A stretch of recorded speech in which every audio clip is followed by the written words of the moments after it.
Chapter 1. Sent to the Liu family. Area, you're well aware of our family's circumstances. Your father is the pillar of our household. If anything were to happen to him, it would be disastrous. Listen to your mother. You should marry. Zhao Chunhua implored. I have heard that the eldest son of the Liu family in the mountains is educated, having even been a student. This indicates he is well versed in literature and propriety. In 2 months, you will turn 14, though you may not be of great age. Once you arrive there, you can engage in meaningful conversation with him. It would be acceptable for him to care for you for 2 years before consummating the marriage. Moreover, your mother-in-law is a widow in poor health, likely destined for a brief existence. Once she passes, you will no longer have in-laws to serve. A brighter future lies ahead. Zhao Chunhua gazed at her daughter, who lay in bed, and spoke earnestly. Since Chu Yue awakened from her slumber, her mother had been incessantly chattering, tempting her to retaliate with a slap. However, considering that she was the biological mother of this body, she restrained herself. The most critical factor was that she was no match for her. If she were to act violently, she would surely be the one to suffer. Just as the original owner had attempted to flee from the marriage proposal, she had barely made it out of the courtyard before her father struck her down with a burden. Yet, it was precisely this incident that granted her the opportunity to traverse through time. The original owner shared her name and was a diligent and gentle soul. Her refusal of the marriage proposal stemmed primarily from her childhood companion, Wu Yong, from the neighboring Wu family. Though their bond was not one of solemn commitment, Wu Yong had indeed treated her with great care. However, her father had lost money gambling and resorted to stealing pigs from the Liu family to settle his debts. Consequently, the eldest son of the Liu family traced the matter back to him and threatened to take him to the authorities. In desperation, her father pleaded for leniency and promised to offer Chu Yue as a bride in return for forgiveness. After sifting through the memories in her mind, Chu Yue turned her gaze towards the incessantly speaking Zhao Chunhua. Enough! I shall marry. Upon hearing Chu Yue's acceptance, Zhao Chunhua breathed a sigh of relief. Her face blooming with joy, she patted Chu Yue's hand and said, That's settled then. You rest a while, I will gather your belongings. Chu Yue had not anticipated Zhao Chunhua would prepare much for her, but she was taken aback by how outrageous Zhao Chunhua's actions were. Beyond a tattered set of patched clothes she regularly wore, Zhao Chunhua even withheld the only shabby winter coat Chu Yue possessed, a garment repurposed from Zhao Chunhua's old cotton clothing that seemed they held her in lesser regard than a mere pig. Zhao Chunhua handed the bundle to Chu Yue, feigning tears. I have heard that traveling from our Nyoto village to the Liu family requires crossing several mountain peaks, taking a full half-day. It may not be easy for you to return. Once you are your in-laws, be diligent and do not tarnish our family's reputation. Xiao Tao is still young and will need to marry one day. We cannot allow anything to hinder her prospects. Chu Yue was the second child in her family, with an 18-year-old brother who was accustomed to idleness due to their poverty and had only just begun to discuss marriage this year. She also had a 5-year-old sister, whom Chu Yue had raised almost single-handedly, and with whom she shared the closest bond. Chu Yue tightened her grip on the bundle. I understand. After a moment's contemplation, Zhao Chunhua added, Do not think of returning home too often. A visit during the holidays to let your mother see you will suffice. Chu Yue neither agreed nor disagreed. Her gaze was somewhat frigid, as if lamenting the worthlessness of the deceased original owner. Once a diligent and self-sacrificing individual, she was met with betrayal from her own father and oppression from her parents, who even resorted to threatening her with the well-being of her beloved younger sister to ensure her compliance. Zhao Chunhua, noticing that Chu Yue remained silent, assumed her reluctance stemmed from inner discontent and paid it no mind. She hastily grasped Chu Yue's arm and led her out of the house. Master Deshan, you two should send Arya to the mountains promptly, otherwise you'll have to travel back in the dark. With 2 strong men watching, the young girl was unlikely to escape. Coming, responded Chu Yuqian and Chu Dashan as they emerged from their respective rooms. From another direction, a small head peeked out from behind the door curtain, gazing pitifully at Chu Yue while wiping away tears. Sensing something amiss, Chu Yue turned her head slightly towards Chu Xiaotao and sighed inwardly. Once she departed, Xiaotao's life would likely become even more arduous. However, she herself was struggling for survival. She had heard that the Liu family in the mountains was impoverished, and she could only wonder how dire their situation truly was. Let's go. Why are you still lingering? Are you reluctant? Chu Dashan remarked, picking at his teeth with an air of impatience. Chu Yue tightened her grip on her bundle and stepped outside. Throughout the journey, she made no attempts to evade the watchful eyes of the two men.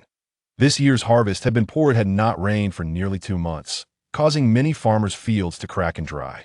If such weather persisted, it would likely lead to famine in this ancient society, where survival depended on a few acres of land. As a frail, 13-year-old girl walking alone, her safety was far from guaranteed. It was better to visit the Liu family first. If they were honest and sincere, she would stay. If they were as wretched as her own family, she would devise another plan. As Chu Dashan walked, he glanced at Chu Yue. That if you find yourself well off in your husband's family, remember to help out your elder brother. After all, you come from our family and cannot be ungrateful. Chu Yuqian quickly added, what Dashan said is right. If you come across good fortune, think of your maternal family. That if you face any mistreatment in your husband's household, you'll need your family to back you up. Chu Yue, leading the way, wore an increasingly frigid expression. Rely on you for support? Are you certain you won't just be adding to my burdens? Chu Yuqian was momentarily taken aback, his temper flaring, and he nearly raised his hand to strike her. However, the thought of arriving at the Liu household with her face marred deterred him. He had no desire to end up in prison. With this in mind, he restrained his anger, lowered his hand, snorted softly, and urged the two to quicken their pace. Though the Liu family resided in the mountains, they were not the only family in the area. The village they inhabited was surrounded by hills. Exiting this place was more troublesome than in other locations, but due to their poverty, very few families managed to leave. Father-in-law, I brought your daughter, Chu Yuqian called out as he led the two to a house at the foot of the mountain at the village's edge. Hearing his voice, Yin Saha, busy preparing lunch in the kitchen, emerged with her 2 sons. The esteemed father-in-law has arrived. Although her complexion was somewhat pale, it could not conceal the joy radiating from her face. She hurriedly turned to her youngest son, Xingping, quickly go and open the door. Liu Xingping nodded and dashed to the entrance, swinging open the courtyard gate. His bright eyes flitted over Chu Yuqian and Chu Dashan before landing on the timid Chu Yue, who lingered behind, revealing a charming smile adorned with small white teeth. Sister-in-law, please come in. Chapter 2. The eldest son of the Liu family, Liu Xinghe. Chu Yue felt a twinge of embarrassment but managed to smile at him, tightening the burden on her shoulder as she walked into the courtyard alongside Chu Yuqian and Chu Dashan. Yin Suha quickly turned her gaze to her other son, Xing'an. Go fetch some water for your father-in-law, your uncle, and your sister-in-law.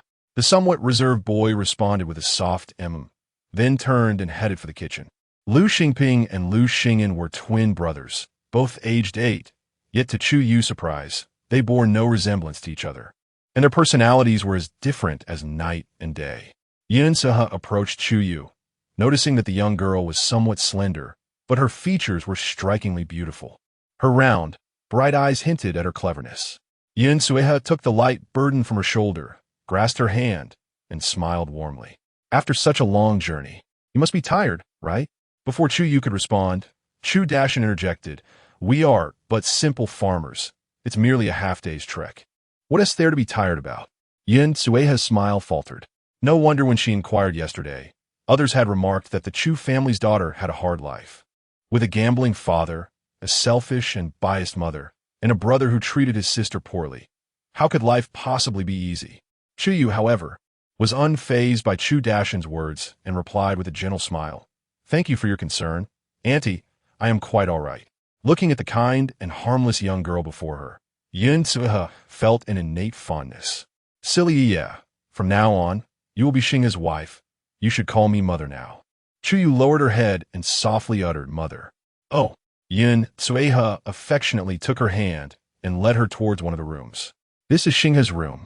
You will live here with him from now on. Yeah, please tidy up your things. I will go greet the guests. With that, she handed Chu Yue back her burden and exited the room. Chu Yue surveyed the straw-thatched house. Though old, it was clean and tidy. Inside, there was a bed and a table, with a few pieces of clothing neatly folded at the foot of the bed. On the table by the window lay some writing materials, next to a stack of small booklets. Chu Yue stepped forward, picked up a booklet, and flipped through it briefly. The characters were bold and vigorous, beautifully crafted as if printed. However, the content of the booklets was identical, likely one of Liu Xinghe's means of making a living. Previously, She had learned about the Lu family's basic circumstances from her mother, Zhao Chunhua. Lu Xinghe's father was the only scholar in Banpo village and had gone to the city to take the imperial examination 9 years ago, only to vanish. Many speculated that he had angered a high official and met with misfortune. Shortly after his departure, Yun Sueha discovered she was pregnant. Not long after, Lu Xinghe's examination results were announced, and at the tender age of 9, he became the youngest scholar in the entire Nanping town.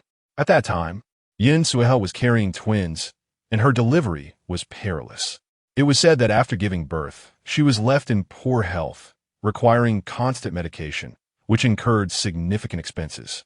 Raising a family of 4 meant an additional 4 mouths to feed and substantial medical costs.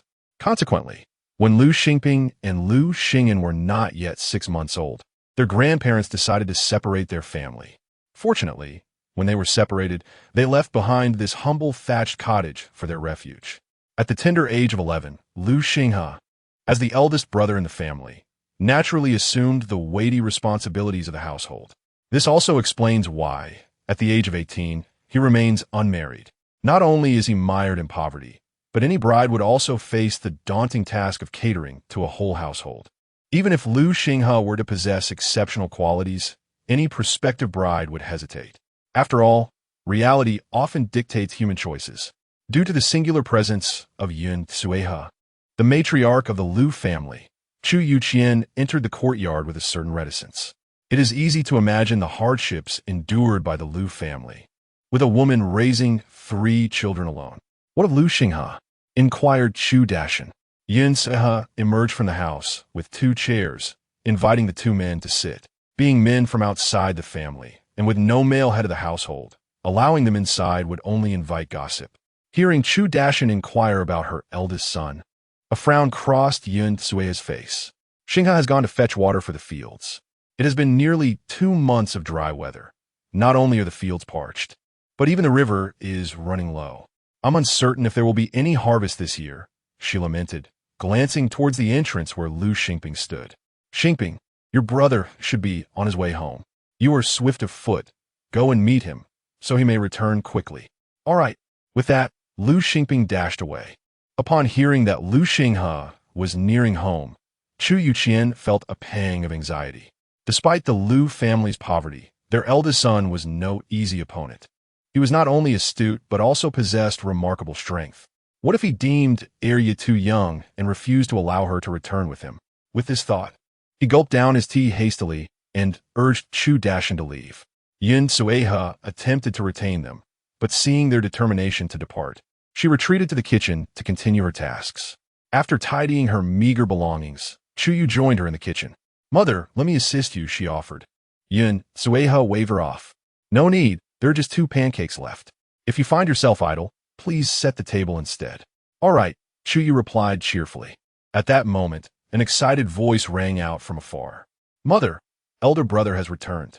Before the words had fully escaped her lips, 2 figures, one tall and one short, entered the courtyard.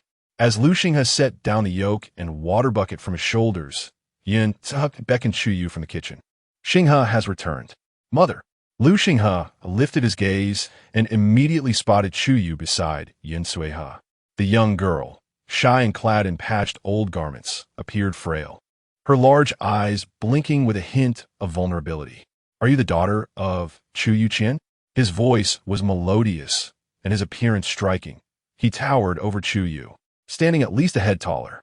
Chu Yue nodded and replied softly, yes. After a brief pause, Lu Xinghe continued.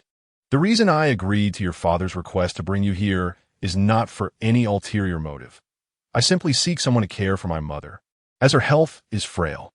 Henceforth, you shall accompany her. As he spoke, he crouched down to wash his hands. With someone at home caring for my mother, I could be more at ease while busy outside. Upon hearing this, Yun Sueha raised her voice. Xinghe, what are you saying? The Chu family has made it abundantly clear that Ye is sent here to be our daughter-in-law, not to take care of me. What will become of Ye if you act this way? You must either accept her as your wife or have never consented to the match with the in-laws in the first place. Perhaps too agitated, Yun Sueha's face grew increasingly pale, and she began to cough, feeling somewhat unwell. With each cough, dizziness started to envelop her mind. Observing Yun Sueha sway precariously, Lu Xinghe grew anxious. Mother, how are you? Chapter 3. Do you understand medicine? Just as she was about to collapse, Chu Yue, who was closest to Yun Sueha, hurriedly supported her. Quickly bring that chair over here. Chu Yue glanced at the chair not far away. Lu Xingping swiftly moved the chair, while Lu Xinghe stepped forward to assist Chu Yue in helping Yun Sueha sit down. Chu Yue released her grip and deftly unfastened Yun Sueha's belt, allowing her to breathe more easily, and began to apply pressure to the Bai Wei and Sishinkong acupoints on her head. As she pressed, she offered words of comfort. Mother, really, it's fine for me to be here taking care of you. After all, I'm still young. You might as well think of me as your daughter. I can help with many chores and even try to earn some money to contribute to the household. I certainly won't be a burden. In this world, she could only rely on the Lu family for sustenance. Returning to the Chu family might subject her to being sold off again by her father. At least, from her interactions thus far, the Yun family did not seem ill-hearted. After a moment, Yun Sueha's emotions gradually stabilized, and her breathing returned to a regular rhythm. She glanced back at Chu Yue and gently patted the back of her hand. Good child. With a sigh, she added, girls are indeed more considerate. They are far better than the several rascals in our home. Lu Xinghe observed the series of actions that Chu Yue performed on Yun Sueha with a sense of astonishment. Do you understand medicine? Chu Yue raised an eyebrow. Although she barely remembered much of her past life, including the manner of her demise, she vaguely recalled being a student on the verge of graduating from medical school. While lacking clinical experience and not specializing in traditional Chinese medicine, she could still manage simple symptoms. However, in front of Lu Xinghe, she could not disclose this. Otherwise, he might regard her as a curiosity.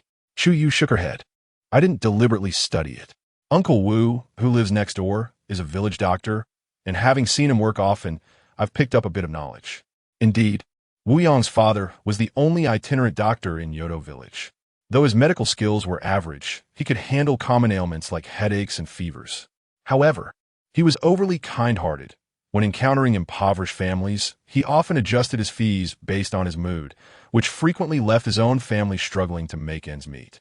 Wu Yang, having often gone hungry as a child, believed that being a doctor was not financially viable and resolutely refused to learn medicine from his father. Eventually, he apprenticed himself to a carpenter and learned to make furniture instead. Upon hearing Chu Yue's explanation, Lu Xinghe appeared convinced. That's quite commendable. Lu Xingping gazed at Chu Yue with admiration, giving her a thumbs up. Sister-in-law, you're amazing. Chu Yue smiled, revealing 2 faint dimples. Hearing the commotion, Lu Xingyin emerged from the kitchen and, upon seeing that Yun Sueha was unharmed, he sighed with relief. Mother, elder brother, sister-in-law, let us eat first. All right, Yun Sueha replied, standing with the assistance of Chu Yue and Lu Xingping as they made their way toward the kitchen. If we're hungry, we should eat first. We can discuss everything else afterward. Regardless, she was the only elder in the family, and her words still held weight with Lu Xinghe. The meal was quite simple. Each person had a bowl of brown rice porridge and a flatbread, accompanied by a small dish of pickled vegetables on the table. With a growling stomach, Chu Yue savored every bite. After finishing the meal, Yun Sueha turned to Chu Yue and said, Yeah, you should return to your room and rest. The sun is quite fierce outside, so do not wander around. Chu Yue obediently nodded and left the kitchen. It was unclear what Yun had discussed with Lu Xinghe in the kitchen, but soon he returned to the room, refraining from mentioning her earlier suggestion to take care of his mother. Instead, he sat by the window, diligently copying from a stack of blank notebooks on the table. Chu Yue chose not to disturb him and stayed in the room for a while. Hearing some commotion outside, she stepped out and called, Xingping, Xingyin, are you going to the mountains? The 2 brothers nodded in affirmation. We're going to dig for wild vegetables. Upon hearing this, Chu Yue hurriedly fetched a basket from the kitchen. I will join you. Let us gather some wild vegetables. If fortune smiles upon us, we might even find some medicinal herbs. As the 3 of them opened the courtyard gate, Lu Xinghe emerged from the house. He gazed up at the sky, noting that the sun had dipped slightly. It had indeed been several days since they had last eaten any leafy greens. Foraging for wild vegetables would certainly improve their meals. The mountains are not safe. I will accompany you, he stated, heading to the kitchen to retrieve a spade. Xing'an will stay home to care for our mother, while Xingping can join us. With that, he took the lead, wielding the spade, followed closely by Chu Yue and Lu Xingping. As Lu Xingping observed, there were hardly any wild vegetables left nearby. Even the grass was nearly all dug up. He suddenly felt a sense of relief. Brother, it's fortunate that our pig was stolen. Otherwise, we would have been worried about its feed. Lu Xinghe shot him a glance. What is there to worry about? If we can raise it, we will. If not, we will sell it. That was bought with the coins our mother saved for a long time. She said once it grew up, she would sell it to help you find a wife. Lu Xingping mumbled, chuckling. But that is no longer necessary. We already have a sister-in-law. Upon hearing this, Chu Yue felt her cheeks flush and quickened her pace ahead. The three continued deeper into the mountains. After walking for a mile, Lu Xinghe suddenly halted. We cannot venture further. It is unsafe. Let's search here. Lu Xingping looked around, furrowing his brow. Brother, there are no wild vegetables here. Chu Yue remained silent, her gaze sweeping over a clump of overgrown weeds as she stepped forward. Lu Xingping, curious, followed closely behind her. Sister-in-law, have you discovered something? Chu Yue approached the patch of weeds, crouched down, and began to pluck the tender leaves, explaining, this is buplurum. The tender leaf can be blanched in boiling water and served cold, while the roots can be dug up, dried, and sold to the apothecary. Lu Xingping's eyes sparkled with excitement. Sister-in-law, you are remarkable. You know so much. He quickly knelt down to his sister. Chu Yue smiled lightly. However, I have heard that buplurum leaves are slightly bitter and may not taste very pleasant. Lu Xingping shrugged. Well, having something to eat is better than nothing. Having learned from Chu Yue that her maternal family lived next door to the itinerant doctor, Lu Xinghe found no surprise in her knowledge. Xingping, stay here with your sister-in-law and do not wander off. I shall go take a look over there. Lu Xingping readily agreed. All right, brother. As Chu Yue gazed at Lu Xinghe's tall figure, her mind lingered on the word sister-in-law that he had uttered so casually, leaving her momentarily disoriented. Was this an acknowledgement of her own identity? Before long, Lu Xinghe returned, carrying a substantial bundle of dried firewood on his back, bound with a hastily twisted straw rope made from yellowing cattails. The two younger brothers were too small and were seldom allowed to venture into the deep mountains, while Yun Zahe appeared frail and unable to perform strenuous tasks. Thus, the labor of gathering firewood and fetching water fell solely to Lu Xinghe. Only by venturing further into the mountains could one find dry firewood. The trees outside had been stripped nearly bare of their bark. Lu Xingping reflected on this. Lu Xinghe set the firewood down on the ground, remarking, if this drought continues, come winter, you may find even the bark to be non-existent. Chapter 4. Foraging for herbs and hunting wild boars. Lu Xingping opened his mouth, but remained silent. Although he was young and lacked understanding of these matters, he trusted his elder brother's judgment, believing there must be sound reasoning behind his words. Thus, during the following days, he resolved to assist Xing'an in gathering firewood for future use. Listening to the conversation between the two brothers, Chu Yue pondered that if the situation persisted into autumn, the lives of the common folk would undoubtedly become increasingly difficult in the coming years. It might be wise to stockpile some provisions in advance. After all, if famine truly struck, the consequences could be dire. Having plucked the last tender leaf in her basket, Chu Yue stood up, ready to extract the roots next. Lu Xinghe quickly seized the shovel, exclaiming, I'll do it. With his considerable strength and the relatively loose soil where the angelica was growing, he swiftly loosened the earth around the cluster of roots. Chu Yue promptly crouched down, carefully removing the stems of the angelica close to the roots and neatly arranging them in one corner of the basket. Lu Xingping and Lu Xinghe did not remain idle, mirroring Chu Yue's method with diligence. A quarter of an hour later, Lu Xinghe concealed the firewood in a hollow along the way home, leading the two further along their path. The trio ambled along, pausing intermittently. Anything edible, be it leaves, roots, or fruits, was diligently uprooted by Chu Yue. Unbeknownst to them, they arrived at a mountain spring at the base of a low cliff. Though the drought had nearly depleted the spring, a thin stream of water still trickled down, crystal clear and revealing the pebbles below. Upon seeing the water, Lu Xingping's heart soared with joy. He hastily set down the basket and rushed to the spring to wash his face. Sister-in-law, Thanks to you today, we've managed to gather so many wild vegetables. Chu Yue smiled, advancing with her basket to rinse the freshly dug wild vegetables in the spring. However, as she placed the basket down, she heard a faint splash. Upon closer inspection, she spotted a fish wedged in a crevice of the rocks. Overcome with excitement, she exclaimed, "Husband, come quickly. There's a fish over there." Hearing her address, Lu Xinghe paused momentarily, but he wasted no time, rushing forward to retrieve the fish trapped in the rocks. He then took a nearby cattail and deftly strung the fish by its gills and mouth. Lu Xingping clapped his hands in delight at the sight of the small fish. "Brother, does this mean we'll have fish for dinner tonight?" Lu Xinghe glanced towards Chu Yue, cleared his throat somewhat awkwardly, and a rare smile graced his face. "Yes, we shall have fish tonight." After the three had washed the wild vegetables by the spring, they slung their baskets over their shoulders and began their journey homeward. The sun was nearing the horizon, and they knew it would be increasingly unsafe to remain out as darkness fell. Observing Chu Yue's excitement as she carried a basket brimming with wild vegetables, Lu Xinghe stepped forward, reaching for her basket. "Let me carry that." Gazing at his flawless profile, Chu Yue softly protested, "But you still have firewood to carry." "It's no trouble. Just stay close to me and don't wander off," he replied, his tone leaving no room for argument. Lu Xingping gazed at the lightweight basket that Lu Xinghe held effortlessly, a sycophantic expression on his face. "Elder brother, could you show me some concern?" Lu Xinghe cast a fleeting glance at him. "Your basket is small. You can carry it yourself." Lu Xingping pouted. Elder brother has changed. It had already reached a hollow where firewood was stored. Yet the rustling sounds emanating from the depths of the mountains prompted the trio to halt in their tracks. Lu Xinghe, with a vigilant demeanor, positioned himself protectively behind Chu Yue and Lu Xingping. A sense of trepidation crept into Lu Xingping's heart. He had previously heard tales that the wild beasts in the mountains were indeed capable of devouring humans. "Elder brother, what should we do now?" Chu Yue also felt a twinge of fear. The lurking danger rendered her heart racing with anxiety.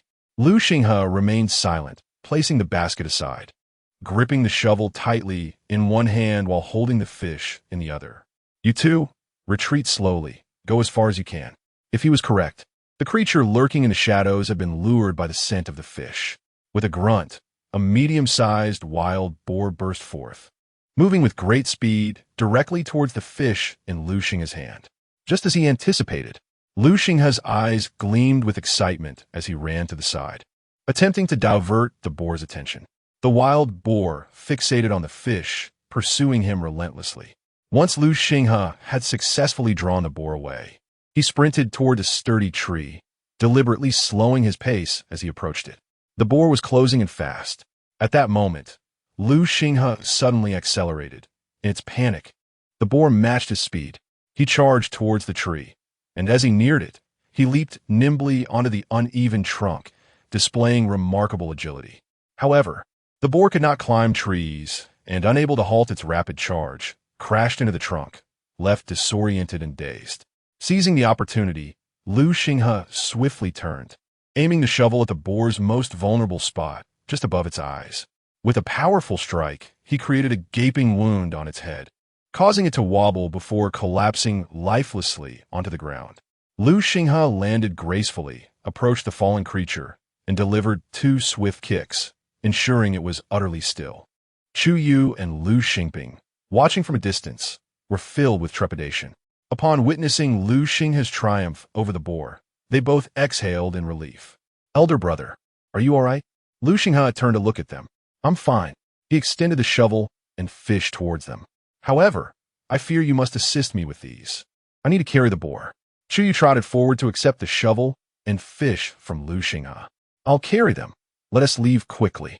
The scent of blood is too strong and may attract other creatures." Lu Xinghe nodded in agreement and, with Chu Yue's assistance, hoisted the boar onto his shoulder, leading the two of them swiftly down the mountain. As the trio emerged from the woods, they were spotted by Yun Suha, who had been waiting for their return in the courtyard. Upon seeing the substantial burden on Lu Xinghe's shoulder, she promptly called out to Lu Xing'an, who was busy in the kitchen. "Xing'an, hurry and help your elder brother." Upon finishing her words, she clasped her chest and hurried towards the courtyard gate, swiftly opening it. What enormous wild boar! Lu Xingping promptly exclaimed. Indeed, mother, this wild boar was personally hunted down by eldest brother. As Yin Sueha opened the courtyard gate, she immediately made way, urging, come inside quickly. Didn't you go for wild vegetables? How did you end up in the deep mountains with them? What if something were to happen? Just as Lu Xingyan, who was busy putting rice in the pot, heard the commotion, he rushed out. Upon seeing Lu Xinghe carrying a large wild boar, a glimmer of surprise flickered in his eyes as he quickly approached to assist in unloading the boar. Lu Xinghe, with his hands on his hips, exhaled deeply. I will head to the town early tomorrow. Is there anything the household is lacking? I shall bring it back with me. Chapter 5. The old woman Li who longed for wild boar trotters the rice at home was running low. Lu Xingyan pondered for a moment and inquired, if possible, could my elder brother bring back some salt? While we can still forage for wild vegetables, I would like to prepare some pickled vegetables to save for the winter. Lu Xinghe nodded in agreement. All right. Yin Sueha then pulled Chu Yue before Lu Xinghe. If you're going to town tomorrow, please take Ye along. Her clothes are in tatters. Choose a couple of pieces of fabric she likes, and I will sew her a couple of outfits for a change. Due to her poor health, Yin Sueha could not undertake heavy labor and spend her days embroidering. She would often embroider a couple of handkerchiefs for Lu Xinghe to sell in the town or to make a few garments for the villagers, earning a little silver to supplement the household expenses. Hearing Yin Sueha's words, Chu Yue hurriedly shook her head. No, my clothes are still wearable. With our current difficulties, it would be better to buy more grain to see us through the winter. Seeing such a sensible girl, Yin Sueha felt a pang of sympathy. If she were her daughter, she would surely cherish her dearly. But now that she had become her daughter-in-law, she was just as dear. She took Chu Yue's hand. Do not worry about that. We still have your mother-in-law and Xinghe to support us. If need be, I will simply embroider a few more handkerchiefs. It is not a great burden. Lu Xinghe glanced at Chu Yue, recalling the tattered garments piled at the foot of the bed. He spoke softly. Grain can be purchased, and clothes must be made. However, since mother is unwell, you should assist her more when the time comes. If it weren't for your keen eyes today, we might not have discovered that fish. Without that fish, we would not have attracted such a large wild boar. Chu Yue pressed her lips together and finally acquiesced with a soft all right. As a scholar, Lu Xinghe did not believe in superstitions. Yet the words of the speaker lingered in the mind of the listener. Upon hearing that the wild boar was brought back by Xinghe thanks to Chu Yue, Yin Sueha felt even more pleased with her and smiled at Chu Yue, saying, It seems our Ye is indeed blessed. Just then, an elderly woman with graying hair peeked into the courtyard. Oh, Xinghe has brought back such a large wild boar. It must weigh over 150 pounds. This woman was Li Pozi, the mother of Sun Daju from the neighboring household. Li Pozi was notorious in Banpo village for her fiery temperament, to the extent that Daju's wife could no longer tolerate her and voluntarily suggested a separation from her in-laws. After Daju's father passed away a few years ago, Li Pozi, feeling disillusioned with life, suddenly lost her desire to strive and began alternating her stays between her two sons' homes, leading a leisurely retirement life. Seeing Li Pozi, Yin Sueha instinctively shielded the wild boar behind her. Ah, it's just a pig. With the market being poor, I fear it won't fetch much. Noticing Yin Sueha's protective demeanor, Li Pozi scoffed inwardly. Look at her stingy appearance. No wonder she lost her husband. However, out of consideration for the long absence of meat in her diet, Li Pozi refrained from uttering any harsh words. In the village, we are all neighbors and kin, and my family South Daju lives quite close to you. It is likely that we will support one another in the future, and should there be any benefits, do not forget him. Yin Sueha managed to force a smile. What you say is true, Aunt. When Xinghe is away from home, Daju's wife, Luo Shi, has been quite considerate towards them. While she doesn't mind extending favors to Daju's family, she despises the blatant requests for assistance, particularly from that old woman, Li. In the past, whenever Daju's wife lent her a hand, she was often subjected to both overt and covert insults from this elderly woman, who even brought her scorn to her own household and to Xinghe's grandparents, drawing the ridicule of the entire village. This situation only began to improve after Luo Shi bore 2 daughters and then a son. Nonetheless, while Luo Shi did offer some assistance, she was also busy patching clothes for her 3 children, making it a mutually beneficial arrangement. Li pointed towards the wild boar. I noticed that the boar's trotters looked quite plump and surely delicious. An awkward silence ensued. This wild boar was intended for sale in town to procure money. Eating it was not even a consideration, and moreover, the trotters weighed at least 10 pounds. Li truly had the audacity. At that moment, Chu Yue, who had remained silent until now, tugged at Yun Tsuhe's sleeve, her face a picture of grievance. Mother, did you not say that the money from selling the wild boar would be used to buy me fabric for new clothes? If we share it out, will I not be left without anything to wear? You had promised me first. The last statement carried a palpable sense of indignation. Although Yun and Chu Yue had not spent much time together, she sensed the latter's character and silently praised her astuteness. She took her hand and gently patted it. Very well, mother will not share the wild boar. It will be sold for your clothes. Li raised an eyebrow and looked at Yun Tsuhe. Is this the daughter-in-law sent by the Chu family?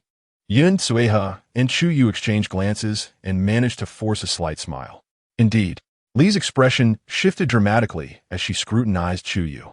In my opinion, this girl is rather oblivious. Apart from you, there's also Xinghe in this household. How can it be her place to make decisions? Not to mention her father's misdeeds. She should be keeping a low profile, yet she has the audacity to request clothing. Upon hearing this, Yun Tsuhe felt a surge of displeasure. Aunt Li, you are an elder. I shall not stoop to your level. My daughter-in-law has neither insulted you nor harmed you, so why speak of her in such a manner? Her father's actions are his own wrongdoing. She is merely an unfortunate child thrust into this situation.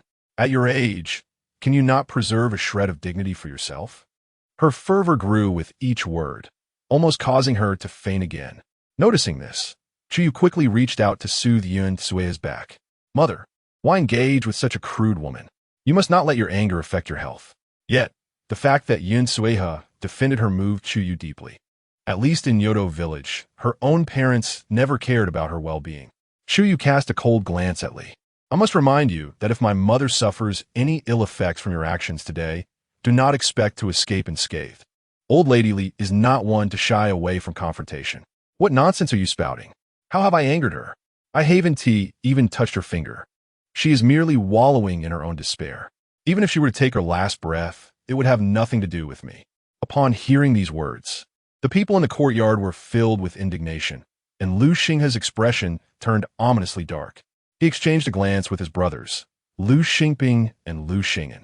There are certain matters that a man of his stature cannot address, but the actions of these two boys would not raise any suspicion. Lu Xing'an silently picked up a basin of rice washing water, while Lu Xingping grabbed a handful of dirt from the ground.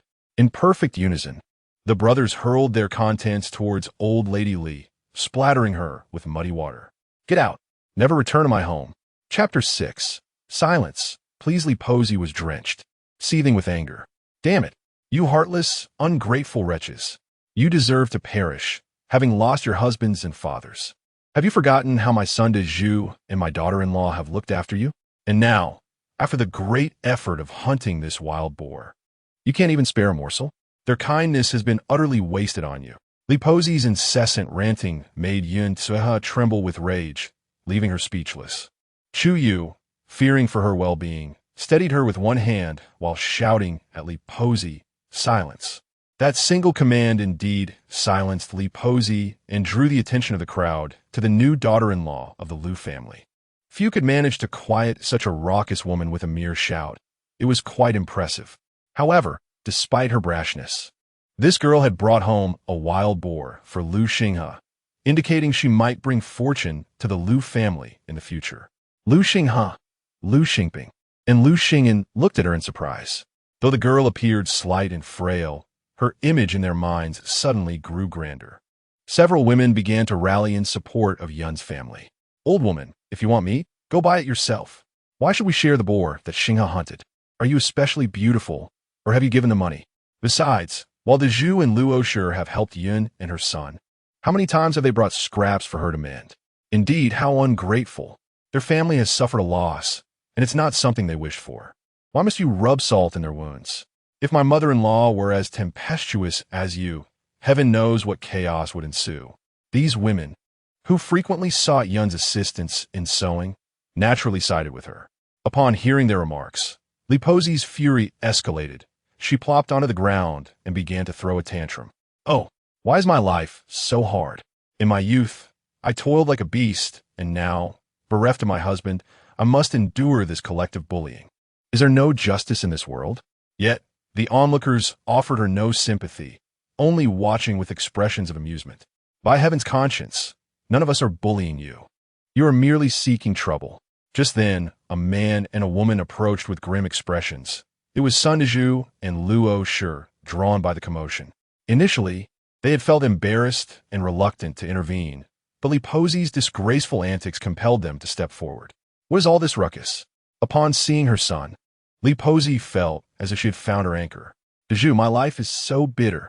They are all bullying me, she exclaimed, pointing in Chu Yue's direction. Particularly that daughter-in-law from the Lu family. I have not even brushed against the hem of the Yun family's garments. Yet she dares to assert that any misfortune befalls Yun must be attributed to me. And those two wretched sons of Yun. Just look at how they have soiled my attire. Is it merely because your father has passed away that I am to be so easily bullied? Sun Dezhu and Luo Shi gazed at the weeping Li Posi, feeling an acute sense of embarrassment. They approached her, each taking hold of an arm, attempting to escort her home. However, Li Posi stubbornly refused to budge, cursing her own son and daughter-in-law for their ungratefulness, accusing them of turning their elbows outward. Sun Dezhu felt somewhat helpless. Mother, let's discuss this matter back home. Please do not disgrace yourself in public. Li Posi retorted vehemently. What do you mean by disgrace? You all refuse to seek justice for the immense grievances I have suffered, and I have raised you only to be met with such ingratitude. Yun Sueha watched the trio as they bickered away, feeling a sense of relief wash over her. She then turned her gaze towards the few women outside the courtyard who had just spoken in her favor. Thank you all for your support earlier, she expressed gratefully. The women waved dismissively, indicating it was no trouble at all. They then turned to Chu Yue, commenting, your daughter-in-law is quite a character.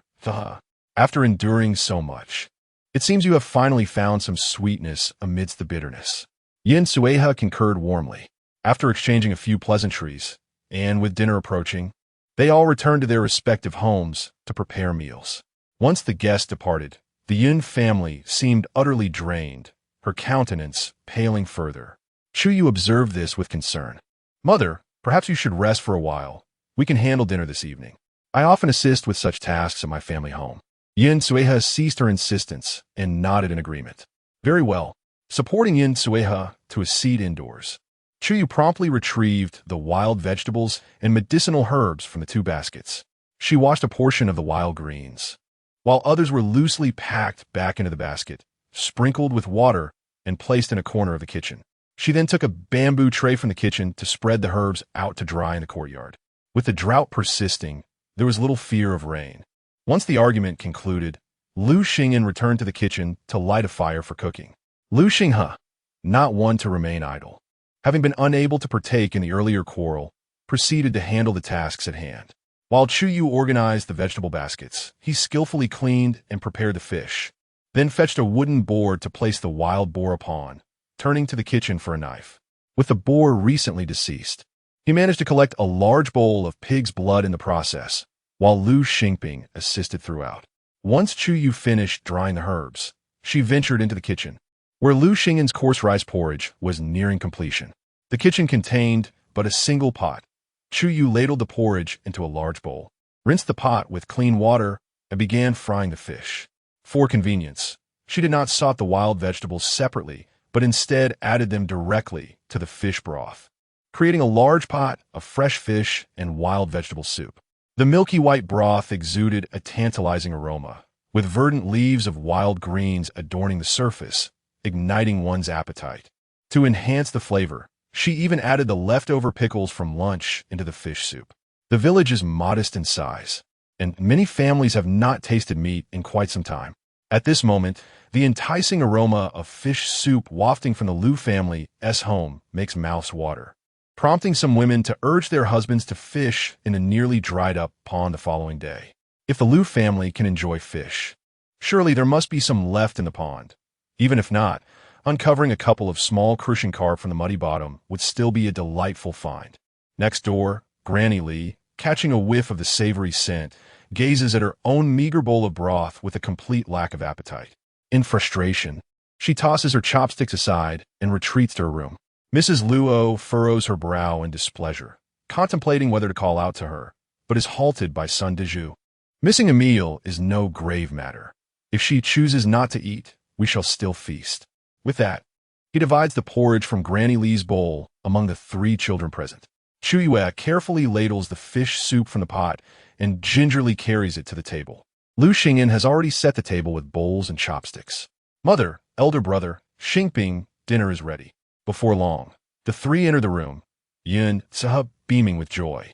The delightful scent of fish soup fills the air, and they are pleasantly surprised that Ye's cooking is so fragrant.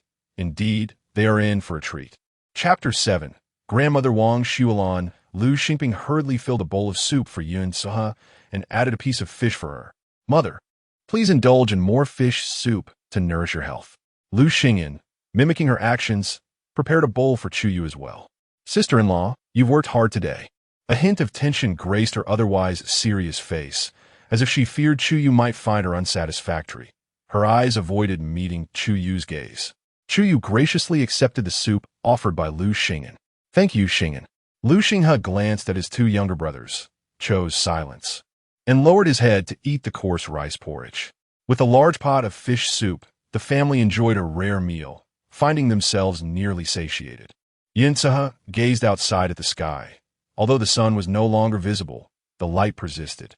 Xinghe, have the wild boars been processed? Lu Xinghe replied affirmatively. They have been slaughtered. Yin Tse turned to him, while the light lasts. Chop some of the pork into small pieces. Not too much, enough to send to a few neighbors we are close with. They have been a great help to us.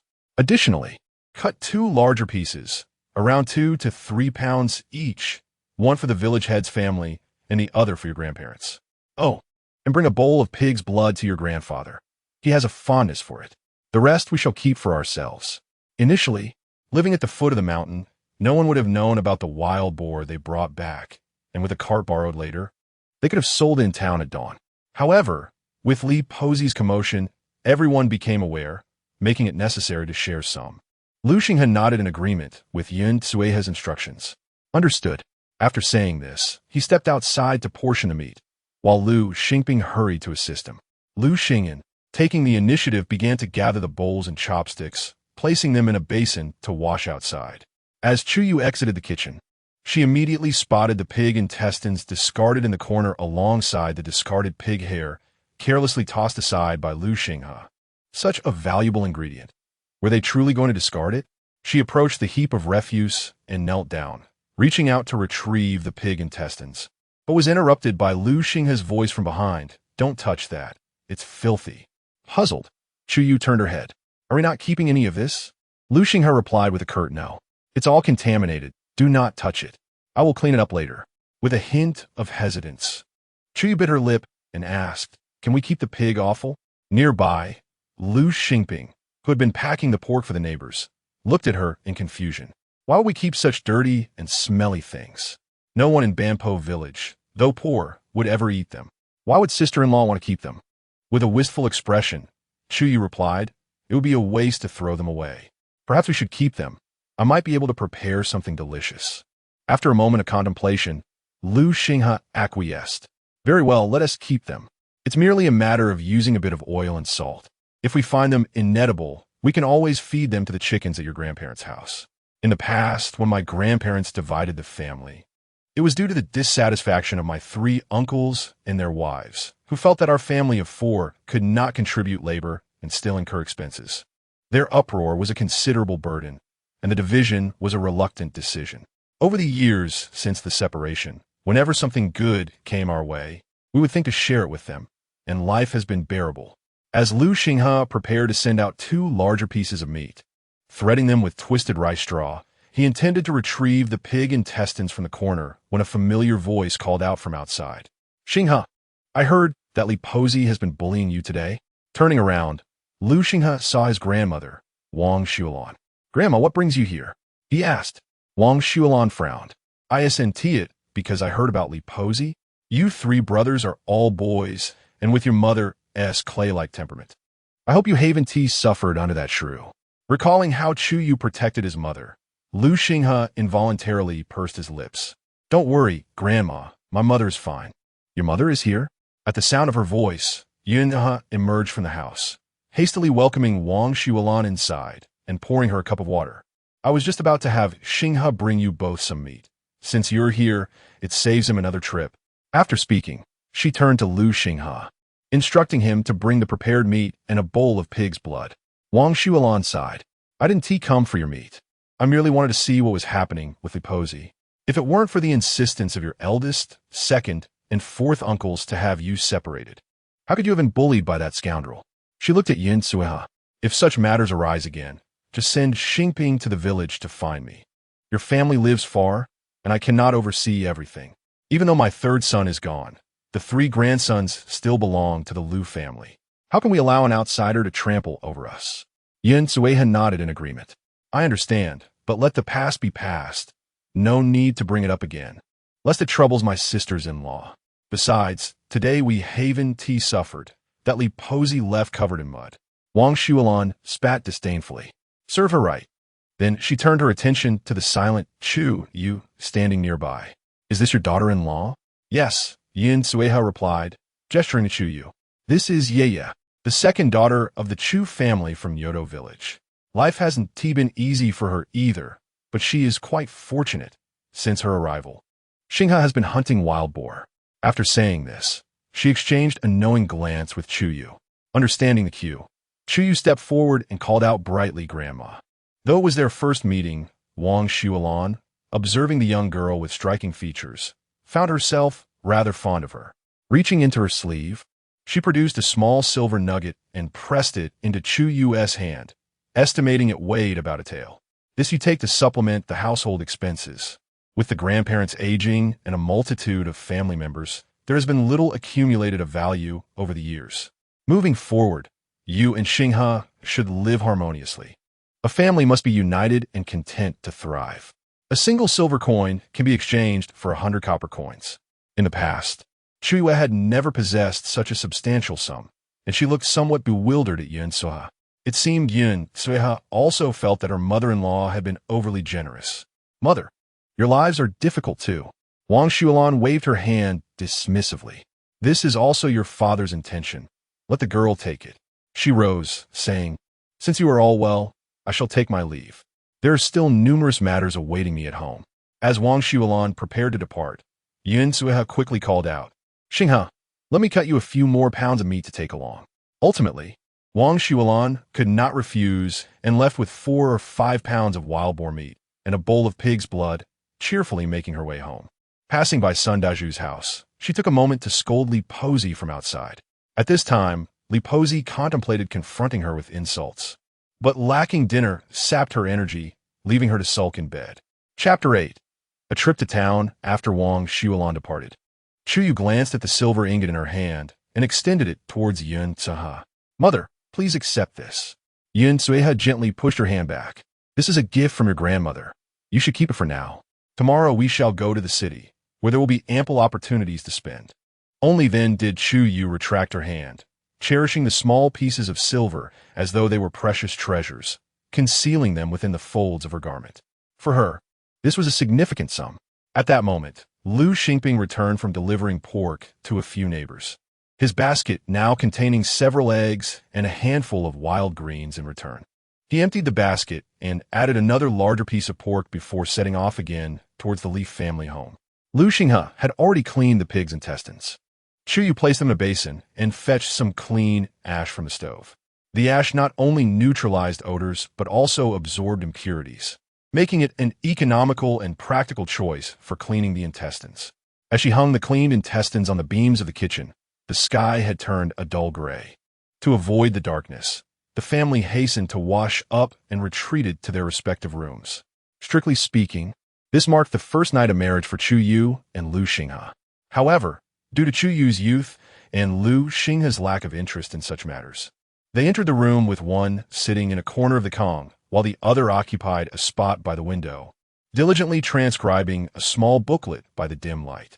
After a considerable time had passed, long enough for Chu Yue to nearly drift into slumber, she suppressed her anxiety and softly called out, "Husband, Lu Xinghe, engrossed in his writing, responded without thought.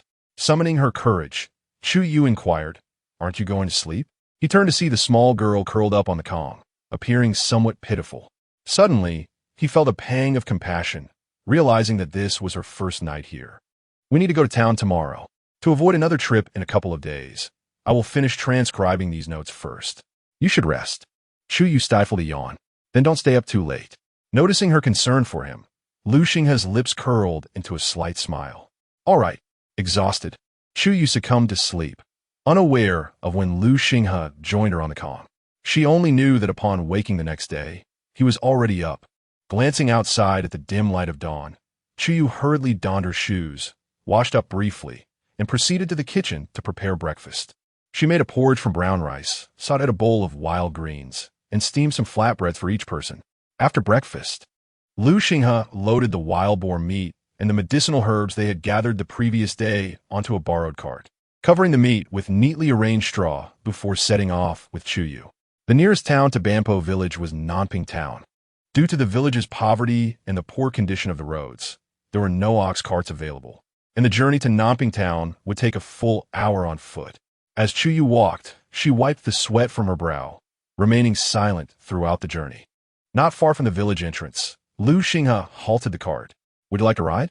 I can push you." Chu Yue shook her head vigorously. "No, I cannot. The items on the cart are already quite heavy. I shall walk on my own."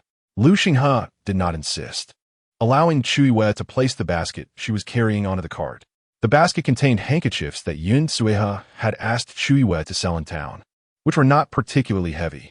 The two did not pause along the way, pressing on energetically until they arrived at Nanping Town. Among the neighboring towns, Nanping was the most prosperous.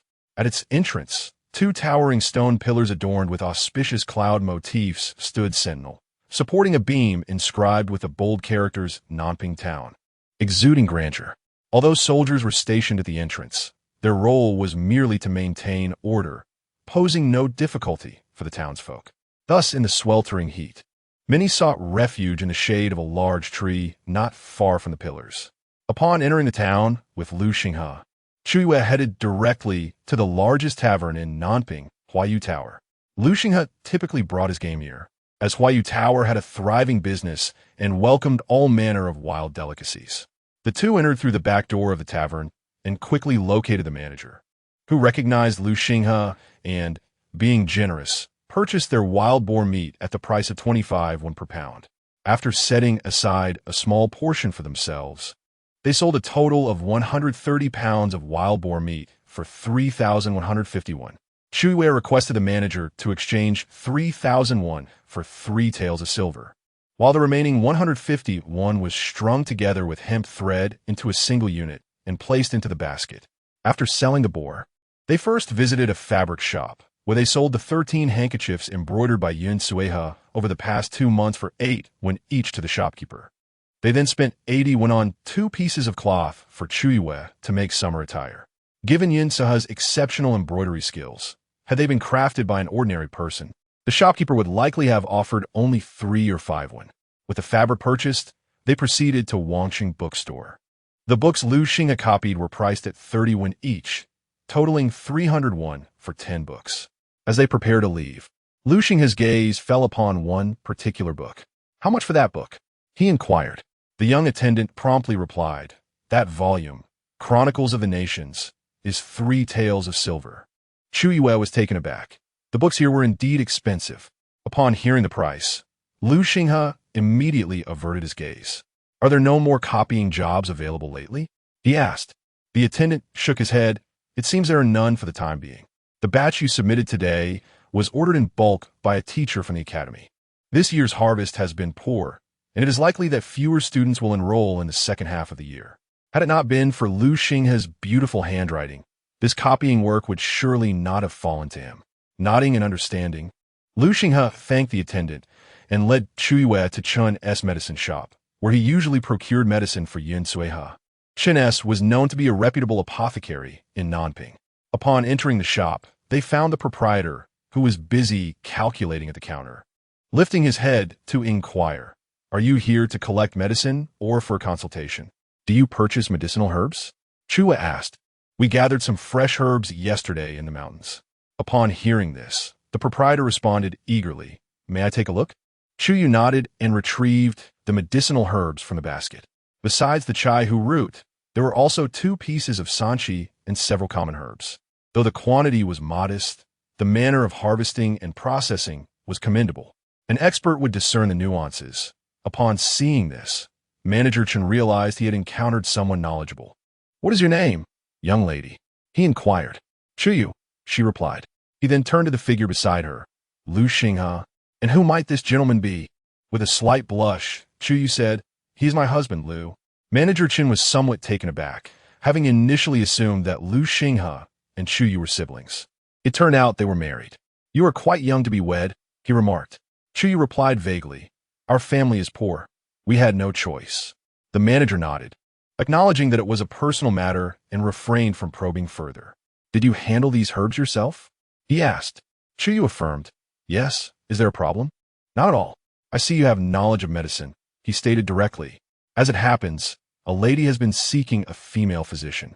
If you possess medical skills, I might be able to recommend you. From my observations, her condition should not be overly difficult to manage."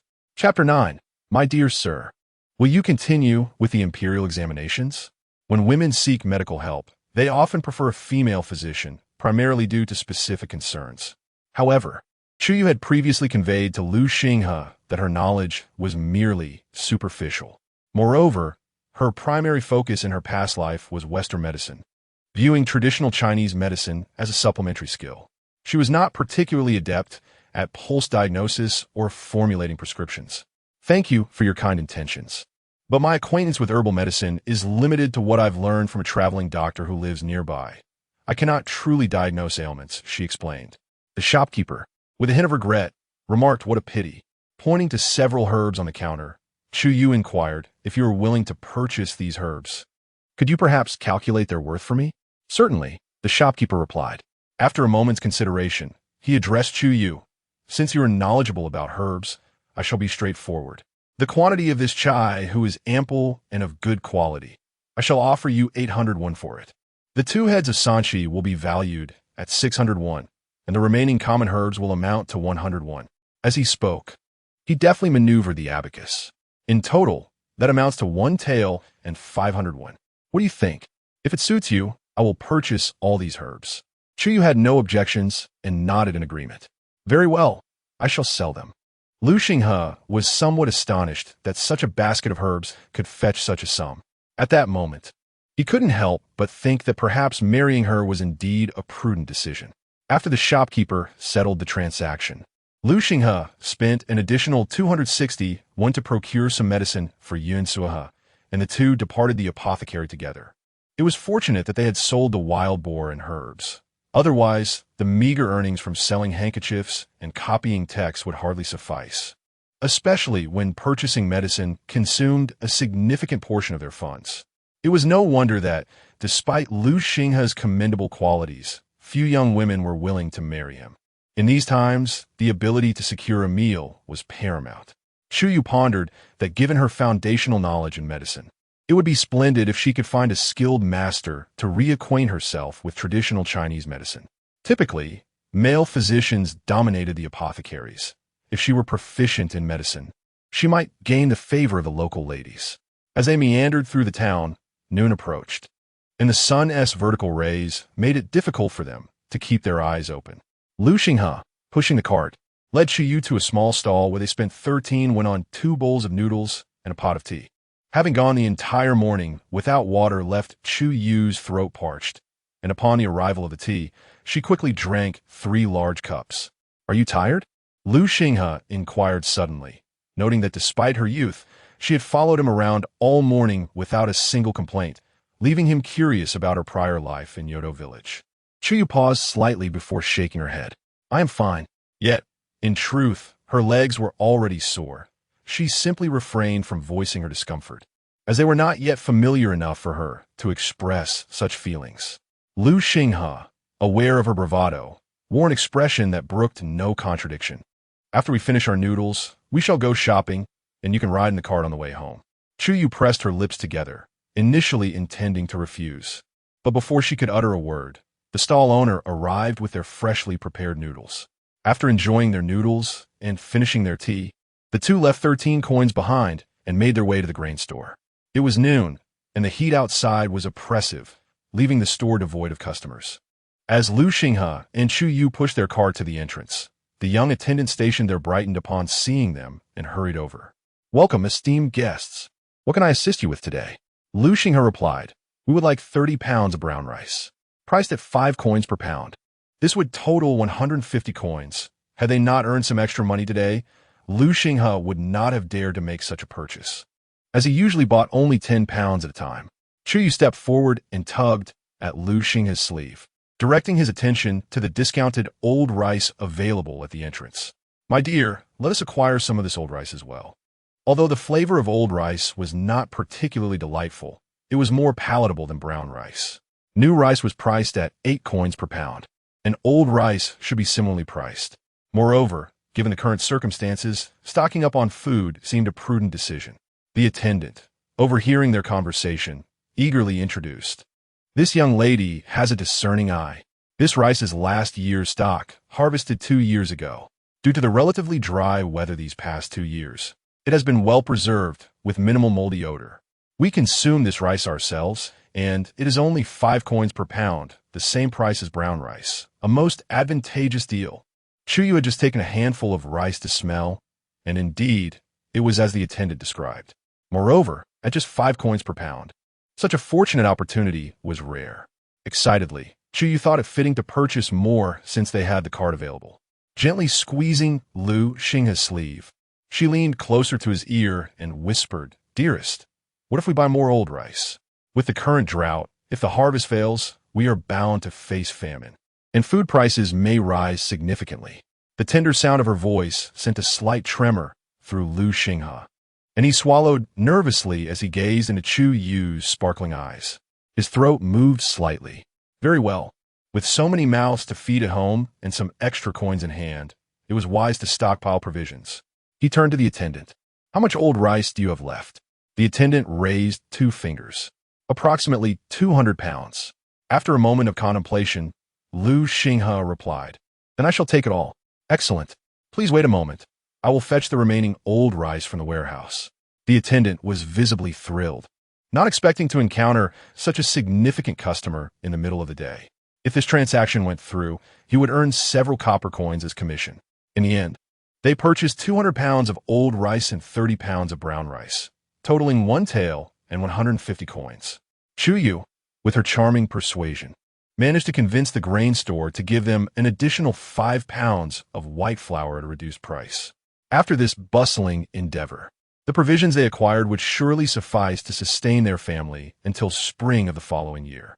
The once light cart creaked under the weight of the 200 pounds of old rice.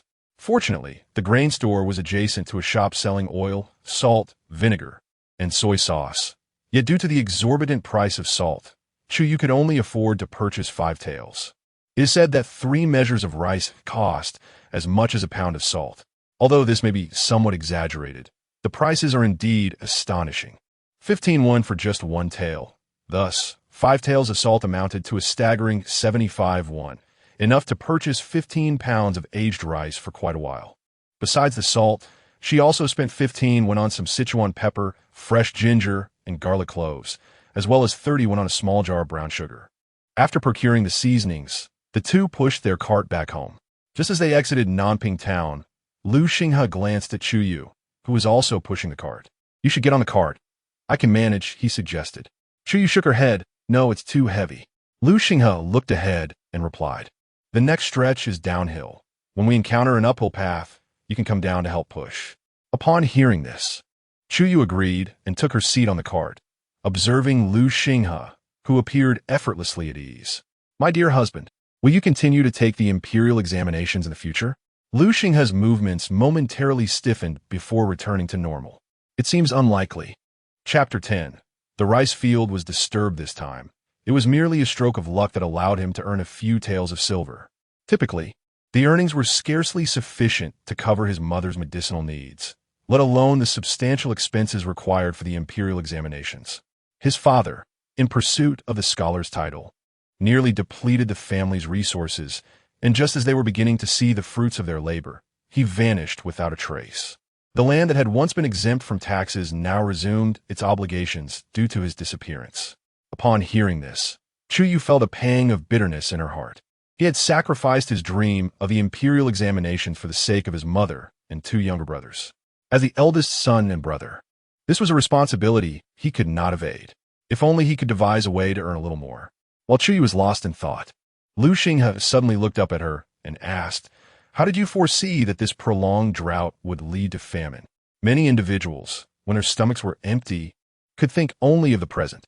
It intrigued him that a girl of merely 13 or 14 could possess such foresight. Chu Yue responded with composure, "Isn't it obvious? It has been 2 months of drought.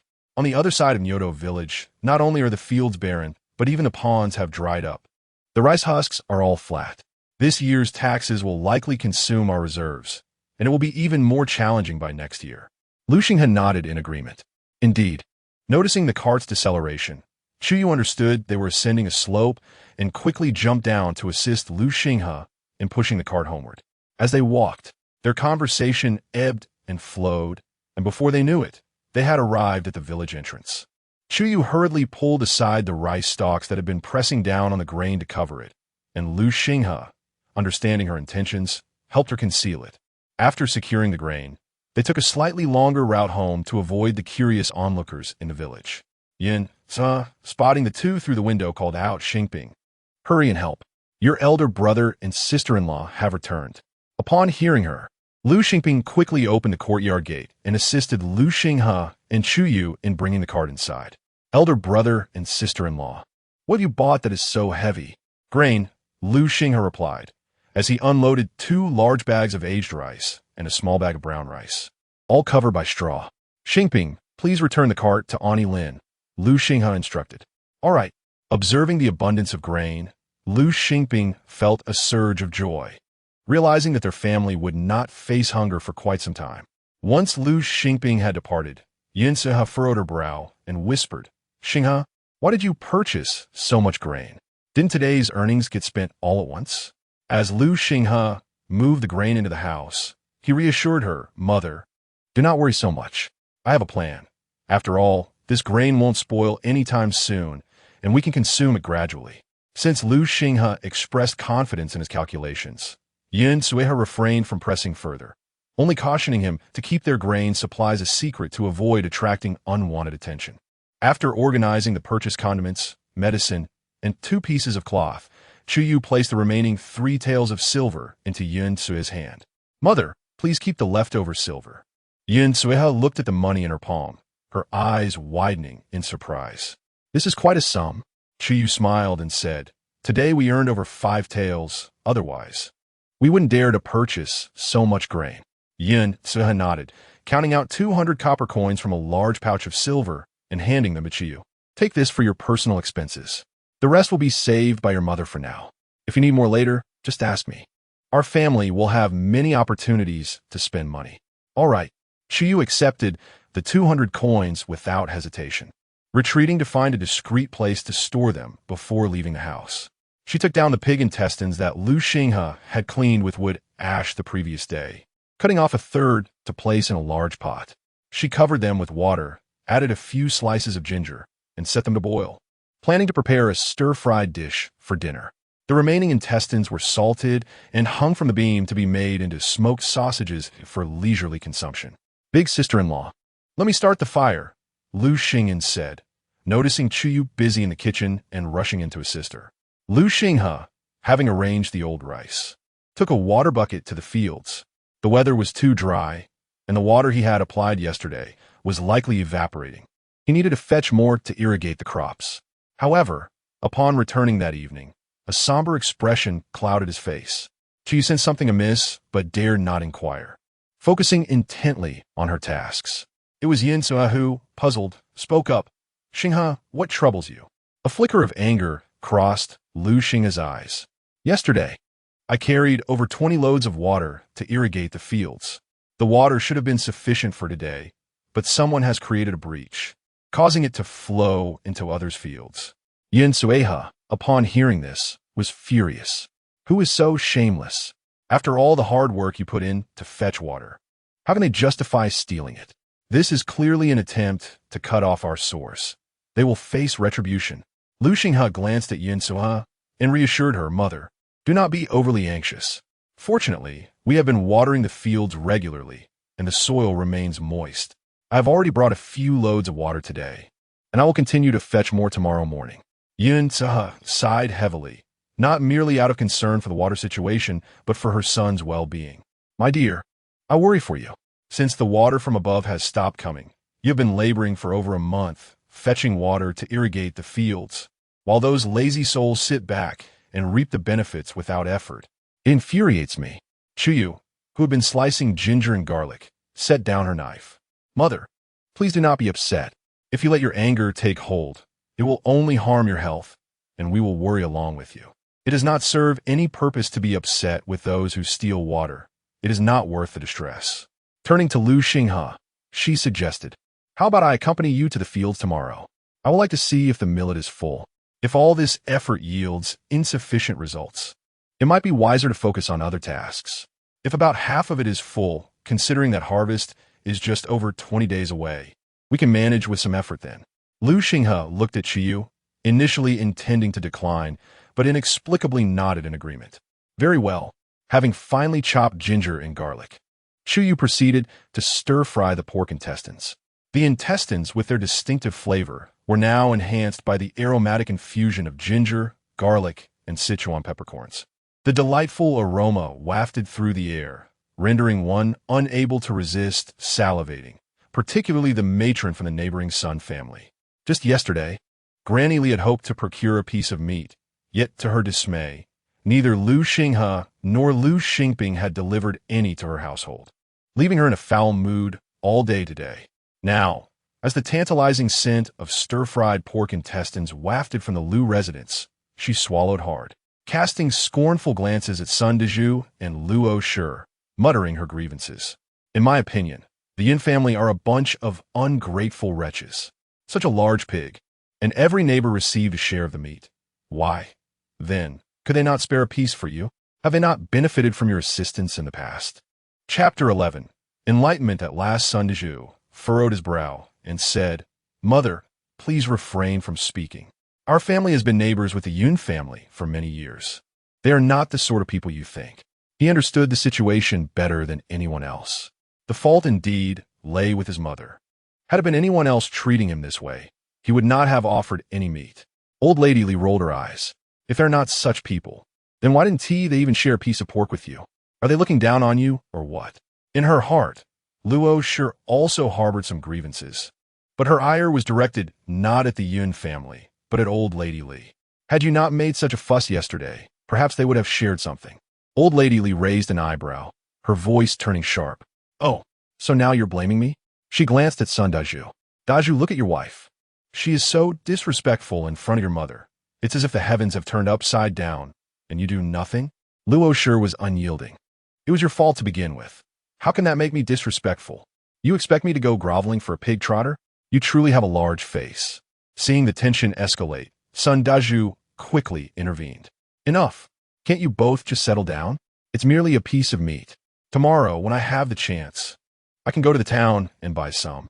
Upon hearing Sun Dezhu's words, Old Lady Li's face broke into a smile, her wrinkles deepening. Ah, my son is so considerate of his mother. Then I shall await your meat. With that, she retreated to her room, dreaming of the meat. Luo Shi shot Sun Dezhu a reproachful glance. Buying meat? You speak so easily of it. Do we have the spare money for that? We have 3 children to feed. We can't just spend all our money on your mother. Sun Dezhu sighed. What can I do? It's not that I want to, but I fear her constant unrest at home. Our children haven't had meat in a while. I want tea by too much, just enough for everyone to have a piece. Upon hearing this, Luo Shi let out a resigned sigh. Ever since her father-in-law passed away, life had become increasingly stifling with that old woman's interference.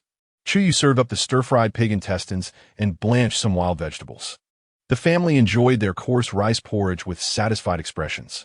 Lu Xingping wiped his mouth and looked at Chu Yue with sparkling eyes. Sister-in-law, how did you make the pig intestines taste so delicious? Chu Yue's eyes crinkled with laughter. It's quite simple. You just need to get rid of the original taste of the intestines, and they become easy to stir-fry. Lu Xingping gave her a thumbs up. Sister-in-law, your culinary skills are certainly superior to those of the chefs at the town's Grand Tavern. Speaking of the tavern, Chu Yue couldn't help but think that while the locals regarded pig intestines as refuse, they were indeed a delicacy. She wondered if selling her recipes to the tavern would be a viable idea. At that moment, Lu Xinghe put down his chopsticks and unexpectedly complimented, "It's truly excellent." He was not one to speak much, and it was rare for him to praise anyone. Hearing him commend, Chu Yue brought a smile to Yun Saha's face.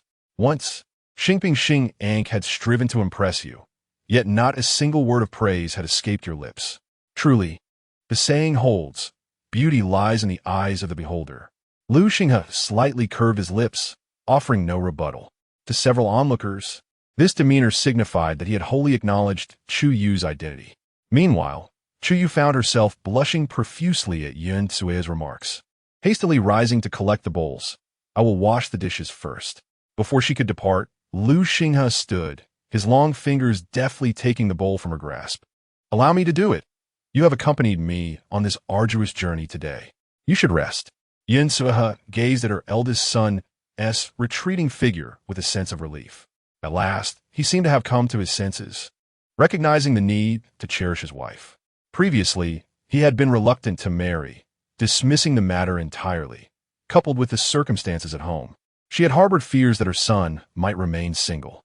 However, this girl possessed a kind heart, intelligence, and beauty. Surely, she would be hard to dislike. Chu Yue felt a touch of embarrassment in the kitchen's atmosphere. After filling a basin with water, she retreated to her room. Having spent the entire day outside, returning to prepare a dish of stir-fried intestines left her feeling sticky and uncomfortable. She longed to cleanse herself and change into fresh attire. How she wished for a proper bath. But alas, there was not even a decent bathroom here.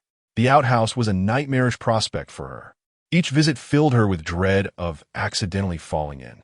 Clearly, once conditions improved, the house would require renovations, particularly the seemingly unstable roof, which posed a danger during winter snows.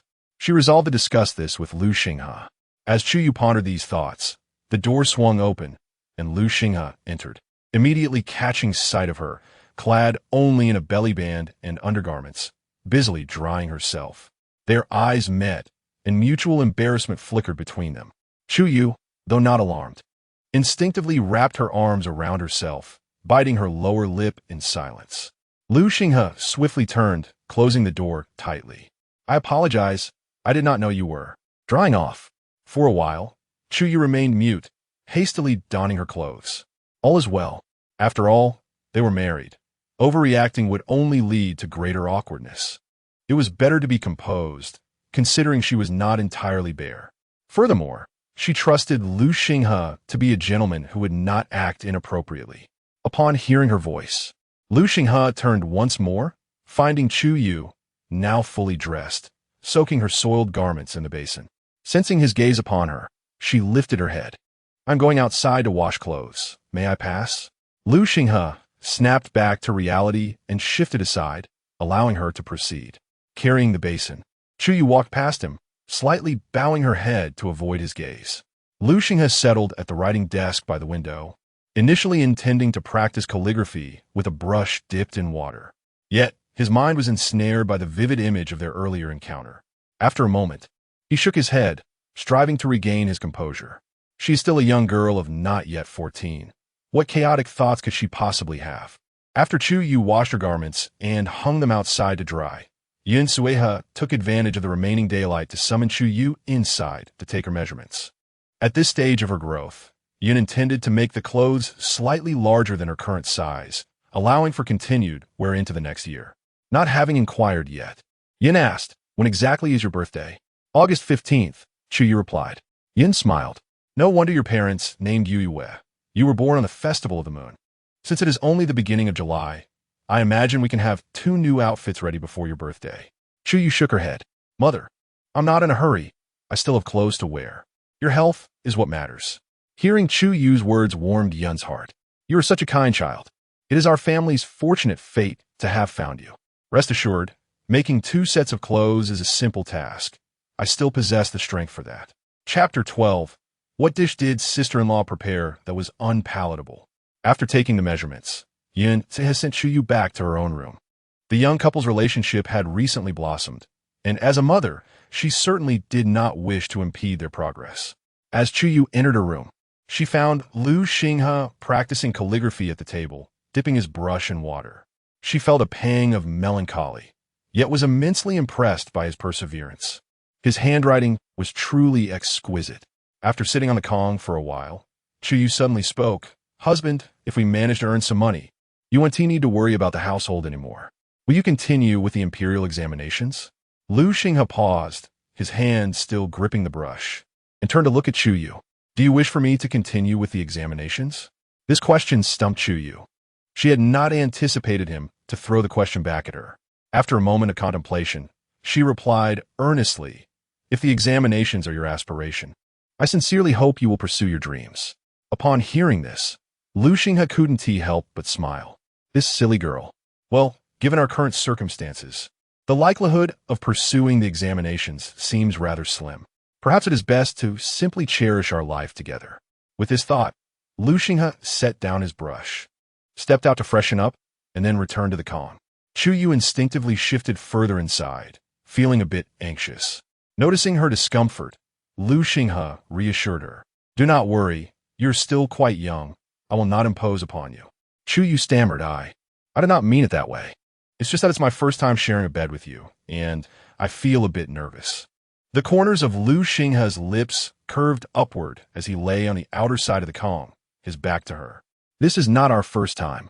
I slept here last night. I merely chose not to wake you when I saw you sleeping soundly in the morning. Chu Yu gazed at Lu Xinghe's back. Her heart stirred with emotion. She nestled into the wall on the inner side of the bed, turning away from him. Husband, do you know who has trampled our fields? With his eyes closed, Lu Xinghe murmured, I can make a reasonable guess. What do you plan to do about it? Chu Yu inquired further. In situations like this, which family does not vent their frustrations? They likely assume we are too meek to retaliate. After a brief pause, Lu Xinghe finally opened his eyes. Before I return today, I dismantled their entire field embankment. I believe they will appreciate this gesture of retribution. Chu Yu turned in surprise to look at Lu Xinghe. You dismantled their embankment? Lu Xinghe met her gaze. In the dim moonlight, her eyes sparkled brightly. Indeed, their grain is already worthless, and whether or not I dismantle the embankment will not affect their harvest. However, I must assert ourselves to prevent them from thinking we are easy to bully. Upon hearing this, Chu Yu's eyes twinkled with delight. They will likely be infuriated. Then her expression shifted to concern. But if we have vented our anger, will that family come to our doorstep tomorrow to cause trouble when they see their embankment is gone? Observing the worried look on her face, Lu Xinghe initially intended to reach out and ruffle her hair, but his hand hesitated and withdrew. Fear not, for ultimately it is they who are in the wrong. Even if the sky should fall, I, your tall companion, shall support it. Do refrain from sleeping too close to the wall. The earthen wall is laden with dust that might soil your garments. With that, he turned his back to Chu Yu and settled down to sleep once more. Hearing his words, Chu Yu shifted her body slightly inward. My dear husband, once we have earned some money, let us renovate our home. The roof appears rather precarious. Agreed. The following morning, Chu Yu was awakened by the sound of shouting. Lu Xinghe, come out. Did you not ruin our field as embankment? You could sever a man's livelihood with your actions. You must give me an explanation today. Upon awakening, Chu Yu noticed that Lu Xinghe had already donned his shoes. So she hastily got out of bed, slipped on her shoes, and joined him outside. As they exited, they saw Lu Xingping and Lu Xingyin emerging from another room, likely also roused by the commotion. Lu Xinghe opened the courtyard door, and the man attempted to rush in, only to be swiftly pulled back by Lu Xinghe, who threw him out. Take this outside. Do not disturb my family. The man, unable to match Lu Xinghe's strength, followed him to a more distant spot at the foot of the mountain, all the while under Lu Xinghe's imposing gaze. Chu Yu glanced at the two brothers and quietly inquired, "Do you know who that is?" "He is the nephew of the village chief, named Lu Dagua. He is both lazy and fond of taking advantage of others. Just after marrying, his parents partitioned the family." Lu Xingping cast a disdainful glance towards Lu Dagua, adding, "It has been 2 months of drought, and the fields have been dry for over a month. I have not seen him carry water even once. This is not the first time he has sabotaged the irrigation." Chu Yu nodded, observing Lu Dagua's position before Lu Xinghe, and suddenly feeling untroubled. How could such a worthless individual possibly rival Lu Xinghe? After washing her hands and face, she proceeded to the kitchen to prepare breakfast. Chu Yu apportioned 3 pounds of white flour, half of what the grain shop owner had sold her at a discount the previous day, intending to make noodles for the family. After kneading the dough, she set aside to rest, heated the pot, added some lard to render fat, and then cracked an egg from their neighbors into the pan to fry before adding water for the broth. Once the noodles were cooked, she ladled broth over 5 bowls filled with minced garlic and added a small handful of wild vegetables to blanch before serving. "Xingyan, you may extinguish the fire now. Quickly call mother and your elder brother to the table. The noodles won't taste good if left too long." "Understood." Lu Xingyan hurriedly pulled out the damp wood from the stove and called for the others. Before long, several family members entered the kitchen, and Chu Yu pushed the only bowl containing the fried egg towards Yun Suiha.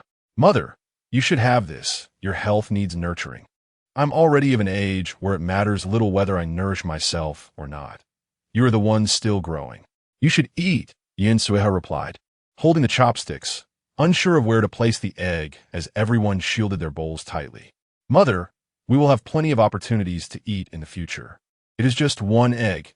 You should take it," Lu Xingping insisted. Lu Xingyan swallowed the noodles in his mouth and said, "Mother can eat eggs, we can have noodles, and my sister-in-law makes them deliciously."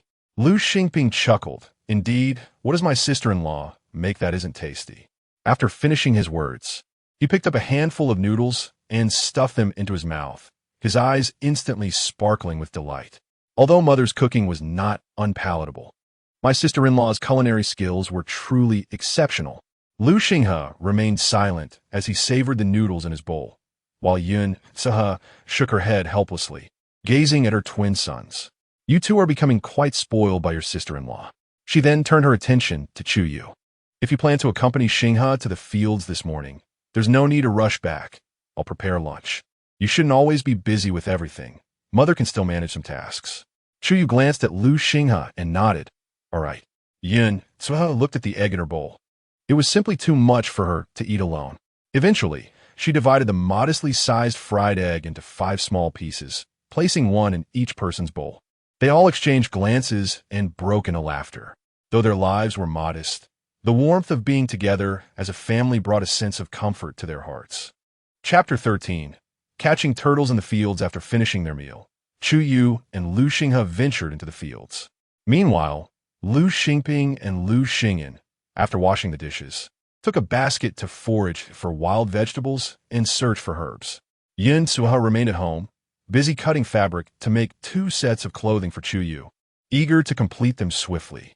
Upon their arrival at their own fields, Chu Yu and Lu Xinghe discovered Lu Fei diligently mending a gap in the lower fields. A rare display of industriousness. Observing this, Chu Yu leaned closer to Lu Xinghe and whispered, "My dear, how did you manage to deal with him this morning?" Lu Daguwei fears his uncle. "Before I returned home yesterday, I consulted with the village head regarding this matter," Lu Xinghe replied. The village head had previously accepted wild boar meat from Lu Daguwei's family, making him reluctant to oppose Lu Xinghe, especially since the situation was indeed Lu Daguwei's fault. From a distance, Lu Daguwei noticed the two of them, still irked from being scolded by the village head that morning. He exclaimed, "Lu Xinghe, you truly have the audacity. You've ruined my family's paddy fields and still have the nerve to play the victim. You are truly insidious."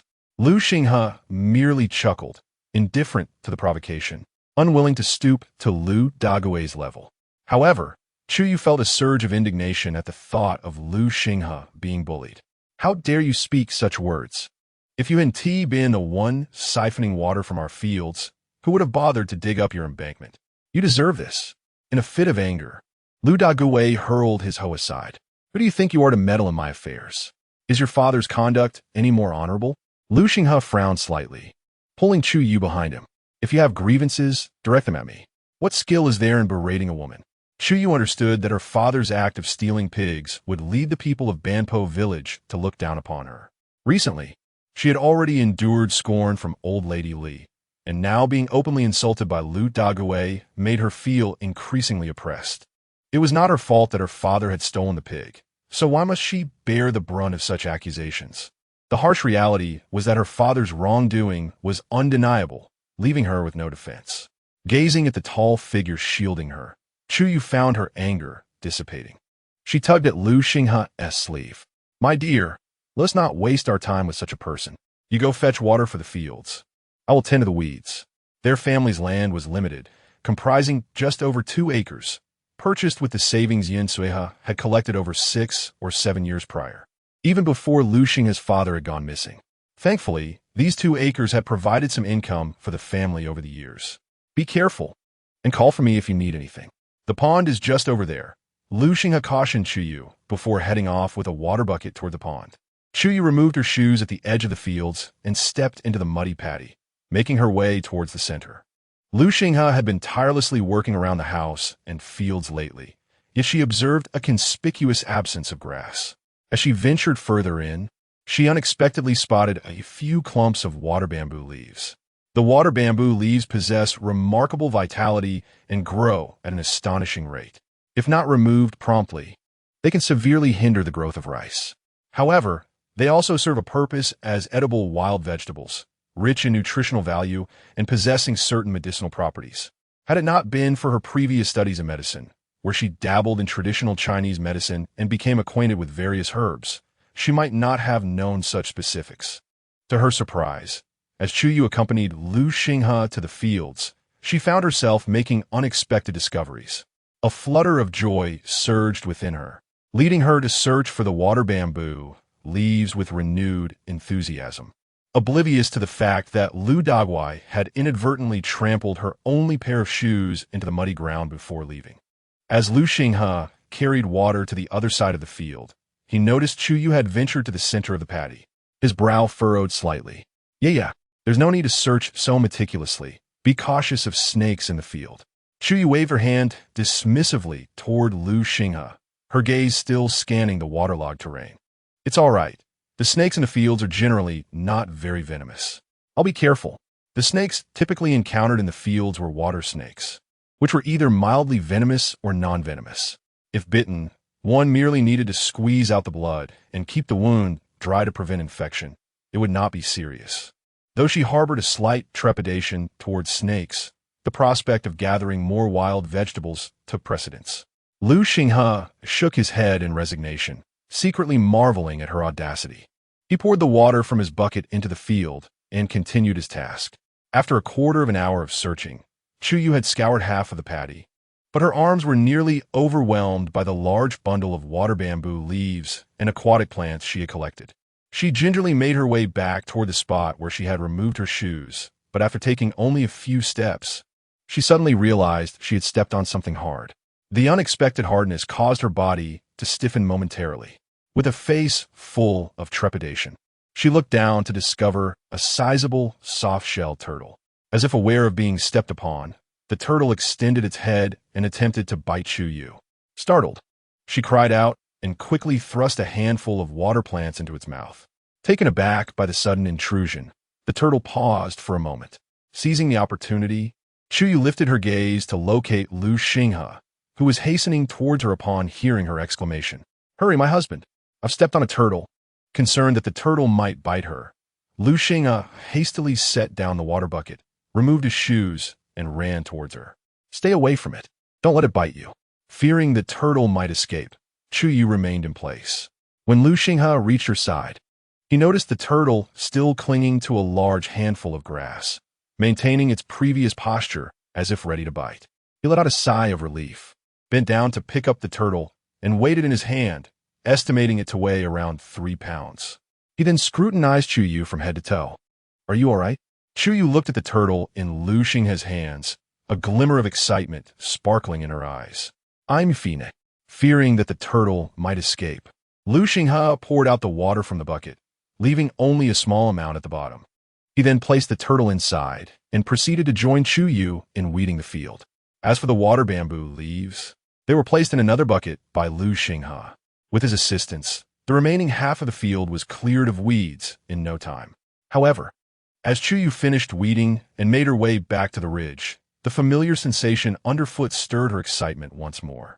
To prevent the turtle from biting her, she firmly pressed it into the mud and called out, "Husband, come quickly. There is another turtle here." Chapter 14. My sister-in-law must be a celestial fairy. Lu Xinghe was taken aback. This was not his first time farming, and over the years, he had seldom encountered anything unusual, let alone a turtle or eel. Yet, here was this little girl, and she had managed to step on two of them. Although he did not believe in supernatural beings, this occurrence was indeed quite extraordinary. He hurried towards Chu Yue, extracting the turtle she had stepped on from the mud. It was slightly smaller than the previous one, weighing around 2 pounds. Chu Yue beamed with joy, her round, bright eyes sparkling with excitement. The next time they went to town, they could sell these 2 turtles at Huayu Tower and make a tidy profit. Turtles had always been a coveted ingredient sought after by the grand restaurants, a delicacy reserved for affluent households, thus inherently valuable. Lu Xinghe gazed at her. The innocent and carefree smile of the young girl etched deeply in his memory. Oblivious to Lu Xinghe's expression, Chu Yue urged, "It's getting late. Let us head back." After saying this, she turned towards the direction where she had left her shoes.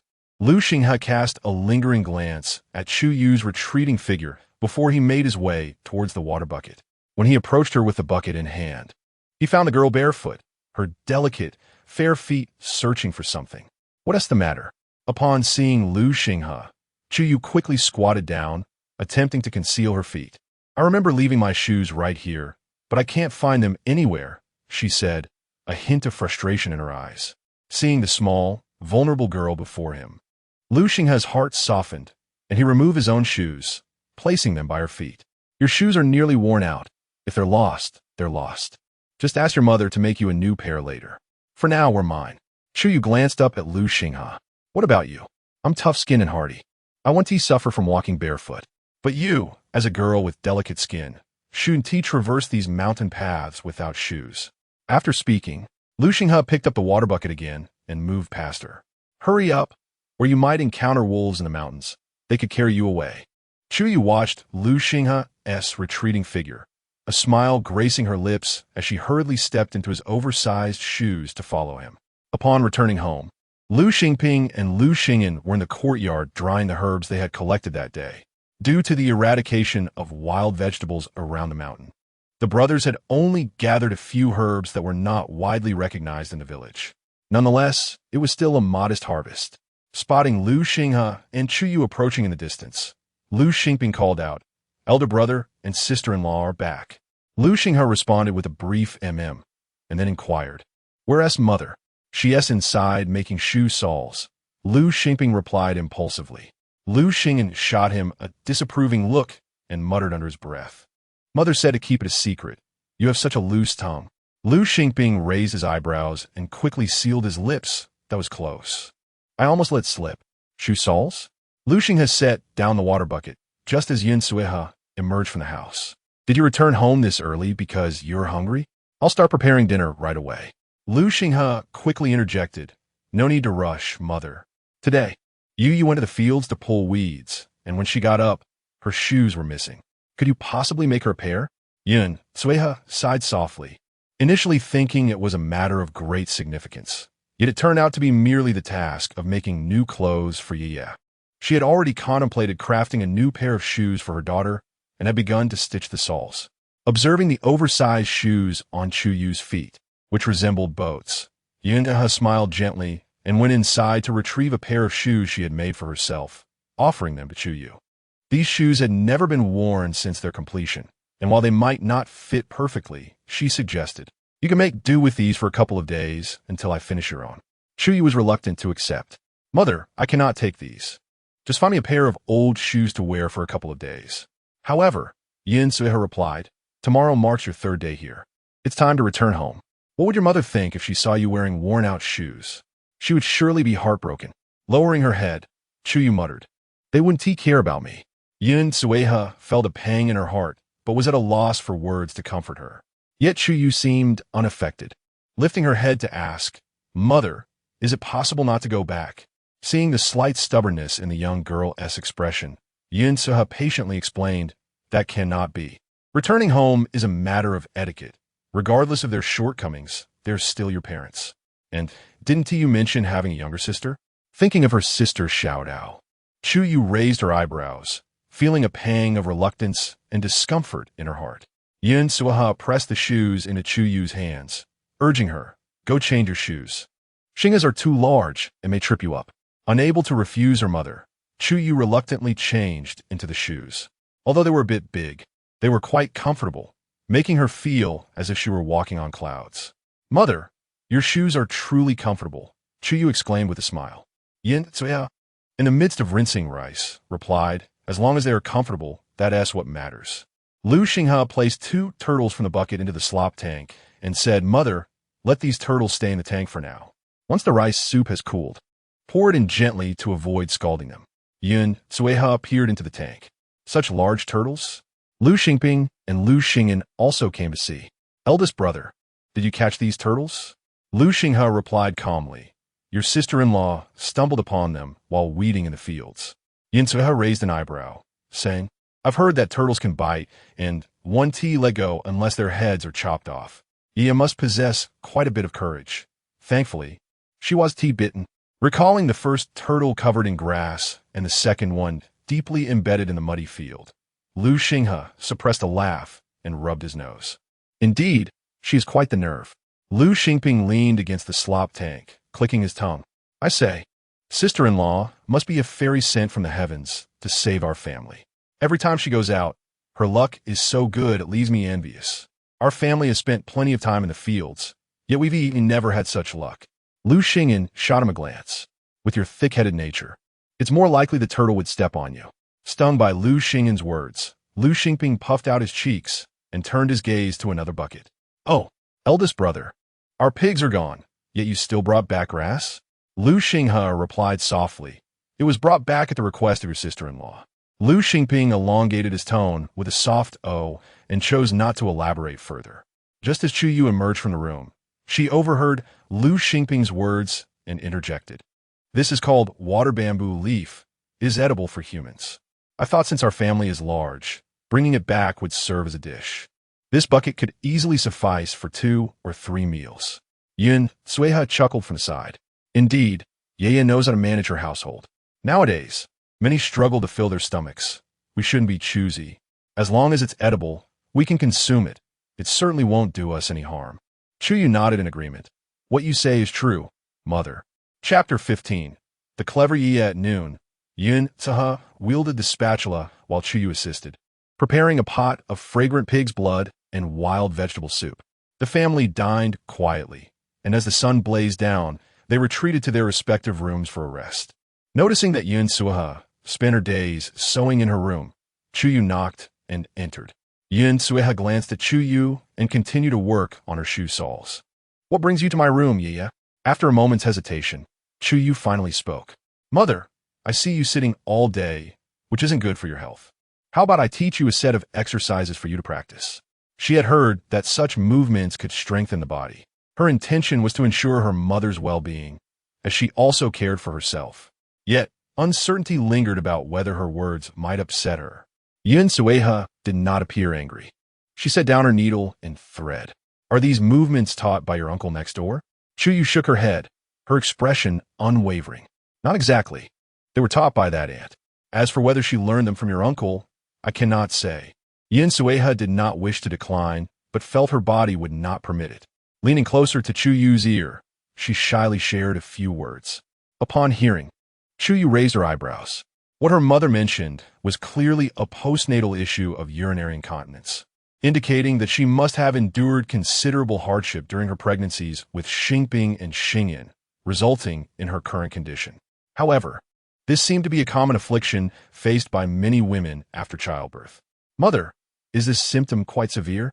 Chu Yue inquit sopti. Yun Sueha shook her head. It's manageable, but I must avoid strenuous movements and heavy objects, especially sneezing. As she spoke, she lowered her gaze, feeling somewhat embarrassed. Why am I confiding this to you? I must be making you laugh. Chu Yue took her mother's hand, showing no sign of disdain. Mother, there's nothing to be ashamed of. I heard from that aunt that childbirth can take a toll on the body, and many women experience these symptoms.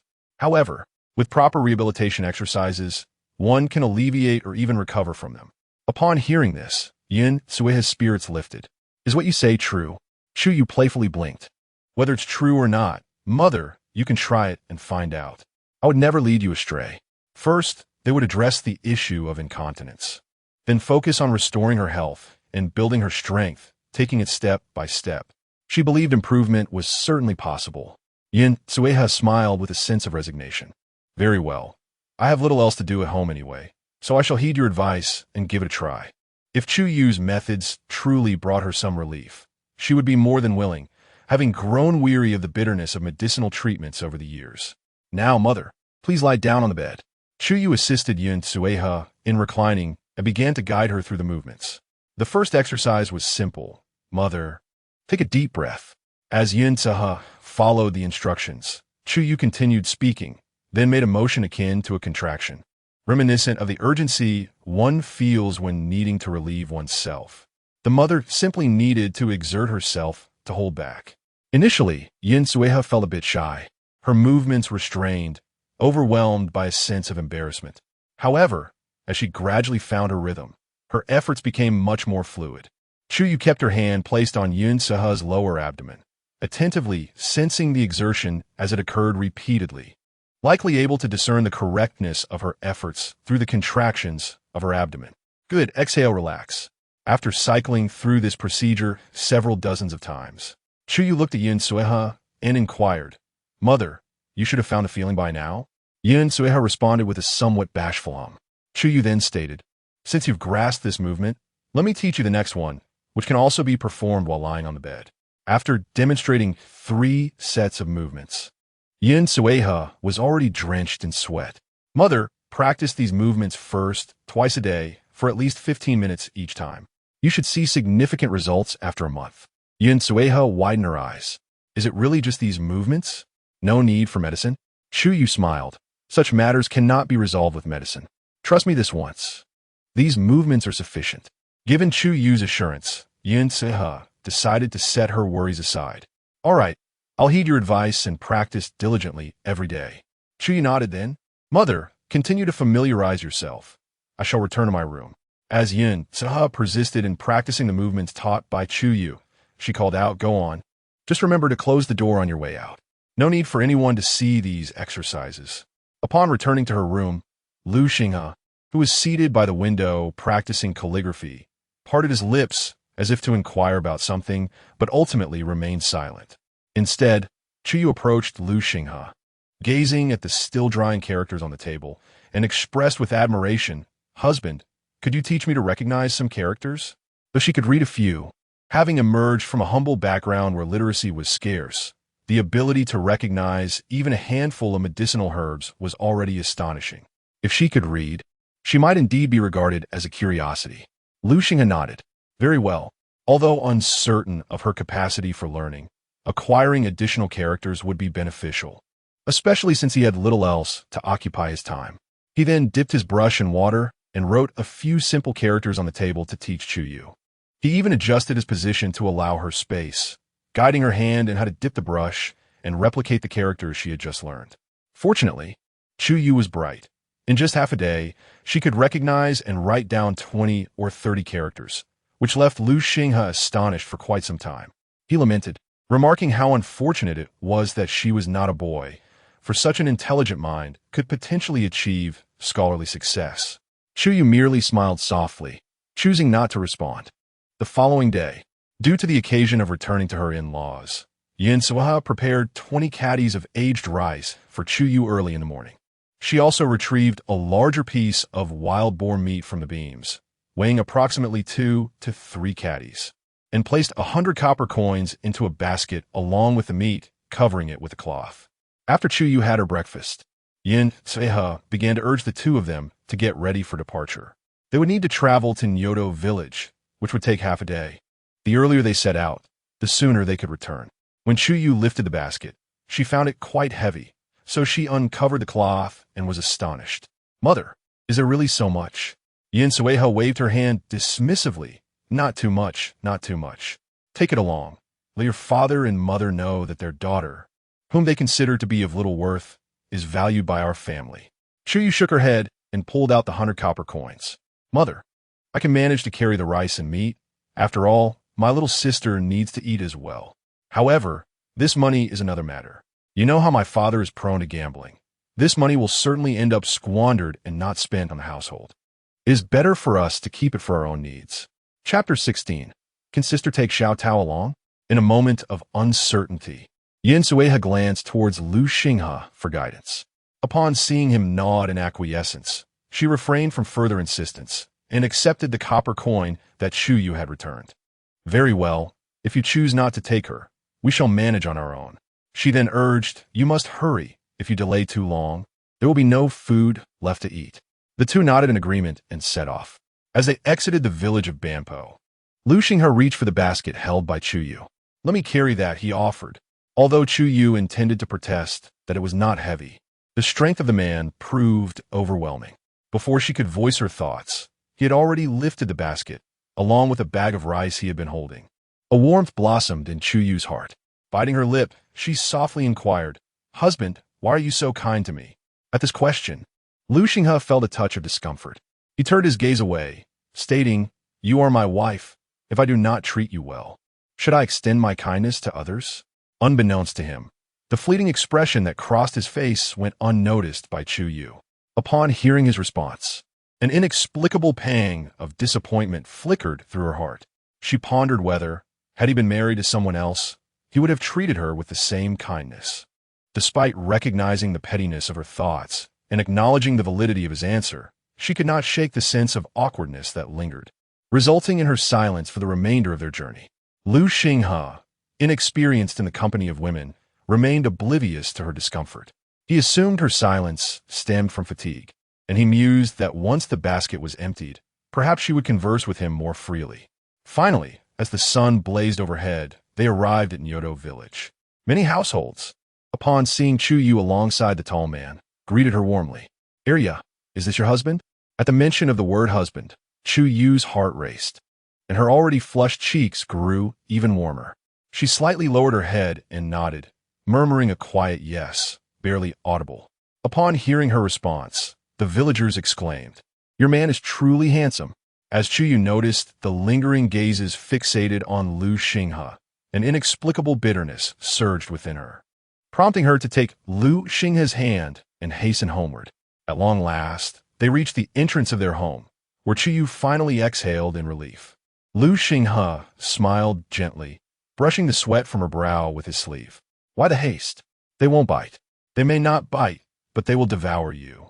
Chu Yue thought, refraining from voicing this sentiment in Lu Xinghe's presence. The courtyard of the Chu family was modest, and Zhao Chunhua, busy in the kitchen, had keen ears. The moment they appeared at the door, she rushed out, exclaiming, Head of the family, Da Qing, Arya has returned with her husband. Come and greet our guests. The two individuals heard a commotion and hurriedly emerged from their respective rooms. Upon seeing Lu Xinghe, Chu Youqian's gaze inexplicably flickered with avoidance. If given the choice, he would prefer to maintain his distance from this man. As Chu Dashan stepped outside and noticed the heavy basket in Lu Xinghe's hands, he quickly approached to take it, cheerfully exclaiming, Why bring anything with you? How very courteous! While speaking, he began to unpack the contents of the basket, and upon spotting a piece of meat nestled among the rice, his throat involuntarily convulsed, the sound of his swallowing audible even to Chu Yue, who stood a meter away. Truly, how embarrassing! Zhao Chunhua and Chu Yuqian exchanged glances, hastily laughing to diffuse the previous awkwardness. Haha, look at me, standing out here for no reason. Cool me. Let us head inside. It's quite warm out here. Let's talk inside. Turning to Chu Yuqian, she added, Make sure to entertain your son-in-law well. I'll busy myself in the kitchen. We don't have much to offer, but let the two girls and your son-in-law manage with a simple meal before they leave. Very well. Chu Yue promptly gestured for Lu Xinghe to enter. "Please do come in, sister." At that moment, Xiao Tao emerged from the room she had shared with Chu Yue, standing at the doorway and calling out softly. Her eyes shimmered with excitement and fear. Her eyelids slightly red, and her small hands fidgeted restlessly. Chu Yue suppressed her emotions, glancing at Lu Xinghe and then at Chu Yue. "I'll go keep Xiao Tao company." Chu Yue waved his hand. Go on, go on." Chu Yue took Xiao Tao by the hand and led her inside, gently ruffling her hair. "Did you miss your sister?" Xiao Tao nodded vigorously. Squatting down, Chu Yue looked at her and softly inquired, "Have the last few days been good?" She observed closely. Xiao Tao initially seemed inclined to shake her head, but just as she was about to do so, her small head suddenly bobbed up and down twice. "I've been well, but I really miss my sister. When you return this time, will you be leaving again?" Seeing the look of distress on Xiao Tao's face, Chu Yue felt a pang of sympathy, but spoke the truth nonetheless. "I will be leaving. Your sister is getting married and won't be able to visit as often." Though she understood the reality, a wave of panic washed over Xiao Tao upon hearing Chu Yue's words. She grasped Chu Yue's hand, her voice quivering. "Can sister take Xiao Tao with her?" From a young age, Xiao Tao had been cared for by Chu Yue, through diaper changes, soothing her to sleep, helping her crawl, walk, and speak. She had never spent a day apart from her sister. Now, with Chu Yue's impending departure, her heart was filled with dread and uncertainty. With reddened eyes, Chu Yue gently embraced Xiao Tao. "Oh, dear Xiao Tao, I wish I could take you with me, but I cannot. You belong to your parents, and they would not allow me to take you away. But I promise to visit you as often as I can." Upon hearing these words, tears streamed down Xiao Tao's cheeks, her stifled sobs causing her frail shoulders to tremble incessantly. Witnessing this, Chu Yue felt an even deeper sense of helplessness, soothing her back with gentle strokes. Alas, if only the little girl were 7 or 8 years old, she wouldn't have to worry so. Now, leaving her alone in the Chu family, she remains uncertain about what her days will be like. Once Chu Xiaodao's emotions stabilized a bit, Chu Yue, as if performing a magic trick, produced a small paper bag. She opened the bag to reveal 2 exquisite pieces of pastry. These pastries were purchased 2 days prior during her trip to the town, where she had spent 5 coins on a small package. Hearing about the return visit, she had deliberately saved 2 pieces to bring to Xiao Dao. Chu Yue took 1 piece from the bag and placed it in Xiao Dao's hand. "Do taste it. I specially brought it for you," she urged. Chapter 17. These shoes are not for you. Chu Xiaodao had never tasted pastries, save for a solitary occasion when her sister, seizing the moment while their mother was out, discreetly retrieved a small jar of brown sugar hidden in the rafters and offered her a taste with chopsticks. That singular experience marked her only encounter with sweetness. Fearing their mother's disapproval, her sister had only dared to let her lick a little. The exquisite flavor lingered in her memory, etched deeply within her. Now, gazing at the delicately patterned pastry in her hand, the still sobbing Chu Xiaodao tentatively reached out her small hand to touch it. "How beautiful it is!" Subsequently, she brought the pastry to her lips, gingerly biting off a morsel the size of a mung bean, savoring its taste with meticulous attention. The pastry was remarkably delicate, melting upon contact with her tongue, its sweetness soothing the young girl's anxious heart. She smiled at her sister, Chu Yue. "Sister, it's so delicious." Chu Yue gently patted her head. "I'm glad you like it. Eat up. There's still another piece." Chu Xiaodao shook her head. "You must eat too, sister. Such a delightful treat cannot be enjoyed by me alone." A warmth blossomed in Chu Yue's heart as she chuckled softly. "Silly Xiaodao, I can always bring you more. I have already tasted it. These 2 pieces are yours." Then Chu Xiaodao looked at her sister with uncertainty. Could she save the other piece for when she was hungry later? Upon hearing this, an inexplicable pang of sorrow stirred within Chu Yue. Yet, she quickly suppressed it. Did Xiaodao not understand their mother? They had talked for quite some time, and their mother would surely suspect that she had given Xiaodao something special. When she discovered the pastries, Xiaodao would not only lose the treats, but might also face punishment for indulging herself alone. It is often said that children should not speak ill of their parents, and daughters should not disclose their mother's faults. Yet, both sisters had endured these harsh realities in the Chu household, and it was not Chu Yue's intention to sow discord between Xiao Tao and their parents. She merely wished to protect Xiao Dao from harm due to her own actions. The joy Xiao Dao felt from the pastry dimmed with her sister's words. She nodded, lowering her head, tears cascading down as she consumed the first piece. She could not fathom why, despite her desire not to worry her sister, her tears flowed uncontrollably. Was it her inadequacy that prompted her sister's departure? With one hand holding the pastry, Chu Yue used the other to wipe Xiao Tao's tears. If she continued to cry, even in her absence, her sister would still be concerned. The 5-year-old girl took a deep breath, raised her sleeve to dry her eyes, and offered what she deemed a radiant smile. Xiao Dao won't cry anymore. Sister, don't worry about me. I will be fine.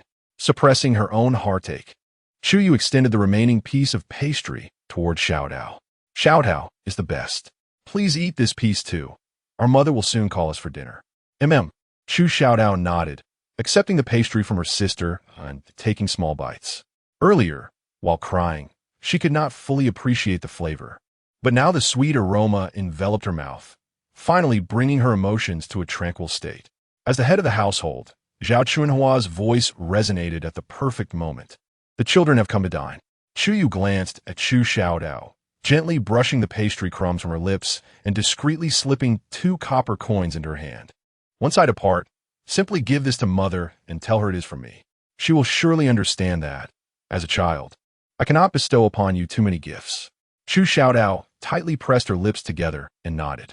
When she raised her eyes again, the glistening in her large orbs held a newfound determination. Chu Yue smiled knowingly and took her by the hand, leading her towards the kitchen. The midday meal consisted of a watery porridge, barely revealing a few grains of brown rice. Perhaps reluctant to part with the scant supply of rice they had, Zhao Chunhua merely added more water to the porridge originally prepared for their family of 4. Remarkably, she had also fetched some pickled vegetables, lovingly preserved by the original owner. Zhao Chunhua looked at Chu Yue and Lu Xinghe, saying, Our family's circumstances are modest, and we do not have much to offer.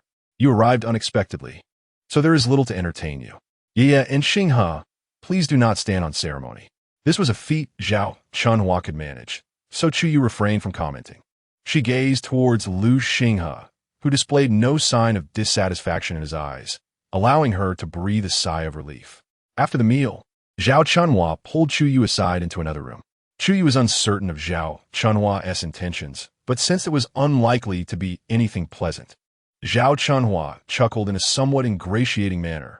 My dear, I heard that on your first day at Hampa village, your husband brought back a wild boar? Mother seems well informed.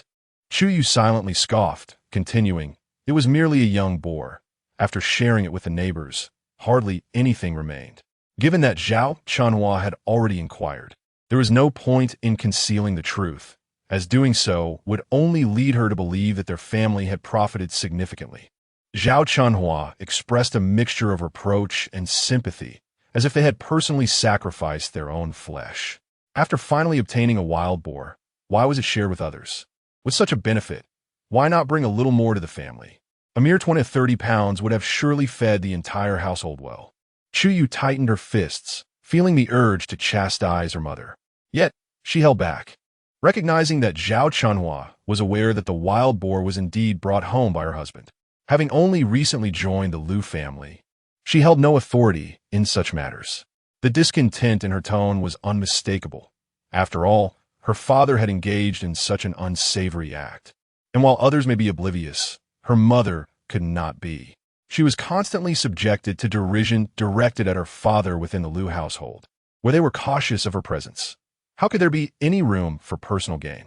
In a hushed tone, she muttered, Even if I wish to gain something, the Lu family must have sufficient resources.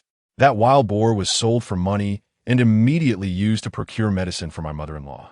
Upon hearing this, Zhao Chunhua's expression faltered, nearly forgetting that Lu Xinghe had a mother who was perpetually immersed in remedies.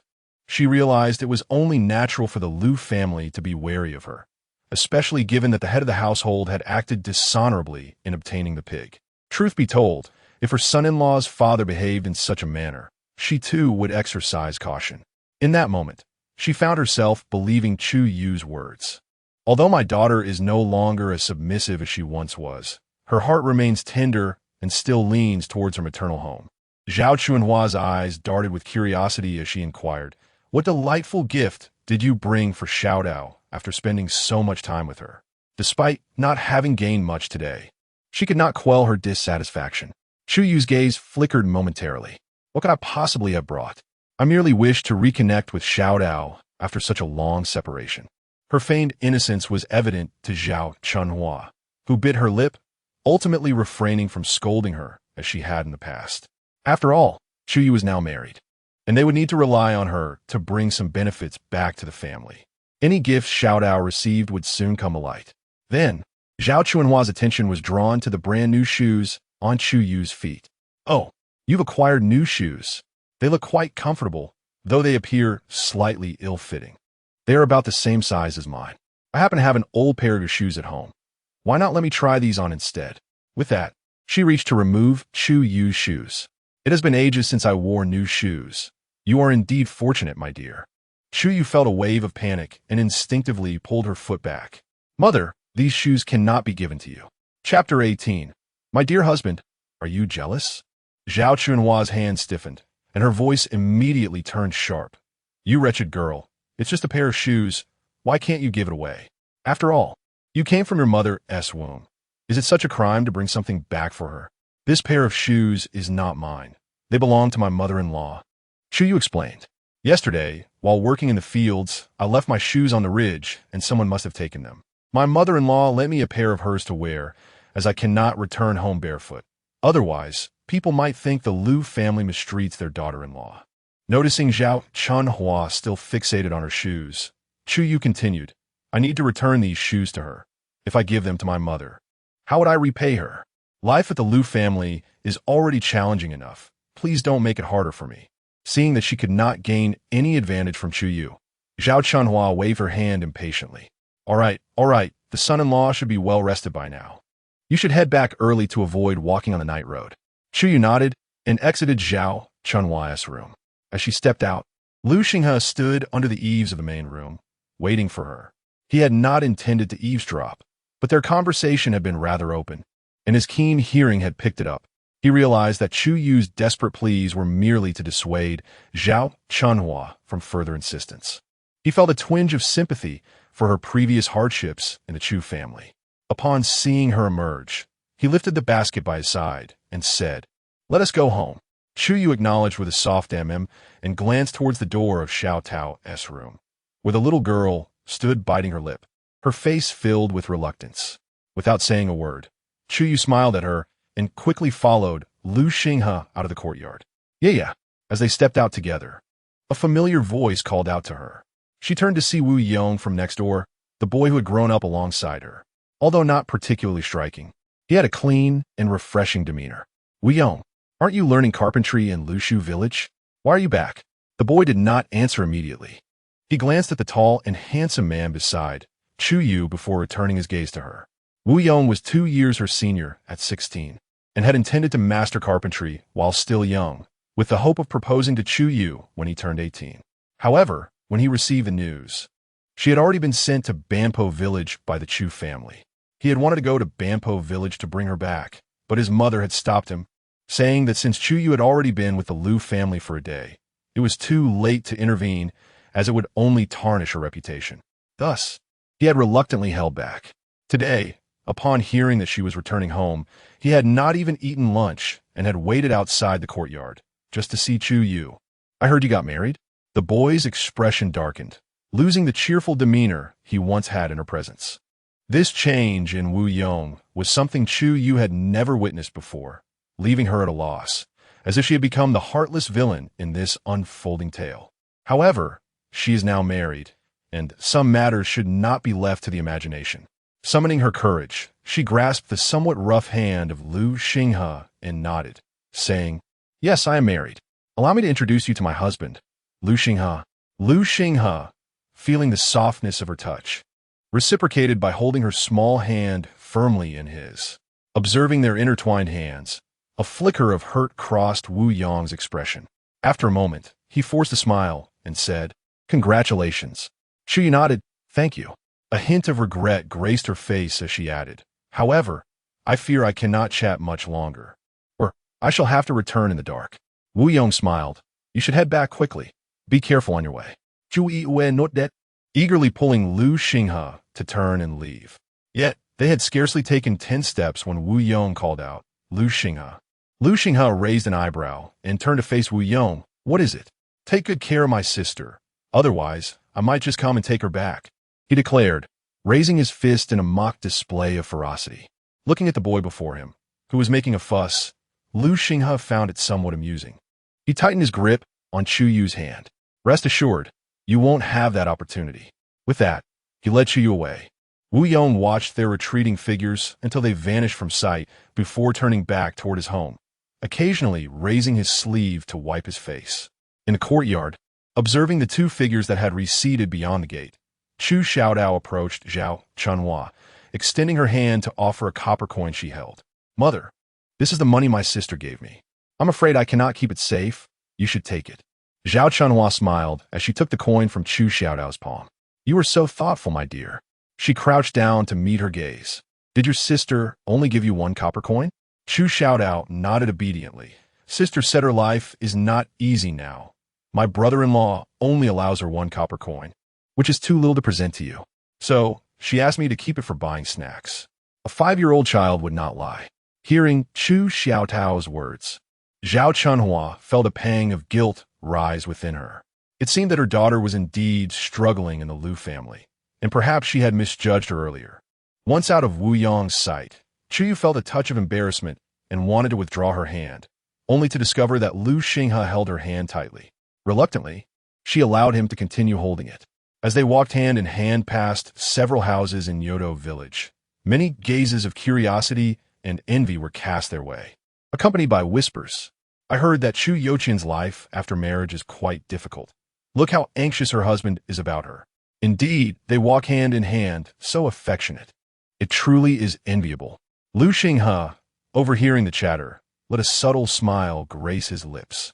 Meanwhile, Chu Yue, feeling the scrutiny of the crowd, wished to leave the area as soon as possible, quickening her pace. As the two departed from the confines of Nyoto village and ventured towards the mountains, Lu Xinghe finally relinquished his grasp on Chu Yue's hand, primarily due to observing the girl's somewhat bashful demeanor. Earlier, you mentioned that your neighbor, Uncle Wu, is a traveling doctor. Is that Wu Yong's son? Lu Xinghe inquired while walking, casting sidelong glances at Chu Yue's expression.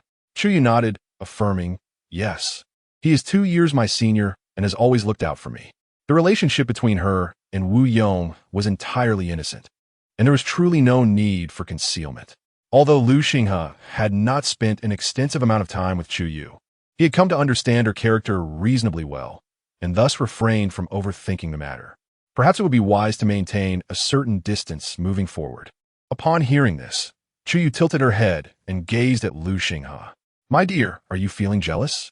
Chapter 19. Discovering the official silver, Lu Xinghe's gaze momentarily flickered, and he cleared his throat, touching the tip of his nose. No, he replied. Chu Yue exclaimed, I don't believe you. Lu Xinghe raised an eyebrow. Why? Chu Yue smiled. If my husband were not jealous, why would he insist on keeping his distance from me? Unable to suppress himself, Lu Xinghe reached out to ruffle the girl's hair. You're my wife. If I do not allow you to maintain distance from him, should I permit you to grow closer to another man? Chu Yue pondered for a moment, recognizing the logic in his words. Yet, precisely because of this reasoning, her pride felt slightly bruised. Earlier, she had thought he might be jealous for her sake. Now, perhaps he believed she was being overly sentimental. Lost in her thoughts, she quickened her pace. Lu Xinghe, perplexed by her sudden urgency, hurried to keep up, occasionally reminding her to slow down to avoid twisting her ankle. As they walked, Chu Yue unknowingly stepped on something, stumbling slightly and nearly twisting her ankle. Lu Xinghe rushed forward to steady her arm. Are you all right? Chu Yue shook her head and glanced down, initially thinking it was a pebble. As she prepared to kick it away, she caught sight of a silver ingot glinting in the sunlight. Her eyes widening in surprise as she looked at Lu Xinghe. They exchanged glances, and Chu Yue quickly bent down to pick up the silver ingot, examining it closely. The ingot weighed approximately 10 taels and was caked with dirt in the crevices, clearly having been abandoned for some time. The only notable feature was the inscription Nanyuan Treasury, silver etched on the bottom. causing her brow to furrow slightly. Though she did not fully grasp the implications of these four characters, she understood that such silver, marked with a record of origin, should not be used carelessly, as it could lead to dire consequences. She handed the ingot to Lu Xinghe. "Husband, take a look." Lu Xinghe scrutinized the silver ingot, his brow furrowed. This ingot appears to have originated from the national treasury. It is quite remarkable luck for this young girl to stumble upon a silver ingot on the mountain path. Chu Yue expressed her confusion. Originating from the national treasury? Lu Xinghe nodded. Only silver ingots from the treasury are inscribed with the words non-yuan treasury silver. This type of silver is primarily allocated for military salaries, official remuneration, palace expenditures, regional development, and disaster relief, and it seldom falls into the hands of common folk. Chu Yue's expression turned regretful. "So, according to you, we cannot use this silver ingot?" "Certainly not," Lu Xinghe replied. "Whether commoners or officials, misusing official silver could result in severe punishment, even death. However, melting it down into smaller pieces would not pose a problem." He returned the ingot to Chu Yue's hands. "Since it is an abandoned item, keep it safe for now.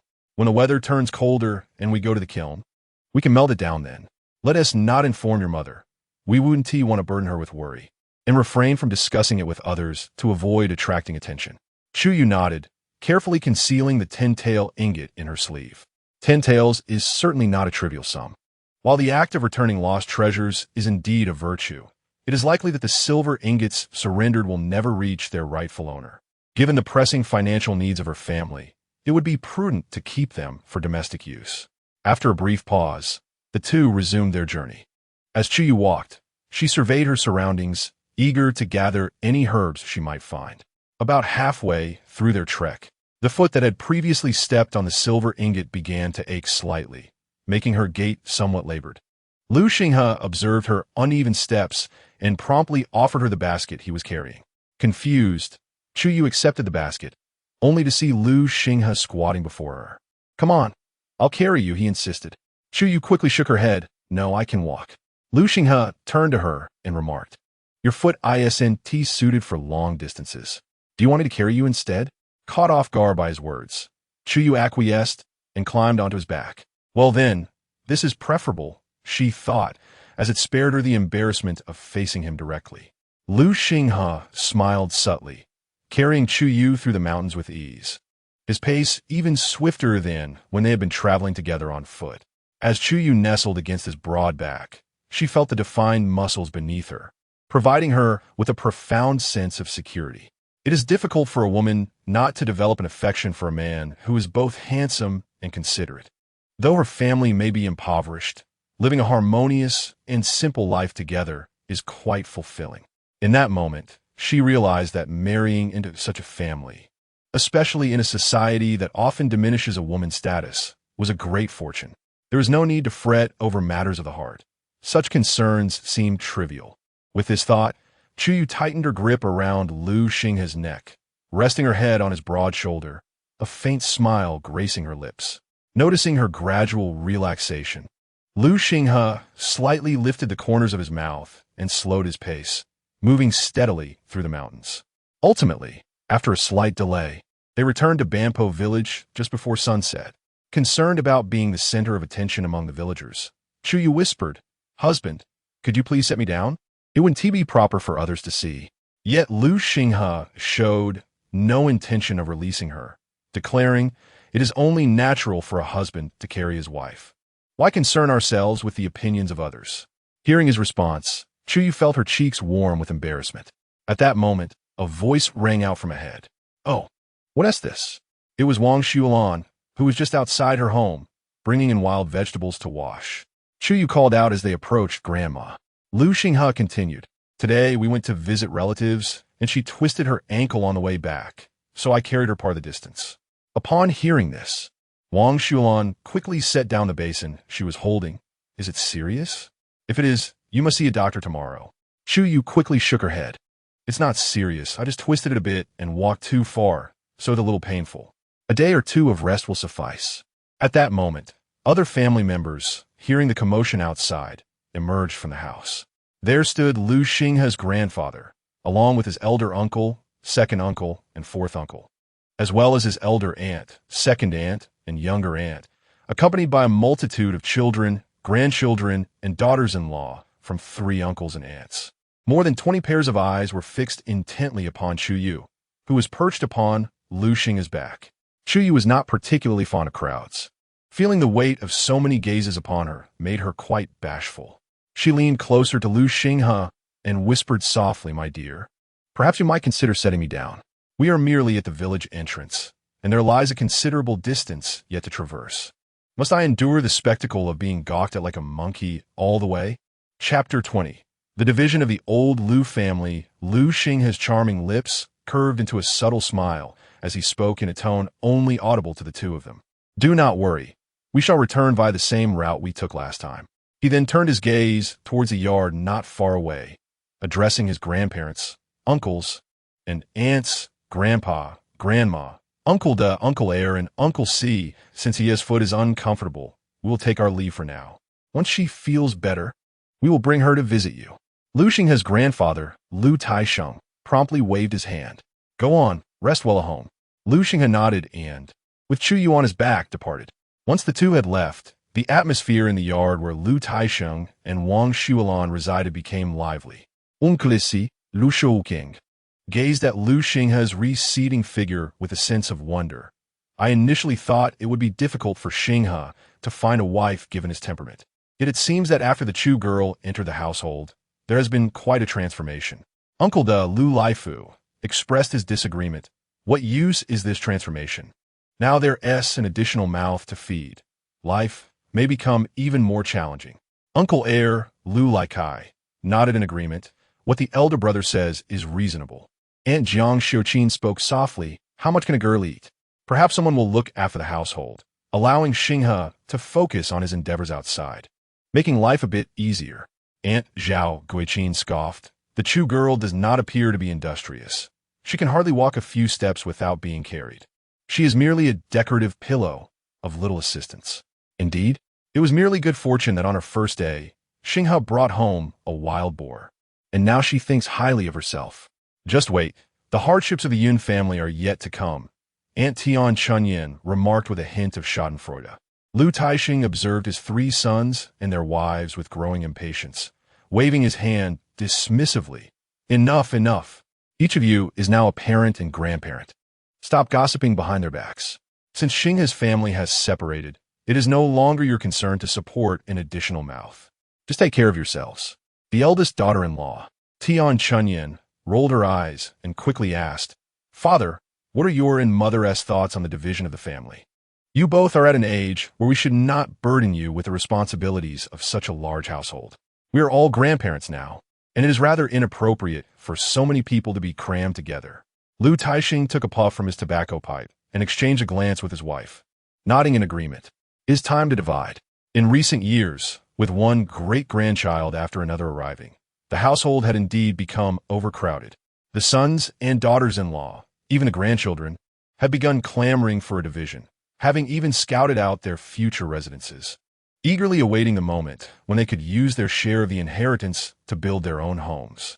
Lu Taisheng understood that once this family was divided, it would be impossible to reunite. It was better to let them separate, allowing him and his wife to enjoy their peaceful lives. Upon hearing Lu Taisheng's response, everyone felt a surge of joy, their faces lighting up with happiness, particularly the granddaughters-in-law. It was daunting to face such a large family upon entering the home, making it difficult to feel at ease.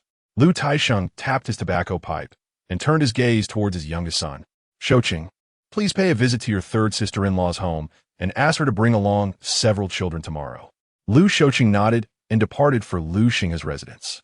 The others exchanged glances, and the eldest daughter-in-law, Tian Chunyin, hurriedly inquired, "Father, why summon the Yun family after our separation?" Lu Taisheng inhaled from his pipe once more.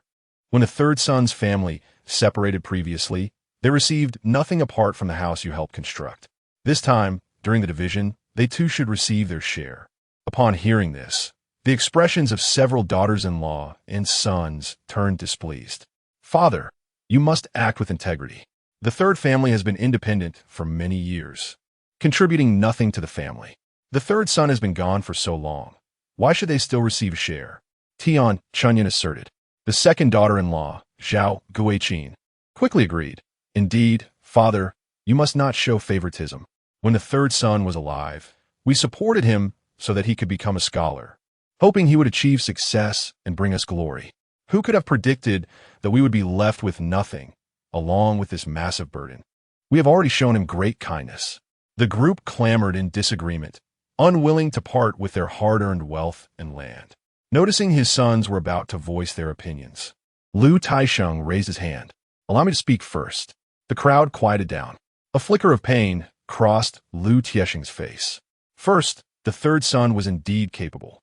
He became a scholar at a young age, and thanks to him, our family enjoyed 12 years of tax exemption.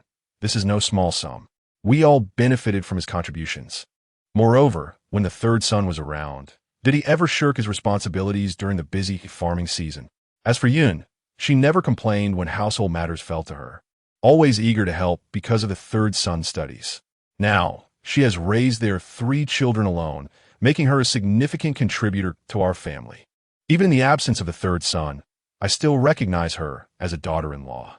As he spoke, he patted his chest. You ask why? I look around at all of you. Our blood runs the same, all descendants of me and your mother. Why should they not share in what we have? Hearing this, the sons and daughters-in-law lowered their heads. Yet, human nature often prioritizes self-interest. Regardless of the hardships faced by the Yun family, it had little bearing on their own lives. The eldest daughter-in-law, Tian Chunyan, repeatedly cast glances at her husband. Lu Lifeng, under the pressure of his wife's gaze, finally mustered the courage to ask, Father, the third family has been separated for so long. Surely they cannot receive as much as we do? At that moment, Wang Xulan, having finished washing the vegetables, approached Lu Taisheng. She wiped her hands on her apron and addressed the assembled sons and daughters-in-law. I have discussed this matter with your father and anticipated your discontent. Tomorrow, the 3 families may select their fields first. Surely this will alleviate any objections? Upon hearing this, the group finally relented. As Lu Xinghe carried Chu Yue home, he startled Yun Suihe. What could have happened? Why was he carrying her? Xingping quickly opened the courtyard gate. Lu Xingping hurried forward to unlock the door and took the basket from Chu Yue's hands, allowing the two to enter. Once Lu Xinghe stepped into the courtyard, he gently set Chu Yue down. After she was on her feet, she limped a few steps to a chair and sat down, rolling up her pant leg.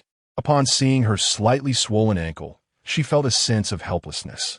It hadn't hurt that much at the time. How had it swollen? After a brief glance, she quickly lowered her pant leg.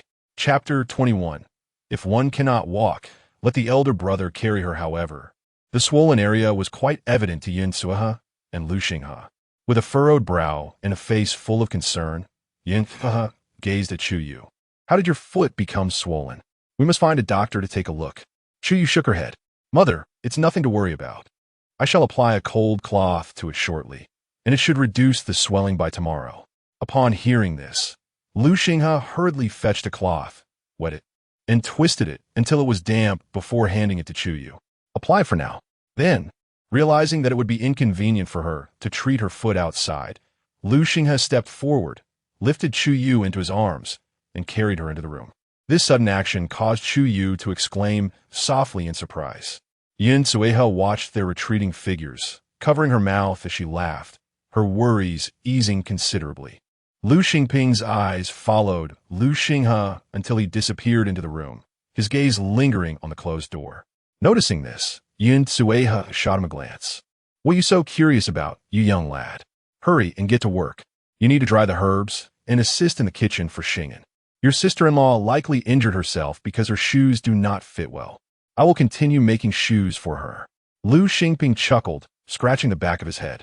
All right, mother. In Lu Xinghe's embrace, Chu Yue felt utterly stiff, her face burning with embarrassment. Lu Xinghe gently placed her on the Kong and reached for her foot, only to have her pull it back. She then took the cloth from his hands. I could do it myself. Understanding her shyness, Lu Xinghe did not press the matter. Very well, you tend your foot. I will check outside to see if there is anything that needs assistance. I shall bring you your dinner shortly, so do not get up for now. Chu Yue nodded her head, keeping her gaze lowered. Okay. Lu Xinghe cast her a glance before exiting the room. Just then, Lu Shouqing had arrived outside the courtyard. Xinghe. Lu Xinghe looked up. Fourth uncle? He quickly approached and opened the courtyard door. What brings you to my home? Where is your mother? He raised his voice towards the house. Is third aunt home? Yin Tsa, who had just put down her work of sewing shoe soles upon hearing the voice, stepped out of the room. Shouqing is here. Lu Shouqing replied, Third aunt. Father asked me to inform you that you should take Xinghe and the other brothers to the old residence tomorrow. Yin Sueha regarded him with confusion. But what is the matter? Lu Shouqing sighed. It is regarding the division of the family. Recently, due to this matter, both elder sister and second sister have been persistently bringing it up before father and mother. Yin Sueha was somewhat taken aback. Father has agreed to the division. Previously, when they had insisted on separating from the in-laws, father had been adamant against it, stating that as long as the parents were alive, there should be no division. However, due to the excessive commotion, he had no choice but to relent. Now, with both elders still alive, the decision to divide seems to have been prompted by the incessant nagging of elder and second sisters. Lu Shouqing nodded. Yes, today when elder sister mentioned it, father agreed. However, even if we do divide, we will likely continue to live with father and mother. They're getting older, and I cannot bear the thought of leaving them to live alone. Yinsa hurriedly remarked, Indeed, it is essential that someone watches over our parents, who are nearing 60. After Lu Shouqing spoke, he turned and exited the courtyard, saying, I've conveyed the message. Sister-in-law, remember to bring Xinghe and the others tomorrow. Yin Sueha took a few steps toward the gate, calling out, Shouqing, why not have a meal before you leave? Lu Shouqing waved his hand as he walked, replying, No, we have prepared food at home. I shall not trouble sister-in-law. Lu Xingping rushed out from the kitchen and stood beside Yin Sueha, gazing at their uncle's retreating figure. In a hushed voice, he inquired, Mother, why are we summoned by grandfather and grandmother when we have already been separated from the family? Yin Sueha gently patted Lu Xingping's head. Regardless of the reason for the invitation, we shall go if called. You are all grandchildren of your grandparents. Whatever they offer, we shall accept, and if they do not, we shall not quarrel over it.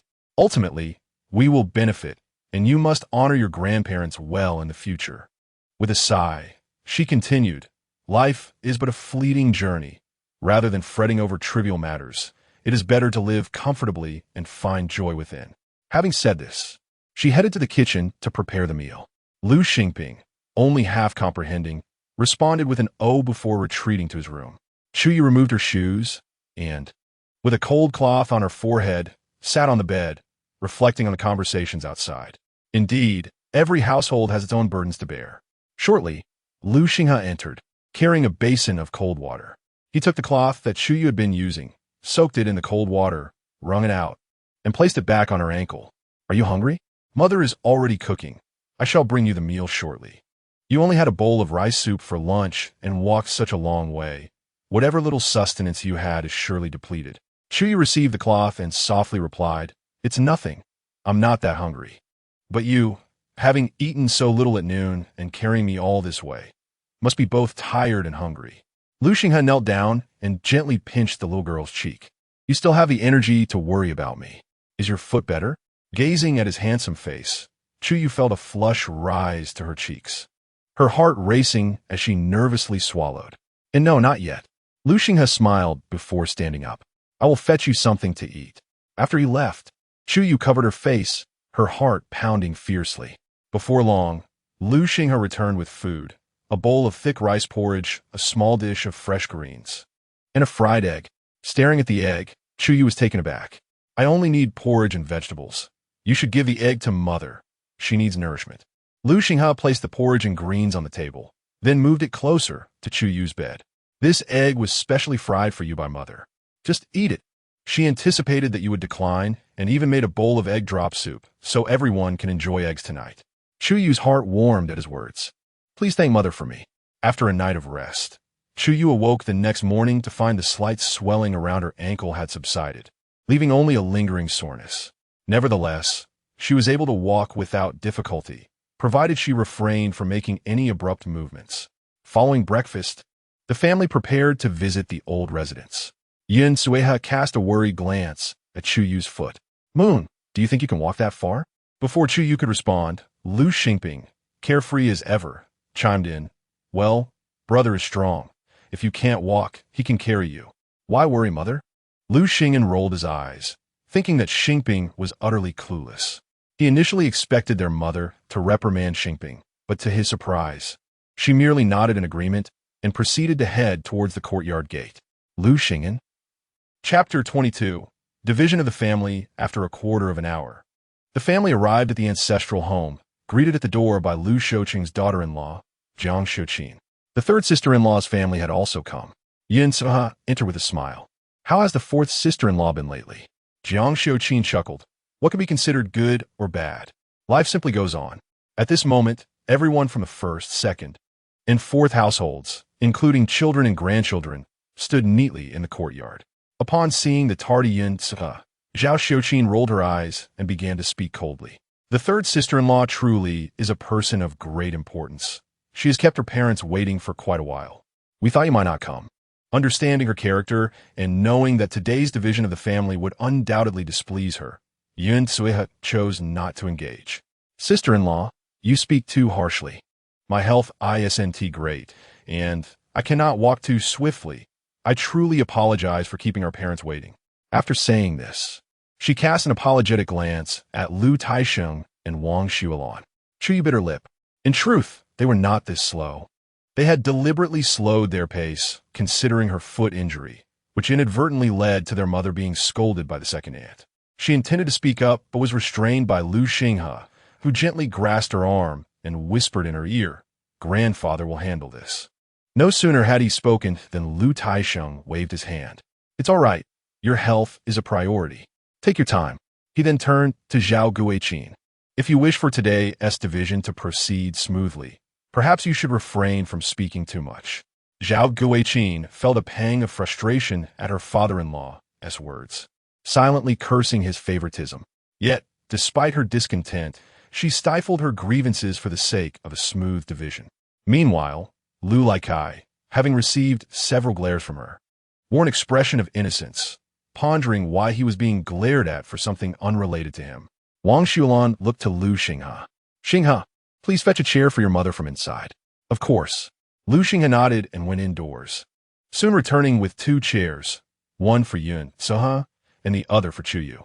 The little girl's foot had yet to heal, and after such a long walk, she refused to let anyone carry her. It was uncertain how her foot would feel upon their return.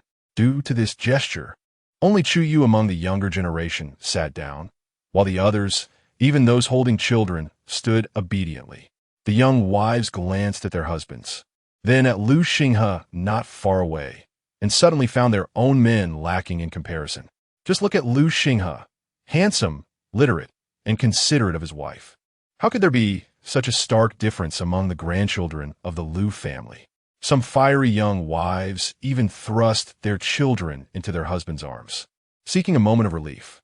Initially, the elder and second aunts intended to express their grievances, yet in pursuit of a harmonious division of the family estate, they suppressed their tongues. However, upon hearing the tumultuous cries of their grandchildren, instigated by their sons, their brows furrowed tightly, capable of squashing a mosquito. Tian Chunyan turned her gaze back, exclaiming in anger, "Could you please be quiet? Do you still wish to divide the family?" Her call only startled the little ones further, prompting them to wail even louder. Zhao Guiqin cast a sidelong glance at Tian Chunyan, retorting, "Sister-in-law, why are you making such a ruckus? My dear grandson is in tears because of you. Are you not aware of how boisterous your voice is?" After enduring Tian Chunyan for many years, she was determined not to tolerate her any longer now that the division was imminent. Tian Chunyan, equally unwilling to concede, placed her hands on her hips and shot back. "You old hag, why are you yelling at me? I speak this way, and you have known it for quite some time. If you fear for your grandson's fright, why not have your son and daughter-in-law hold him further away?" Lu Taisheng furrowed his brow and forcefully tapped his smoking pipe against the stone. "Every day, it's a cacophony. Haven't you had enough? Can't you settle down for once?" He gestured towards Jiang Shouqing and Yin Suiha, remarking, "Look at those two. They are mothers too. Can't you learn a thing or two from them?" Tian Chunyan, incensed by his words, crossed her arms, and leaned back in her chair, adopting a demeanor of indifference. After all, their father showed favoritism, naturally finding the Yun and Jiang families more agreeable. Unlike them, no matter how hard they tried, they could never win their father's approval. It was a futile endeavor. In this regard, Zhao Guiqin found herself in agreement with Tian Chunyan. Indeed, their father's bias was as apparent as if it were written on his face. You all, Lu Taixing began, but sighed deeply, conceding, well, everyone has their own scale of judgment. If you believe your old man is biased, then so be it. Since we are to divide the estate, once it's done, I hope you all move out promptly to spare me your vexatious presence. Throughout this exchange, Jiang Xiuqin and Yun Cehe remained silent, and the younger generation had no place in the conversation. In a corner, Chu Yue observed as Lu Taixing signaled to Wang Xuelan, who then retrieved a pouch from within the house. Upon seeing the pouch, everyone straightened in their seats. This contains 60 taels of silver, he announced. Given that your mother and I are advancing in years and will not earn much more, we have kept a portion for ourselves and will distribute the remainder among you, with each family receiving 15 taels. Do you have any objections? The equal distribution was met with no dissent from the daughters-in-law, and naturally, the sons echoed their agreement. Father, we have no objections, they affirmed. Lu Taixing nodded, signaling Wang Xuelan to distribute the silver. In front of everyone, the silver was divided clearly, each household receiving 15 taels. Holding the heavy 15 taels in her hand, Yun Cehe felt a surge of excitement. With this money, her family's life could improve. Next on the agenda were the fields and the mountain. Lu Taixing took a couple of puffs from his pipe and continued. Our family owns 6 acres of prime farmland, 12 acres of medium-quality land, and a mountain exceeding 20 acres.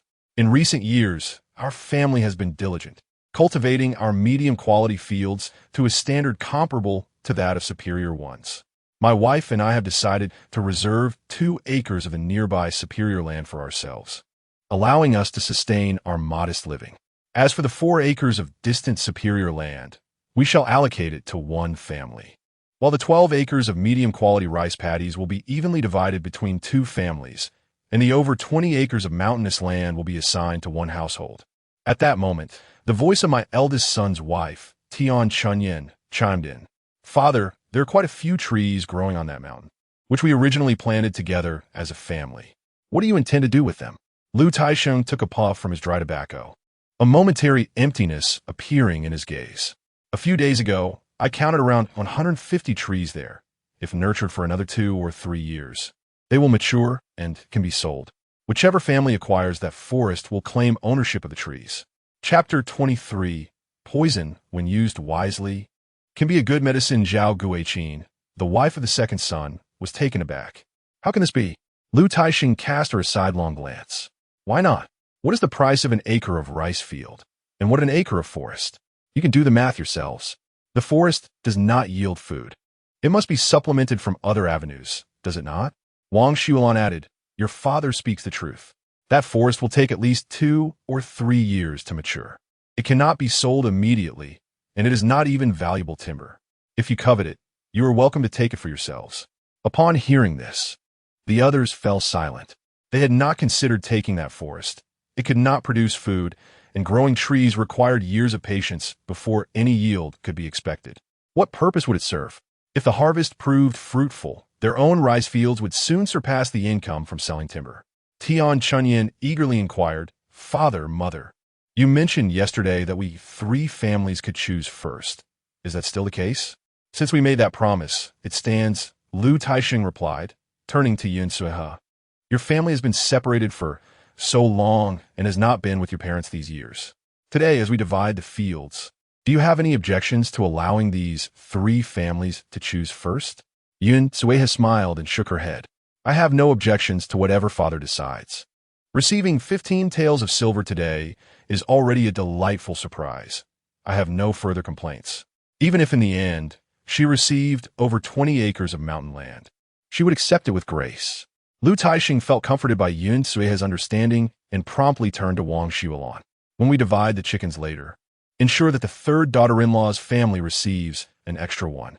With the head of the family speaking, Wang Xuelan readily agreed. Certainly. Subsequently, the eldest and second families each selected 6 acres of medium rice fields, while the fourth family claimed 4 acres of superior rice fields, leaving the over 20 acres of mountain land to Yun Sue's family. Although the mountain was not vast, the unexpected acquisition brought joy. At least they could now be considered landowners with both fields and mountains. Once the land division was complete, Wang Shuolan went to catch chickens.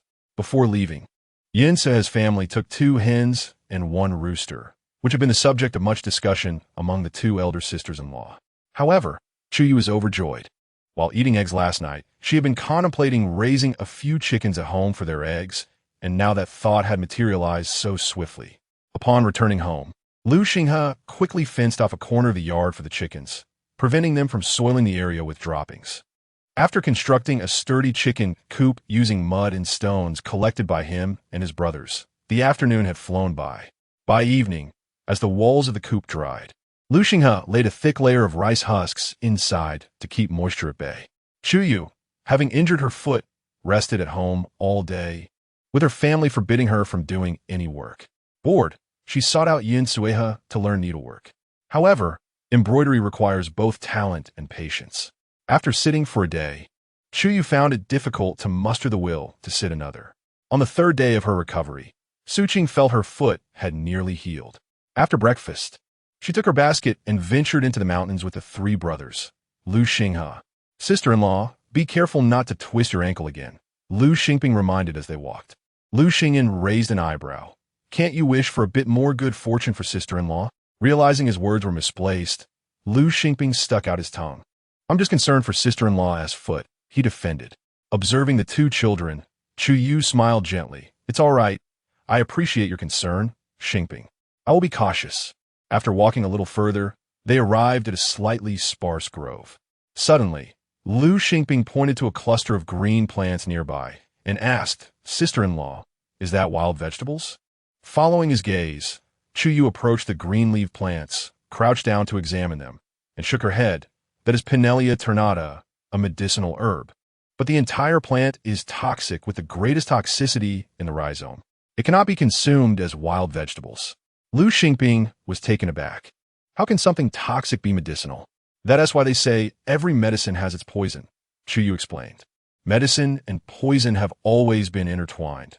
When used wisely, poison can also serve as a remedy. As she spoke, she used her small hoe to dig out the tubers of the Pinellia ternata and place them in her basket. Lu Xinghe looked at Chu Yue, assuming she had acquired this knowledge from the itinerant physician next door, suggesting she had spent considerable time in the Wu household and had interacted a lot with Wu Yong. Moreover, her profound understanding of medicinal herbs and pharmacology led him to think that the Wu family must have had ulterior motives. This realization stirred an odd feeling within him. Lu Xingping waved at Lu Xinghe. Eldest brother, there are many here too. Could you help me with a shovel? Once the soil is loosened, I can extract the tubers. All right, Lu Xinghe agreed. He began to loosen the soil, while Lu Xingping and Lu Xingyan carefully dug out the small tubers. Before long, they had thoroughly harvested the Pinellia ternata from that area. Eldest brother, why don't we explore our own mountain? We haven't been there yet, and we could familiarize ourselves with the path, Lu Xingping suggested. Lu Xinghe nodded fine. He led the group towards the mountain allocated to their family by their grandparents. The family mountain was not far from the village entrance. Standing on the hillside, they could still faintly see their grandparents' old residence. As they arrived, Chu Yue's gaze was drawn to a plant nearby. The plant grew not far from a large tree, standing about knee-high, adorned with 5 whorls of palmate leaves, crowned with a cluster of bright red, flat, round fruits. Noticing Chu Yue's expression, Lu Xingyan immediately inquired, Sister-in-law, have you discovered something again? This was his first outing with Chu Yue to gather herbs, and he found her remarkable, as if there were no medicinal plants in the mountains that she did not know. With excitement evident on her face, Chu Yue swallowed hard. If I am not mistaken, I believe I have found something good.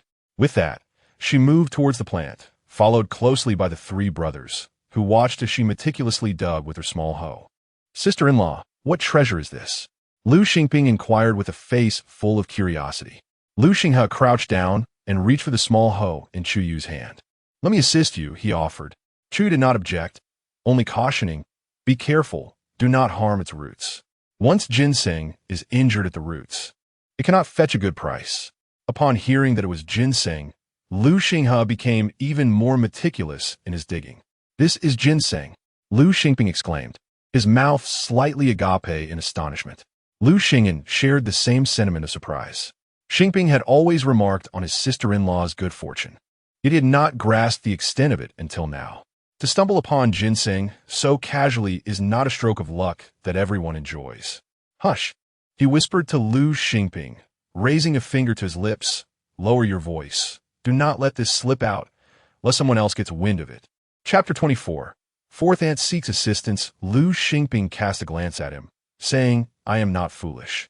You're not particularly astute either, Lu Xing'an replied, squatting down to observe Lu Xinghe as he unearthed ginseng. Once Lu Xinghe had carefully extracted the ginseng in its entirety, concerned about damaging the roots by placing it directly into the basket, Chu Yue hurriedly retrieved a clean cloth from her bosom and delicately wrapped the ginseng before setting it aside in the basket. Subsequently, the group foraged for some wild vegetables in a nearby hollow before returning home. Upon arriving home, before they could even set down the basket, a voice called from behind. Third sister-in-law, I'm here. Yin Sueha looked up to see Jiang Xiuqin approaching with a basket in hand. What brings you here, sister-in-law? Please come in and sit. Due to the presence of guests, Chu Yue temporarily placed the basket in the kitchen and returned with a cup of water for Jiang Xiuqin. Fourth aunt, please have some water. Thank you, Jiang Xiuqin replied, accepting the water and drinking it swiftly before returning the cup. Much appreciated. She then produced a small pale pink pouch embroidered with orchids from her basket and handed it to Chu Yue. Having seen Ye twice before without the opportunity to speak, she intended this as a token of their first meeting. Uncertain, Chu Yue glanced towards Yin Sueha. Since it is your fourth aunt's kind gesture, you should accept it.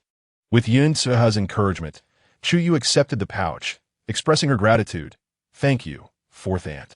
Jiang Xiuqin, initially unfamiliar with Chu Yue, found her impression of her quite favorable after this exchange, contrary to the unfavorable remarks from the elder sisters-in-law.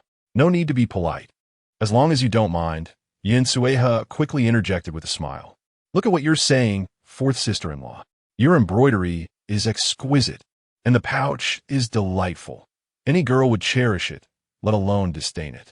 Chu Yue smiled and went to the kitchen to place the cup down. When she returned, she had already fastened the pouch to her waist. Jiang Xiuqin approached Yin Sueha with a smile and inquired, Third sister-in-law, I heard from my little Wei that Xingping and Xing'an have been foraging for medicinal herbs lately. Is that true? This was not a secret, as medicinal herbs had been drying in front of their house daily, so Yin Sueha could not deny it. Indeed, when Ye was at her parental home, there was a traveling doctor next door who recognized a few herbs and taught Xingping and Xing'an to identify some. They were instructed to collect any herbs they came across while foraging for wild vegetables and bring them back to trade for some money in town. Jiang Xiuqin, upon hearing this, looked at Chu Yue in surprise. I didn't realize Ye had such a talent. Chu Yue quickly waved her hand. Fourth aunt, please don't say that. It's nothing remarkable. Jiang Xiuqin chuckled. If it can earn you money, that is indeed a talent. She then turned her attention back to Yin Sueha. Third sister-in-law, I shall be straightforward. My little Wei and Yufeng have also found a few types of herbs according to what Xingping and Xing'an discovered. Since neither Xinghe nor I know anything about medicinal herbs, we were hoping you could help us identify them. If we were to sell them in town, would you be able to assist us in that endeavor? This time, it was Yin Sueha who found herself at a loss for what to say. She was unfamiliar with the medicinal herbs, and when the visitors had come, they presented a pouch to Chu Yue. To refuse would seem rather unkind, so she could only glance in Chu Yue's direction. Yeah, look. Chu Yue stepped forward. Aunt C, could you please show me the medicinal herbs? Jiang Xiuqin hurriedly set down the basket and unveiled the blue-patterned cloth covering it, revealing the neatly arranged herbs within. Chu Yue moved the herbs to the shade beneath a nearby tree and took them out one by one, identifying all but a few inedible plants as genuine medicinal herbs. We shall visit the town tomorrow. Of the herbs in this basket, only this ginseng has significant value. Altogether, this basket could fetch 300 or 400 copper coins. If Aunt C trusts us, we could assist in selling them. Upon hearing such a sum, Jiang Xiuqin's heart soared with joy, and she nodded eagerly. I trust you. It's far better than us who are utterly clueless. After saying this, she rose, entrusting the sale of the herbs to Ye and Xinghe, and excused herself, citing other pressing matters at home. Yun Tsehe accompanied Jiang Xiuqin to the door, then turned to join Chu Yue, who was sorting the herbs. Yeah. You need to make a special trip to town for your Uncle C and Aunt C. Your foot has only just healed. How can you walk such a distance? Chu Yue collected the herbs back into the basket, then pulled Yun Tsehe into the kitchen, retrieving a ginseng wrapped in cloth, her voice barely containing excitement. Mother, we found ginseng on the mountain today. Yun Tsehe shared in her delight. No wonder you mentioned going to town tomorrow, but your foot. At that moment, Lu Xinghe entered the kitchen. Later, I will borrow the cart from Aunt Lin's family to take you, yeah? Upon hearing this, Yun Tsehe nodded. That works. We need to sell the herbs and the soft-shelled turtle too. It will be easier with the cart. Make sure you set off early tomorrow. And don't rush back in the afternoon. It's been quite hot these days. The two nodded in agreement. Understood, mother. The following morning, Yun Tsehe called Chu Yue into the house, presenting her with the finished shoes. Here, try them on. Chu Yue stepped into them. The soles were thick and soft, fitting her perfectly with delicate little flowers embroidered on the light purple upper, making them quite exquisite. Wearing them, Chu Yue's eyes sparkled with joy. Mother, these shoes are truly beautiful. I have never worn such lovely shoes before. Thank you. I'm glad you like them. Yun Tsehe glanced at Chu Yue. Ever since she arrived, life at home had improved day by day. Perhaps she truly was their lucky star. Chu Yue approached Yun Tsehe and whispered, Mother, have you been keeping up with those exercises these past few days? Yun Tsehe cautiously glanced outside, lowering her voice. Yes, I haven't missed a day. It seems to be having some effect. I don't feel as heavy when I walk as I did before. Hearing that there was already some progress filled Chu Yue with great happiness. It is indeed delightful that there is a gradual recovery. I encourage my mother to engage in activities in the courtyard during the cooler parts of the day. After some time, I shall teach her a few more challenging exercises. When the opportunity arises, it would be prudent to seek the expertise of a skilled physician to provide her with proper care. Although her body has endured ailments for many years, it is primarily due to a lack of timely treatment and long-term nutritional deficiencies that her condition has deteriorated to its current state. Fortunately, she is still in her early 30s, and with appropriate care, she should gradually improve. Once we observe positive results, naturally, I shall respond in accordance with what Chu Yue suggests. Very well, I shall heed your advice. Chapter 25. Planning for the future after having breakfast. Lu Xinghe retrieved 2 soft-shelled turtles from the slop tank and placed them into a bucket. He then loaded the bucket and a basket filled with medicinal herbs onto the cart, and together with Chu Yue, they pushed the cart towards the village entrance. As they passed by, they spotted Aunt Jiang Xiuqin standing in her yard, waving at them. While seated on the cart, Chu Yue gazed at Lu Xinghe and said, My dear, our family's circumstances have improved. Have you considered continuing your studies for the imperial examination? Lu Xinghe appeared momentarily taken aback, remaining silent. Had he never contemplated it? He aspired to possess the capability to eventually locate his father. Yet, given their current situation, he could not help but feel a sense of unease without a man to support the household. Sensing his apprehension, Chu Yue continued, You need not worry too much about home. I will gradually attend to my mother's health. Xingping and Xing'an have reached the age for education.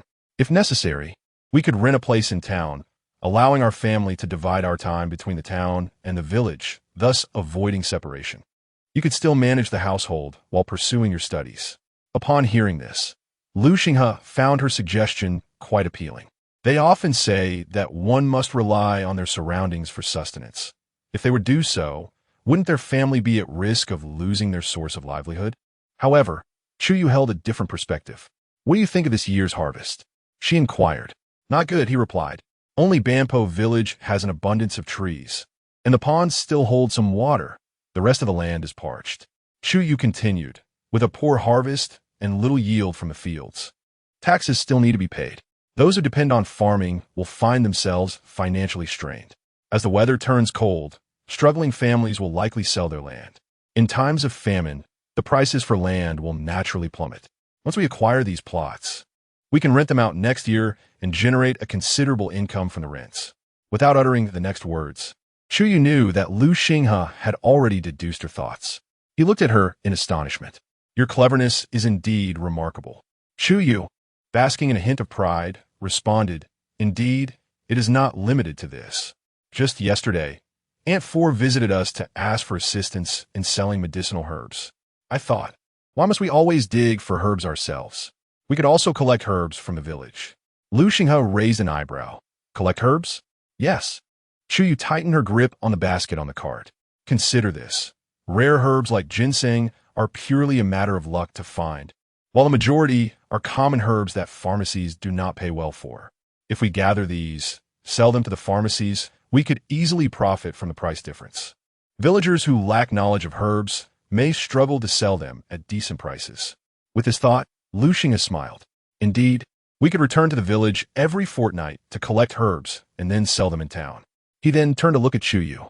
However, when the time comes and the quantity of medicinal herbs collected is substantial, relying solely on our own 2 legs will not suffice. There is no need for haste in this matter. Residing in the town will likely be a matter for next year, as this year's harvest has been poor, and we shall endure until then. At this juncture, Chu Yue's eyes suddenly sparkled with enthusiasm. My dear husband, since we are not in a rush to return today, would it be agreeable for us to visit the apothecary? Gazing into the girl's bright, twinkling eyes, Lu Xinghe nodded in agreement. Very well. The two conversed merrily along the way, and Chu Yue would occasionally leap from the car to assist Lu Xinghe in pushing it uphill. After an hour, they finally arrived at the town. Due to the presence of ginseng, upon reaching Nanping town, they made their way directly to Chen's apothecary. The apothecary was particularly bustling today, as a physician was in attendance. 2 attendants behind the counter were hurriedly preparing medicines, their movements somewhat chaotic. The shopkeeper, Chen, was sweating profusely as he calculated on an abacus. Upon catching sight of Chu Yue and Lu Xinghe, he paused, momentarily taken aback by their familiarity, before seemingly recalling something and setting the abacus aside. Have you 2 come to sell medicinal herbs today as well? Lu Xinghe brought in the basket, while Chu Yue, observing the lively atmosphere within the shop, approached the counter. Shopkeeper Chen, do you have a moment to speak privately? As she spoke, she opened a small gap in the basket she was holding. Upon seeing the ginseng, the shopkeeper's eyes widened in astonishment. Just a moment ago, someone had hurriedly sought him out, offering a high price for ginseng, yet such precious herbs are seldom found, and his stock had run dry. Now, by fortune, someone had come to deliver it. Chen's face broke into a joyful smile as he quickly emerged from behind the counter and gestured towards the back courtyard. Please come inside. Following Chu Yue, Lu Xinghe entered the courtyard, where Chu Yue carefully unveiled the ginseng from the basket. Shopkeeper Chen, this is not our first visit. Please take a look at my ginseng. The shopkeeper examined the ginseng closely and after a moment declared, this ginseng has 7 rootlets and is approximately 10 years old. Chu Yue nodded, finding his assessment in line with her own observations. Please provide a fair price. The shopkeeper smiled. Indeed, in these times, ginseng is a rarity, and a complete specimen is even more sought after. For a 10-year-old ginseng, I can offer this amount. He raised one hand. 50 taels. Chu Yue's heart leaped with joy, and she exchanged a knowing glance with Lu Xinghe, nodding in agreement. Very well, shopkeeper, please take a look at the other medicinal herbs as well. Having acquired the ginseng, the shopkeeper, eager and preoccupied, did not wish to linger over the details of the other herbs. It is fortunate that you both came today. I am quite busy at the moment. The remaining herbs seem to be quite ordinary, so how about I simply assess them together for 2 taels of silver? Perhaps fearing Chu Yue might object, he hastily added, in truth, you both know, if calculated precisely, it might not even amount to 2 taels. Chu Yue retrieved the 3/7 that her 4th aunt had entrusted to her from the shopkeeper. It is not that I am being stingy, but there is indeed another 3/7 among these medicinal herbs. Selling it for 2 taels of silver would leave us at a disadvantage, she explained. Manager Chun was taken aback. I had not considered that. In that case, how about 2.5 taels? Any more than that would lead to a loss on my part. Chu Yue smiled and nodded. Very well, 2.5 it is. The 2 of them placed the 52 taels of silver from Chen's pharmacy into Chu Yue's, which was then placed into for Lu Xinghe to carry in front, while the additional 501 was tucked into the basket that Chu Yue carried over her shoulder. Chapter 26. The Value of Life. Upon emerging from the rear courtyard, Chu Yue encountered a maidservant hastily entering the apothecary. "Is Dr. Zhu here? I implore you, save my mistress." Dr. Zhu, who was attending to a multitude of patients, wore a troubled expression. "My dear young lady, did I not make myself clear earlier? I am not a midwife. Even if I were to go, I would be of no assistance. Moreover, I have a throng of patients awaiting treatment. In the kingdom of Nanyuan, male physicians traditionally refrained from attending to childbirth, thus making the presence of a seasoned midwife particularly crucial." The maid fell to her knees before Dr. Zhu, tearfully beseeching, "Doctor, I beg you, my mistress has already fainted. They say a healer possesses a compassionate heart. Please, just take a look." With a heavy sigh, Dr. Zhu responded, "Given your mistress's condition, what could I possibly change by visiting?" At that moment, the queue of patients began to murmur in agreement. "Dr. Zhu, we are not so gravely ill that we cannot wait. Perhaps you could first attend to this young lady, yes, please?" Hearing their words, Dr. Zhu glanced towards the recently emerged manager Chun. "Old Chen, what do you think?" Manager Chun fiddled with a ginseng root he had just acquired from Chu Yue. "In that case, Dr. Zhu, you should go without undue pressure. Do your best, and I believe Mr. Huang will not hold you accountable." With another sigh, Dr. Zhu reluctantly began to gather his medical kit. Intrigued, Chu Yue approached the maidservant and inquired, "Dear sister, what troubles has your mistress encountered during childbirth?" Though the young maid appeared younger than Chu Yue, she held no disdain. Wiping her tears, she replied, "My mistress is experiencing a difficult labor. After 3 days, the child has yet to be born, and she has just collapsed from exhaustion. The midwife warned that if the child does not emerge soon, both mother and child may perish." As she spoke, fresh tears streamed down her cheeks. It was indeed a case of obstructed labor. Such circumstances, if not addressed with urgent measures, typically lead to dire outcomes. Dr. Zhu's visit would merely be a formality. Having encountered this situation, Chu Yue felt compelled to accompany him. She turned to Lu Xinghe. "My dear, do you know Mr. Huang? He is a benevolent man, having once been a classmate of my father. I believe he is now enjoying a late blessing of children. What a pity." A hint of sorrow tinged Lu Xinghe's voice. Upon hearing this, Chu Yue resolved firmly, "Would you mind visiting Huaiyulu alone? I wish to accompany Dr. Zhu to Mr. Huang's residence." Lu Xinghe felt a twinge of concern for her safety. "If you truly wish to go, I can accompany you. We can attend to Huaiyulu later." However, he gazed at her with a puzzled expression. What could a young lady like yourself possibly achieve there? Chu Yue whispered, "My fortune has been rather favorable of late. What if I were to go, and Mrs. Huang experiences a smooth delivery?" Although she lacked confidence in traditional Chinese medicine, she possessed some practical experience in surgery. If successful, not only could she save 2 lives, but she might also gain the protection of Mr. Huang in the future. Upon hearing this, Lu Xinghe found her reasoning somewhat persuasive. Thus, he agreed to proceed. After all, he was his father's classmate and had encountered him a couple of times in the past. During the previous year of hardship, he had performed numerous good deeds for the common folk. If the young girl could bring them good fortune, it would indeed be a benevolent connection. Chu Yue felt a surge of joy in her heart and pulled Lu Xinghe out of Chen's medicine shop. The two hurriedly pushed a cart in the direction where the maid and Dr. Zhu had departed. Due to the urgency of the situation and considering Dr. Zhu's advanced age, which made him a slow walker, the maid had brought a sedan chair with her.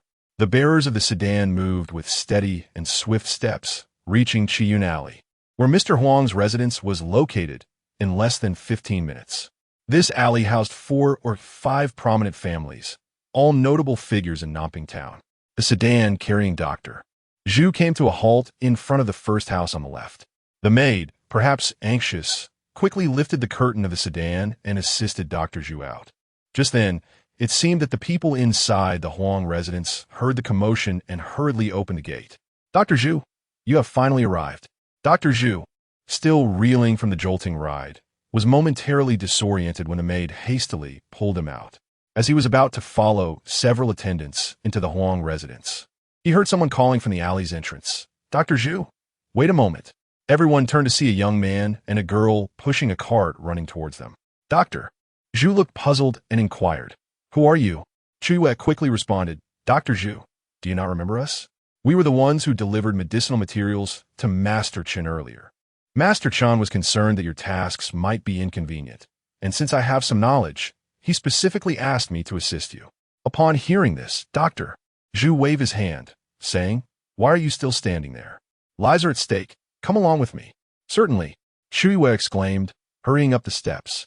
As she entered, she did not forget to address the steward by the door, saying, Sir, the one pushing the cart is my husband.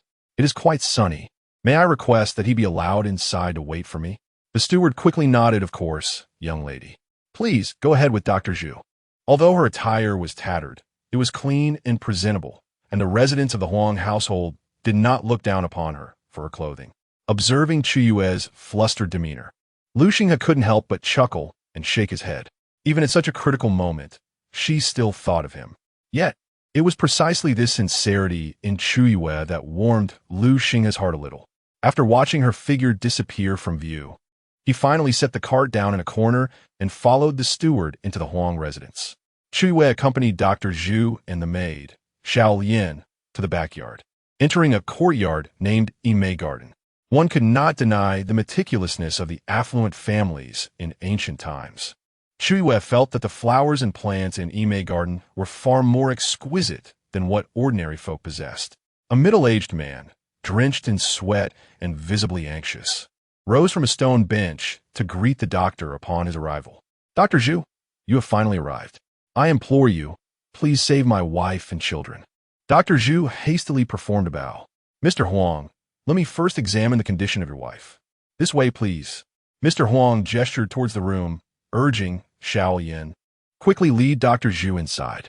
Yes, my lord, Xiao Lian replied, bowing slightly as she hastened to assist Dr. Zhu towards the secluded chamber where the woman was in labor. Chu Yue silently followed behind, contemplating the potential scenarios and urgent measures that might be required. Upon entering the room, they beheld a woman lying on the bed, her complexion ghostly pale, her breath faint, as if she were on the brink of death. Her abdomen was prominently distended, a result of a male presence, and her body was tightly wrapped in a thin blanket. Chapter 27. Caesarean section. Chu Yue furrowed her brow. In such sweltering weather, even an ordinary person would find it unbearable to be swathed in blankets, let alone a woman in labor, weakened to the brink of death. She hurried forward to loosen the quilt around Madame Huang, ensuring at the very least that the woman could breathe easily. The midwife and the maid attempted to intervene, but they were halted by Dr. Zhu's raised hand. Chu Yue's actions were indeed justified. Madame Huang was already struggling for breath, and tightly wrapping her in blankets would only exacerbate her distress. Observing Chu Yue's deft movements, Dr. Zhu began to understand why Master Chen had chosen her assistance. Though young, she possessed an astute demeanor, indicative of her potential. Xiao Lian promptly brought a stool to place beside the bed, gently taking Madame Huang's hand and resting on a cloth, allowing Dr. Zhu to take her pulse. After a moment, Dr. Zhu shook his head in resignation. It was difficult. He could only administer acupuncture to rouse her, but after 3 days of labor, her vitality was severely depleted. Even if she were to awaken, it was doubtful she would endure until the delivery. With a heavy sigh, he lamented the futility of their efforts. The ordeal of childbirth was akin to traversing the gates of death. 3 days without success foretold dire consequences. Outside the door, Mr. Huang, having overheard Dr. Zhu's somber tone, implored, Please, Dr. Zhu, do all you can to save my wife. I can no longer bear to think of the child. As long as my wife is safe, I shall be eternally grateful. Dr. Zhu's expression was grave. It is not that I wish to refrain from helping before he could finish. Chu Yue, who had been gently palpating Madame Huang's abdomen, raised her gaze. Dr. Zhu, have you ever heard of a caesarean section? Dr. Zhu's eyes widened in alarm. A caesarean section? He regarded her warily. I have indeed heard of it from my master, but the procedure is perilously dangerous and has never been performed by me. It may not be advisable. After examining Madame Huang, he added, The child is sizable. Delivering it naturally will be exceedingly difficult. The best course of action might be a caesarean section, which offers a slim chance of survival. After a brief pause, Chu Yue continued, Yet, as you mentioned, such a method is fraught with peril. With luck, both mother and child may emerge unscathed. However, should fortune turn, she trailed off, glancing towards the door. Given Madame Huang's critical condition, would Mr. Huang be willing to take such a risk?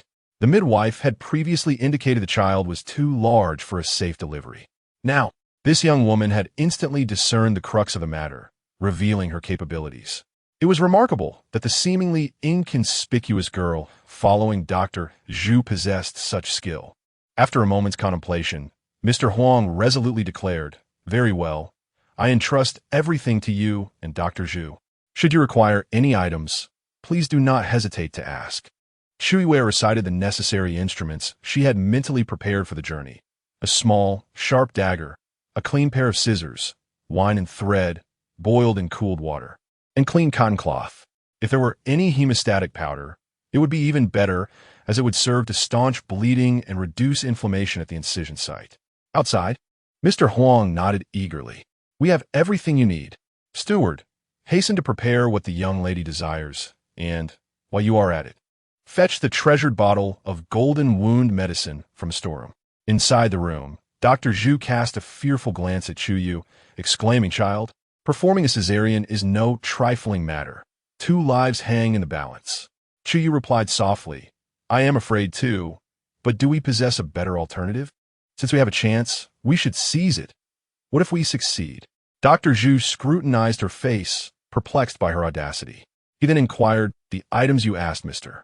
Huang to prepare earlier, did you plan those in advance?" Chu Yue nodded. "Madame Huang has been in labor for 3 days. She must be utterly exhausted, so we must prepare for the worst." Although Dr. Zhu found her boldness somewhat reckless, he could not deny that her suggestion of cesarean was indeed the best course of action at present.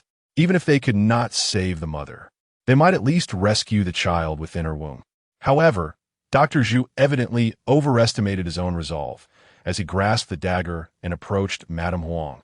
His eyes rolled back, and he nearly fainted. Chu Yue and Xiao Lian rushed to support him, preventing him from collapsing. Trembling, Dr. Zhu declared, "I cannot do it. I simply cannot bring myself to take this step." Observing his distress, Chu Yue bit her lip. "There is no other choice. I shall do it." She then turned to Xiao Lian. "Sister Xiao Lian, could you assist me?" Although Xiao Lian was uncertain of Chu Yue's capabilities, she was impressed by her earlier instructions. "Very well," she replied, recognizing that there was no better option at hand. Madame Huang's bed had been elevated significantly, as per Chu Yue's request, facilitating the upcoming procedure. Chu Yue washed her hands thoroughly and disinfected them with liquor before approaching the bed with the dagger. As Madame Huang had already lost consciousness and had been in labor for 3 days, it was likely that she would not experience much pain without the need for an anesthetic.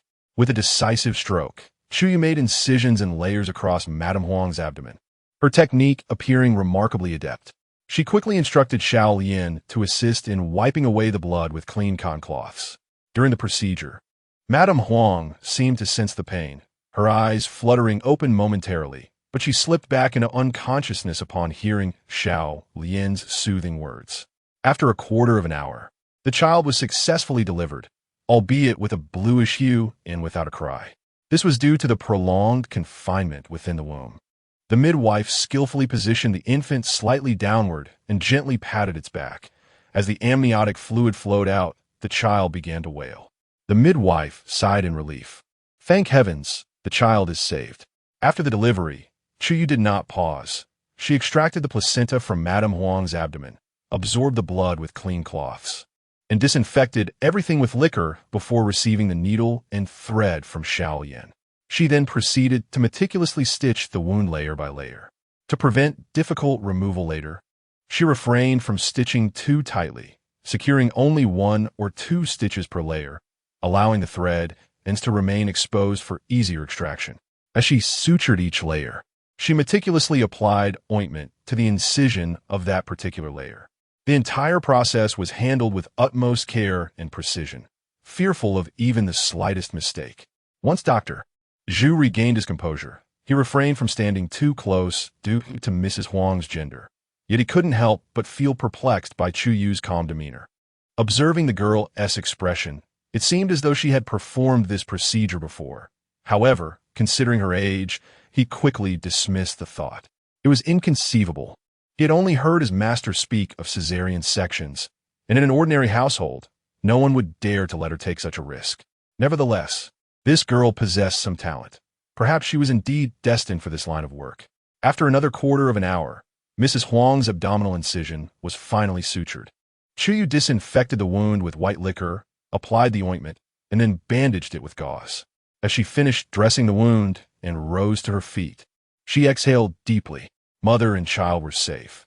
As long as they could endure the coming night and properly care for the wound, there would be no major issues. Xiao Yin gazed at Chu Yue with adoration. What shall we do next? Chapter 28, Great Grace this evening. Madame Huang must not be left alone. Her temperature needs constant monitoring. Should she develop a fever, a cloth dipped in water should be used to cool her down. The wound requires medication both morning and night. If Madame Huang awakens successfully tomorrow, she should be in the clear, though she may experience pain upon waking. She must be cautious to avoid tearing the wound.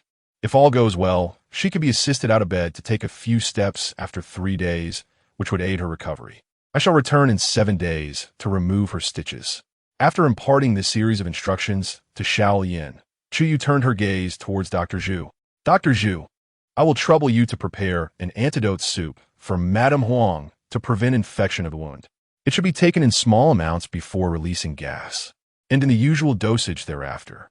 Though she could not recall the exact formula, she knew of such a medicinal concoction, primarily used for alleviating inflammation and fever, which was indeed suitable for Madame Huang. With no Western medicine available, we must rely on traditional Chinese remedies. Anything is better than nothing. Ultimately, her recovery will depend on Madame Huang's own resilience. Dr. Zhu nodded earnestly. Understood. He was not surprised that Chu Yue was familiar with the Huanglian detoxification soup. Given her ability to procure medicinal materials for Chen's apothecary, it was evident that she possessed knowledge of herbal remedies. Having addressed these matters, Chu Yue absent-mindedly patted her now empty stomach. Since everything concerning Madame Huang has been settled, I shall take my leave. My husband awaits me outside. It felt as though they had been apart for an eternity, even after such a brief separation. Xiao Yin hurriedly escorted Chu Yue out of the room, and then relayed her actions to Master Huang. The latter gazed at Chu Yue with deep gratitude and bowed his head, saying, "Today, I thank you, young lady, for your timely intervention that saved the lives of my wife and child." Chu Yue turned slightly, waving her hand dismissively. "Master Huang, there is no need for such formalities. It was merely a fortunate accident on my part. It is also thanks to your and Madame Huang's good deeds that she and your young son have narrowly escaped calamity. However, tonight is critical for Madame Huang. If she can endure until dawn, she will be safe. I suggest you find a doctor to stay at your residence for the night."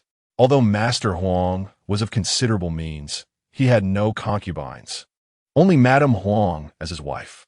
Their bond was exceptionally strong, and despite many years of marriage without children, he had never taken another.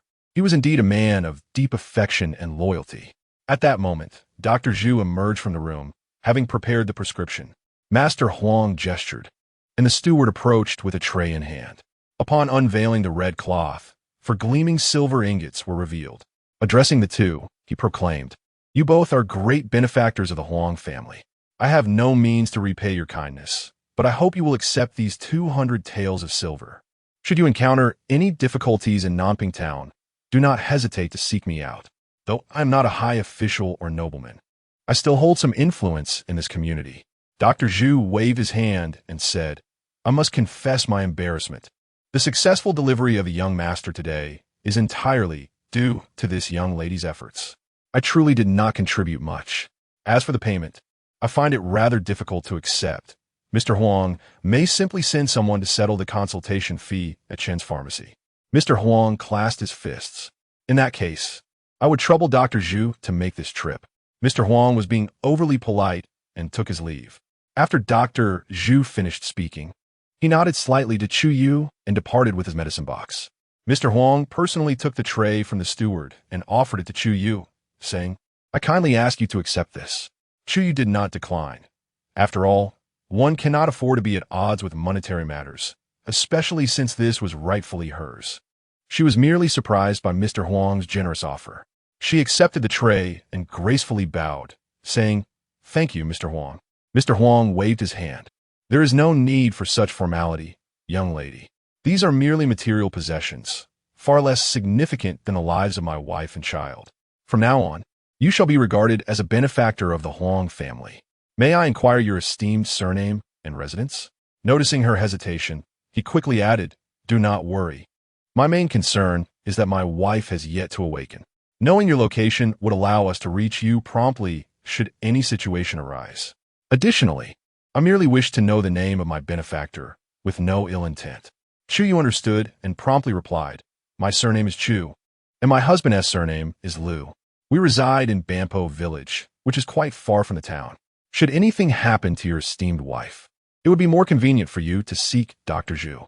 I merely possess boldness. Dr. Zhu is the real physician of merit." Mr. Huang found this young lady both intriguing and sincere. "You are exceedingly modest," he remarked. Chu Yue smiled shyly. "I am merely stating the truth. My husband is waiting outside, so I shall not trouble you further. Farewell." Mr. Huang nodded and looked towards the steward. "Please escort Miss Chu." "Yes, sir," the steward replied, leading Chu Yue away from Yimei Courtyard. "Miss, how about we send a carriage to Bampo village to fetch you in 7 days?" Chu Yue felt somewhat embarrassed and said, "Would that be too much trouble? After all, I am being compensated for my services." The steward quickly shook his head. "There is no need for such politeness. It is quite swift to travel by carriage from Nanping town. It is no inconvenience at all." After contemplating, Chu Yue said, "Then in 7 days, please arrive at the village entrance. I will wait there before the hour of Chun." She preferred not to attract too much attention. The steward was pleasantly surprised by her low-key demeanor. It only enhanced his favorable impression of her. Truly capable individuals seldom feel the need to boast before others. On the way, Chu Yue tucked the 200 taels of silver in her pocket and returned the tray to the steward. Upon seeing Liu Xinghe waiting for her in the pavilion ahead, she smiled and hurried toward him. "Husband." In her haste, she failed to notice a small, protruding pebble beneath her feet and nearly stumbled. Fortunately, Liu Xinghe was quick enough to catch her. How could one be so careless? The tone of reproach was laced with concern. Chu Yue stuck out her tongue, lowering her head as she softly replied, "But I have just seen you." Liu Xinghe felt a wave of helplessness wash over him as he supported her and led her out of the Huang residence. "Are you hungry? Let's first have something to eat." Chu Yue smiled and nodded. "All right." The steward escorted the two out of the Huang residence, only closing the door after watching them depart from Chiyun Alley. After all the commotion, it was already afternoon. The noodle shop was not crowded, and the two chose a secluded corner to sit down. Chu Yue, feeling uncomfortable, handed several heavy silver ingots wrapped in a cloth to Liu Xinghe. "My dear, it is safer for you to keep this." Surprised by the weight of the silver ingots placed in his hands, Liu Xinghe asked, "Did Huang Yuanwei give you this?" Chu Yue nodded and quietly explained, "Madame Huang safely delivered her child, and Huang Yuanwei rewarded me with this amount." As she spoke, she discreetly held up 2 fingers. Observing her cautious demeanor, Liu Xinghe smiled and gently ruffled her hair before placing the silver in the basket beside him. Chapter 29. Purchasing books after enjoying a bowl of noodles, the two took a brief respite in the noodle shop before setting off toward Huailu. As they passed by the Wangshan bookstore, Chu Yue asked Liu Xinghe to wait for a moment. She retrieved a handful of silver coins from her basket and hurried into the bookstore to purchase the Chronicles of Various Nations, which he had inquired about last time, along with some Xian paper and ink totaling 5 taels of silver. Now that she had earned some money, she felt comfortable spending it on such items. When Chu Yue excitedly handed these items to Liu Xinghe, his heart was not filled with exhilaration or thrill. Instead, he was deeply touched. This girl, having earned money, chose to buy something not for herself, but remembered his previous inquiry about the Chronicles of Various Nations. Gripping the book and stationery tightly, Liu Xinghe looked at her and uttered a simple, "Thank you." Chu Yue gazed back at Liu Xinghe, a mix of surprise and bittersweetness in her expression. "We are family. My husband, there's no need for such formalities." With that, she approached the cart, preparing to push it. Liu Xinghe placed the items in the basket and turned to lift the handles of the cart. "Allow me. The roads in the city are smooth. I can manage it alone while you walk beside me." Just like last time, they headed directly to the backyard of Huailu. Since it was past mealtime, the restaurant was not particularly busy, and the steward soon appeared. Caught something today, have we? Lu Xing has set down the bucket he was carrying. I caught 2 soft-shelled turtles in the fields. I wonder if Huailu would be interested? The steward looked down and noted the turtles were quite plump, nodding eagerly. Of course, we would take them. These turtles are a rare delicacy. After a moment of contemplation, he continued, since you two are regulars, I won't beat around the bush. For both turtles, I can offer 800 won. What do you think? Chu Yue, not fully understanding the situation, glanced at Lu Xinghe, who nodded in agreement. That sounds fair. 800 won for 2 turtles is reasonable. Other establishments might struggle to sell them for 600 won. After settling the transaction, the steward, noting the lateness of the hour, made no haste in selling the menu items. Lu Xinghe, concerned about Chu Yue's sore feet, encouraged her to ride on the cart while he pushed her home. It's getting late. Let's head back for now. We can explore the pawn shop next time when we have more time. Chu Yue readily agreed, recognizing that there was no urgent need to purchase a mode of transportation for their household, especially with her family still keeping a watchful eye on her. It would be troublesome if they caught wind of their situation and came demanding this or that. My husband, let us first repair the house when we return. Once the rice is harvested, the weather will turn cold, and if it rains or snows, our home may not fare well, she suggested. Lu Xinghe nodded while jogging alongside the cart. Indeed, I had the same thought. Tomorrow, I will consult with my uncles. They are quite skilled in such matters. Chu Yue rested her chin on her hand and inquired, is it expensive to repair a brick and tile house? Lu Xinghe replied, not particularly cheap. To build a suitable courtyard for our family would likely require around 50 taels. And what about the courtyard in town? She asked. After a moment of contemplation, Lu Xinghe responded, in town, we would need at least a courtyard large enough to accommodate our entire family. The more remote areas typically cost no less than 80 taels, while those in better locations range from 150 to 300 taels. Chu Yue acknowledged with a soft O. It seems we shall have to focus on building our home for now. A standard courtyard consists of 3 rooms, which serves our family well for the time being. However, as Xingping and Xing'an grow older, it may become inconvenient. The most pressing issue is that, as of now, we have yet to find a profitable livelihood in town. The situation is different in the mountains, where I can still earn a bit by collecting medicinal herbs. After all, that is my only skill. Lu Xinghe nodded. Let us proceed with the repairs. Tomorrow, I will ask my uncles to come and assess our home, striving to make it sturdy. We will see how things unfold after this winter. Who knows what next year will bring? Indeed, if a famine occurs by year-end, the town may not be safer than our home. As they conversed, they arrived at the village entrance just as the sun dipped below the horizon. Jiang Xiuqin was busy at home, occasionally glancing toward the village entrance. Upon seeing Lu Xinghe pushing a cart into the village, she promptly opened the gate and hurried toward them. Xinghe, yeah, welcome back. Fourth aunt. Chu Yue exclaimed as she jumped off the cart and handed Jiang Xiuqin the 400 when earned from selling medicinal herbs. This is the money from selling the herbs. Fourth aunt, please count it. Upon seeing the substantial amount of coins, Jiang Xiuqin beamed with delight, astounded that such a basket of herbs could fetch so much. She quickly tucked the coins into her sleeve and lowered her voice, saying, no need to count. I trust you both. Chu Yue smiled in return. Fourth aunt, your basket is still at our home. Do remember to retrieve it later. We must head back now. Mother will surely be waiting for us to return for dinner. Indeed, you have been gone all day. I fear third sister-in-law is anxious at home, Jiang Xiuqin remarked, glancing back at the old house. Yufeng, go inside and fetch 2 eggs. Accompany your brother and sister-in-law to collect our basket from third aunt's house. The girl inside responded affirmatively and soon caught up with Lu Xinghe and Chu Yue. Brother Xinghe, sister-in-law. Chu Yue turned to see a girl slightly taller than herself approaching, dressed in simple attire and holding 2 eggs in her hands. Lu Xinghe glanced at her and nodded slightly before returning to push the cart. Seizing the rare opportunity to interact with someone her age, Chu Yue took her arm. How old are you, Yufeng? I am nearly 15. What about you, sister-in-law? She inquired with curiosity. Chu Yue smiled, revealing 2 small dimples. I'm almost 14. Lu Yufeng looked surprised. You are so young, yet your parents are already arranging your marriage. Her own parents had yet to mention marriage. stating they would wait until she turned 15, and even then, she would need to be nurtured for 2 more years before marrying. With an indifferent expression, Chu Yue replied, I see nothing wrong with it. Indeed, Lu Yufeng agreed. Lu Yufeng covered her mouth with a smile and leaned closer to Chu Yue, whispering, Brother Xinghe is quite handsome and so considerate towards you.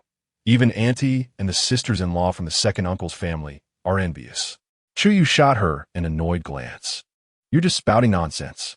Lu Yufeng stuck out her tongue. I'm not speaking nonsense. What I say is the truth. Over the past few days, whenever those sisters-in-law bicker with the brothers, they bring up Brother Xinghe. I've heard it with my own ears.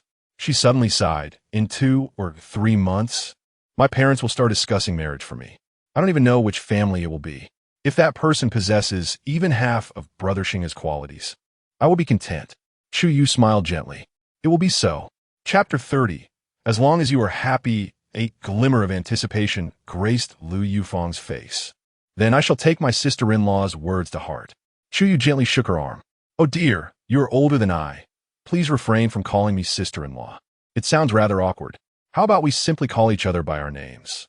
Lu Yufeng paused momentarily, lowering her voice. Then may I call you Ye, just as my mother does? Chu Yue eagerly nodded. Ye, Arya, Chu Yue, choose whichever name you prefer. Lu Yufeng smiled, revealing her pearly white teeth. Then I shall alternate. Today I will call you Ye, tomorrow Arya, the day after that Chu Yue. Each day a different name. Huh. Chu Yue could not contain her laughter. You mustn't be so ridiculous. Lu Yufeng joined in the laughter. I have made my decision. This is how I shall address you. That won't do. You must choose just one. The mouth is mine. I shall choose none and call you whichever I desire. With that, Lu Yufeng dashed away, prompting Chu Yue to seize the opportunity to tickle her. Their mirth echoed to Lu Xinghe, who found himself involuntarily smiling. Chu Yue, though often serious, was still a young girl who deserved to spend time with her peers, and Lu Yufeng's simplicity was just right for her. The trio soon arrived home. Yin Zuehe, filled with concern, had moved a chair beneath the eaves to sew clothes for Chu Yue, frequently glancing outside to check for the return of the two. Upon spotting Lu Xinghe and Chu Yue approaching from afar, she breathed a sigh of relief. Xingping, go open the door, and while you're at it, help your elder brother return the cart to your aunt's house. She then turned her gaze toward the kitchen. Xing'an, we have borrowed your aunt's cart twice now. Take 3 eggs with you and accompany Xingping. I don't trust that young child to carry the eggs alone. Lu Xingping muttered a few complaints in his heart before rushing to open the courtyard door. Hearing Yun Sue's words, Lu Xing'an hurried from the kitchen with 3 eggs in hand. The 2 hens had been at home for 3 days, laying a total of 4 eggs. Lu Xing'an took it upon himself to gather the eggs, counting them repeatedly, and felt quite distressed at the thought of giving away 3. Lu Xinghe parked the cart at the entrance, unloading the water bucket and the basket. Shortly thereafter, Lu Xingping pushed the cart away. Lu Yufeng was the first to enter, stuffing 2 eggs into Yun Sue's hands. Aunt San, I came to fetch my family's basket. These eggs are a gift from my mother. Yun Sueha replied quickly. Take the basket, but why bring eggs? Your parents must find it challenging to support you 4 siblings. Lu Yufeng insisted. I must express my gratitude to Brother Xinghe and Ye for selling medicinal herbs on behalf of my family. These 2 eggs are just a small token of my mother's appreciation. Please accept them, Aunt San. Having said this, she took the basket that Chu Yue handed her and returned to the old residence. Seeing her son and daughter-in-law back, Yun Sue's worries eased significantly. She promptly set aside her needlework and went to the kitchen with the 2 eggs. Xinghe, take a rest. I shall prepare dinner. Chu Yue gathered the silver from the backpack and placed it in the basket before heading to the kitchen. Mother, this is for you. As Yun Sueha cracked the eggs, her gaze fell upon the pile of silver coins and ingots in the basket, her eyes widening in astonishment. How can there be so much? Is ginseng truly that valuable? Chu Yue recounted the day's sales to Yun Sueha. Today we sold ginseng for 50 taels, excluding Aunt C's share of the herbs, which totaled over 2 taels and 101. The soft-shelled turtle sold for 801, bringing the total to 52 taels and 901. However, I spent 5 taels on books and ink for my husband. Yun Sueha nodded, pointing to the 4 largest ingots with curiosity. And how did these ingots come to be? Chu Yue tactfully responded, by chance, Madame Huang from the Huang family in town had a difficult labor. I accompanied Dr. Zhu from Chen's medicine shop to assist. And this 200 taels was a reward from Mr. Huang. Upon hearing this, Yun Tsueha gasped in disbelief. It was merely a favor, yet Mr. Huang rewarded you with 200 taels. What a generous gesture. I must say, yeah, your luck is truly remarkable. She took the 4 largest ingots from the basket and placed them in Chu Yue's hands. The money from selling goods should be kept for the family's needs. Since this 200 taels is a reward from Mr. Huang, you should keep it for yourself. You bought books for Xinghe, and I trust you wish for him to continue his studies. Future expenses will be considerable. Chu Yue bit her lip, feeling a touch of gratitude, and softly murmured, I thought you might scold me for spending so much silver on books for my husband. Yin Tsueha chuckled, gently ruffling her hair. My dear child, you earn money and think not of indulging yourself, but rather of purchasing books for Xinghe. I thank you for that. How could I possibly scold you? Moreover, if it weren't for the burden we 3 have placed upon him, Xinghe would not still be an elementary scholar. I feel guilty about that. Now, go and safely store the silver. Be cautious so that others do not stumble upon it. Chu Yue sighed and returned to the room she shared with Lu Xinghe. Upon entering, she found Lu Xinghe engrossed in a book about various nations, seated by the window. She quietly wrapped the silver in old cloth strips, placing them into 4 small bamboo tubes, hiding them in different corners of the room. Though Lu Xinghe did not turn to look at her, he smiled slightly at the commotion behind him. If there are mice in the house, your treasures may not be safe. Gazing at the seemingly precarious earthen wall before her, Chu Yue felt a sense of helplessness. So what should I do? Lu Xinghe closed his book, a glimmer of affection crossing his face. Let be for now. When we repair the house, I shall create more convenient hiding spots for you. Chu Yue quickly replied, if I don't earn more money, wouldn't that be ungrateful for your thoughtful gesture? Lu Xinghe shook his head, his eyes filled with hope. That is unnecessary. Your happiness is what matters most. Those simple words, devoid of any overt sweetness, filled her heart with a warmth akin to honey. The brothers Lu Xingping and Lu Xing'an, who had taken the cart and eggs to Aunt Lin's house, had returned, and Yun Tsueha had already finished stir-frying the vegetables. This evening, I prepared a dish of wild vegetables and whisked 2 eggs to create a delightful egg flour soup. The family gathered together, savoring rice porridge alongside the vegetables, their faces radiating contentment. Due to the recent improvement in our meals, the family's complexion appeared notably enhanced compared to before. Yun Tsueha cast a glance at the 2 brothers. Lu Xingping, did you deliver the cart to Aunt Lin's house? Did she say anything? No. Lu Xingping interjected eagerly. Aunt Lin was all smiles upon seeing the eggs that Xing'an brought, exclaiming that we should bring the cart again and come to her house. Yun Tsueha nodded. That is reassuring. Chapter 31. Discussing the house, Lu Xinghe set down his chopsticks and gazed at Yun Tsueha. Mother, I would like to renovate our home.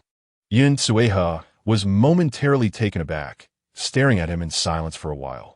She then lifted her gaze to examine their dwelling. It was indeed time for repairs. The roof had become moldy and was no longer sturdy. The walls collected dust incessantly, and the trials of the past 8 years had worn them thin. As the weather cooled, it was likely they would suffer as they had in previous years. Upon hearing the mention of renovations, Lu Xingping and Lu Xing'an's eyes sparkled with anticipation. Mother, where shall we reside during the repairs? At grandfather and grandmother's old house. Yun Tsueha shook her head and looked up at their home once more. Our thatched house may not necessarily be reparable. Tomorrow, let us invite your uncles to come and take a look. If repairs are deemed unnecessary, we will find a more convenient location to rebuild. Lu Xinghe turned to Yun Tsueha. Has mother already considered a location? The others also looked toward her, awaiting her words. Yun Tsueha smiled tenderly at her children. The hill that your grandparents allocated to us is quite close to the village road and not far from their home. There is a large pond ahead, and beyond that lies our farmland. Wouldn't that be very convenient? Lu Xinghe's eyes brightened. The place you have in mind is indeed the same as mine. Yun Tsueha chuckled. I had previously asked your grandparents to clear a small section of the hill for us to build our home there, but alas, your uncles and cousins could not reach a consensus. They feared we would claim the hill for ourselves, leading to the construction of our current dwelling.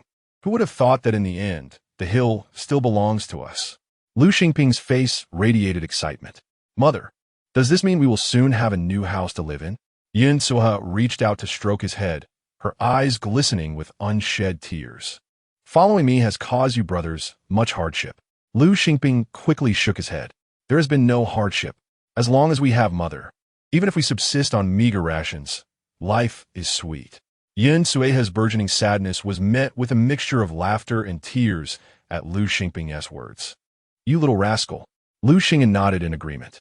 Mother, although Xingping may often be a bit unruly, he is correct today. As long as our family is together, life is not bitter. Lu Xingping shot him an exasperated glance. What do you mean by often unruly, Lu Xingyan? Clarify yourself. Lu Xingyan quickly leapt to his feet and darted outside. You are unruly by nature. I have nothing more to say. Seeing this, Lu Xingping jumped up to chase after him. If you're so capable, don't run. How am I unruly? I've helped out around the house too. Yin Sueha watched the two squabbling outside with a helpless shake of her head. You two, be careful and don't hurt yourselves. It will only cause you pain later. At that moment, the remnants of her sadness truly vanished. Chu Yue smiled as she observed the ruckus outside, rising to gather the dishes. Just as she was about to take them out to wash, Lu Xinghe placed a hand on hers. I'll do it. Chu Yue, however, did not release her grip. You have pushed the cart all day. You must be weary. Take a moment to rest. I shall wash the bowls swiftly. Upon observing Chu Yue's insistence, Lu Xinghe refrained from pressing her further. Yin Sueha glanced at Chu Yue, who was busily engaged outside, before turning her gaze to Lu Xinghe. What did I tell you before? I mentioned that Ye is a good child, did I not? Lu Xinghe cast a sidelong glance at Chu Yue, nodding slightly in acknowledgement. Although his voice was cool, a closer inspection would reveal that his exposed ears had taken on a rosy hue. Yin Sueha, perceiving the unspoken yet evident affection, smiled and retreated to her room. The following morning, after breakfast, Lu Xinghe invited his uncle Lu Laifu and second uncle Lu Laikai over, accompanied by his fourth uncle Lu Shouqing. As the three entered the courtyard, Chu Yue brought forth tea for them to enjoy. After they had sipped their tea, she collected the cups and washed them by the water tank before taking them into the kitchen. Her actions were efficient and quiet, which altered the brothers' perception of her positively. After the three men had inspected several rooms, they returned to the courtyard to sit. Lu Laifu shook his head and remarked, this grass hut, constructed 8 years ago, was never particularly sturdy. Although the roof has been replaced once, it is now utterly inadequate. The walls are crumbling significantly. In my opinion, it would be simpler to demolish and rebuild rather than attempt repairs. Lu Laikai offered a differing perspective. You speak so readily of demolition and reconstruction, which is labor-intensive and costly. It is not easy for Xinghe to earn a living. How can we afford such upheaval? Lu Shouqing turned to Lu Xinghe and Yin Sueha. What do you two think? As the elders spoke, Lu Xinghe naturally ceded the floor to his mother. Noticing the attention directed at her, Yin Sueha spoke softly. I discussed this with Xinghe yesterday. If repairs prove impractical, we shall consider rebuilding. Our earthen walls are too thin. Renovation will be time-consuming, labor-intensive, and aesthetically displeasing. Moreover, repaired structures cannot endure for more than a year or two before requiring further work. It would be wiser to start anew. Lu Laifu, Lu Laikai, and Lu Shouqing exchanged surprised glances. Does sister-in-law have sufficient fund for this? For the time being, it should suffice. Fearing his wife's formidable nature and the potential consequences of her displeasure, Lu Laikai preemptively stated, sister-in-law must consider this carefully. We have only recently divided our households, and we lack surplus silver to lend. If we are to rebuild, we must ensure we have the necessary funds. It is not something that can be accomplished merely by speaking of it. Lu Laifu nodded vigorously. Indeed, while I too hope you can rebuild, we must act within our means. Lu Shouqing, indifferent to the matter, remarked, a mud brick house does not require much money. The key issue is the labor involved. If sister-in-law finds herself short-handed, she might consider borrowing from Xiaoyin. However, my family has many children, so we can lend only a small amount, perhaps 1 or 2 taels at most. In these times, offering even 1 or 2 taels of silver to a family member is considered a tremendous kindness. Yun Sueha smiled lightly. I extend my heartfelt gratitude to my elder brothers for their reminders and to my fourth brother for his generosity. Regarding the matter of constructing a house, both Xinghe and I have approached this with careful consideration. There is no need for my brothers to concern themselves with the financial aspects. However, when the time comes to commence the building, the three brothers, upon hearing this, heaved a sigh of relief, collectively assuring, "You need not worry about the construction. Dear sister-in-law, we, your elder brothers, will see to it that everything is managed meticulously." Yet, a flicker of surprise crossed their faces at the thought that there might still be some surplus funds at the third sister-in-law's household for such an undertaking. Could it be that they sold the mountain peak that was divided from their parents? Yet, no whispers of such a transaction had reached their ears in the village. Yun Sueha beamed with delight. Very well then, I am immensely grateful to my elder brothers. The brothers, Lu Laifeng and Lu Laikai, waved their hands in modesty, responding, "It is our pleasure." Chapter 32. The painted-faced Yun Sueha hastily turned to Lu Xinghe, saying, "Xinghe, please take your uncles and your fourth uncle to the site we discussed last night. After you assess the location, you can bring them back home for dinner." Lu Xinghe nodded in agreement. All right. Lu Shouqing was the first to exit the courtyard, exclaiming, "I will go back to fetch a hoe, so I can mark the spot when we arrive." The four of them left the courtyard, and only then did Chu Yue turn to Yun Sueha. "Mother, should we build a house of blue bricks or of adobe?" Yun Sueha looked at her. "What are your thoughts, Ye?" Increasingly, she felt that Chu Yue was the family's lucky star, and she instinctively believed that her opinions held great significance. After pondering for a moment, Chu Yue replied earnestly, "I believe we are not lacking in funds. If we were to build, a blue brick house would be the best option. Our village is situated in the mountains, and while this year has been dry, in previous years the humidity was quite heavy. Adobe houses do not endure well. They require repairs every year or two. A blue brick house will be more convenient and comfortable." Yun nodded, recalling the anxiety their family experienced on rainy days, fearing the house might collapse, and she found Chu Yue's reasoning compelling. However, constructing a blue brick house would entail considerable expense. Seemingly sensing Yun Sueha's concerns, Chu Yue stepped closer, taking her hand. "You need not worry about the finances, Mother," she said in a lowered voice. "I still have some savings. We are all family, and ultimately, the money will be spent wisely. We can earn it back in the future."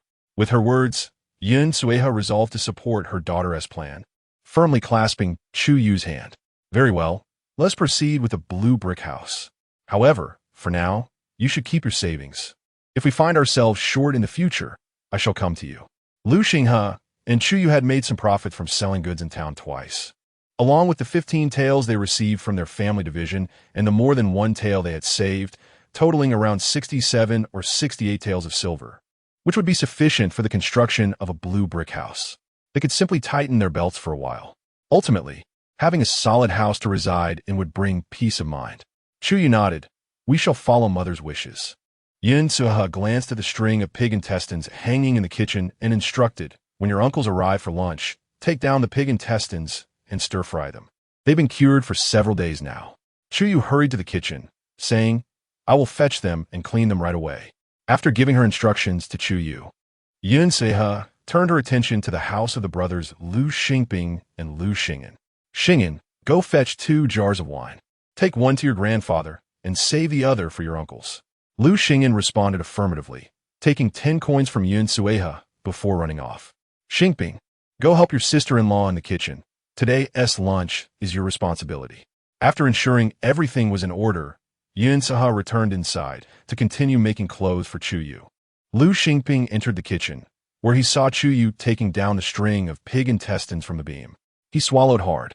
"Sister-in-law, are we having pig intestines for lunch? Is there anything I can do to help?" Chu Yue glanced at the pot. "You can start the fire. I will blanch the pig intestines first." "All right." Lu Xingping hurriedly darted behind the stove, and soon the kitchen was enveloped in a thick haze of smoke, causing Chu Yue to struggle to keep her eyes open. It suddenly dawned on her why it was usually Lu Xing'an who was busy in the kitchen. While Lu Xingping was generally reliable in other tasks, he faltered when it came to meticulous work. Yun Sueha seemed to have been choked by the smoke as well, straining her neck to shout, "Xingping, do you intend to set the kitchen ablaze?" Lu Xingping shrank back. Mother, please don't worry, it will be ready shortly. Chu Yue, her eyes streaming with tears from the smoke, suggested, why don't you go gather some grass to feed the chickens? I can handle the kitchen. Seeing Chu Yue's pitiful state, Lu Xingping felt a surge of guilt. Sister-in-law, I'm so sorry. I promise it will be ready soon. Chu Yue waved her hands dismissively. It's all right. Everyone has their strengths. Just stick to what you excel at. I trust you. You'll get the fire going in no time. In a bid to prove himself, Lu Xingping took up a blowing tube and huffed with all his might, inadvertently covering himself in soot. Yet, to his delight, the fire flared to life. Chu Yue could hardly suppress a laugh at the sight of the dusty Lu Xingping. Is this how you usually start a fire? Feeling somewhat embarrassed, Lu Xingping scratched his head. I could be a bit rough around the edges, but I do know how to ignite a fire. You won't think less of me, will you? Chu Yue chuckled. Of course not. She found it quite amusing to have such a lively character in the household. At that moment, Lu Xingyan returned home with a jug of wine, shaking his head in exasperation at the sight of the smoke billowing from the kitchen. Lu Xingping, what have you done to the kitchen this time? Lu Xingping stuck out his tongue and scampered out. Mother asked me to help sister-in-law. Now that you're back, I'll leave the kitchen to you and sister-in-law. I'm off to gather grass for the chickens. With that, he took his basket and dashed away. Lu Xingyan quickly entered the kitchen, clearing out some of the wood Lu Xingping had crammed into the stove and dampening it, then rearranging the kindling to reduce the smoke. Chu Yue placed pig intestines into a pot, adding a few slices of ginger, then stepped outside to catch her breath before returning. After a brief boil, she retrieved the intestines, rinsed them in clean water, and cut them into small pieces. By this time, Lu Xingyan had efficiently washed the rice and started cooking porridge. When Lu Xinghe returned home with Lu Laifu, Lu Laikai, and Lu Shouqing, the porridge was already ready, and Chu Yue was busy stir-frying the pig intestines. In the rural households of Banpo village, where meat was a rare treat, the tantalizing aroma of sizzling pig intestines caused the eyes of the three brothers to light up. It smells wonderful, exclaimed Lu Laikai, stretching his neck to peer into the kitchen. Upon seeing Chu Yue, he praised, I didn't expect my niece-in-law to be such a good cook. Wow. Lu Laifu chimed in as he too glanced inside. I thought it was the third sister-in-law cooking, but it turns out to be our niece-in-law. Her skills are far superior to your aunt's. Lu Shouqing smiled faintly, remarking that it seemed they would enjoy a delightful meal at noon. Lu Xinghe pressed his lips together, suggesting that the three uncles take a moment to rest while he made his way to the kitchen. Do you need my assistance? Chu Yue inquired, glancing in his direction with a smile. No need, it's quite simple. The pig intestines will be ready shortly, and I'll just stir-fry some wild vegetables, he replied. Lu Xinghe gazed at Chu Yue's face, unable to resist shaking his head. Why go and give yourself such a colorful visage while cooking? Chu Yue pauset, gunfoot. What is wrong with my face? Lu Xinghe did not respond, turning instead to retrieve a cloth from outside. He dampened it with water, wrung it out slightly, and then proceeded into the kitchen. Chapter 33. Inviting the gods is easy. Sending them away is difficult. Chu Yue reached out to take the cloth, but upon seeing her soiled hands, Luxing gently remarked, let me handle it. He took the cloth and meticulously wiped away the soot from her face. Then, extending his hand, he took the spatula from her grasp. I'll take care of the rest. You should wash your hands and set the table. Chu Yue nodded softly, accepting the cloth he offered, and with her head slightly bowed, she exited the kitchen. Behind the stove, Luxingen, striving to remain inconspicuous, watched in astonishment.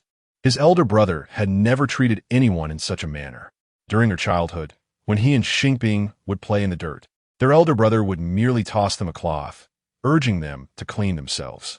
Compared to their sister-in-law, the two brothers had been treated like neglected children. The pig intestines in the pot had already been seasoned. After a few quick stir-fries, Luxing took them off the heat, rinsed the pot with clean water, and prepared the wild vegetables for a meal. Due to the small size of the kitchen, the table was moved outside beneath a grand old tree. Lu Laifu, Lu Laikai, and Lu Shouqing gathered together, while Luxingen poured each of them a cup of the liquor he had prepared. The three men were taken aback, joyfully anticipating their long-awaited drink, yet internally lamenting their sister-in-law's extravagant spending. It was not easy for Xinghe to earn a little money, and, after the division of the family assets, They had finally received some silver. Such careless spending would eventually lead to ruin. Saving money was akin to extracting soil with a needle, while spending was like sand washing away in a torrent. They were all people of modest means, acutely aware of how challenging it was to earn a living. Yunkwehi was oblivious to the brothers' thoughts. Pointing to the large bowl of stir-fried pig intestines on the table, she declared, "This dish is a specialty of Yia. It's quite delicious. Eldest brother, second brother, and fourth brother, do try some." Initially, the three had been intrigued by the dish, but upon hearing it was pig intestines, they hesitated, opting instead for wild vegetables with rice porridge. Luxingping, noticing their lack of enthusiasm, quickly served himself a portion. As he ate, he exclaimed, "This pig intestine is simply a culinary delight." Lu Shaoqing chuckled, ruffling his hair. "What do you know about culinary delights? You've barely tasted the meal." Yet, hearing Luxingping's words, he felt a pang of sadness. Although their family struggled, they at least had meat a couple of times a year. In contrast, their sister-in-law's family lived in poverty, likely going without meat throughout the year, which explained why the child found pig intestines so delectable. Lu Lai Fu and Lu Lai Kai exchanged glances, their expressions revealing their emotions. Lu Lai Fu took a sip of his drink and turned to Luxingping, saying, "Once your uncle's house is built, we'll buy some meat from town, and then you'll know what true delicacies taste like." With his cheeks stuffed, Luxingping picked up a piece of pig intestine and placed it into Lu Shaoqing's bowl. "This pig intestine is genuinely delicious. You'll see for yourself." Lu Shaoqing, somewhat skeptical, picked up the piece and took a bite. To his surprise, there was neither an unpleasant odor nor taste. After a few chews, his eyes suddenly sparkled with delight. Delicious. Upon witnessing his expression, Lu Leif and Lu Laik, the two brothers, each took a bite, their faces alight with rapture. It was no wonder that the dish was so fragrant. The flavor of the pig intestines was indeed delightful. Just then, Sun Daju's mother unexpectedly appeared. "Oh, what are you eating? It looks delicious. Why not share a bite with an old woman like me?" The three brothers, previously enraptured, suddenly donned expressions of dismay. They had assumed that the enticing aroma would translate into a delectable taste, only to be met with an unpleasant surprise. "It smells good, but it certainly tastes foul," Lu Leif remarked, downing a large gulp of wine. "Given the circumstances at Sandaimi's home, let's not be choosy about the pig intestines," Lu Laik added, also taking a swig. Lu Shaoqing, grasping the situation, glanced toward Li Pozi, who stood at the edge of the courtyard, staring at the plate of pig intestines. "Liauntia, are you not going to partake in this exquisite dish of pig intestines? Shall I serve you a bite?" Upon witnessing the brothers' grim expressions and hearing that the dish was indeed pig intestines, Li Pozi nearly retched, hastily waving her hands. No. An old woman like me cannot indulge in such heavy flavors." With that, she hurriedly retreated home. At Sun Daju's residence, Luo Shi observed Li Pozi's embarrassing attempt to beg for food, rolling her eyes in exasperation. "Look at your mother, making a fool of herself. With her precious palate, she just had meat a few days ago and now seeks food from others. If someone didn't know better, they might think we've treated her poorly." Sun Daju felt the heat of embarrassment but could only comfort his wife. "What can I do? She is my mother, and she never listens to us. I cannot simply cast her out." This only fueled Luo Shi's irritation. With a huff, she slammed her bowl onto the table and retreated to their room. "You can continue living with your mother. Let's see how long she can keep stirring trouble in this household." Sun Daju, observing his wife's fury, wished to offer more words of comfort, but found himself at a loss, for his mother was indeed the root of all this discontent. As Li Pozi staggered home, she continued to mutter her grievances. "I should have known better. What good could come from the Yun family? Serving pig intestines to guests is truly shameful. It simply makes one feel nauseated." With that, she dry-heaved a couple of times. Sun Daju set down his bowl and addressed Li Pozi. "Mother, now that you can move about, perhaps you should return to the old house. From now on, I will ensure you receive some meat every month. How does that sound?" If she were to remain in their home, it would surely lead to its downfall. Upon hearing the first part of Sun Daju's proposal, Li Pozi had intended to retort, but the prospect of receiving meat monthly sparked a glimmer of hope in her eyes. "Is this truly the case? Meat every month?" Sun Daju nodded affirmatively. "Of course, it is true. Excellent.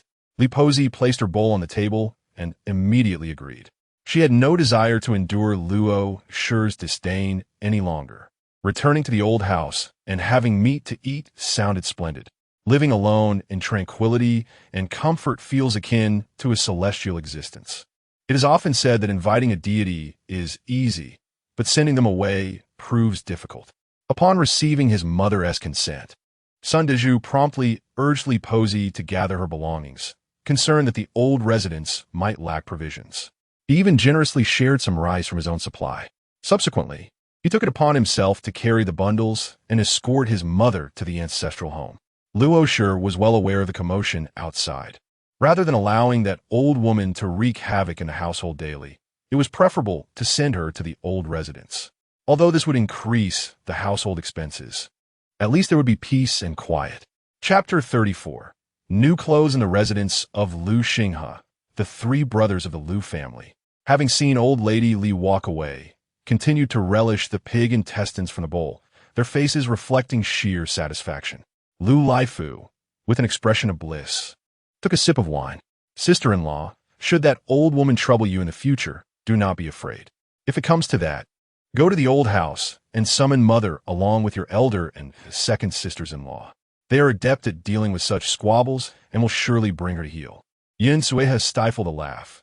After all, we seldom provoke her.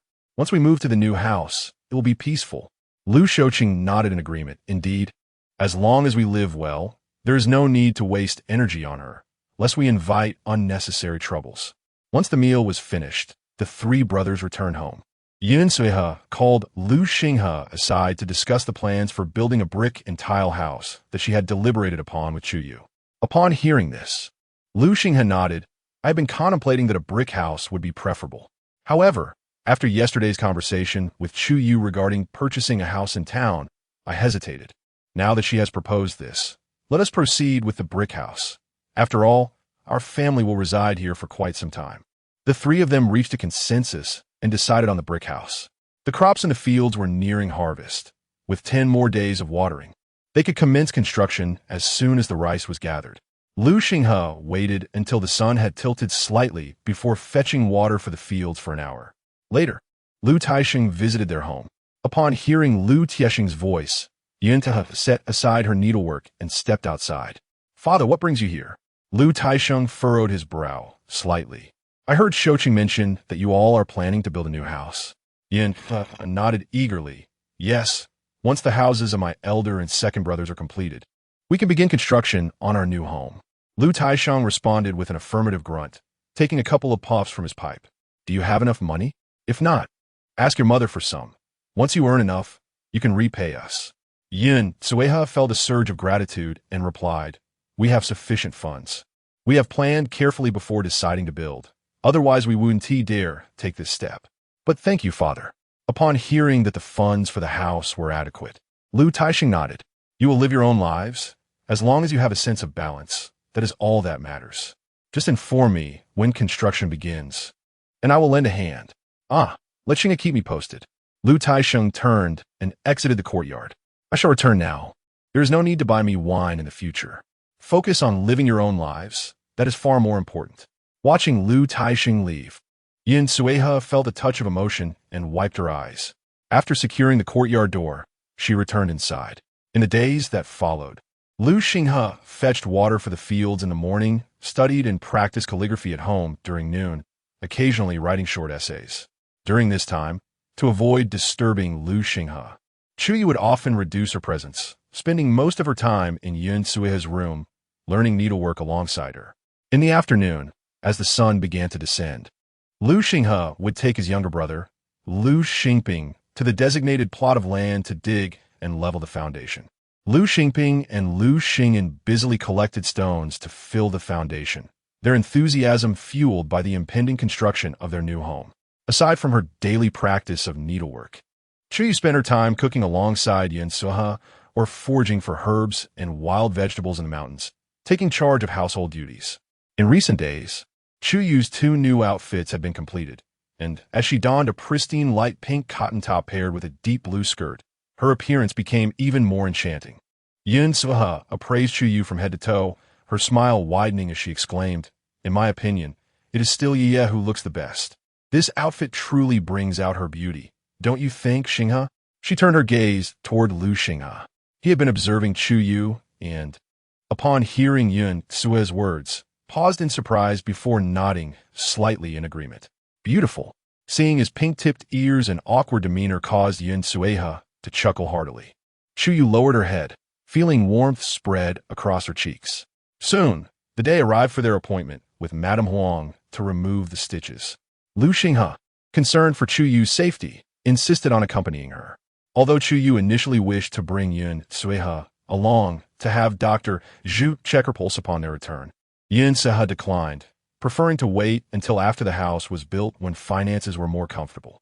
Given her steadfastness, Chu Yue chose not to press the matter further. After all, they would have a carriage for the journey there, but it would be too much to impose on others for the return trip. Although Yun Sueha appeared somewhat healthier than usual, a long walk would still be taxing. It would be ideal if a doctor were willing to visit the village. Before the hour of Chun, Chu Yue and Lu Xinghe departed from Hampa village. They had not walked far when they spotted a carriage waiting by the roadside. In this village, the sight of a carriage was indeed a rarity, and word would surely spread quickly, attracting a crowd. The steward, aware of Chu Yue's preference for discretion, had positioned the carriage in a relatively concealed spot. As soon as Chu Yue and Lu Xinghe made their appearance, the steward leapt from the carriage and bowed to them. "Miss Chu has arrived." Chu Yue greeted the steward with a smile before climbing into the carriage with Lu Xinghe.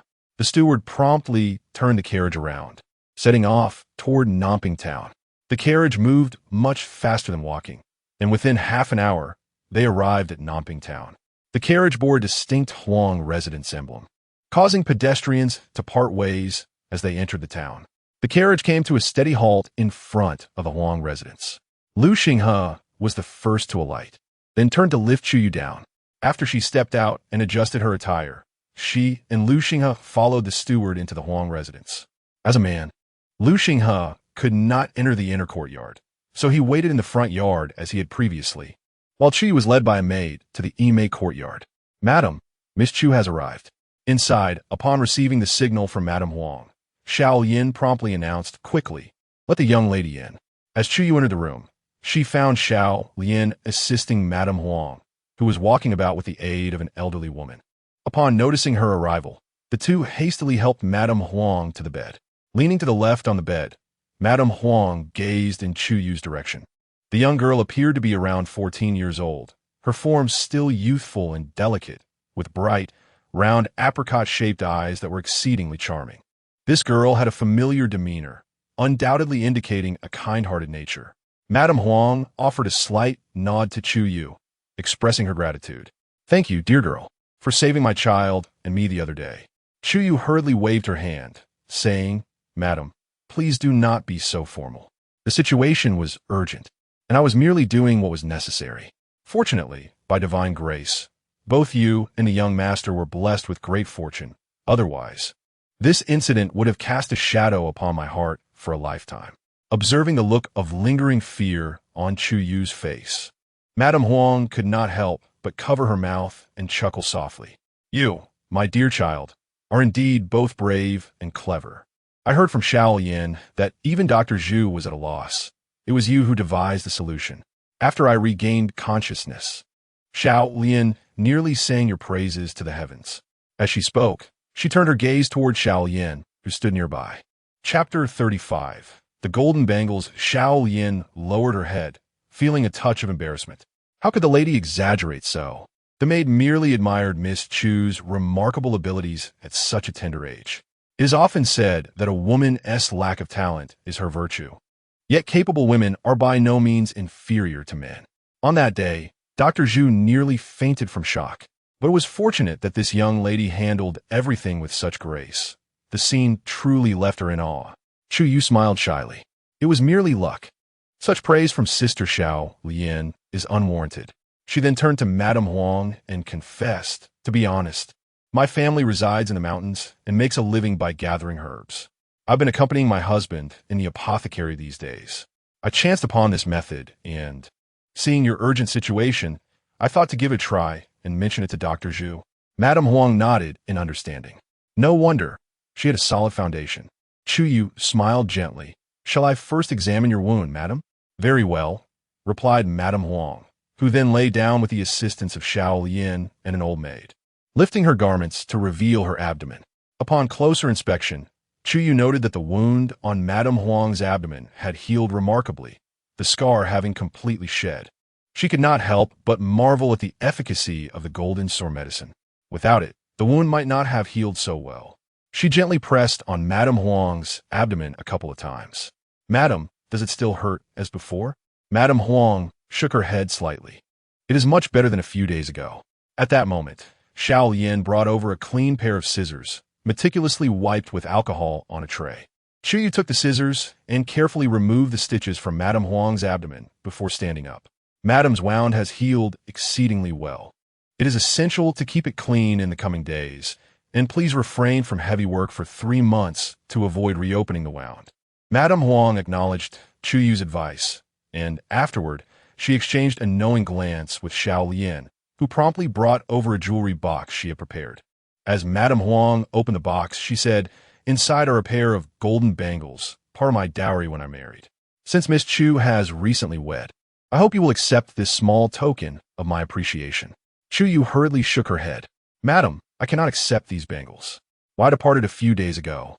Mr. Huang already bestowed upon me a considerable sum of silver. To take your bangles would seem greedy." Seeing Chu Yue's humility, Madame Huang felt even more pleased. Everyone loves wealth, yet this young woman understands moderation and is not one to chase after riches indiscriminately, which makes her all the more admirable. She grasped Chu Yue's hand and said, "Silly girl, only you would refuse such treasures. If you do not mind, you may call me Aunt Jiang from now on." Chu Yue was momentarily taken aback. Could she truly address someone so youthful as Aunt? Madame Huang smiled. "My given name is Jiang Qingwan, and I am merely 14 years your senior. Calling me Aunt Jiang seems quite fitting, does it not?" Chu Yue beamed and performed a slight bow before Aunt Jiang. "I have met Aunt Jiang." Jiang Qingwan smiled as she took the jewelry box from Xiao Lian's hands and placed it into Chu Yue's. "Since you now call me Aunt Jiang, I shall henceforth be your maternal kin. Consider this trinket as a modest addition to your dowry for me. Take it boldly. Should anyone dare to speak ill of you, inform Aunt Jiang, and I shall ensure they are dealt with severely." Her fondness for Chu Yue was one reason, but it was also evident that the young girl possessed remarkable talents and experiences capable of resisting temptations. It was only a matter of time before she left Nanping town. Thus, it was wise to foster a benevolent bond. With such words from Jiang Qingwan, Chu Yue felt it inappropriate to refuse. "Thank you, Aunt Jiang." At that moment, the wet nurse entered from the side room, cradling Jiang Qingwan's child. "Madam, the young master has awakened." Upon hearing this, Jiang Qingwan quickly asked Xiao Lian to help her sit upright. Chu Yue turned her gaze to the child, who appeared rather large but with a slightly jaundiced complexion. "Aunt Jiang, has the child not seen the sunlight these past few days?" Jiang Qingwan's expression tightened. "Indeed, he has not. Is there a problem?" Chu Yue had observed closely as the wet nurse entered. The side room was dimly lit, likely to avoid disturbing the child asleep with the windows covered. "It's not a grave issue, merely a slight jaundice. If he can be exposed to sunlight during the less intense hours of the day and is encouraged to eat and relieve himself adequately, he should normalize soon. Mild jaundice is easily remedied, yet warrants attention to prevent escalation, which could complicate matters." Upon hearing this, Jiang Qingwan immediately took it to heart. Xiao Lian swiftly removed the cloth covering the windows in the side room. "Wet nurse, once the sun diminishes, take the cradle outside so that Howard can bask in the sunlight." Seeing everyone bustling about and recognizing the need for a new mother to rest, Chu Yue stood to take her leave. "Aunt Jiang, my husband awaits me in the front courtyard. I must take my leave now. Please take care of yourself. I shall visit the Huang residence again when time permits." Jiang Qingwan nodded, a hint of fatigue gracing her features. "Be careful on your journey." She then turned to the direction of the side room. "Xiao Lian, please escort Yu Yu to the front courtyard and inform the steward to prepare a carriage for her and her husband to return home." As Chu Yue exited Ime Garden, following Xiao Lian to the front courtyard, she immediately spotted Lu Xinghe waiting for her in the pavilion. "Husband." The moment Chu Yue appeared, Lu Xinghe caught sight of her. To prevent her from stumbling in her haste, he stepped out of the pavilion and quickly approached her. Was everything smooth? He inquired, naturally taking her hand in his. For a moment, Chu Yue's attention was captured by his large hand holding hers. Once she regained her composure, her cheeks flushed as she nodded. It went smoothly. Though Xiao Yin was slightly older than Chu Yue, she had not yet married. Observing how kind Lu Xinghe was to Chu Yue, she couldn't help but feel a pang of envy. Covering her mouth with a smile, she glanced toward the steward at the entrance. "Steward Lu, the madam requests that you escort Miss Chu and her husband home." Chu Yue waved her hand dismissively, saying, "There's no need for that. My husband and I wish to stroll around the town a bit longer, so we shall not delay the carriage of the Huang family." After bidding farewell to Xiao Yin and Steward Lu, the two departed from the Huang residence. They first visited Chen's pharmacy, intending to inquire whether Dr. Zhu would be willing to practice in the countryside. However, as it was not Dr. Zhu's consultation day, Chu Yue asked Manager Chun to make the inquiry on her behalf before proceeding with Lu Xinghe to the Wangcheng bookstore. Catching sight of the bookstore in the distance, Chu Yue tilted her head and asked, "My dear husband, if you intend to continue participating in the imperial examinations, you will need to purchase some books, won't you?" Chapter 36. Encounter with a bully. Lu Xinghe nodded, expressing that he had several books that he had yet to copy and would need to purchase, which might require a considerable expenditure. As for the books he had already transcribed, he had committed their contents to memory, and he could simply buy a few blank volumes later to transcribe them again. Chu Yue gently touched the pale pink purse gifted to her by her fourth aunt. "Fortunately, I have some money with me. These necessities must be acquired," she remarked. However, Lu Xinghe chuckled and shook his head. "When we departed, Mother entrusted me with silver and mentioned that we should inquire about the price of blue bricks at the kiln not far from the town." Chu Yue bit her lip and suddenly halted in her steps. Lu Xinghe, noticing her pause, was slightly puzzled. "What's wrong?" Jui's Nifao, her expression tinged with a hint of grievance. "Husband, I earn money to improve our family's living conditions, yet both you and Mother seem apprehensive about spending my earnings, as if you resent my youth and wish to distance yourselves from me, perhaps even anticipating the day when you might take another wife." In this life, she had inherited the memories of Chu Yue, and aside from her medical knowledge, she had retained little else.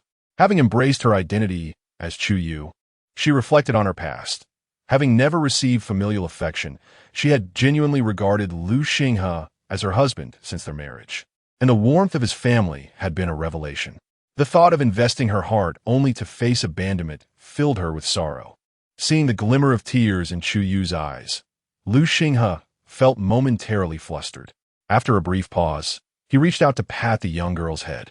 "If I truly thought of you as a child, I would never have taken you as my wife. After all, raising a child can be rather troublesome." Chu Yue lowered her gaze to her shoelaces, her voice barely audible. "I'm not a child. How can you assert that when you are scarcely taller than Xing Ping and Xing'an?" Lu Xinghe gently ruffled her hair again and then firmly grasped her hand. "Since you wish to buy me books, let's spend our own money today, not Mother's." Upon seeing him tightly hold her hand, Chu Yue broke into a smile. "All right." Over the years, Lu Xinghe had copied numerous books for the Wangchuan bookstore, and the young clerks there were well acquainted with him. So as soon as he entered, someone greeted him. "Lu Xinghe, you've come." A man selecting books in the store lifted his gaze towards the entrance and, upon recognizing Lu Xinghe, was visibly astonished. "Is that truly you, Lu Xinghe?" Lu Xinghe did not recognize the man and frowned slightly. "And you are?" The man quickly introduced himself. "I am Su Heng, your classmate from 2 years, who later went to study in the county. Do you not remember me?" As Lu Xinghe racked his memory, he recalled that 9 years ago there had indeed been a Su Heng at the academy he attended. But he had been so engrossed in his studies that his impressions of those around him were rather vague. Encountering a former classmate filled Su Heng's face with excitement. In his youth, Lu Xinghe became the youngest scholar in Nanping Town at the tender age of 9, a figure whom many regarded as a paragon. Now, he has already attained the status of a Xiaocai. Yet, before Lu Xinghe could respond, a voice abruptly pierced the air, drawing the attention of those present. What's Xiaocai? One still has to rely on copying books to make a living. A person so destitute likely has no spare coins to pursue the title of Xiaocai. Hearing the voice, Chu Yue furrowed her brow. She turned to see a group of 3 or 4 young men, seemingly around 18 or 19 years old, clad in long robes. Striding towards them, the speaker, dressed in a deep green brocade robe, wore an expression of haughty disdain. Unaccountably, a mere glance at him elicited a feeling of aversion. Chu Yue initially intended to speak up for Lu Xinghe, but before she could utter a word, he discreetly pulled her behind him. Su Heng, upon recognizing the newcomers, slightly cupped his fists in greeting. Brother Jiang, it has been a while. You remain as sharp-tongued as ever. The Su and Jiang families maintained a long-standing friendship, and Su Heng encountered Jiang Gaoi almost every year. He held no particular animosity towards Jiang Gaoi, nor did he harbor any fondness. He simply wished to avoid any conflict with him. Indeed, Brother Su is ever so sensible, Jiang Gaoi replied, enunciating the words ever so sensible with exaggerated slowness and a flourish, revealing his disdain for Su Heng to any discerning ear. Su Heng scoffed quietly, unwilling to engage further with such a debauched youth. Jiang Gaoi, dismissing Su Heng, tilted his chin towards the small figure behind Lu Xinghe. Oh, Lu Xinghe, this exquisite little girl must be your sister, yes? How old is she this year? Why not sell her to me? I could offer 10 taels of silver, enough to keep your family well fed for several years. What do you say? No sooner had the words left his lips than Jiang Gaoi felt a sharp pain in his cheek, followed by the force of being thrown to the ground. Lu Xinghe dusted off his hands. I advise you against laying your hands on her, otherwise. Otherwise what? Jiang Gaoi wiped the blood from the corner of his mouth with his thumb, casting a scornful gaze at Lu Xinghe. I truly did not anticipate that you would be foolish enough to strike me. It seems you hold that little girl in high regard. At this juncture, he exchanged glances with his companions, who understood the unspoken cue and began advancing towards Lu Xinghe and Chu Yue. Su Heng could no longer stand by idly and immediately stepped in front of Lu Xinghe and Chu Yue. What do you intend to do? In broad daylight, are you attempting to forcefully abduct a young woman? Is there no law here? Jiang Gaoi rose with a wicked grin. Law? Here, I am the law. With that, he waved his hand, commanding his companions to advance. As soon as he spoke, Su Heng found himself thrown to the ground by a towering figure, his forehead bruising upon impact. As a frail scholar, he was no match for these ruffians. Observing the onslaught, Chu Yue quickly devised a plan. Seizing the moment amidst the chaos at the bookshop's entrance, she crouched low and darted through a side door, fleeing the scene. Jiang Gaoi, witnessing her swift escape, could not resist mocking Lu Xinghe. These trudibrings metolafter. Lu Xinghe, behold your beautiful sister whom you cherish and wish to protect. She has fled from you. Lu Xinghe's face bore no expression. In fact, he felt a sense of relief that Chu Yue managed to escape. With 4 or 5 adult men present, he could not guarantee her safety, and if they were to seize her and use her as leverage against him, it would place him in the most precarious position. As for himself, enduring a couple of blows would be a fleeting matter. Jiang Gaoi did not pursue Chu Yue. Once he secured Lu Xinghe, he had no fear of her absconding, for she would inevitably return. Chapter 37. Reversal. The assistant at the bookstore, wary of Jiang Gaoi's status, made no move to assist Lu Xinghe.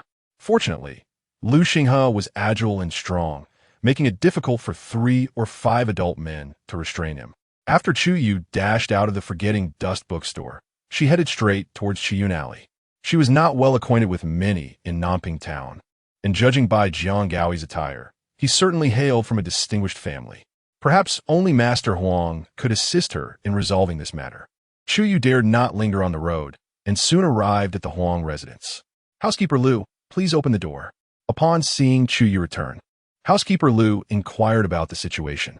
When Chu Yue recounted how she and Lu Xinghe had been bullied, he promptly summoned Jiang Qingwan, leading a dozen servants alongside Chu Yue in haste towards the Forgetting Dust bookstore. Upon their arrival, they found Su Heng sitting at the entrance of the bookstore, clutching his head and groaning in pain, while Lu Xinghe was encircled by a group of people, the circumstances unclear.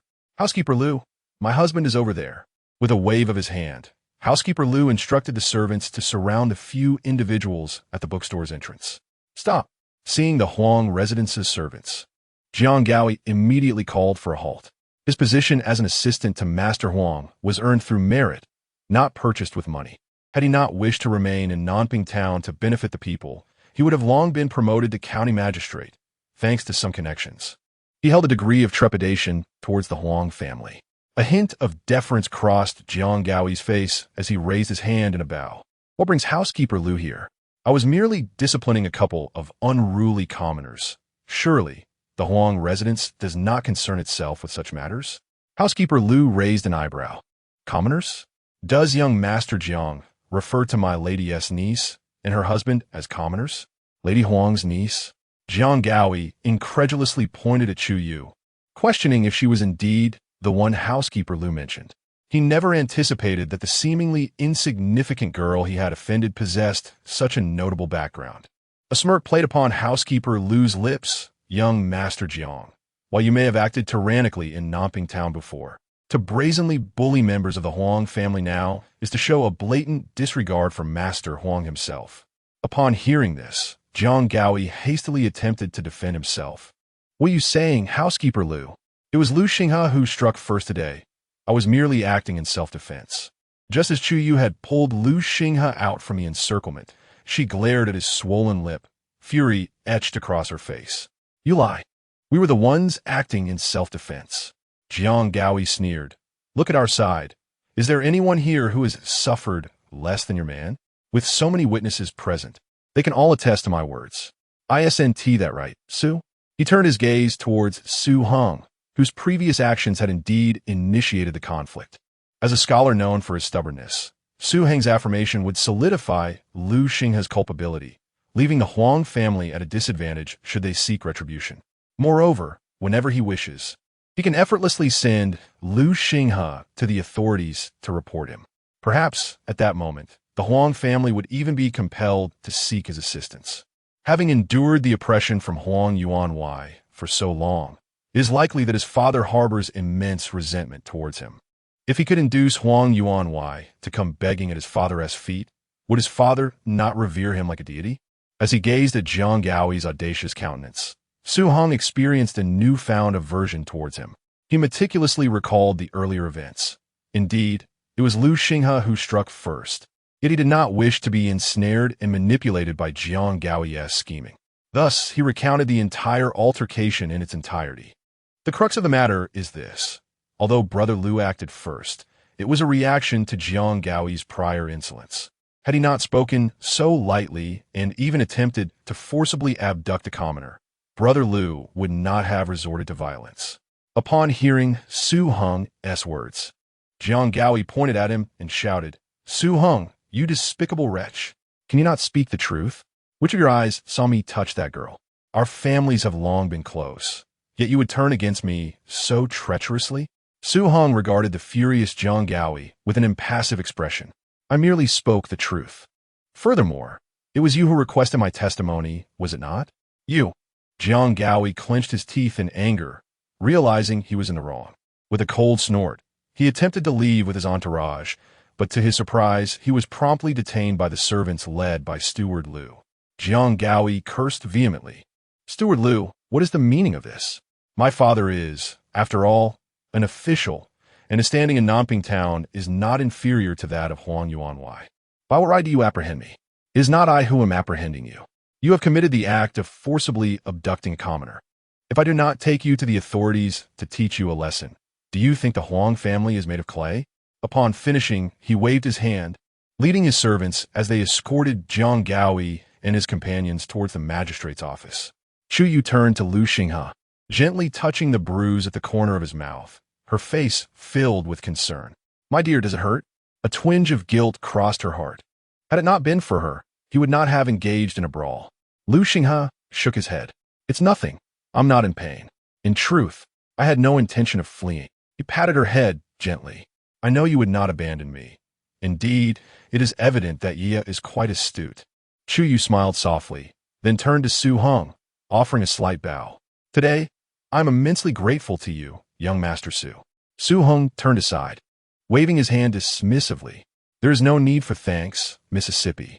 I merely cannot bear to witness wrongdoing in the streets.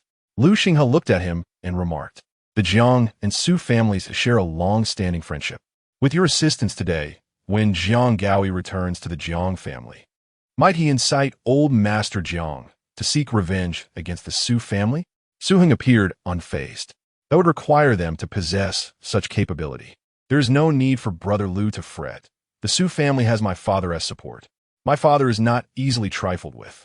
Upon hearing Su Heng's response, Lu Xinghe and Chu Yue exchanged a knowing smile. Su Heng, it seems, is indeed a man of character. Su Heng then turned to Lu Xinghe, his brow furrowed in curiosity.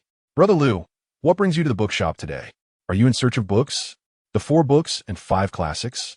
Su Heng inquired further. Lu Xinghe nodded affirmatively. Su Heng, his face adorned with a hint of excitement, remarked, "It seems that Brother Lu intends to continue with the scientific expedition. How fortuitous. As it coincides with next March's academy examination, perhaps you might even emerge victorious." Lu Xinghe chuckled softly. "Your confidence in me surpasses my own." Su Heng replied, "Indeed. How many can claim to have passed the childhood scholar examination at the tender age of 9?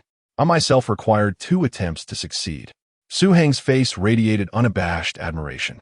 Observing the rapport between the two, Chu Yue interjected, "Today, with the assistance of young Master Su, after we procure our books, we shall visit Rui Pavilion to order a couple of dishes. Might I invite young Master Su to join my husband and me for a conversation?" Chapter 38. The invitation. Chu Yue hesitated to visit a grand establishment like Huo, where the prices of dishes were astonishingly high, often costing several taels of silver. In contrast, Rui Ju, while not inexpensive, allowed her to enjoy a few modest dishes for a little over 101, which she could accept. Su Heng felt a bit embarrassed.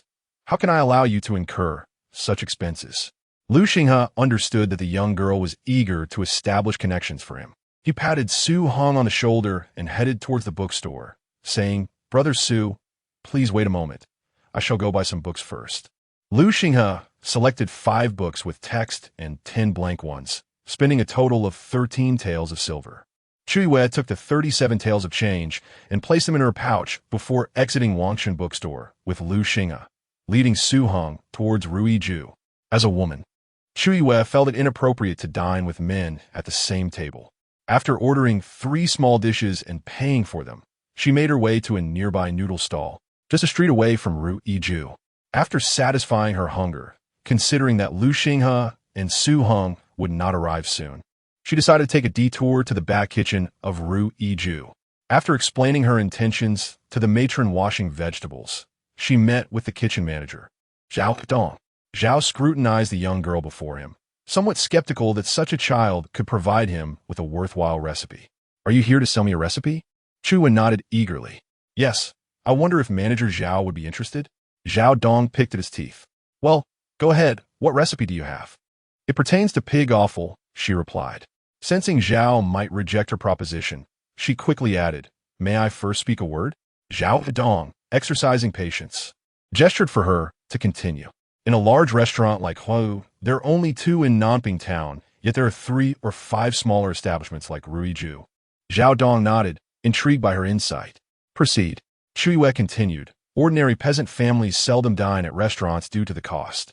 Typically, those who do are individuals with a bit of spare change, seeking novelty. Therefore, they will gravitate towards the restaurants that offer unique dishes. Do you not find my reasoning sound, Manager Zhao?" Zhao Dong agreed. "Your reasoning is indeed valid. However, if you have other recipes, I might consider letting you try them. But pig offal." He shook his head. "Even common farming families do not consume such items. It likely won't work." Chu Yue recognized that selling a recipe for pig offal would not be straightforward, yet she wished to make her case. "Could you allow me to give it a try? If you taste the dish I create and still wish to reject the recipe, I will leave immediately." Zhao Dong pondered for a moment, concluding that it merely involved a bit of oil and salt. He acquiesced. "Since the offal from today as slaughter hasn't been discarded yet, if you wish to try, then go ahead." Following Zhao Dong's, Chu Yue spotted the cleaned pig offal hanging in the corner, fortunate that it had already been prepared. She busily prepared the pig intestines, slicing them into 3 portions, first scrubbing them with wood ash to eliminate any unpleasant odors, and then blanching and stir-frying them in segments. Due to the abundance of seasonings available in the restaurant compared to her home, the dish turned out to be exceptionally fragrant. Zhao Dong, drawn by the enticing aroma, approached Chu Yue, gazing at the golden brown pig intestines enveloped in sauce within the pot, swallowing his saliva. "The young lady's culinary skills are quite impressive," he remarked. Chu Yue wiped the sweat from her forehead, smiling as she replied, "I've had much practice at home, but I am certain it cannot compare to your expertise, Zhao." After saying this, she took a plate lined with vibrant green leaves, served some pig intestines onto it, and presented it to Zhao Dong. "Please do sample it, Zhao." Though the thought of pig intestines made him feel slightly queasy, Zhao Dong nonetheless picked up his chopsticks and tried a piece. As he chewed, his eyes brightened with delight. The intestines, having been expertly prepared by the young lady, bore no trace of the usual gaminess or foulness. They were, in fact, remarkably delicious. Zhao Dong nodded in approval. "Indeed," Chu Yue pointed towards the pot, saying, "There's still some left in the pot. Perhaps you could serve smaller portions as complimentary dishes for our loyal patrons." Hearing her suggestion, Zhao Dong promptly arranged for it. Chu Yue remained unhurried as she and Zhao Dong awaited feedback from the customers in the front. After about a quarter of an hour, a young servant, in a flurry, rushed into the kitchen. "Zhao, the guests are clamoring for more stir-fried intestines. Do we have enough left?" Zhao Dong was not surprised by this news, as the dish truly was delightful. He glanced at the large bunch of pig intestines still hanging in the corner of the courtyard, about to assure that there was enough when Chu Yue interjected, "Zhao, moderation is key." Understanding her implication, Zhao Dong quickly instructed the servant, "Go inform the customers that our stir-fried intestines are a new dish, and today we are merely offering samples with limited ingredients. We will have 10 portions available tomorrow, served on a first-come, first-served basis." The servant, having received his orders, hurried off, and Zhao Dong turned his attention back to Chu Yue. "For this recipe, I am willing to pay 3 taels of silver, but if I purchase it, you must not sell it to anyone else. Does that sound agreeable to you?" The prospect of selling a recipe for 3 taels was indeed a substantial sum, and Chu Yue eagerly nodded. "Very well, I shall sell it exclusively to you, Zhao. However, if others happen to replicate it, you cannot blame me." Zhao Dong chuckled. "Of course, but by the time others catch on, we may have already moved on to a different recipe." After receiving the 3 taels from Zhao Dong, Chu Yue exited the courtyard of Rui residence and was greeted by Lu Xinghe, who awaited her at the entrance. He held a package containing meat dishes, and the aroma wafted enticingly. With a smile lighting up her face, Chu Yue asked, "My dear, how did you know I was here?" Lu Xinghe took her hand, saying, "It was quite simple. Upon seeing the complimentary stir-fried intestines from the kitchen, I deduced it. Su is a frequent patron there, so we were fortunate to receive a small portion as well."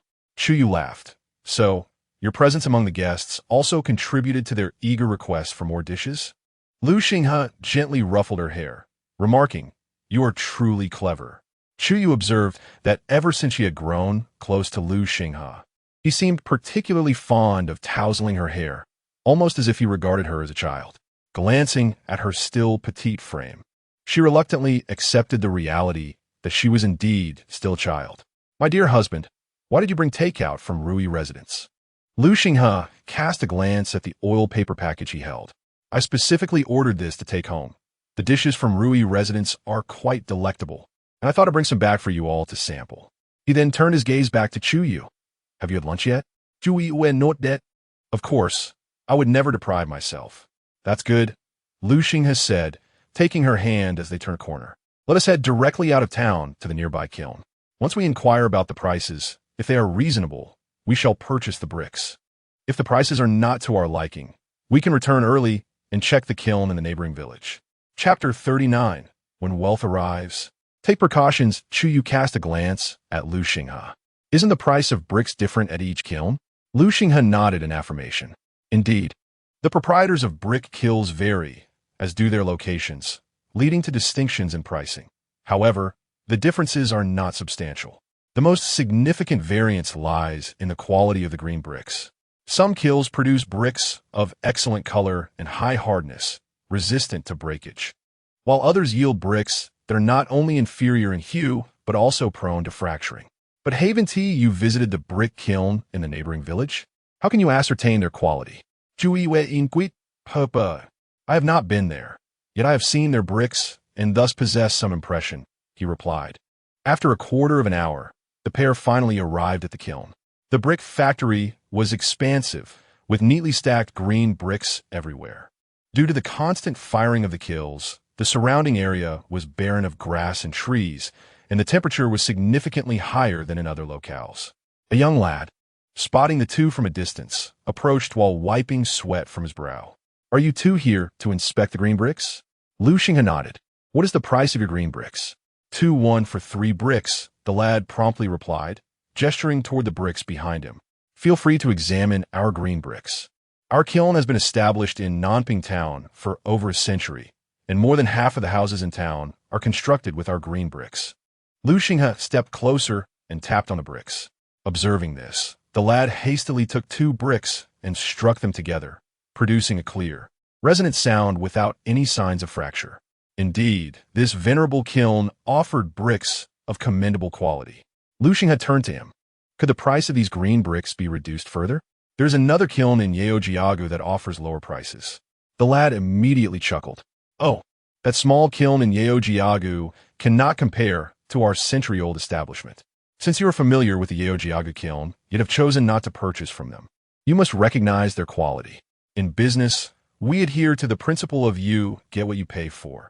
If you seek high-quality green bricks, our Kaiyang brick kiln is truly unparalleled within a 100-mile radius. Lu Xinghe had anticipated this. The prices at larger kilns would naturally be higher than those of smaller workshops. Although the price of 2-1 for 3 bricks was considerably more than that from Yeojiagu, the emphasis was on superior quality.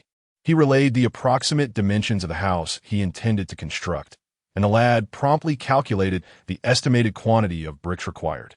Approximately 60,000 bricks would be necessary, and surely there would be no excessive amount. Should you find yourself short, you may return for more. If, however, you have an excess and do not require them, as long as the bricks remain undamaged, you may return them. What do you think? 60,000 green bricks would total 40 taels of silver, which, upon calculation, exceeded the price from the Yeojiagu kiln by a full 10 taels. This was not a trifling sum. Lu Xinghe glanced back at Chu Yue, pondering briefly before nodding in agreement. He then inquired about the price of tiles. The pricing at the Kaiyang brick kiln was comparable to that of Yeojiagu, yet the quality of the tiles from Yeojiagu was inferior. Thus, he decided to place an order for tiles as well, totaling 6 taels of silver. Ultimately, Lu Xinghe paid a deposit of 10 taels of silver and secured an order for 60,000 green bricks and the necessary tiles before leading Chu Yue back home. The firing of the green bricks and tiles would take some time. The brick kiln promised to deliver them to Banpo village in half a month. By then, the rice in the fields would have been harvested, and the houses of the uncles should be nearly completed. As soon as the green bricks arrived, they could commence building their own house. Upon arriving home, it was already late afternoon, due to the passing of several hours. The injury on Lu Xinghe's lip was no longer as pronounced as it had initially been. To spare Yin Sueha from worry, he merely stated that he had accidentally bumped into something and then handed over the remaining silver to her before taking a water bucket to the fields. Chu Yue returned to the house, carefully storing the small silver pieces in a bamboo tube, hiding them in various places. The box intended for the gold bracelet was too large to conceal in the wall crevice, so she wrapped it in old clothes and stuffed it into the bed. Given the warmer days ahead, they wouldn't be using the bed for heating by the time they needed to do so. They would likely have moved to their new home, where there would be suitable places to store these items. After securing her belongings, she proceeded to the kitchen, unwrapping the meat and vegetables that Lu Xinghe had packed from Ryiju.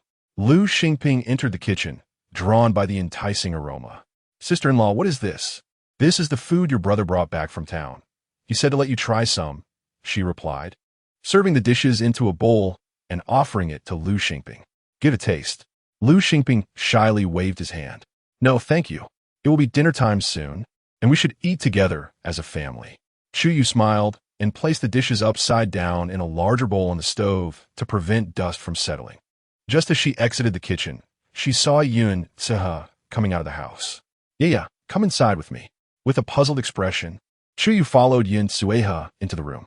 Mother, what is it? Yun Sueha produced the silver that Lu Xinghe had given her. I remember giving Xinghe 50 taels of silver this morning for books and bricks. He spent 10 taels on the bricks, but how is there still 40 taels left? Did so many books not cost anything? With 2 scholars in the family, she understood well that books in town were more precious than gold. Chu Yue, my mother. My husband used our own money to buy the books. Yun Sueha sighed. Child, we are one family now. There should be no distinction between my money and yours. In the future, there will be many expenses. The road to the imperial examinations, even if smooth, requires many years of toil. If Xinghe continues on this path, not only will the family be unable to assist, but you will also have to manage everything. A few years from now, when you come of age, and if we have a chubby little boy added to the family, the expenses will only increase. Chu Yue had not anticipated Yun Sueha's far-reaching thoughts. Mother, that time is not yet here. We can work hard to earn more money in the future. Yun Sueha patted her hand. Child, you have been fortunate lately, but no one can guarantee that this good fortune will last forever. When you have money, be prudent. I'm not worried about Xingping and Xing'an. They're still young, but Xinghe has endured too much hardship over the years. Upon hearing this, Chu Yue could not help but inquire, Mother, Xingping and Xing'an are not young anymore. Have you made any plans for their future? Yun Sueha appeared somewhat troubled. Xing'an possesses a calm demeanor. If he could learn a few characters, he could easily take on the role of a clerk. As for Xingping, that mischievous rascal, I truly find myself at a loss. She was a pragmatic person. Having Lu Xinghe pursue the path of imperial examinations was sufficient. Everyone must earn a living, and if all were sent to school, it would be an unbearable burden. Chu Yue reassured her, Mother, there is no need for concern. Although Xingping may be a bit unruly, he is also bold and meticulous. Perhaps he will carve out his own fortune in the future. Chapter 40. Stubborn donkey Yun Sueha smiled helplessly. I hope so. As for my health, I cannot tell if it will improve. You are all still young, and I truly cannot bear the thought. Hearing this, Chu Yue felt a pang of discomfort. Mother, there is no need to say such things. You are still young, and your health will surely recover in time. Do not dwell on these thoughts. She refrained from mentioning her visit to Dr. Zhu in town today, fearing that the thought of expenses would only burden her mother further. Yun Sueha assumed that Chu Yue was merely trying to console her and smiled affectionately, saying, Right, I won't dwell on it. I will strive to live longer so that I can witness your lives flourishing. Dinner was prepared by Chu Yue, while Lu Xing'an tended to the fire and Lu Xingping washed and picked vegetables. Eldest brother, our wild vegetables will only suffice for one meal. The nearby areas have been stripped bare. Tomorrow we may need to venture farther into the mountains for foraging. We have no other vegetables, and, without wild greens, we will be reduced to consuming rice porridge daily. Having just set down the water bucket, Lu Xinghe wiped the sweat from his brow. It's unsafe to go further in. I shall go alone tomorrow. Yun Sueha, who was sewing in the room, immediately ceased her work upon hearing this. If we truly have no food, we can manage on rice porridge for a while. I've heard there are tigers in the deep mountains. A few years ago, the Zhuang from Aunt Lin's family went into the mountains and never returned. If anything were to happen to you, my health would not withstand it. Lu Xingping, hearing of the dangers in the mountains, quickly concurred. What mother says is true. We still have rice porridge. Let us endure a little longer. Once it rains, we can plant some vegetables ourselves. Lu Xing'an also poked his head out from behind the stove. Tomorrow, Xingping and I will scout the nearby mountains. If we find wild vegetables, we shall gather them. If not, we will make do with rice porridge. Eldest brother, you should not take risks in the deep mountains. Instead, it would be wise to stay home and study. Indeed, eldest brother is the hope of our family. As long as he is well, we can thrive, Lu Xingping said, breaking into a foolish grin, invigorated by their conversation. The words of his younger brothers warmed Lu Xinghe's heart. Although life had been challenging over the years, seeing the family together made it all worthwhile. In the kitchen, Chu Yue listened to their dialogue with growing anxiety. If this continued, they might soon struggle even for water. Fortunately, living in the mountains provided some solace. If water ran low, they could venture into the hills to find more. Life in Yodo village was likely even harsher, and she wondered how Xiao Tao was faring. She was still so young, and should anything happen to her, the Chu family would never treat her as one of their own. If only she were closer, she could sneak a glance at her. Now, married so far away, she felt utterly helpless. Once the porridge was ready, Chu Yue served it, reheated the meat dishes she had brought back at noon, and quickly sought Ed some wild greens for their meal. As their vegetables dwindled, they seemed to instinctively agree not to overindulge in meat. Each person took only 2 or 3 pieces, pairing them with rice porridge and wild greens. After dinner, Chu Yue returned to the room and sat on the calm, gazing at Lu Xinghe, who was reading by the window. "My dear, in regard to our house construction, shall we purchase some more rice?" Lu Xinghe's gaze shifted from the book. "Indeed, the Chen rice in town will be hard to come by again. When the time comes, we shall buy brown rice. And during the house building, our family will also consume brown rice. We can reserve the Chen rice for after we move." Chu Yue nodded in agreement. "I was thinking the same. The salted vegetables that Xing and has been preserving in the cellar are nearly ready to be consumed. If there are no vegetables during the house construction, we shall have to make do with salted vegetables mixed into porridge." Lu Xinghe responded with a hum. "As long as we have something to eat this year, that suffices.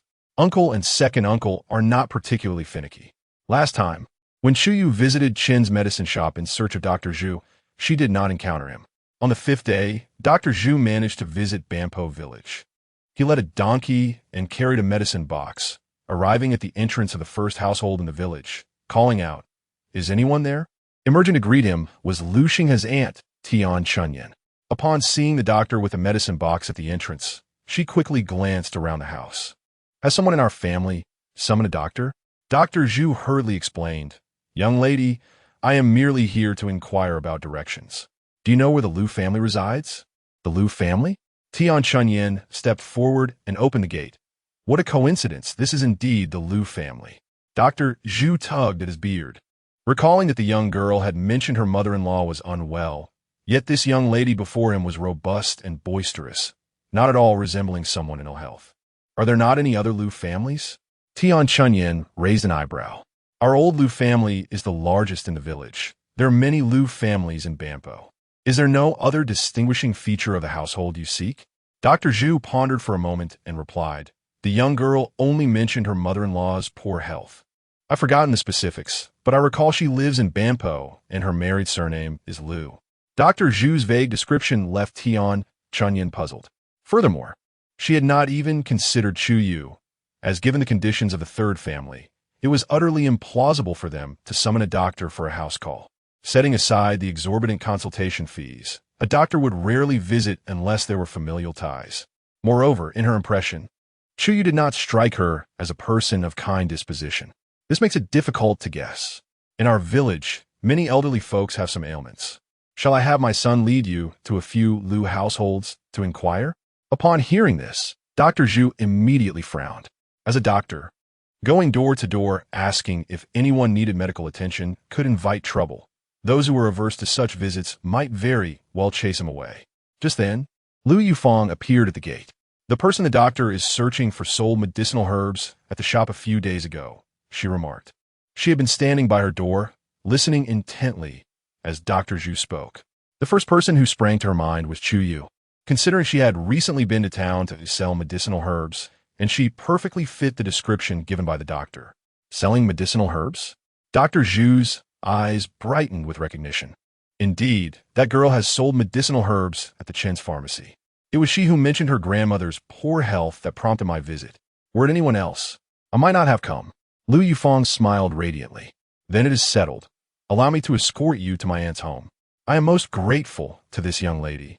Dr. Zhu replied, tugging on a stubborn donkey as he followed Lu Yufang towards the residence of Lu Xinghe. Noticing Lu Yufang pausing intermittently to wait for him, he felt a twinge of embarrassment. "Please, lead the way. I shall keep pace. My donkey seems to have developed a sudden temperament and is being quite obstinate at the moment." Lu Yufang stifled a giggle, turning to walk ahead at a leisurely pace. Chapter 41. The recommended master Tian Chunyan gazed at the two figures and the donkey disappearing into the distance, a sudden displeasure bubbling within her. Her 2 daughters-in-law had been married for 3 to 5 years, and whenever they ventured into town, they only knew how to extract a bit of silver from her, not even bothering to purchase a single handkerchief in return. How long had Chu Yue been married? Between selling medicinal herbs and hiring doctors for the Yun family's ailments. Could she truly be so benevolent? Perhaps she harbored ulterior motives? A thought of malicious intent flickered through her mind. With a huff, Tian Chunyan slammed the courtyard door shut and retreated to her own room. Upon gazing at her 3 sleeping grandsons, her anger dissipated somewhat. Oof. Having wed a daughter-in-law who had yet to fully mature, one could hardly expect her to be as fruitful as my 2 sons' wives. She would surely have to curry favor with a 3rd daughter-in-law. A not particularly lengthy journey was prolonged due to the stubborn donkey, causing Dr. Zhu to struggle for a quarter of an hour to arrive. This was only made possible by Lu Yufeng pushing from behind. Otherwise, it would have taken even longer. Xinghe Gij, yeah, hurry up. As soon as Lu Yufeng spotted the entrance to Lu Xinghe's courtyard, she raised her voice. Hearing her call, Lu Xinghe and Chu Yue hastily emerged from their room. Upon witnessing the sight of the two, drenched in sweat, pushing the donkey forward, Chu Yue couldn't help but chuckle, shaking her shoulders in amusement. Lu Xinghe raised a hand to cover the corners of his mouth, then fetched a ladle of water to present to the donkey. The donkey ceased its digging and stood upright, drinking the water with earnestness. Dr. Zhu breathed a sigh of relief. Had I known it was thirsty, I would not have exerted myself so much. He then rubbed his aching back, exclaiming, "Oh dear, this obstinate donkey has truly made me suffer." It insisted on racing with the cart at first, and eventually just refused to move. Lu Xinghe smiled wryly. If one did not provide water when the donkey was thirsty, it would stubbornly dig at the ground until it found water, and moreover, they despised being pulled along, which made them uncomfortable. He turned to Dr. Zhu. "This donkey must be a recent acquisition. Am I correct?" Dr. Zhu sighed. "Originally, we had a mule, but due to its old age, it passed away recently. I just bought this donkey a few days ago, and I'm still getting to know its temperament." Lu Xinghe nodded. "Donkeys are generally gentle creatures, quite suited for you, Dr. Zhu." Dr. Zhu waved his hand dismissively. "Let us take our time to familiarize ourselves. I came here because Manager Chen mentioned that you sought me out. May I inquire where the patient is?" Chu Yu promptly pointed to Yun Suha's room. "Dr. Zhu, please follow me." She knocked on the door. "Mother, the doctor has arrived. Let him examine your health." Upon hearing that a doctor had come to their home, Yin Sueha felt a pang of anxiety. The consultation fee for a house call was not trivial. Had she known Chu Yu would invite the doctor, she would have preferred to accompany them to town last time. However, now that he was here, it would be impolite to turn him away. Rising from her bed, she opened the door. "Doctor, please come in." Dr. Zhu observed her somewhat pale countenance and took a seat by her bedside to check her pulse. Moments later, he exited the room with his medicine box in hand. Chu Yu followed closely behind Dr. Zhu, inquiring, "Dr. Zhu, how is my mother's health?" Dr. Zhu furrowed his brow and replied, "Your mother's condition is neither insignificant nor overly severe. The crux of the matter lies in her severe physical debilitation, likely stemming from complications after childbirth, compounded by the family's unfortunate circumstances that have prolonged her ailment. Overall, at this stage, her life is not in immediate danger. Yet there are numerous issues that require early attention." Upon hearing this, Chu Yu felt a sense of clarity. "Please, Dr. Zhu, could you prescribe some medicine?" Dr. Zhu paused thoughtfully. "I shall prescribe a remedy to replenish her qi and blood, strengthen her spleen, and nourish her heart. With consistent use over a period, this should gradually alleviate the symptoms of dizziness, fatigue, hypersomnia, and weakness caused by her physical deficiency. However, it is important to note that while medicinal supplements are beneficial, dietary nourishment is ultimately more effective. Miss Chu, you might consider focusing on her nutrition."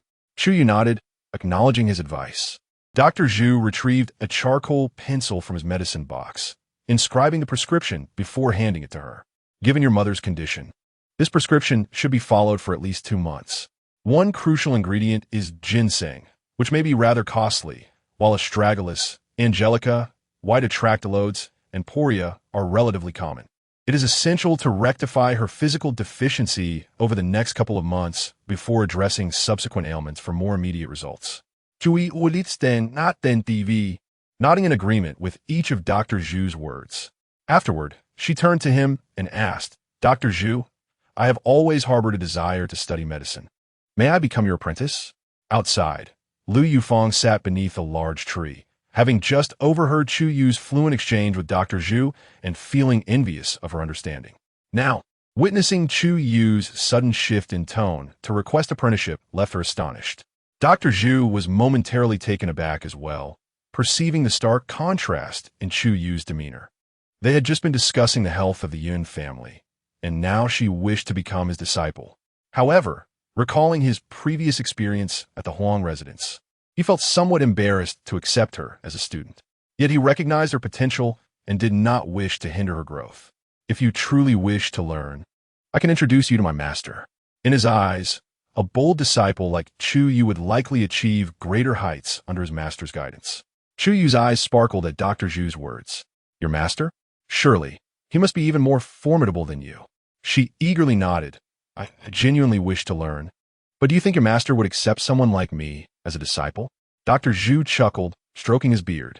Rest assured, if you were to learn of your previous actions at the Huang residence, he would likely implore me to bring you to him. Upon hearing this, Chu Yue beamed, offering a graceful bow to Dr. Zhu. Then I shall trouble you to make the introduction. Dr. Zhu waved his hand dismissively. No need for such formality. However, my master is somewhat elusive, and I cannot predict when he will next appear in Nanping Town. Yet when he does, I will bring him to Banpo Village to meet you. Chu Yue repeatedly expressed her gratitude, and after settling Dr. Zhu's consultation fee, she escorted him to the door. At that moment, under the soothing presence of Lu Xinghe, Dr. Zhu's donkey had become well-fed and no longer exhibited its previous stubbornness. Lu Xinghe personally assisted Dr. Zhu in mounting the donkey and shared some important tips for riding before watching him depart into the distance. Upon seeing Dr. Zhu leave, Lu Yufeng rose from the bench beneath the tree, gazing enviously at Chu Yue. Yeah, you are truly remarkable. You managed to have Dr. Zhu recommend his master to you. Chu Yue replied with a gentle smile. It's nothing to boast about. We still do not know if he is willing to accept me. Noting her lack of pride regarding the matter, Lu Yufeng's admiration for Chu Yue deepened. She took Chu Yue's hand and inquired, when you have some free time, could you also teach me to identify a few medicinal herbs? Chapter 42. The harvest. Chu Yue hurriedly led Lu Yufeng to the bamboo sieve drying in her courtyard, teaching her to identify the herbs contained within. These are the only herbs we have at home for now. I can only teach you this much. When we collect new herbs next time, I will share more with you. Lu Yufeng tilted her head and carefully examined the herbs once more. That's sufficient. I won't be able to memorize any more for the time being. Thank you, yeah. I'll head back to review these herbs, and we'll come to find you once we've gathered more. Go ahead. After watching Lu Yufeng depart, Chu Yue knocked on Yun Sui's door. Mother, have you rested? Yun Sui sighed. Gomin, Yue. Chu Yue entered the room, standing apprehensively at the bedside. Gazing at Yun Sui, I took the liberty of inviting Dr. Zhu to our home to treat you, but are you upset with me? Yun Sui shook her head, rubbing her temples. How could I be? My dear Ye, your filial piety brings me joy. I merely felt a bit dizzy today and did not get up for fear of falling. Dizzy? Chu Yue pondered for a moment before heading to the kitchen. Retrieving the hanging basket from the beams and taking out the brown sugar she had bought on her first trip to the town. She then added water to a pot, cooking a bowl of brown sugar egg custard, which she brought to Yun Sui's room. The custard also contained slices of fresh ginger, and these three ingredients combined could nourish the blood, invigorate circulation, and warm the stomach, perfect for alleviating dizziness caused by anemia. Fortunately, they had these three ingredients at home. Otherwise, she would have been at a loss. Mother, please drink this bowl of brown sugar water. It will help ease your dizziness. Yun Sui propped herself up, reaching for the bowl of brown sugar water that Chu Yue offered. Why is there an egg in here? You all haven't eaten. Chu Yue handed her a porcelain spoon. Mother, your recovery is more important than anything else. We are young and healthy, so it doesn't matter if we eat a bit more or less from time to time. Oh, you dear child. Yun Sui couldn't help but sigh again, reflecting on how precious a daughter she had, and lamenting how the Chu family had failed to appreciate her before, truly blind to their good fortune. After drinking the warm, sweet brown sugar egg soup, Yun Sui broke into a sweat and felt her dizziness lessen. Yeah, this soup is indeed effective. Noticing the positive effect, Chu Yue sighed with relief. Mother, stay in the room for now. I will fetch some hot water for you. and then I will bring a basin to help you clean up and change into fresh clothes. Yun Sueha nodded. All right. In no time, Chu Yue brought the hot water into Yun Sueha's room. Yun Sueha got up, washed away the sweat from her body, and changed into clean clothes, feeling remarkably refreshed. As if she hadn't felt this light in ages. She placed her soiled clothes into the basin and stepped outside. Observing this, Chu Yue hurried forward. Mother, let me wash the clothes. Yun Sueha shifted slightly, avoiding Chu Yue's hand. You've already worked so hard for me this morning. Why don't you take a rest? I can manage on my own. Doing some chores will help me feel better. Seeing this, Chu Yue promptly brought a small stool and set it beneath the large tree. In the gentle embrace of the afternoon, Yun Sueha busied herself with washing clothes, cautioning, do not squat for too long. When you rise after finishing the laundry, take care. With a warm smile, she replied, I understand perfectly. You go about your tasks. Did you not mention this morning that Xinghe would teach you to read? Off you go. She had listened attentively as Dr. Zhu intended to introduce his master to Chu Yue, contemplating that should she truly pursue medicine, the ability to pen prescriptions would be essential. It was indeed this clever girl who caught Dr. Zhu's discerning eye. If she could acquire some skills, then the household would not fear the common ailments that might arise. As Chu Yue entered the room, she found Lu Xinghe poised at the window, dipping his brush into ink. Initially intending to retreat quietly, she discovered that Lu Xinghe had already turned to her. Are you finished? Today, I shall teach you to write with ink. Taken aback for a moment, Chu Yue then approached with a smile. That sounds splendid. Having practiced with a brush dipped in water a few days prior, she deftly inked her brush and inscribed the characters Xinghe on the yellowed, clean rice paper. With her eyes sparkling, she turned to Lu Xinghe and asked, How did I do? Although her writing could not rival that of a master calligrapher, it was neat and elegant. For her first attempt on paper, it was quite commendable. Very well done, Lu Xinghe praised, causing Chu Yue to beam with delight as she dipped her brush again, adding her own name, Chu Yue, beside Xinghe. Observing the characters on the paper and the earnestness with which Chu Yue wrote, a smile involuntarily graced Lu Xinghe's lips. Under the grand tree, Yun Sueha continued to wash clothes, casting glances toward Lu Xinghe's room. Seeing the couple in such harmonious interaction filled her heart with joy. A priceless treasure is hard to obtain, yet true affection is even rarer. Their ability to live together in such bliss gave her a sense of contentment. After filling an entire page with her writing, Chu Yue finally set down her brush, massaging her slightly sore wrist while glancing at the sky outside. Oh dear, I must prepare the meal. Just as she was about to step out, Lu Xinghe gently grasped her wrist. No need to rush. Xingping and Xingyan have already returned and are busy in the kitchen. They will handle lunch. Let me massage your wrist first. He proceeded to knead several acupressure points, and she felt considerably relieved. My dear, after we harvest the crops tomorrow, shall we visit the town the day after? I wish to procure some herbs for Mother and buy some brown rice. Once the bricks and tiles are delivered, we shall begin building our home, and soon we may have little time to venture to town again. Lu Xinghe nodded in agreement. Very well. The family shared a simple meal of rice porridge accompanied by a small dish of wild vegetables. By afternoon, Chu Yue prepared a bowl of ginger and brown sugar water for Yun Sueha, this time omitting the egg. The following day, the family busied themselves with the harvest. Lu Xinghe and Chu Yue wielded sickles to cut the ripened rice stalks, while Lu Xinghe bundled the sheaves. Meanwhile, Lu Xingping and Lu Xingyan scurried between home and field, carrying large bundles of rice back to the yard to dry in the sun. Due to having consumed 2 bowls of brown sugar water yesterday, Yun Sueha felt significantly better today. She assisted in drying the grain in the courtyard while also preparing meals for several individuals. As the sun began its descent, the 2 acres and 3/10 of rice had been successfully harvested. Chu Yue wiped the sweat from her forehead and returned home with Lu Xinghe. Upon seeing their return, Yun Sueha hurriedly brought out 2 large bowls of water, urging them to drink and rest, expressing her appreciation for their hard work today. Lu Xinghe gulped down a bowl of water and placed the sickle in the kitchen, saying, Mother, I will go borrow the flail from grandfather and grandmother's house. After we eat, we can thresh the rice. Chapter 43. Gathering herbs in the bustling kitchen. Yun Sueha stretched her neck to gaze outside. Ah, you must hurry. The rice porridge is ready. Understood, mother, Lu Xinghe replied before swiftly departing. After finishing her water, Chu Yue took the bowl to the kitchen, filled a basin with water, and used soapwort to wash her hair. She prepared a second basin of water before returning indoors. She removed her old garments and the cloth wrappings from her arms, cleansing her body with fresh water before donning a clean new outfit, which brought her considerable comfort. The pale blue top paired with a deep blue skirt lent her an air of scholarly elegance. Just as she stepped outside with her clothes, she spotted Lu Xinghe sitting under the eaves.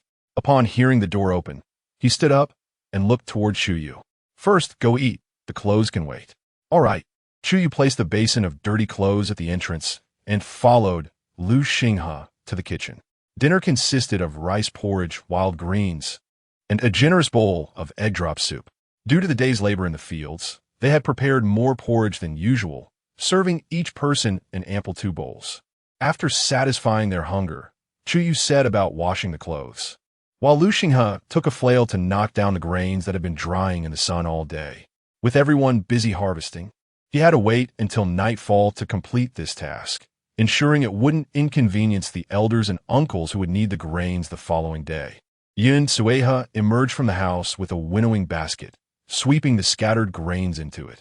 Once Chu Yue finished washing, she assisted in loading the grains into the basket.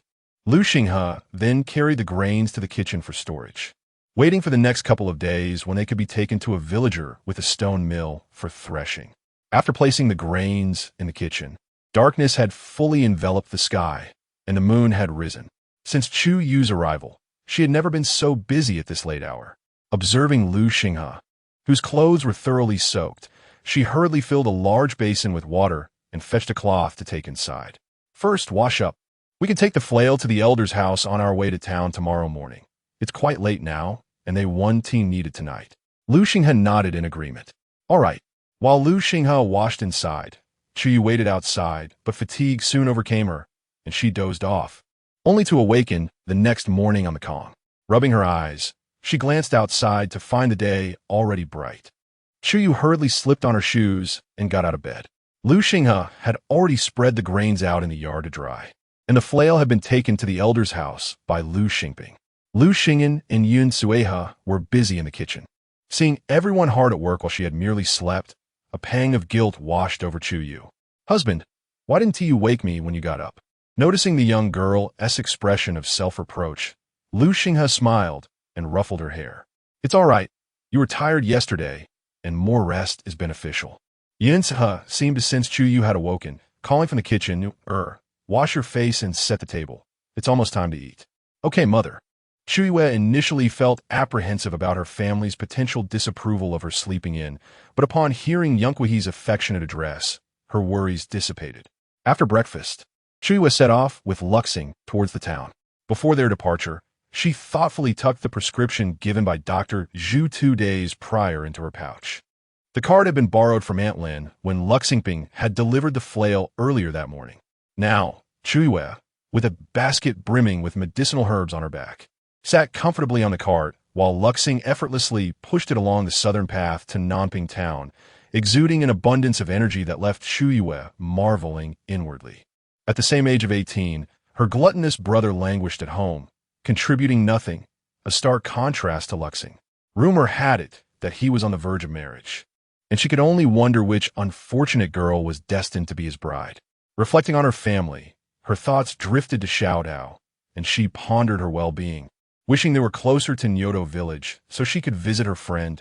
A quarter of an hour later, they arrived at Nanping town, heading directly to Chen's apothecary.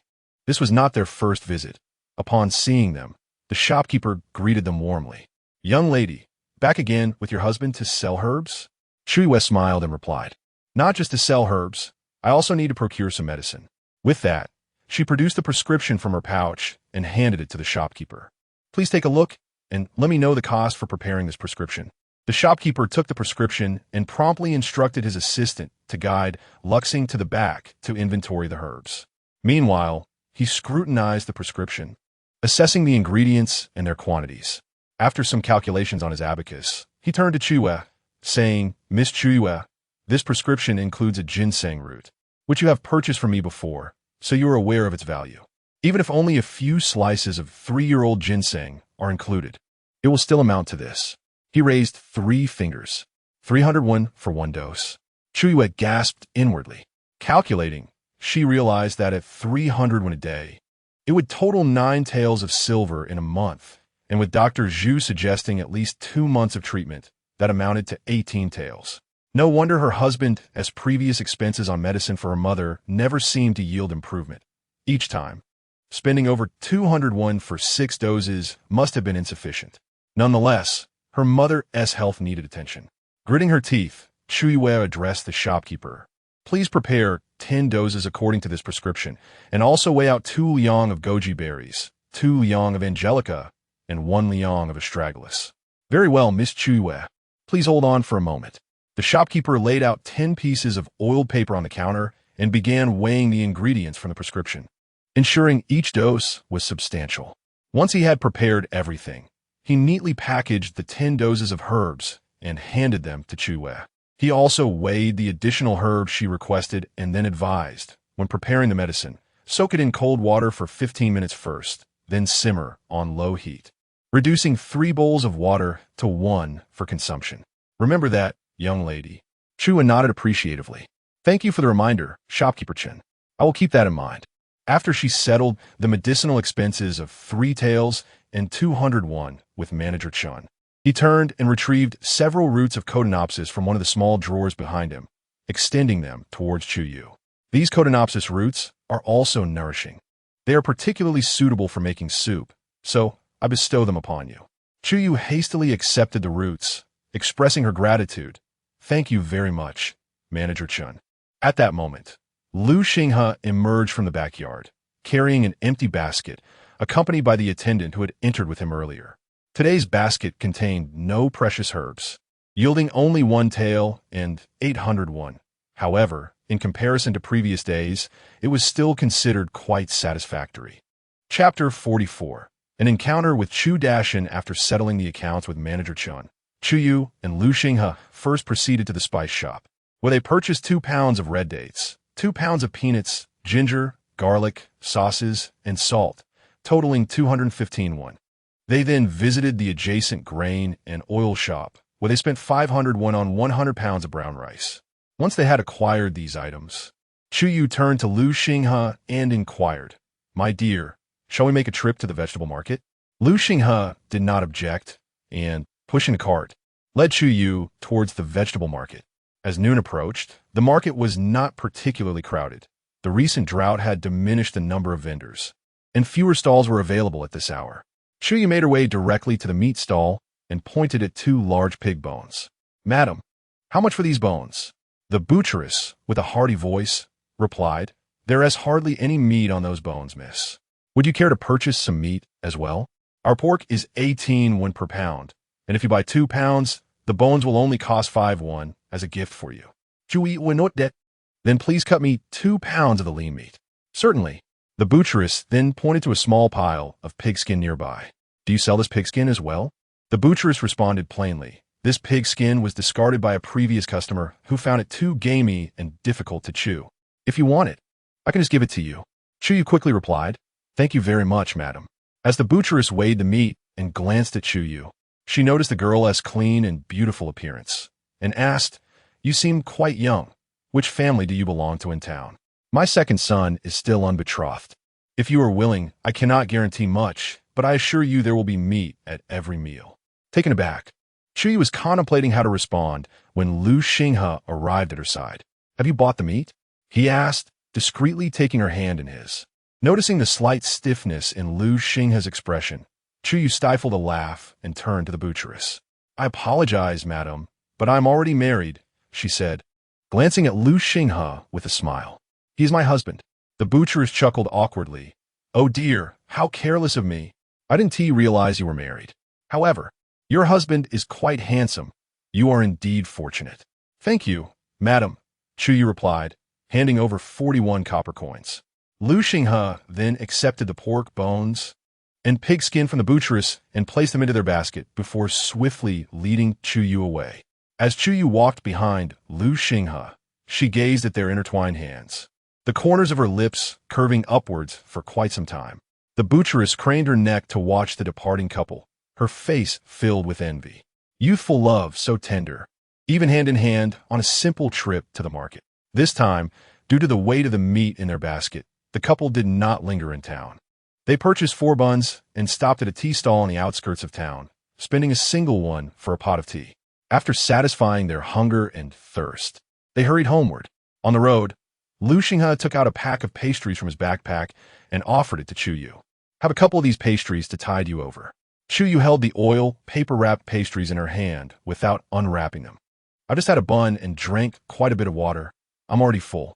At that moment, a voice of surprise came from her right behind her. Chu Yue, is that really you?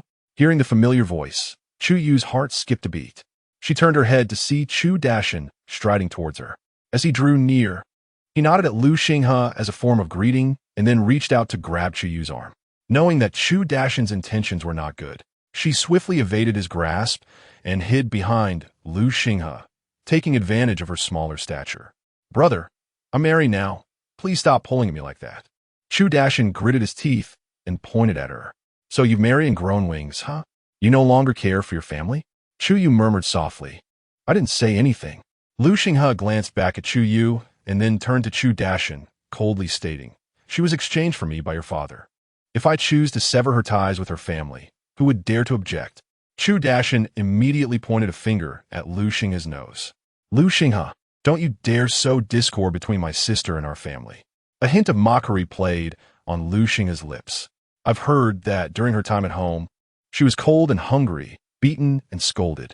Did you ever truly treat her as a sister? You. Chu Dashan scoffed, glaring fiercely at Chu Yue. Are you coming over or not?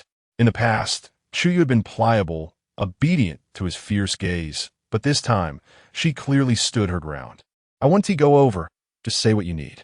Chu Dashan, furious yet amused, knew that even if he cast aside his pride and sought money, he could not speak about it in front of Lu Xinghe. Fine, you got guts. As he spoke, his gaze fell upon the items on the cart. Chu Yue, sensing his intent, quickly grasped her backpack. This is herbal medicine for my mother-in-law. You wouldn't want to take it, would you? Upon hearing that the backpack contained medicine, Chu Dashan lost interest. He then glanced at the bag of rough rice on the cart, but with Lu Xinghe standing steadfast beside it, he realized he could not simply take it. Hence, he pointed at the two and walked away. Watching Chu Dashan's retreating figure, Chu Yue furrowed her brow and shook Lu Xinghe's arm. Husband, my brother will not let this go easily.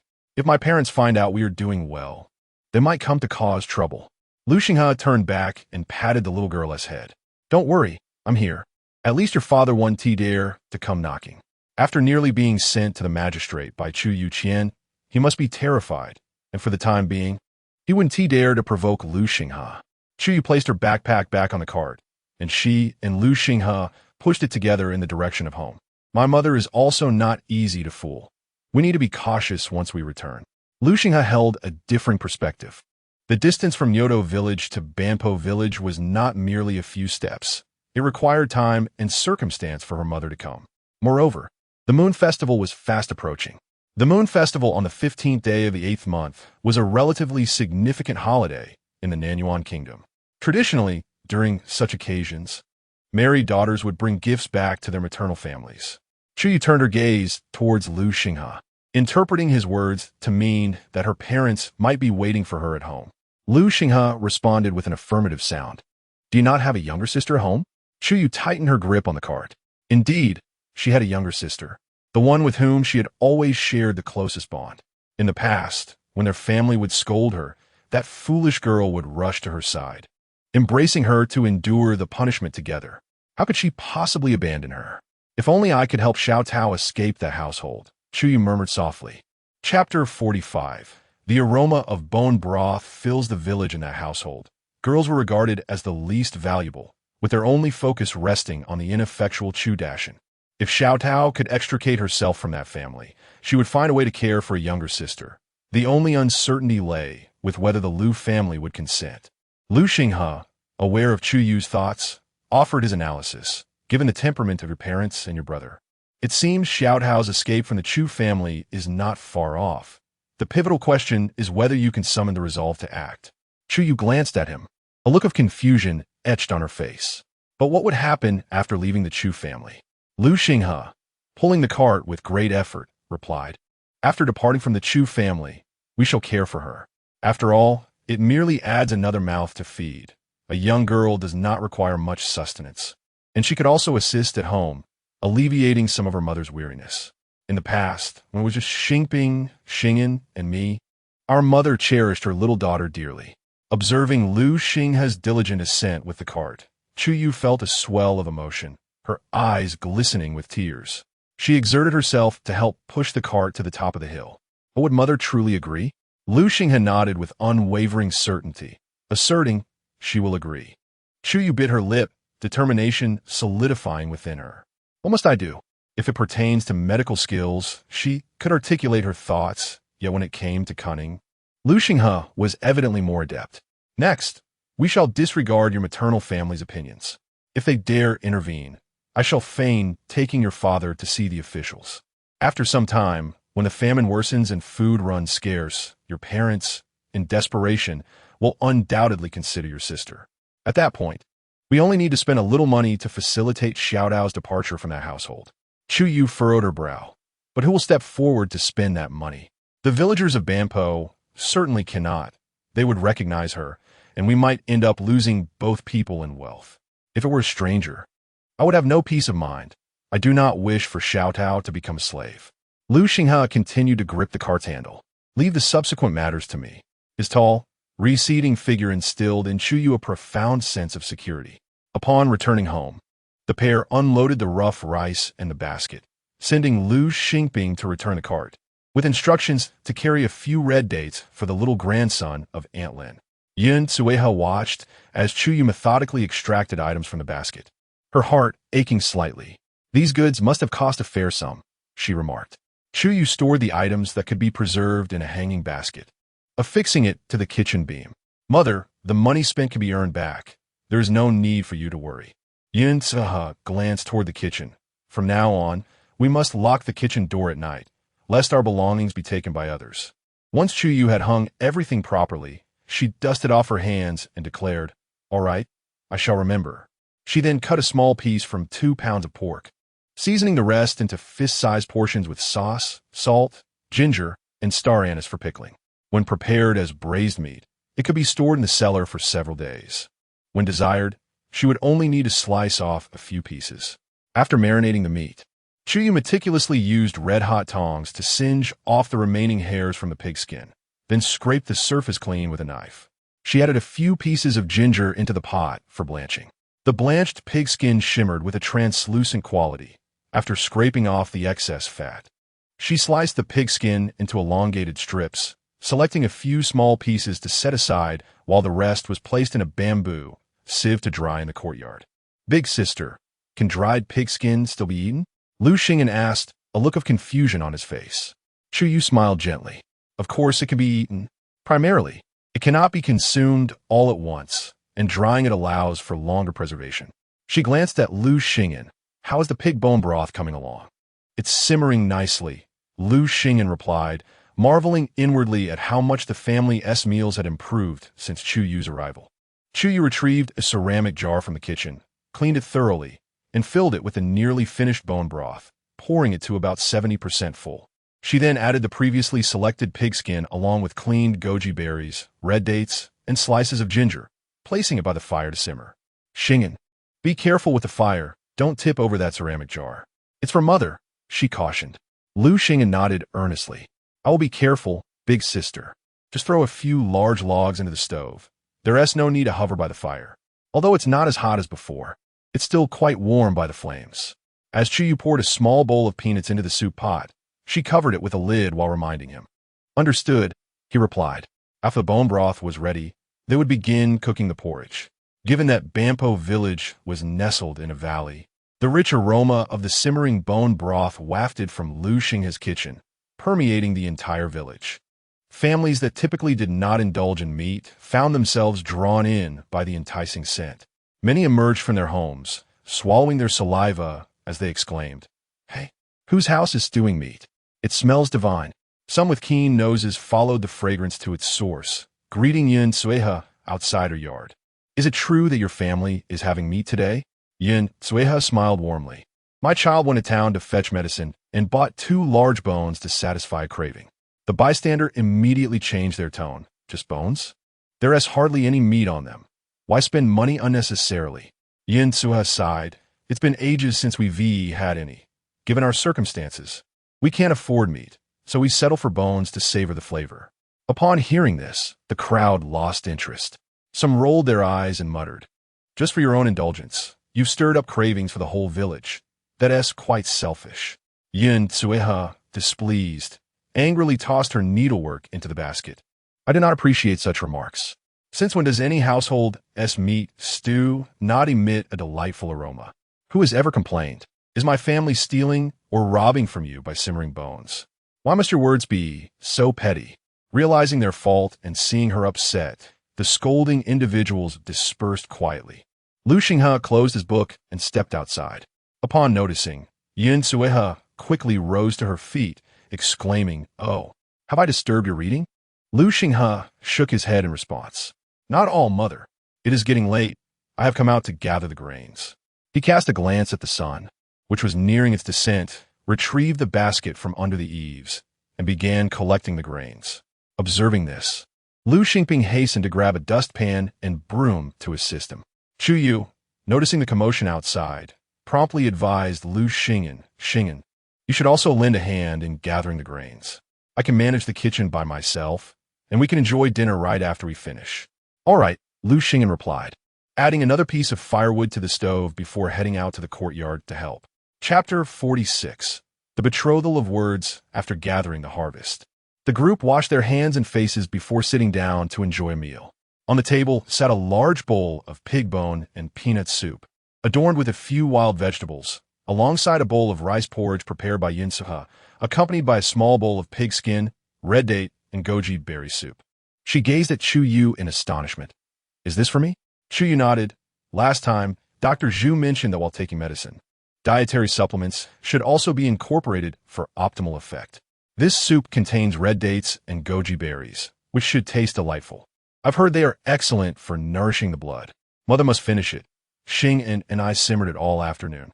Beside them, Lu Xing quickly swallowed a mouthful of porridge and nodded in agreement.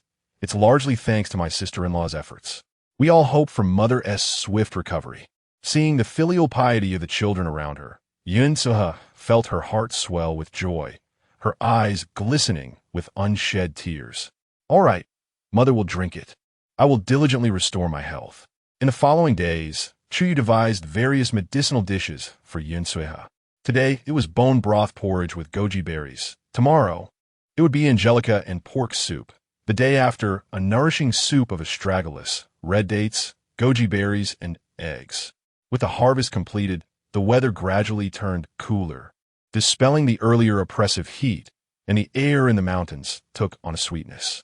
Yin Sueha learned a series of peculiar exercises from Chu Yue, practicing daily in bed whenever she had free time, and occasionally briskly walking at the foot of the mountain to strengthen her body, displaying remarkable enthusiasm. After days of internal and external nourishment, her health visibly improved. She no longer gasped for breath after a short walk, and could even accompany Lu Xingping and Lu Xing on excursions to forage for wild vegetables. This transformation brought great joy to the brothers, and their gratitude towards Chu Yue deepened. Finally, having some leisure time, Lu Xing has ceased his wandering and dedicated himself to studying, transcribing, and writing at home. The family understood the need for tranquility while reading and often moved about quietly, careful not to disturb him.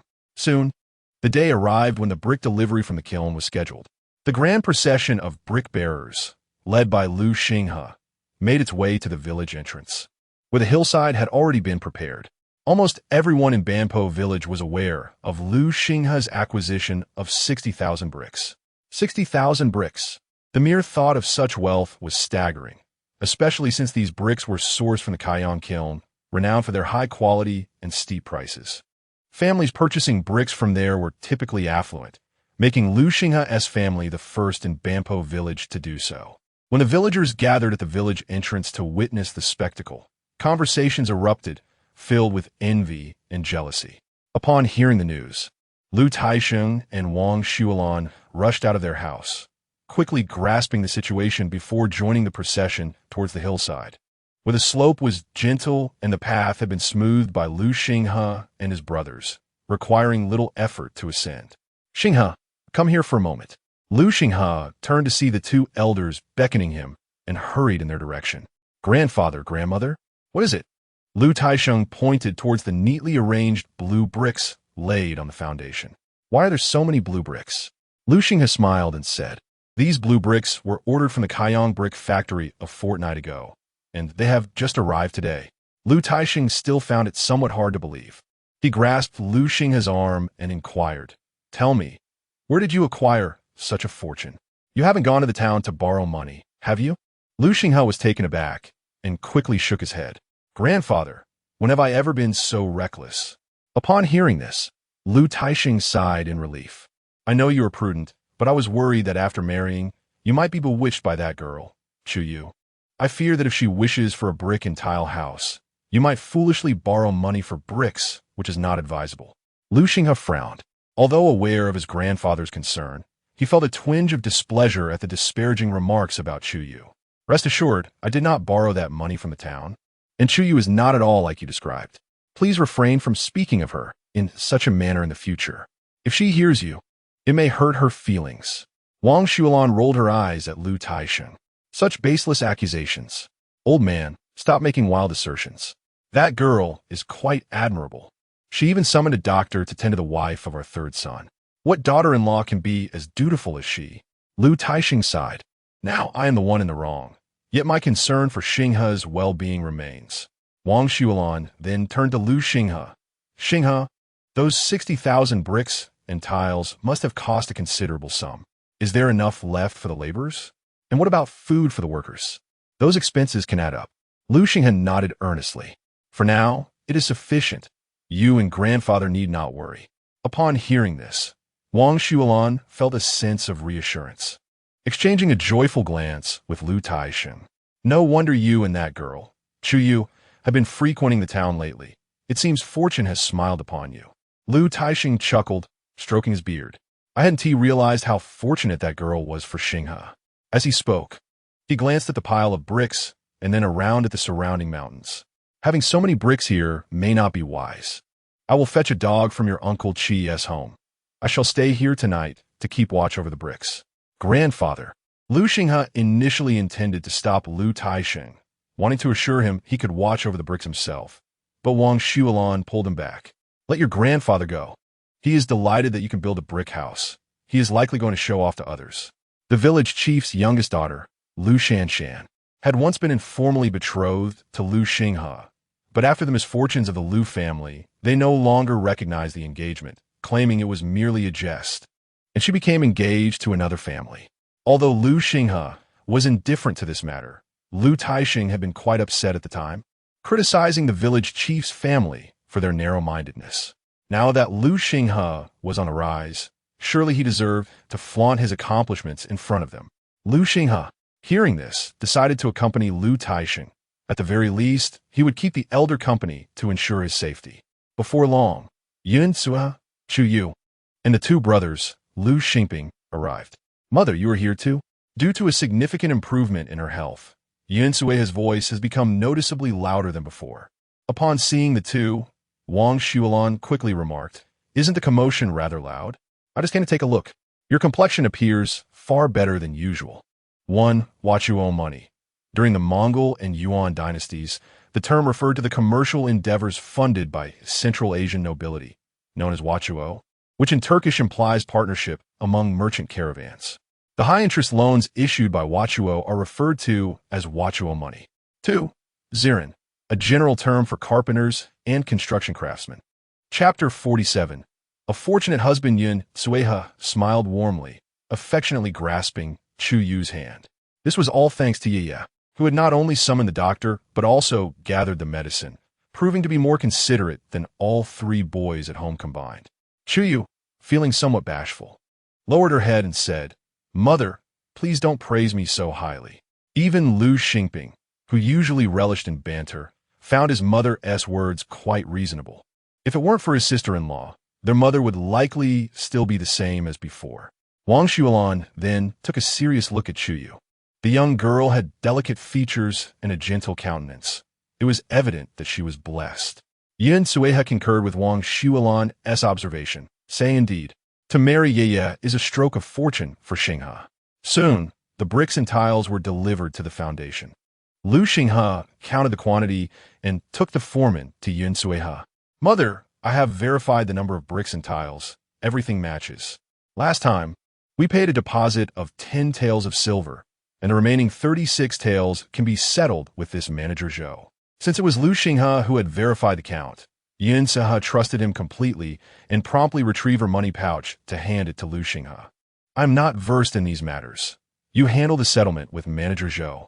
Lu Xinghe signed a document with manager Zhou and handed over the 36 taels of silver. After witnessing Lu Xinghe settle the payment with manager Zhou from the Kaiyang brick kiln, Wang Xuelan finally believed that they truly had the means to build a house. Once manager Zhou departed, she immediately suggested, since we are all here, let us have lunch at home to save the trouble of returning to prepare food. I will ask the fourth daughter-in-law to cook a bit more. Yin Sueha glanced at the children, saw no objections, and nodded. Then I shall trouble you and the fourth sister-in-law. Wang Xuelan waved her hand dismissively. Not at all. I will head back to prepare. You all just come over later. Watching Wang Xuelan leave, Yin Sueha replied, all right then. Lu Xinghe looked at the pile of bricks and tiles behind him. Mother, you all go ahead for lunch. I will stay here to watch over the bricks. Yin Sueha furrowed her brow. Your grandfather has set the day for the housewarming in 2 days. Are you planning to guard this place for the next few days? Chu Yue turned to Yin Sueha. Let him guard. Bricks are valuable, and theft is indeed a concern. I will bring my husband's book here to keep him company. Lu Xinghe shook his head repeatedly. You're just a girl. It is not proper for you to endure the elements. I can manage this on my own. Besides, grandfather has mentioned bringing a dog from Uncle Jinchi's house to keep me company while I watch the bricks. In these times, only affluent families could afford to keep dogs. Which family does Uncle Jinchi belong to? Yin Sueha's expression turned slightly awkward. He is the village head. Our village's head, Lu Jinchi, is a cousin of your grandfather. Although separated by 5 or 6 generations, we are still somewhat related in the village. Chu Yue responded with an O, thinking to herself that the connection was indeed quite distant. A family had scarcely been in the mountains when Lu Taixing appeared, leading a tall dog. Father, you have arrived, he exclaimed, casting a glance at Yin Sueha. You are still unwell? Why are you not resting indoors, but instead have come up the mountain? Yin Sueha smiled and replied, Father, I am feeling much better now. Just a few days ago, I was able to accompany Xingping and Xingen up the mountain to forage for wild vegetables. Ever since the birth of the brothers Lu Xingping and Lu Xingen, the Yun family had been beset by illness, yet with Xinghe's recent marriage, not only had fortune smiled upon him, but also Yun's health appeared to have improved. A rare smile blossomed on Lu Tiexing's usually stern face. Well, it is good that you are better. Let us descend the mountain. Your mother has just instructed me to send you down for a meal. Lu Xinghe immediately seized the dog leash from Lu Tiexing's hand, saying, Grandfather, you should go eat. I will stay here and watch. Lu Taixing, not in the mood to relent, snatched the leash back. You little rascal, hurry and eat. It is not yet your turn to manage things. When you decide to come, do so a bit later. Spend more time reading indoors during the day. Your fourth uncle is at the foot of the mountain, and if you need anything, just call out. Unable to argue with his grandfather, Lu Xinghe had no choice but to follow Yin Sueha down the mountain. Upon entering the courtyard, they were greeted by Lu Yufeng, who immediately pulled Chu Yue aside to show her the herbs she had collected recently. Yeah, come help me see if I've misidentified any of these herbs. As the two girls engaged in conversation, Yin Sueha made her way to the kitchen, where her sister-in-law Jiang Xiuqin was busy preparing meals alongside her mother-in-law, Wang Xuelan. Mother, sister-in-law, is there anything I can assist with? Jiang Xiuqin quickly replied, no need. Third sister-in-law, you should sit and rest. It is only a few dishes for a handful of people, and it will be ready shortly. However, Wang Xuelan intervened, saying, there is no need for such modesty. The third daughter-in-law is feeling quite well now. Oh, Jiang Xiuqin looked at Yun Sueha with surprise. It is wonderful that your health has improved, third sister-in-law. My apologies for my thoughtless words. Yun Sueha smiled nonchalantly. It is of no consequence, fourth sister-in-law. I wish to discuss something with you. What is it? Jiang Xiuqin asked, wiping the sweat from her brow. Earlier, I had asked for your assistance in selling herbs. And recently our Yufeng has collected more. I may need to trouble you once again to help sell them. These are minor matters. When Ye and Xinghe go to town, they can simply come by to pick them up.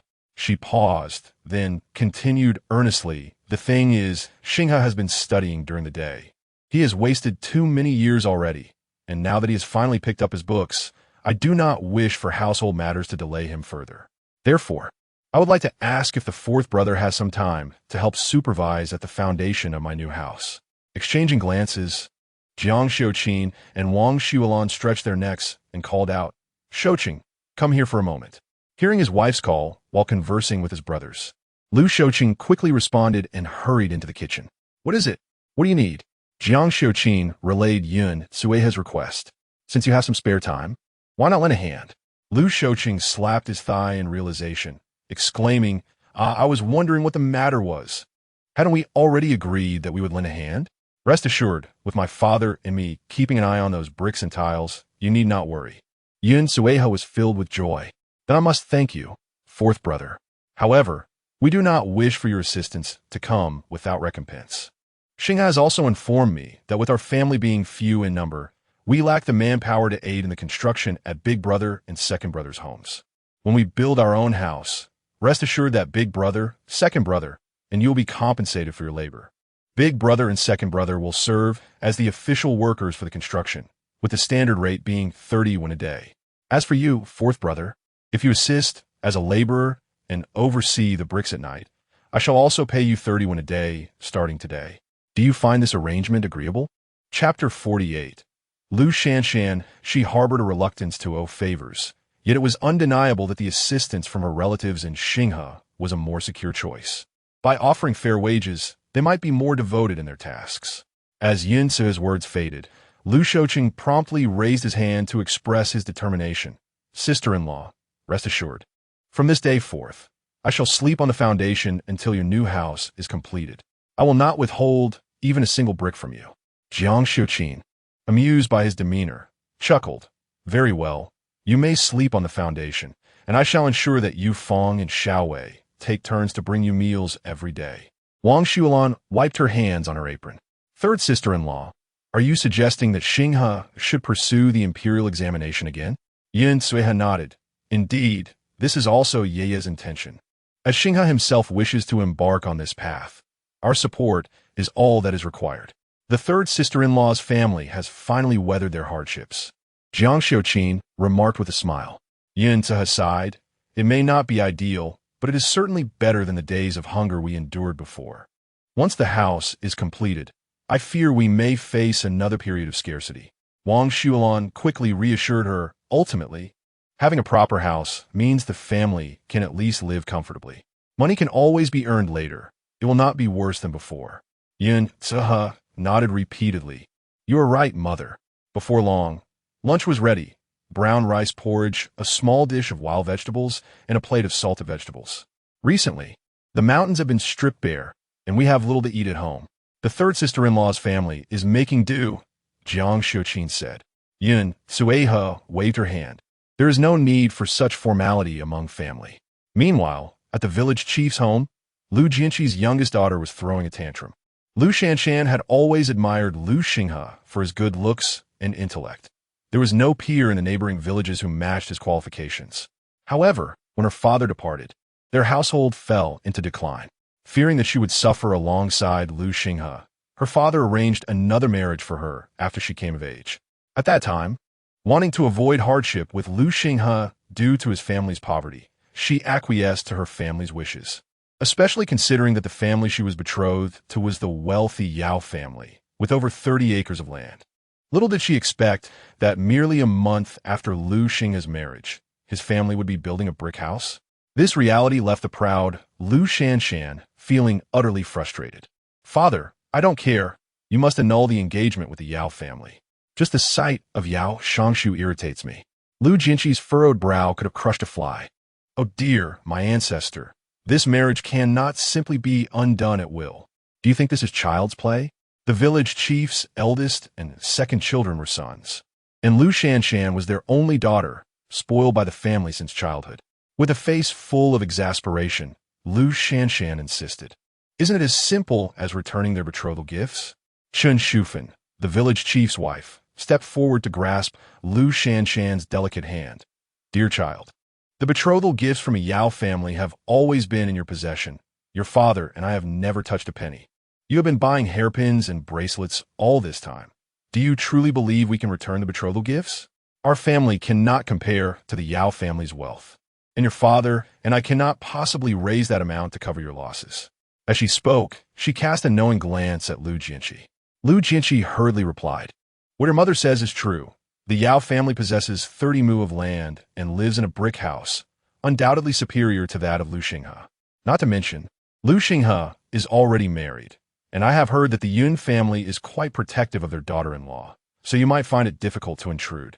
Upon hearing this, Lu Shanshan felt even more discontented, as if someone had usurped the good fortune that rightfully belonged to her.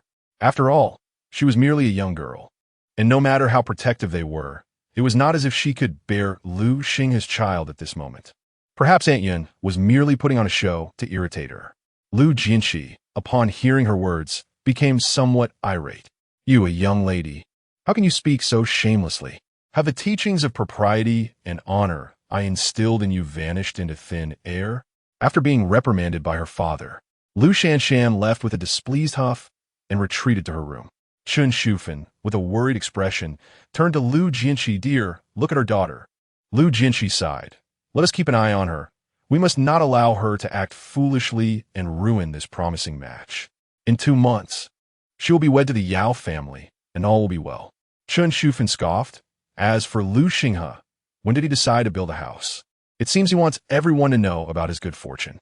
And your uncle Taishin, coming here to borrow a dog just to show off his bricks, it feels deliberate. Lu Jinqi rubbed his temples. What can we do? We were indeed at a disadvantage in this matter. Must we forbid them from celebrating their good fortune?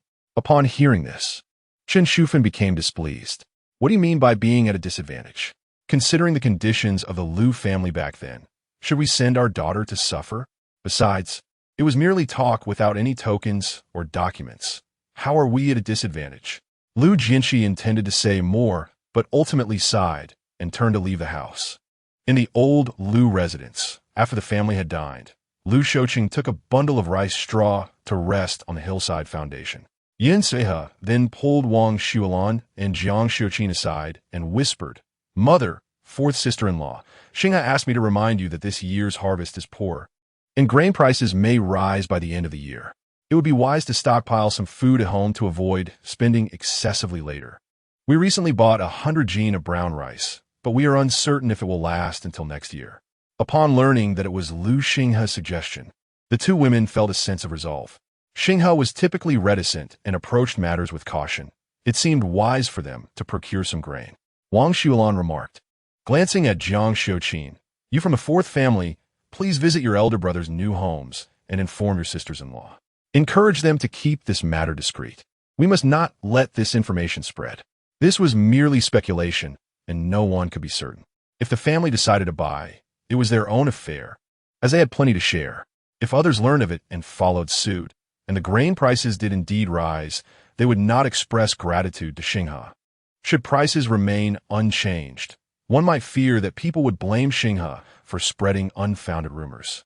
She certainly does not wish for her kin to become the unwitting victims of such folly. Jiang Xiuqing uttered a quick affirmation before hastily making her exit.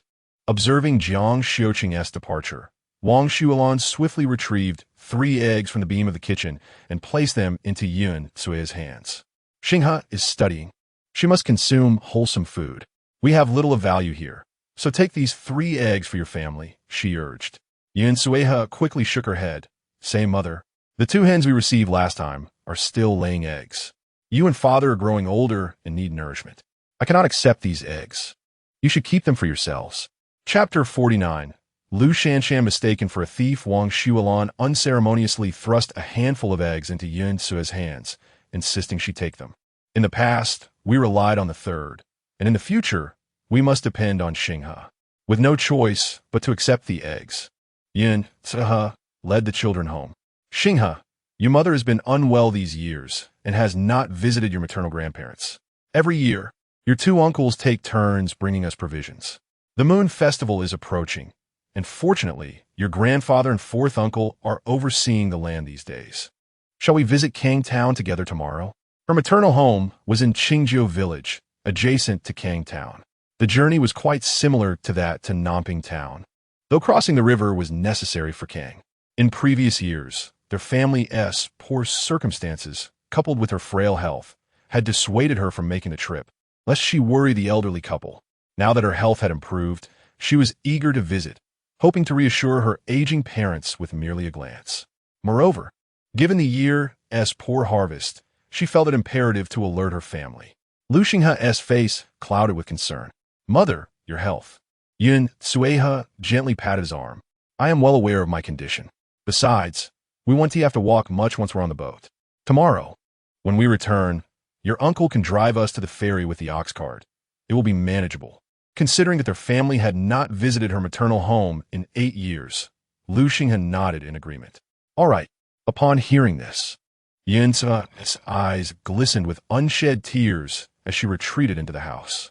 For 8 long years, she felt she had burdened Xinghe and owed her parents dearly, worrying her elderly parents who were already advanced in age.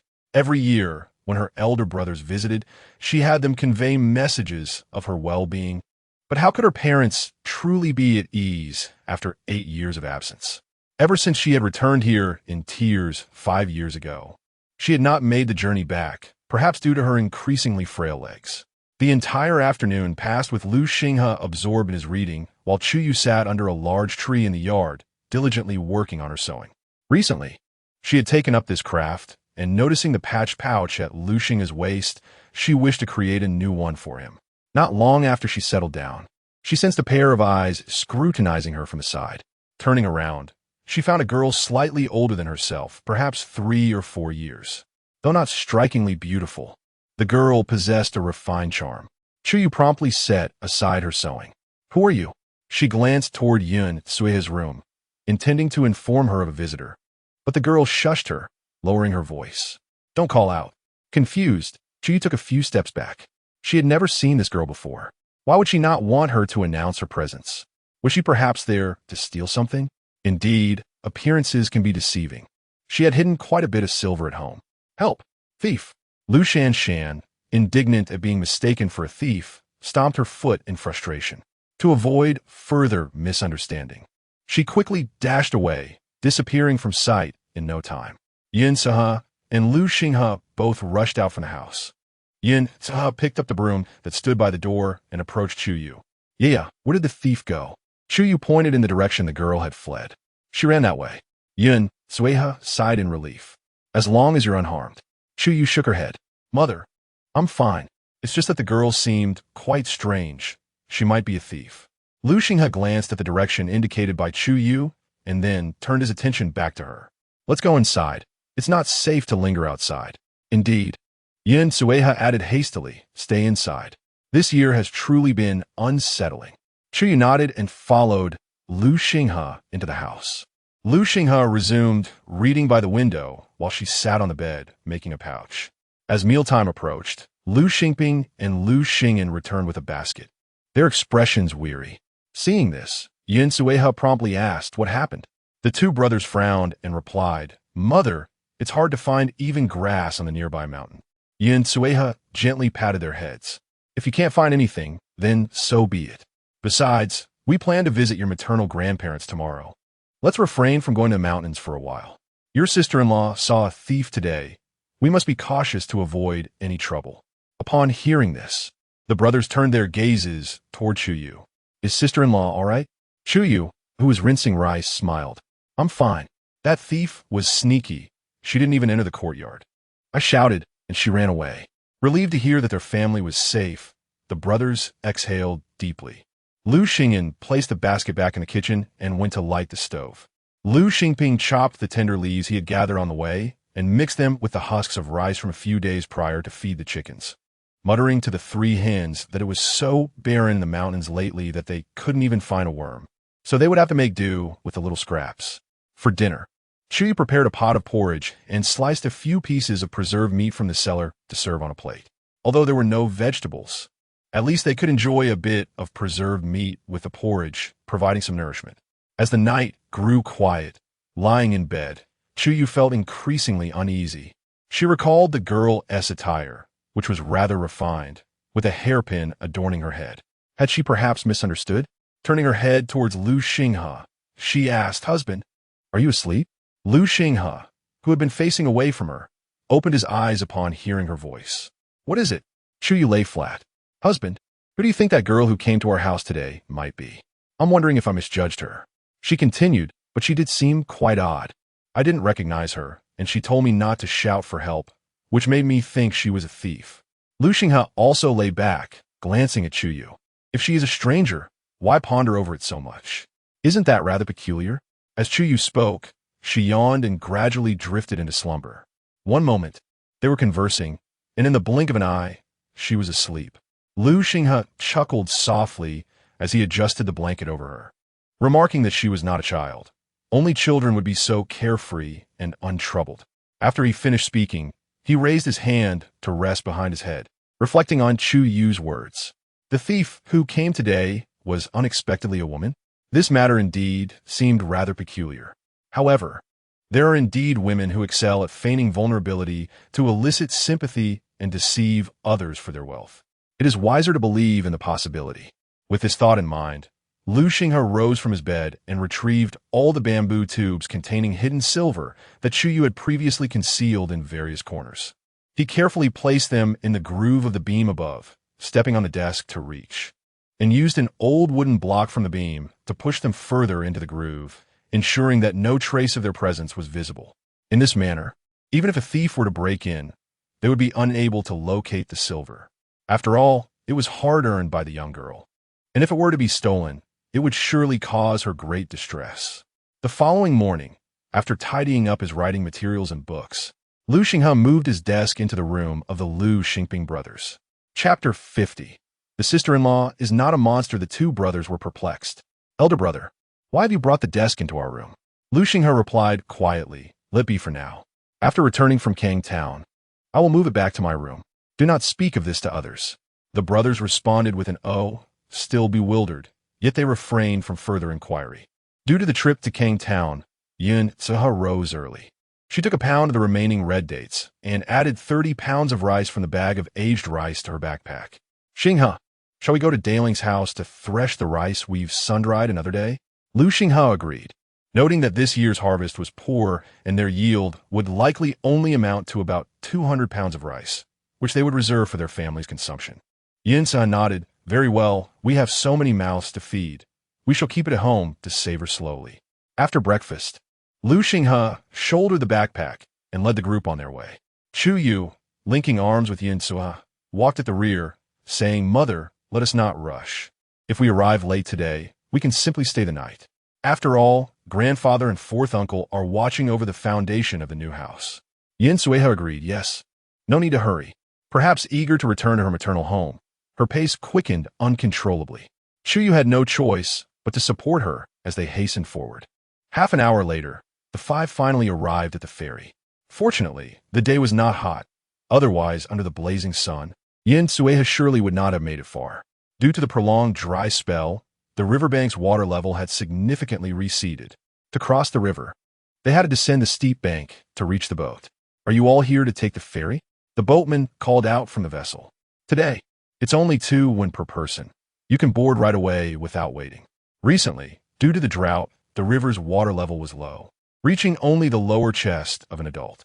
Many opted to wade across without paying the 3 won ferry fee, shedding their clothes and changing in secluded spots after reaching the opposite bank, which had adversely affected the boatman's business. Upon hearing that the ferry fare was a won cheaper today, Yin Tsuha promptly said, "Very well, then please take us across to Kang Town." The boatman responded with an "ah" and thrust his bamboo pole into the water, maneuvering the boat closer to the riverbank for the passengers to board.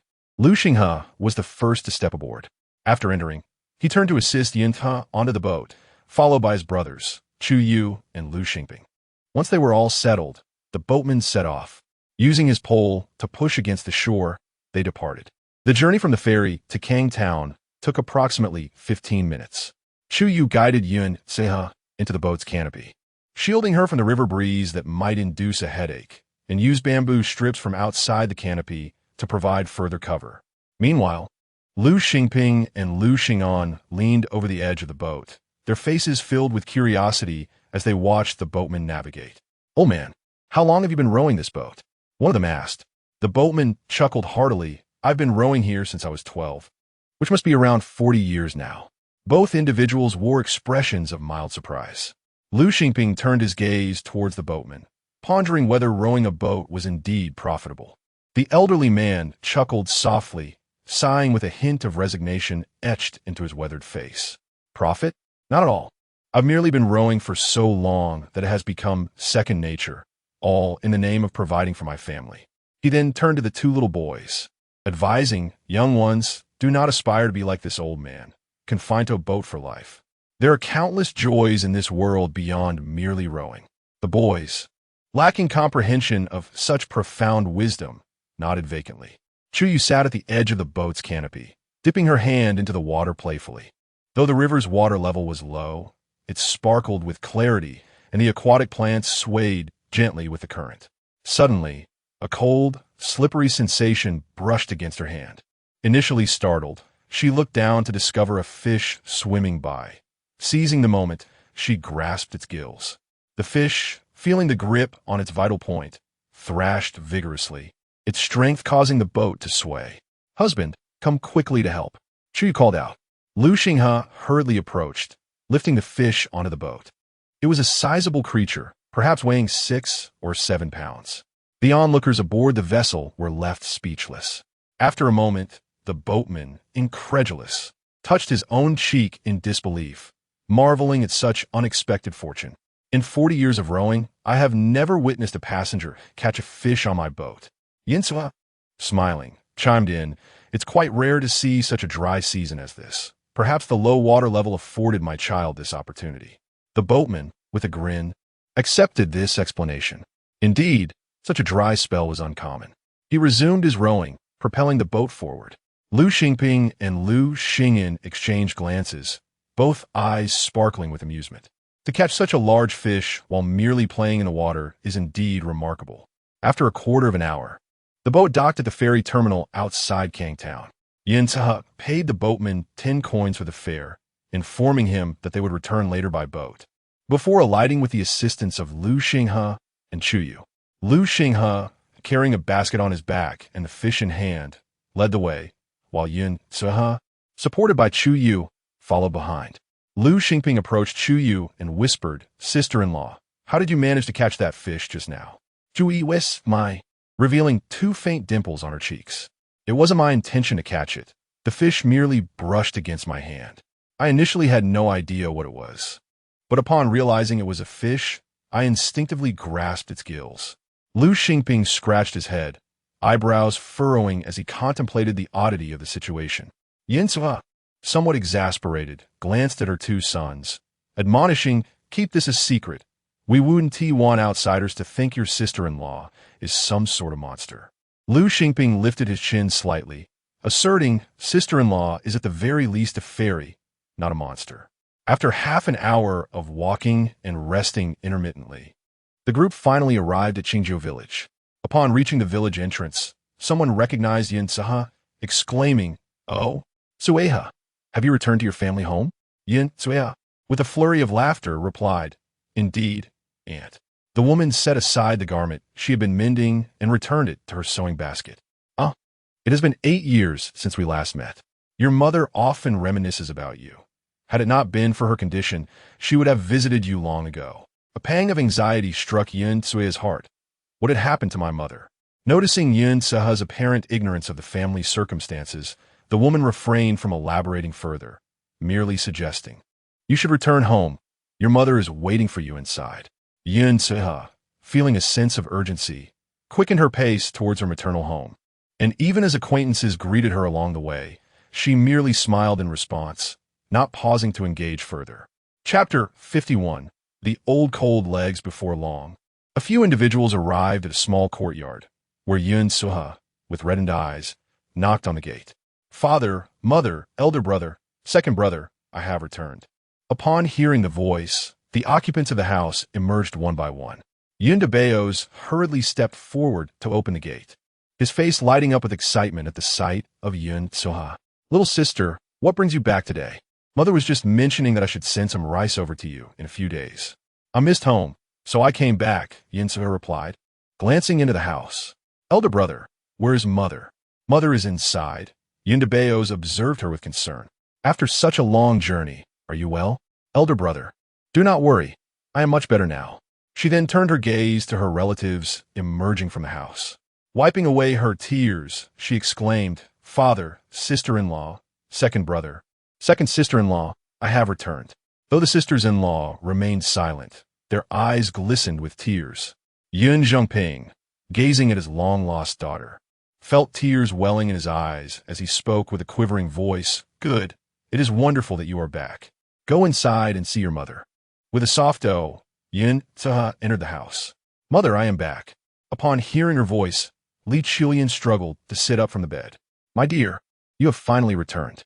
The mother and daughter embraced, weeping for a while before releasing each other.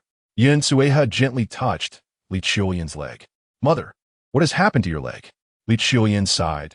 This old cold leg of mine has been troubling me for quite some time. Do not worry. As long as you are well, I shall be fine. Seeing her mother's significantly aged face filled her with both sorrow and guilt, causing more tears to fall. It is my fault for being so unworthy, making mother worry. With a tender expression, Li Chuyan stroked Yun Sue's back. When I arranged for you to marry into Banpo village, it was because I heard the Liu family was kind-hearted and that their son, Gai Hui, was a scholar. I thought your future would be secure. I never anticipated. Sensing the sadness it might evoke in Yun Suha, Li Chuyan sighed heavily. You have suffered. Yun Sueha shook her head. Mother, I do not suffer. Although he has not been present these years, the three children are well-behaved and filial. I have no regrets, nor have I ever blamed your father. Li Chuyan wiped away her tears and then patted Yun Sue's hand. After such a long journey today, are you feeling all right? Yun Suha sniffled, a hint of a smile gracing her face. Mother, I'm much better now. Ye arranged for a doctor to treat me and provided medicine. She also bought many nourishing items. If I hadn't improved, I wouldn't have been able to make such a long journey. Li Chuyan straightened up. I heard that Xinghe has married? Yun Sueha nodded, yes. Her name is Chu Yue, a kind and filial girl. I will have the children come in shortly to meet you. Li Chuyan's face radiated with joy as she repeated 3 times, good. Outside the house, Liu Xinghe handed the fish, along with a basket of rice and red dates, to Yun Debeos. Uncle, these are for my mother. Please take them to the kitchen. Yun Debo furrowed his brow, questioning why they would come here to take things when their own lives were less than easy. Such a large fish must have cost a pretty penny, hasn't it? Liu Xinghe placed the empty backpack under the eaves, explaining, We caught this fish in the river. It didn't cost us anything. Uncle, please take care of these items first. We shall go inside to see grandmother. With that, he led Chu Yue and his younger brothers, Liu Xingping and Liu Xingen, into the house. Yun Jingping then turned his gaze toward his 2 daughters-in-law nearby. Eldest daughter-in-law, you and the second daughter-in-law hurry and prepare the meal. We'll chop up that fish for lunch. It's for our family. All right, father, they replied, quickly taking the fish from Yun Debo's hands and bustling off to the kitchen. Upon entering the house, the 4 of them called out, Grandmother. Li Chuyan responded with a smile and, with a face full of affection, beckoned to Chu Yue, child. Come here so grandmother can have a look at you. Chu Yue glanced at Yun Sueha and gracefully approached. The 3 brothers of Liu Xinghe, being young men, greeted Li Chuyan before stepping outside. Li Chuyan grasped Chu Yue's hand and, from beneath her pillow, pulled out a delicate silver bracelet, placing it on her wrist with a hint of nostalgia. This bracelet was a gift from the family for grandmother's coming-of-age ceremony. Over time, as I worked more, my wrists grew thicker and I can no longer wear it. Hearing that you married Xinghe, I had your uncle take it to town to be cleaned. It looks quite lovely on you. Chu Yue gazed at the seemingly new, delicate silver bracelet on her wrist, feeling a bit lost as she looked towards Yun Sueha. She had seen this bracelet before. Her mother treasured it dearly and had refrained from melting it down for food during their family's difficult times. Since it was given by grandmother, she decided to accept it. Li Qiuyan gently tugged at Chu Yue's sleeve to cover the silver bracelet. Take it. It is a small token of grandmother's affection. As Chu Yue touched the bracelet hidden beneath her sleeve, a warmth enveloped her heart. Her maternal family had always sought to exploit her, yet after marrying Lu Xinghe, it seemed that every relative on this side treated her with kindness. Yin Tsaha turned to Chu Yue, asking, "Yeah, have you heard your neighbor speak about a treat cold legs?" Only then did Chu Yue focus on Li Qiuyan's legs. Is grandmother's cold leg condition severe? May I take a look? Cold legs can vary in severity. Mild cases can be alleviated with proactive treatment, while severe cases may pose risks of amputation or even life-threatening conditions. She needed to assess just how serious grandmother's condition was before Li Qiuyan could respond. Yun Suha had already lifted the thin blanket from the bed, helping Li Qiuyan to reveal her legs. Mother, Yaya had a traveling doctor living next door when we were at home. She understands a bit about this. Please let her take a look. Hearing that Chu Yue had some knowledge, Li Qiuyan sighed and nodded. In recent years, my knees have been terribly sore, numb, and swollen. These past few months have been somewhat better due to the drought. I can manage to walk a couple of steps, but on rainy days, the pain is so intense that I can't even touch the ground with my feet, and during winter, I dare not get out of bed. As she contemplated the imminent arrival of cooler days, a sense of unease enveloped her. Chu Yue cast her gaze upon Li Qiuyan's leg, noting a slight swelling at the knee. Gently, she reached out to palpate the area around the kneecap and proceeded to elevate one of her legs for a brief examination. Observing the expression of pain etched across her face, Chu Yue carefully returned the leg to its resting place on the bed and lowered the pant leg, ensuring she was properly covered with the blanket. Though her grandmother's chronic leg ailment was severe, it remained treatable. With diligent care, a semblance of normalcy in daily life could be restored. Chapter 52. Precious Gem. Li Qiuyan gazed at Chu Yue with a sense of disbelief. Really? Over the years, she had spent most of her time confined to bed, yearning for the ability to walk normally. Yun Tsueho was overwhelmed with joy, exclaiming, "That is wonderful. Yeah, how will you treat Grandma's legs?" She was aware that Chu Yue never spoke without reason. If she was confident, it could not be mistaken. At that moment, a delicate voice reached their ears. "What should we pay attention to? Cousin, could you enlighten me?" Typically, it was she who cared for Grandma, and she would heed whatever cousin advised. Chu Yue turned to see a 12-year-old girl with a charming appearance. "This is Meng Xiang, your second uncle's youngest daughter. She's 12 this year. Such a dutiful and considerate child," Li Qiuyan remarked, waving her hand towards Yun Mengxiang. The girl approached, bowing slightly towards Chu Yue. "I have met cousin before," she said. "Do you have any mugwort at home, Mengxiang?" Chu Yue inquired. Mengxiang nodded eagerly. "Yes, we harvested some during the Dragon Boat Festival, and it is still hanging in the kitchen. I will fetch it right away." Before long, Mengxiang returned with a mugwort. Chu Yue lit one, demonstrating on her knee the significant acupoints. "This is the He Ding point. These two are the Nei Y Shiyin points. And here are the San Yin Jiao and Yang Lingquan points. Moxibustion on these points should be done every other day for Grandma and must be sustained over the long term." Seemingly choked by the smoke from the mugwort, Chu Yue coughed a couple of times before continuing. "The mugwort I have is unprocessed. Later, you can ask uncle and second uncle to crush it into moxa wool and make thicker moxa sticks. The smoke will be less intense and the effect even better." Mengxiang nodded attentively. "I will remember. Is there anything else?" During cold weather, you could heat some coarse salt and Sichuan pepper together. Then place it in a cloth bag to apply to Grandma's knees. It will help dispel the cold and promote circulation. Additionally, soak some Yukamiya bark in wine for 7 days.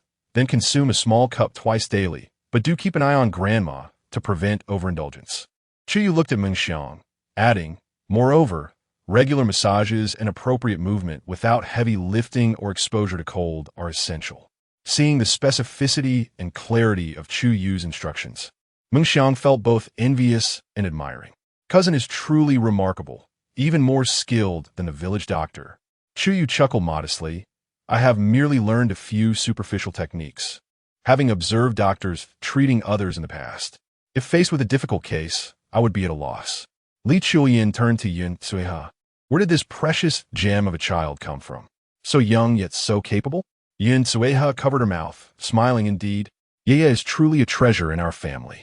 Even the resident doctor at the pharmacy in Nanping town said he would recommend a master to her, which shows this child possesses some innate talent.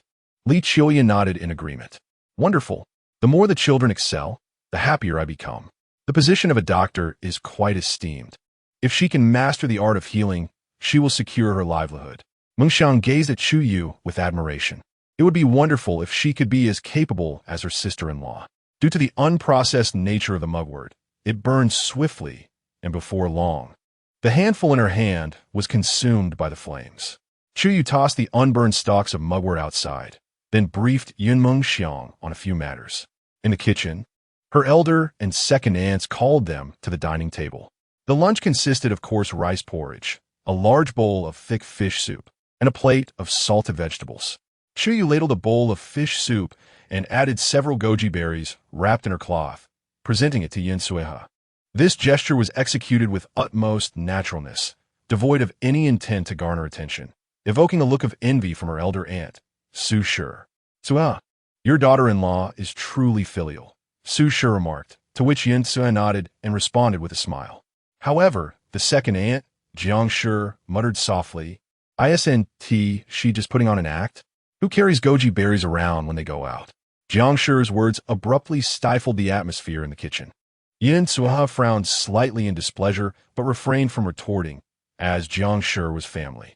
Lu Xinghe's expression darkened, revealing the inscrutability of his thoughts, while Lu Xingyan wore a sullen face, barely concealing his discontent. Lu Xingping set down his chopsticks and sulkily remarked, "Second aunt's words are unfounded. My sister-in-law has always been this way at home, not just for a day or two. We brothers are well aware of how much she cares for our mother, and I will be the first to oppose any slander against her." At that moment, Yin Zhengping forcefully planted his chopsticks on the table. "Second daughter-in-law, can't you keep your mouth shut even during a meal?" Jiang Shi then laughed awkwardly, attempting to smooth things over. "Oh, don't mind me. I just speak without thinking. Sister, just let it go. Let us eat quickly." Since Jiang Shi was her sister-in-law, and they would be leaving shortly after the meal, Yun Suiha chose not to hold a grudge. After dining, she sat with Li Chuyin for a while, discreetly slipping a purse containing 100 when under her pillow before the family took their leave, knowing they had quite a distance to return home. If they lingered, they might find themselves traveling in the dark. Yun Debaol quickly fetched their cow from the barn, harnessed it to the cart, and set off towards Kangtown. "Elder brother, please take care of father and mother. If I have time in the future, I will come back more often, but with the construction of the new house looming, my next visit might not be until the new year." As they rode the cart, Yun Debaol glanced at Yun Suiha with surprise. "A new house?" Upon reflection, "Your house is indeed not very sturdy. It is time for a new one. Do you have enough money? Back home, why didn't you mention it? Although elder brother and second brother are not flush with cash, they could at least support you a little." A warmth spread through Yun Suiha's heart, and she quickly shook her head with a smile. "I have enough. If not, I would have mentioned it to elder brother and second brother back home." Yun Debaol pondered for a moment before asking, "When will the construction commence?" "My father-in-law has chosen an auspicious date. We will start tomorrow." Yun Debaol raised an eyebrow in surprise. "Oh, that soon? I will inform my parents later, and when the time comes, I shall accompany Chang Kai to lend you a hand for a few days." The earthen brick house is substantial, and the construction progresses swiftly. With a couple of additional hands, it is reasonable to assume that the building will rise in no time, requiring not much effort. Yun Suiha, her face aglow with laughter, half-jokingly remarked, "All right then, when the time comes, you must pay my elder and second brother for their labor." Upon hearing this, Yun Dabal laughed heartily, saying, "You too have your struggles. If your elder and second brothers are willing to assist, it is understood that there is no need to keep count of such matters." Chapter 53. Flower Hairpin Yun Suiha pursed her lips, falling into silence. As the youngest daughter in her family, she had been cherished by her parents and two brothers during her time at home. Now, even after marrying for quite some time, their affection for her remained unwavering, and she felt immensely content. Upon arriving at the ferry terminal, the family dismounted from the ox cart and, after bidding farewell to Yundabo. They entered Kang Town while the day was still young, intending to purchase some necessities for their home. The vibrancy of Kang Town paled in comparison to Nanping Town, where even establishments like Rui Inn were scarce. The shops lining the streets appeared quite antiquated, and since the 10 prescriptions Dr. Zhu had previously prepared for Yin Soha had all been consumed, Chu Yue decided to enter a nearby pharmacy. She handed a prescription from Dr. Zhu to a rather disheveled old man. "Can you prepare this prescription here?" she inquired, not out of necessity, but rather due to the dilapidated appearance of the pharmacy compared to Chen's. The old man raised an eyebrow, took a glance at the prescription, and then looked back at her. "Did you visit Nanping Town for a diagnosis?" Surprised, Chu Yue nodded slightly. "How did you know?" The old man chuckled. "I'm all too familiar with my apprentice's handwriting and his habit of writing prescriptions." Chu Yue gazed at him in astonishment. "You are Dr. Zhu's master?" Despite his untidy appearance, he seemed more spirited than Dr. Zhu. The old man raised an eyebrow. "Oh, that rascal mentioned me to you?" At a loss for words, Chu Yue thought it inappropriate to say that his apprentice intended to introduce him as her master. Just then, a middle-aged man entered from the back of the pharmacy and addressed the old man. "Master, the customer inside is ready for acupuncture." The old man promptly handed the prescription to the middle-aged man. "Here, this young lady is a patient of your brother Zhu. Please prepare her medicine." "Of course," the middle-aged man replied with a smile. "How many prescriptions does the young lady require?" 10, she answered. The middle-aged man told Chu Yue to wait momentarily as he went to prepare the medicine behind the counter. Curious, Chu Yue asked the busy middle-aged man, "Is that old gentleman the owner of this pharmacy?" He quickly shook his head. "I am the manager here. He is my master. Recently, we had a challenging patient, and by chance, my master came to Kang Town for some roasted snails, which allowed me to invite him here." "Is that so? He came to Kang Town solely for roasted snails?" Chu Yue inquired further. The middle-aged man laughed heartily. "My master is quite carefree, diagnosing wherever he goes. Many doctors have benefited from his guidance along his travels. Regardless of age, they all refer to him as master, a testament to his widespread influence." His face brimmed with admiration. "Our clinics have become a resting place for him to indulge, yet he does not dine here for free. He either helps us tackle difficult cases or resolves our medical queries. It appears that Dr. Zhu, this master, is indeed quite remarkable. Fond of delectable cuisine?" Chu Yue raised her hand to scratch her cheek, contemplating whether to entice the old man into imparting more medical knowledge by preparing an array of scrumptious dishes for him each day. Would he be heading to Nanping Town next? The middle-aged man chuckled once more, affirming that the master had recently been raving about a new dish from Nanping Town. If not for a patient with a complicated condition detaining him, he would have departed long ago. Chu Yue stifled a giggle, finding the old man rather endearing. The middle-aged man neatly packaged the medicinal herbs for her before handing them over. "Miss, the 10 prescriptions you requested come to a total of 3 taels of silver." Chu Yue settled the payment and, with plans to head to the ferry soon, departed directly. Upon exiting, she noticed that Lu Xinghe and Yun Tsuhe had vanished, while her brothers, Lu Xingping and Lu Xingyan, awaited her at the entrance. As she approached, Lu Xingping hurried to take the herbs from her hands. "Sister-in-law, mother is over at the fabric shop across the street, buying cloth to make you some clothes. She said you should gather your medicine and come take a look." "Make clothes?" Chu Yue glanced down at the garment she had worn for less than a month, realizing it was only recently made.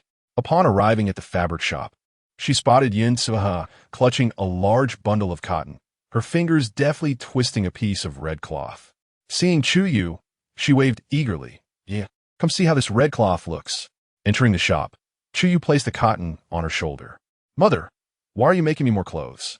With her hands free, Yin Tsuhe held up the red fabric against Chu Yue, explaining, "It's already August, and the weather is turning chilly. If I don't prepare your garments in advance, you'll catch a cold." Afterward, she beamed with satisfaction. "This red cloth is just perfect. It will be splendid for winter."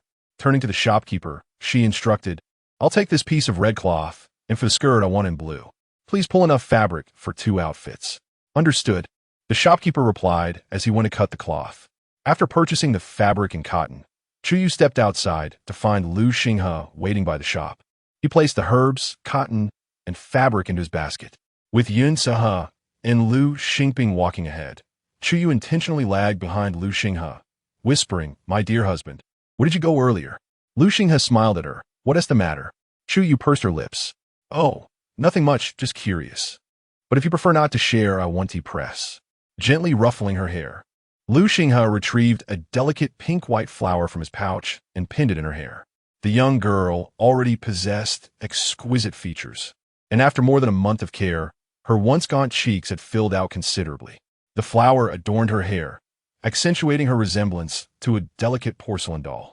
"I passed the stall earlier and thought this was quite charming, so I decided to get you one. It suits you perfectly."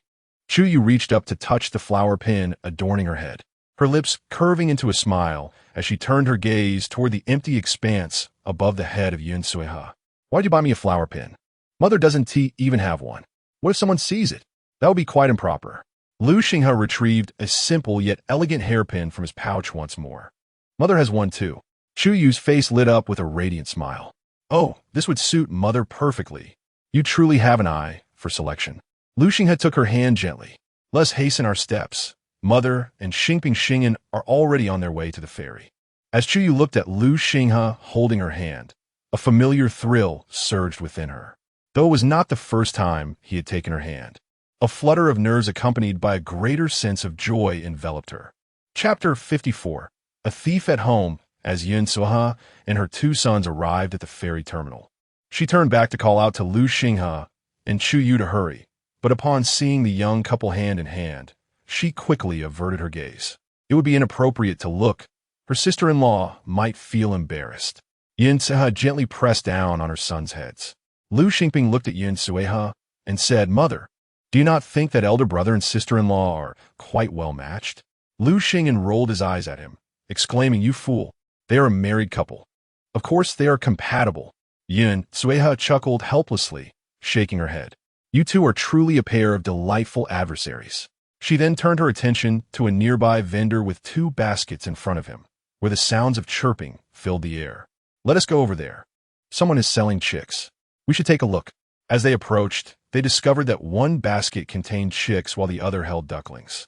"Old man, how much do you sell these chicks and ducklings for?" "The chicks are 3 won each, and the ducklings are 5 won each. The ducklings have been raised for over half a month, so they are considerably larger than the chicks," the old man replied. Yun Sahe squatted down, gently picking up one of the chicks for closer inspection. "Do you raise many chickens and ducks yourself?" The old man sighed. "I had a few in previous years. These chickens and ducks provided for my family. However, this year's harvest was poor, and without grain to feed them, it is not worth it to buy grain, so I thought to sell some." Noticing Yun Sahe examining the birds, the elder continued, "Rest assured, dear customer, these chickens and ducks are all healthy, ensuring a high survival rate." Yun Sahe smiled and clapped her hands, saying, "Very well, old man. I will take 20 chicks and 5 ducklings." Eventually, the chicks and ducklings were placed into the basket strapped to Lu Xinghe's back, while several items were held by the others. On the return boat, the family of 5 remained, with the same old man from earlier manning the ferry. Upon seeing the items the group carried, he chuckled, "Oh, it seems you have purchased quite a bit." Yun Sahe smiled back, "Just some necessities." Inside the cabin, Chu Yue took out a hairpin that Lu Xinghe had bought for Yun Sahe. "Mother, this is a hairpin that my husband specially chose for you. May I put in your hair?" Yun Sahe was somewhat taken aback. "Why did you buy me something as well? You young lady should wear it instead. I am no longer of an age to adorn myself with such things." Though she said this, her eyes remained fixed on the hairpin in Chu Yue's hand. Chu Yue smiled and lifted her hand to place the hairpin in Yun Sahe's hair. "Who says mother's old? You're clearly still quite youthful. And this hairpin looks lovely on you." Yun Sahe shot her a playful glare. "Where's the youthfulness? I'm already 35. If you're just a little older, I might find myself a grandmother by next year." Hearing this, Chu Yue lowered her head, feeling a bit shy. "Mother, what are you saying? Are you implying that I am too young?" Yun Sahe, with a cheerful smile, grasped her hand and said, "By heaven's conscience, my dear, I harbor no contempt for you. I was merely jesting. As for my grandson's affairs, I am not in the slightest bit anxious. Besides, Shin must focus on his studies at present. Once he achieves notable results, we could deliberate on such matters." Upon hearing this, Chu Yue felt her spirits lift. An hour later, the group finally returned home. However, as soon as they arrived, Lu Xinghe sensed something amiss. Though the courtyard gate remained intact, a corner of the fence exhibited clear signs of distortion, indicating that someone had entered through there. He hurriedly unlocked the door and rushed inside to ascertain if anything was missing. The others, upon hearing this, became alarmed. Yin Suiha furrowed her brow and asked, "What's the matter? Could it be that we have been robbed?" Lu Xinghe shook his head. "I cannot say for certain. Let's investigate." At his words, everyone hurried to their respective rooms. When Lu Xinghe placed his backpack in the corner and stepped into the house, he was met with the sight of a young maid, her eyes red with distress. "What shall we do, sir? The silver I hid is gone." Today, she had brought less than 5 taels of silver with her, yet there remained a substantial 190 taels concealed within the house. If all of it were to be lost, her efforts from earlier would have been in vain. Hearing the maid's voice quiver with tears, Lu Xinghe quickly took her hand. "Do not fret. Your silver has not been lost." Chu Yue, sniffling, looked at him with a face full of grievance. "But the places where I hid it shows signs of having been disturbed." Although Lu Xinghe had indeed rummaged through those hiding spots the previous night, he had meticulously returned everything to its original state. It appeared that a thief had truly entered their home. Suppressing the darkness that flickered in his eyes, Lu Xinghe smiled and gently patted the maid's back. "Rest assured, I anticipated that someone in the village might covet the new blue bricks we purchased, so I relocated the silver to a different hiding place." As he spoke, he cast a glance toward the beam where the silver was concealed. Chu Yue, understanding his implication, quickly wiped the corners of her eyes with a smile. "I wondered why you moved the desk into Zimp Ing and Xing'an's rooms this morning."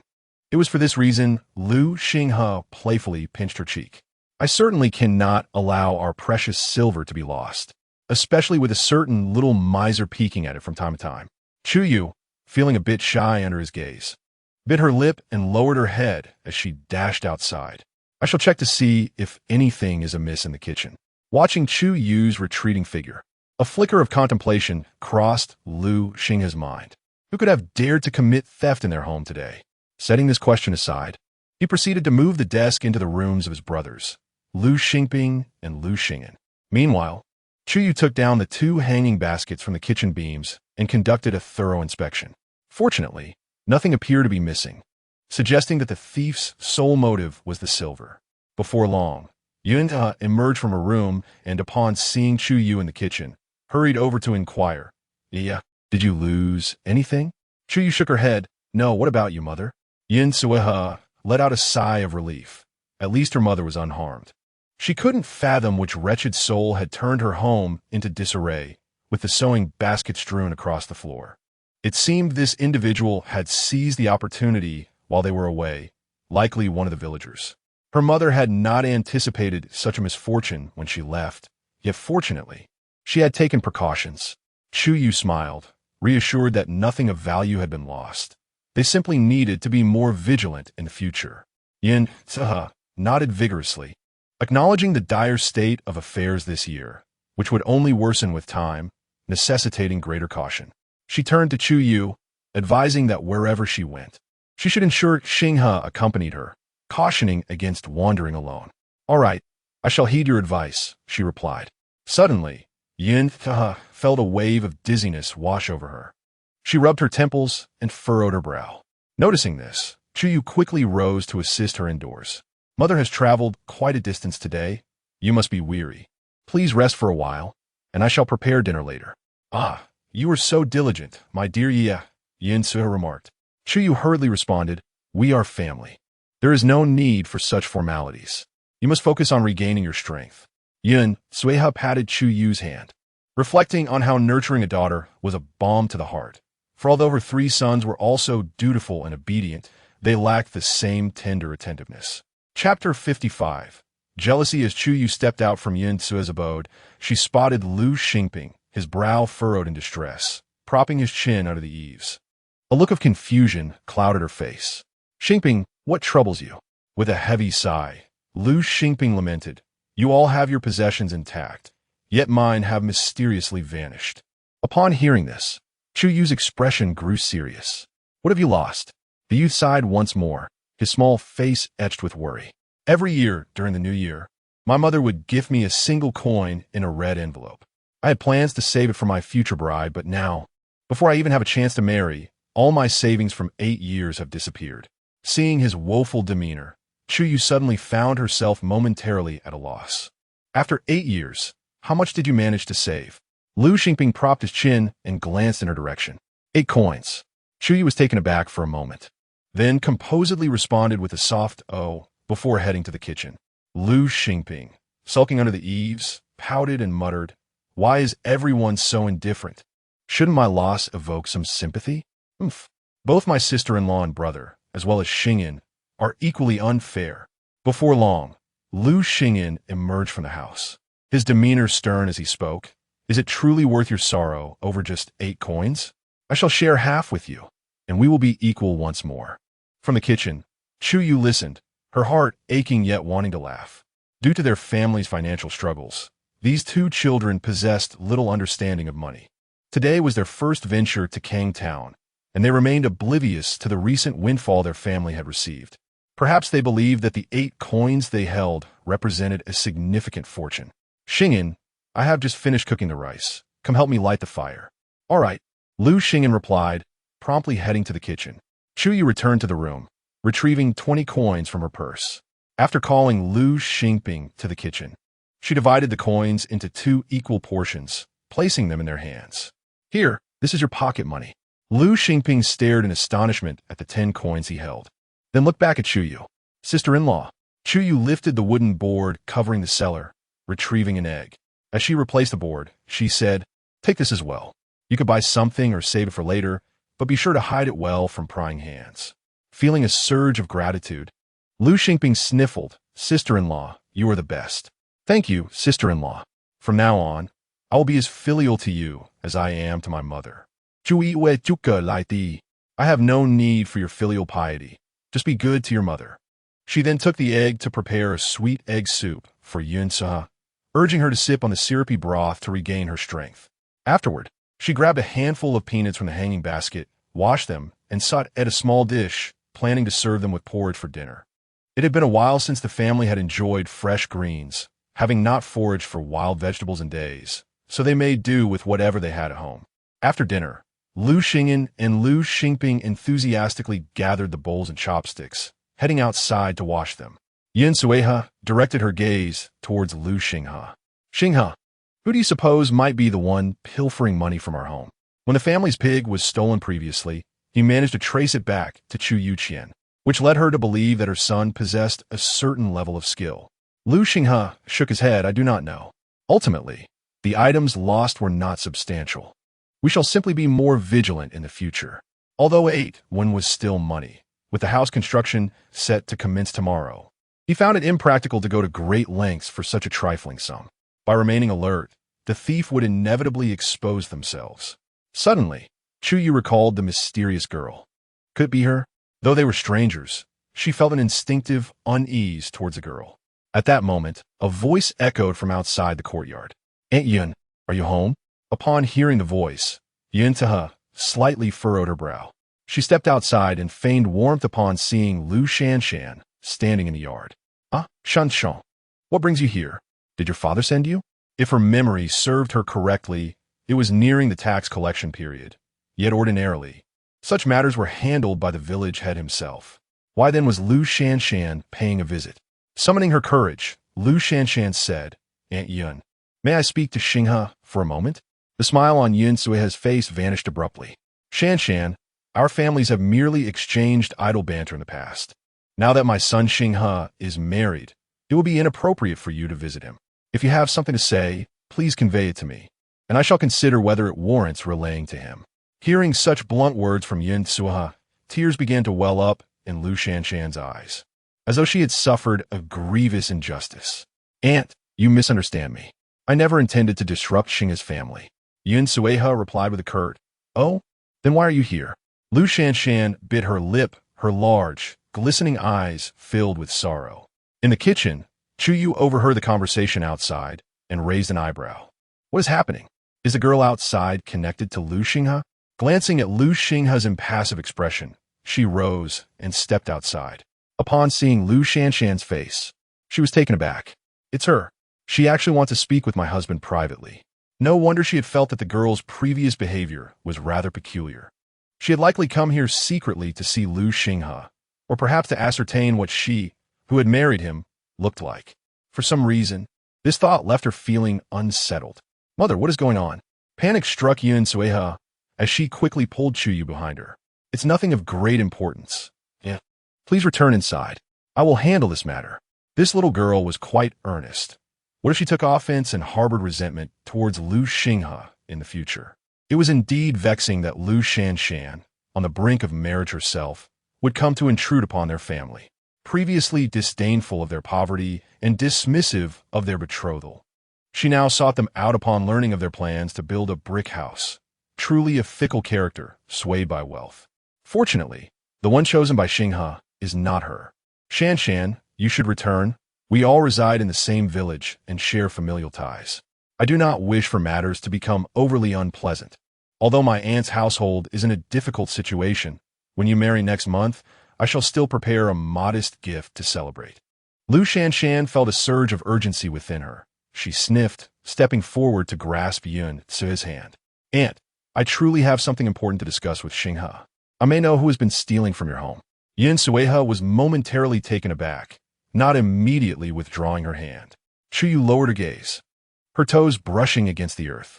Xinghe, she mused, the familiarity of the name suggesting an intimacy that might lead outsiders to assume a deeper relationship. She lifted her head, fixing her gaze upon Lu Shanshan. Our home was burglarized. We only discovered it after returning home for dinner, and we have never mentioned it to anyone. How is it that you are so well informed?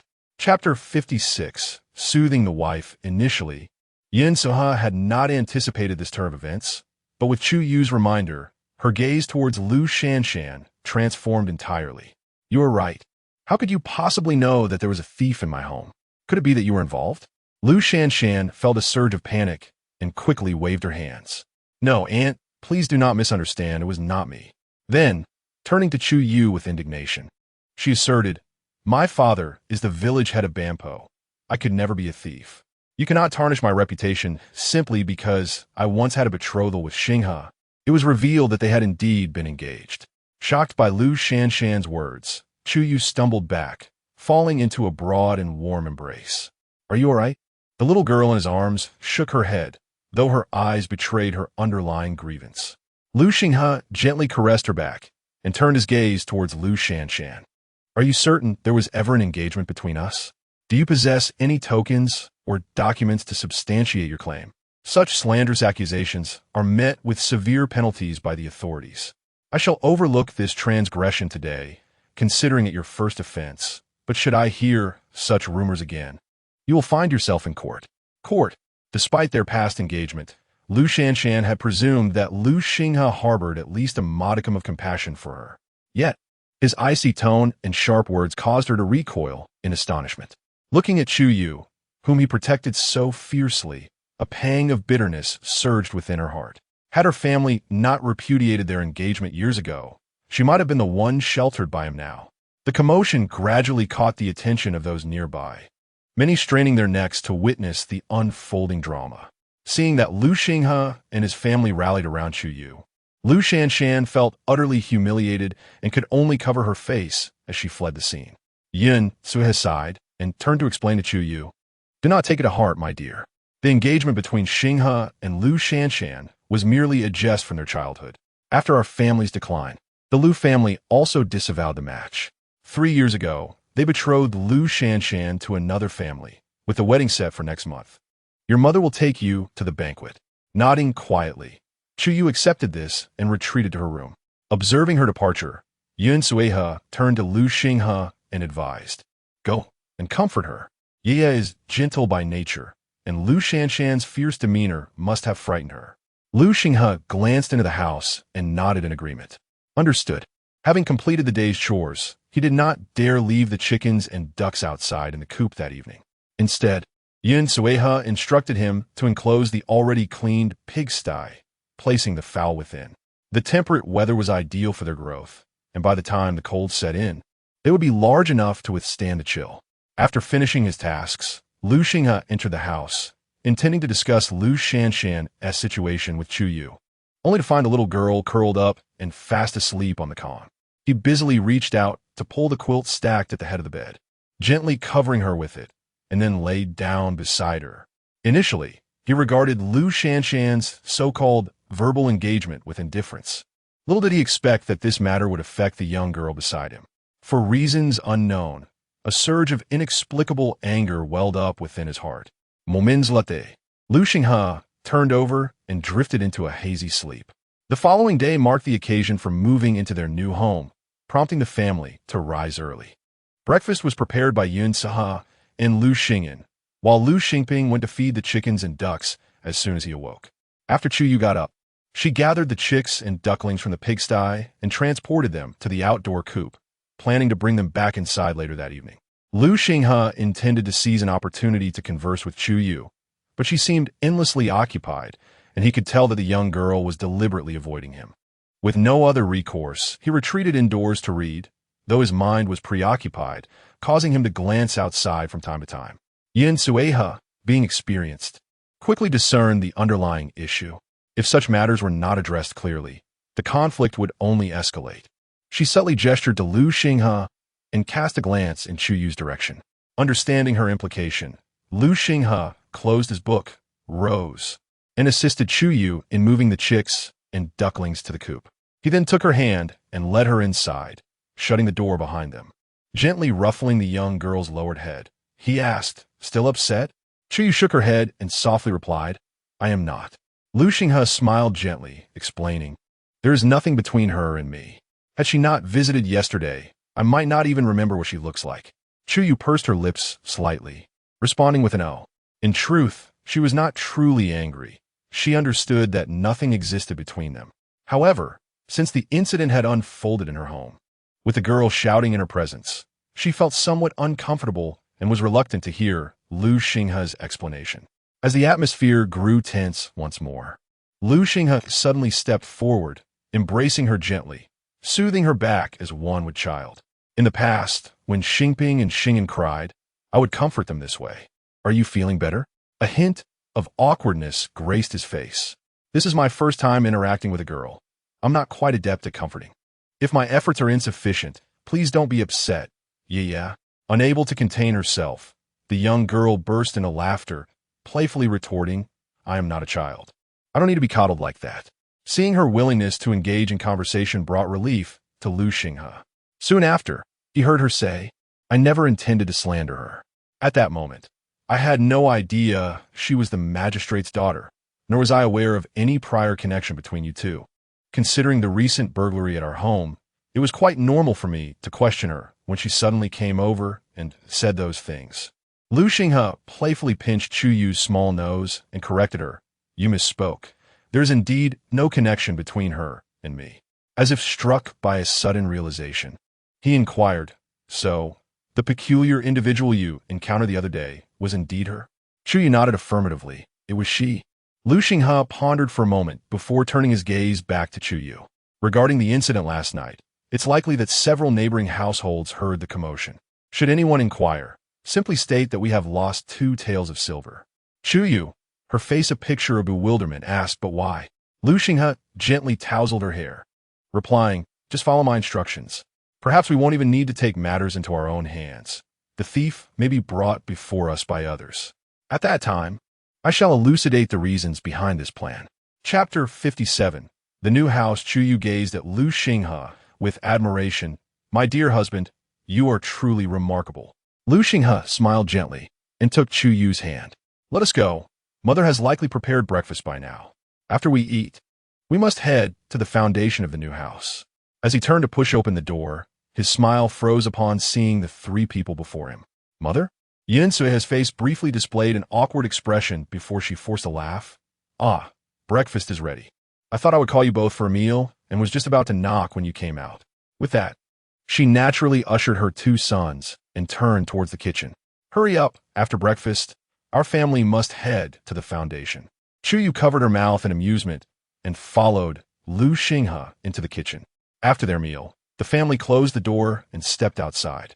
As they passed by the house of Sun Dezhu, Yun Saha handed a handful of peanuts to his youngest son and requested Luo Shi to keep an eye on their home.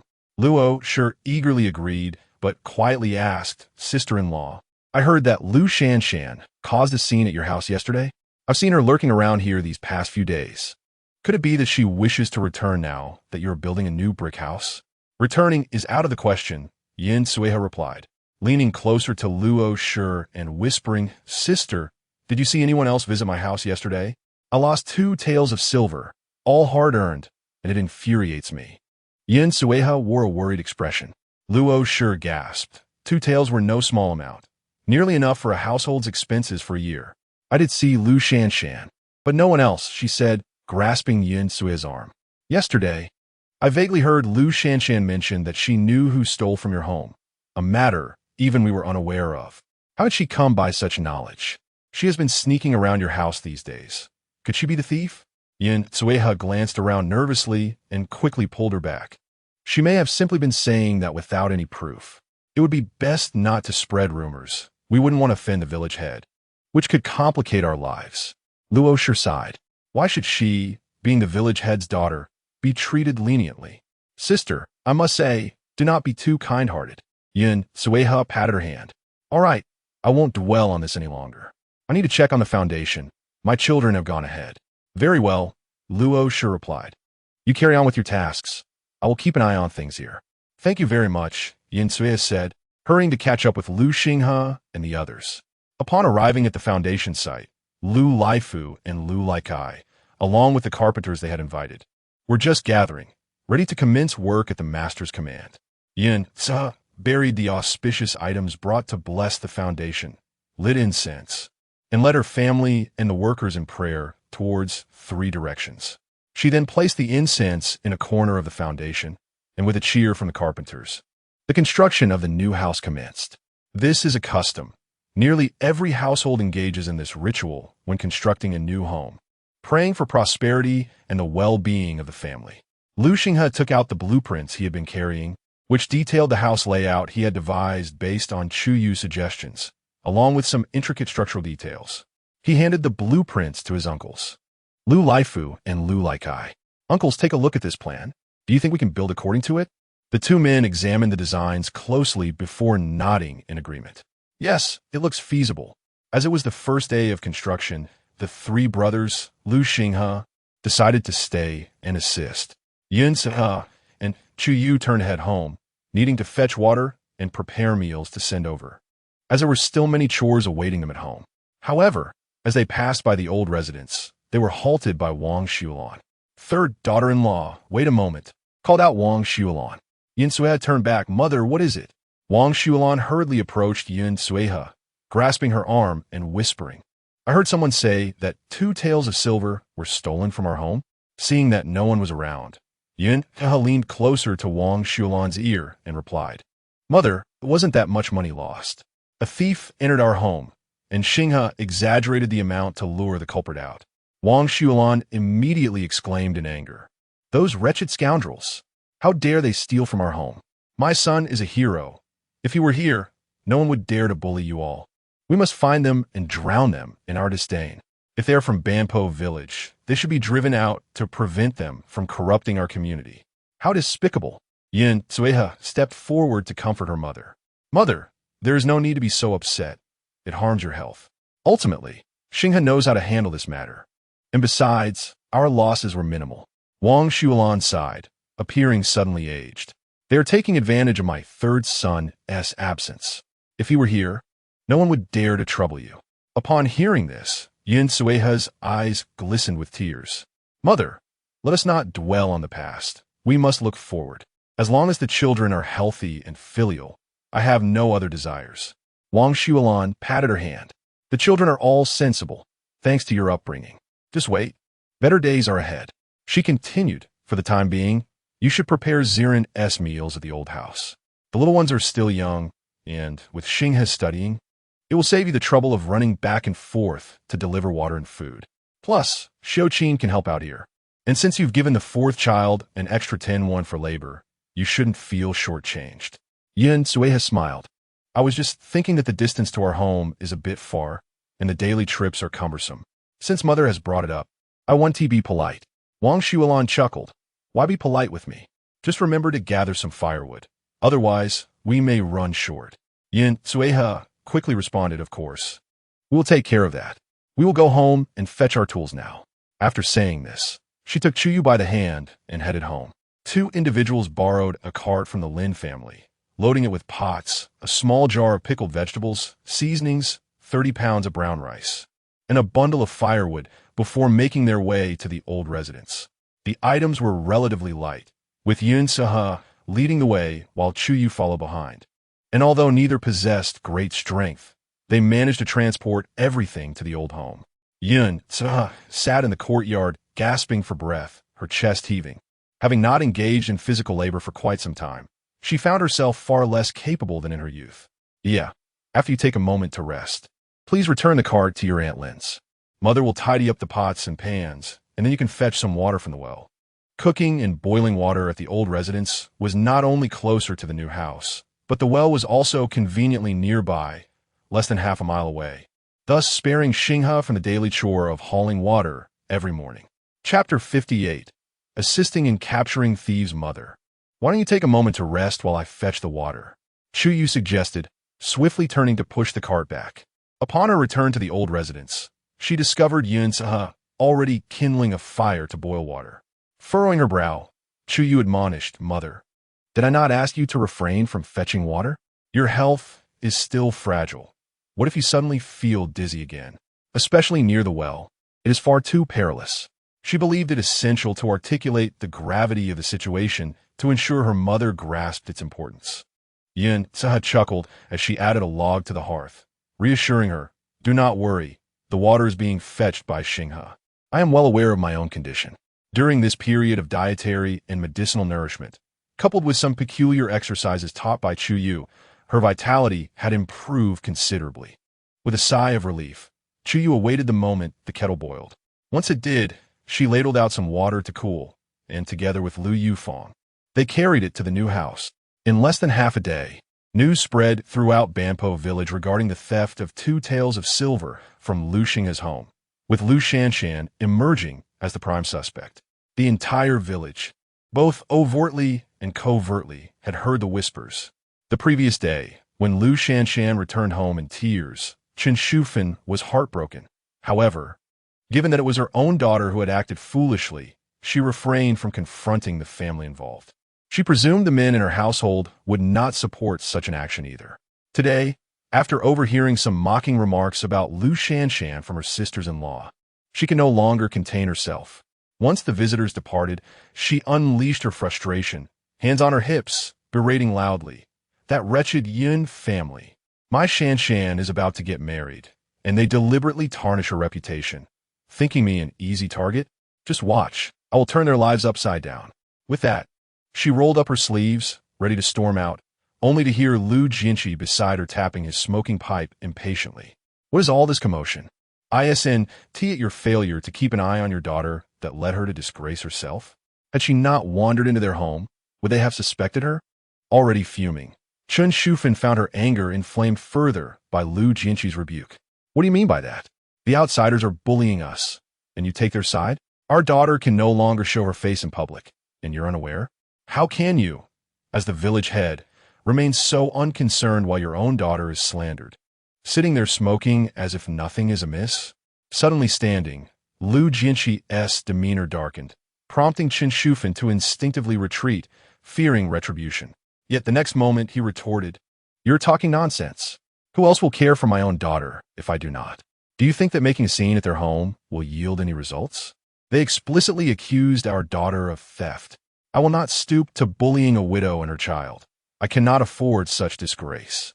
Upon hearing Lu Jinchi's words, Chen Shufan's demeanor softened. Then what shall we do? Lu Jinchi's face clouded with concern. What else can we do? Of course, we must unearth the thief and clear our daughter's name. 2 taels of silver is no trivial sum. We cannot allow our daughter to bear such a stigma for a lifetime. Chen Shufan spat in indignation, expressing her outrage at the baseless accusations directed at them, lamenting that they would be compelled to assist in locating the miscreant only for the perpetrators to reap all the rewards, leaving them with nothing but toil and frustration. Truly, The Yun family is a harbinger of misfortune. Fortunately, our Shan Shan did not marry Lu Xinghe. Perhaps their families would have clashed. How repugnant. Lu Jianqi waved his hand in annoyance. Enough, enough. There is no need for such harsh words. I shall inquire with Shan Shan about the situation. With that, he turned and made his way to his daughter's room. Meanwhile, Chu Yue and Lu Yufeng carried water to the new house and then ventured into the woods with a basket, hoping to stumble upon some edible wild vegetables. With their Aunt C assisting at home, it would be beneficial if they could gather a few greens to enhance their meals. Hey, yeah, come look over here. Can this be eaten? Chu Yue glanced at the patch where Lu Yufeng was crouched, observing a cluster of leaves resembling small flower buds adorned with tiny green fruits, and shook her head uncertainly. I'm not sure. Perhaps we should refrain from foraging. The fact that it grew so conspicuously without being harvested suggested that it might either be inedible or toxic, and consuming something poisonous could lead to dire consequences. Lu Yufeng smiled at her, surprised that there were plants she did not recognize. Chu Yue shrugged, casting her gaze around. I don't know everything, but since I can't identify this, it's best not to pick it. Undeterred, Lu Yufeng plucked a leaf and tasted it, only to spit it out in disgust. Bitter, it's awful. Chu Yue chuckled, covering her mouth. I told you not to pick recklessly. As Lu Yufeng grimaced and spat, she stood up and suggested, let us hurry and look elsewhere. Chu Yue nodded and led her deeper into the mountains. After wandering for a considerable time and yielding no results, they lamented the arrival of autumn, which had rendered even the previously tender leaves tough and unpalatable. Lu Yufeng sighed. We've been coming here every day. It has been ages since we found any wild vegetables. Chu Yue looked up at the sky. It's getting late. Since we haven't found anything, let us head back. Just as they prepared to return, they suddenly heard a cooing sound emanating from a nearby patch of miscanthus grass. Lu Yufeng, timid by nature, jumped behind Chu Yue in fright. Chu Yue handed her basket to Lu Yufeng and whispered, wait here. I'll go take a look. Lu Yufeng grasped Chu Yue's arm, exclaiming, are you out of your mind? What if it's poisonous? Snakes in autumn can be venomous. Chu Yue pulled her arm free. Don't worry, I'll just take a distant glance. If it's dangerous, I'll flee immediately. Unable to dissuade Chu Yue, Lu Yufeng was left anxiously clutching the basket in place. Yeah, you appear so delicate, yet your courage is remarkable. With utmost caution, Chu Yue took a few steps forward. Upon catching a glimpse of the brownish-black speckled fur peeking out from the half-green, half-yellow miscanthus grass ahead, she exhaled in relief. Her earlier conjecture was correct. The sound she had heard was indeed that of a wild chicken. As she approached within a mere 2 meters of the clump of grass, Chu Yue halted, slowly crouching down. Then, with a sudden burst of energy, she lunged forward, seizing the feathers on the wild chicken's wing, just as it attempted to flee. Yufeng, quickly bring the basket. There are plenty of wild chicken eggs here. No sooner had she spoken than a snake sprang from the underbrush, its gaping maw poised to strike. Terrified, Chu Yue immediately turned and ran, shouting, Yufeng, don't come over. Run. Chapter 59. My husband is quite handsome. Chu Yue dashed away, dragging the wild chicken along, only stopping to catch her breath once the snake was nowhere in sight. Yeah, I never want to venture into the mountains with you again. Your courage is simply too great, Lu Yufeng remarked, her face pale with fear. Fortunately, Chu Yue had reacted swiftly. Otherwise, a snake bite would have been disastrous. Chu Yue chuckled, slightly embarrassed. I didn't expect there to be a snake there. But if it weren't for that snake, I might not have discovered this wild chicken in my hands. It's a pity about that nest of wild chicken eggs. There were at least 10. Lu Yufeng rolled her eyes. What are you thinking about at a time like this? Are the wild chicken eggs more important than your life? Of course, life is paramount. Let us hurry home, Chu Yue replied with a smile, linking her arm with Lu Yufeng's as they descended the mountain together. As noon approached, the brothers Yun Daba and Yun Chengkai finally arrived at Banpo village after a journey of over 2 hours. Upon reaching the village entrance, they noticed some construction taking place on slightly elevated ground nearby, and the brothers exchanged curious glances. Yun Chengkai, filled with envy, said, elder brother, I never expected Banpo village to have a wealthy family. They are building a house with blue bricks and tiles. With so many bricks, they could erect quite a large courtyard. Yun Daba nodded, Let us hurry to our sister's house, since it's still not mealtime. We might be able to lend a hand. All right, Yin Chunkai replied, quickening his pace. At the old residence, Yin Sueha was outside washing rice when she spotted two familiar figures passing by not far ahead. She quickly stood up and called out, "Elder brother, second brother." The Yin brothers turned at the sound of her voice. Our sister is here. Why aren't you in your own house? Is the old house uninhabitable?" Yin Sueha wiped her hands on her waist and approached to open the courtyard gate. "The old house is still livable. I'm just closer to the new house during the day to prepare meals. I return to sleep there at night." The brothers nodded in understanding. "Where's the new house? We shall offer our assistance." However, Yin Sueha pulled them into the yard. "Elder brother, second brother, you've traveled all morning. There's no rush. Sit down, rest, and have some water. We'll eat first, and in the afternoon, you can help with the new house," she said, heading to the kitchen to fetch water. "Did the family manage to buy grain?" she inquired. Yin Daba quickly replied, "Yes, we did. After you mentioned it yesterday, we took the ox cart to Kang Town. The second brother and I came here by boat while father and Aguang went to buy grain." "That is good to hear." Just as she finished speaking, Yun Sueha emerged from the kitchen with 2 bowls of water. As Chu Yue descended from mountain, she passed by the new house just as the workers were finishing their tasks to break for lunch. Lu Xinghe looked at the wild chicken in Chu Yue's hands, his expression one of disbelief. "Oh, Xinghe's wife actually caught a wild chicken?" Lu Shouqing exclaimed, equally astonished. Upon encountering her father, Lu Yufeng, unable to contain herself, exclaimed, "Father, you cannot imagine the peril we faced just now. While Yaya was catching wild chickens, she nearly fell victim to a snake bite." Lu Shouqing raised an eyebrow, astonished at his daughter's audacity. "Is she unharmed?" he inquired. Chu Yue glanced at Lu Xinghe, whose countenance had darkened, and sheepishly replied, "I am fine, fourth uncle." Lu Xinghe silently accepted the wild chickens from her hands and began to lead her homeward.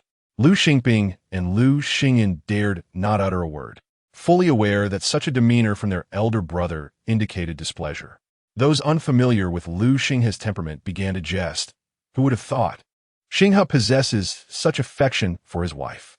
Lu Yufeng, observing their tightly clasped hands, felt a pang of envy. She mused that if her future husband were to possess even half the qualities of brother Xinghe, it would suffice.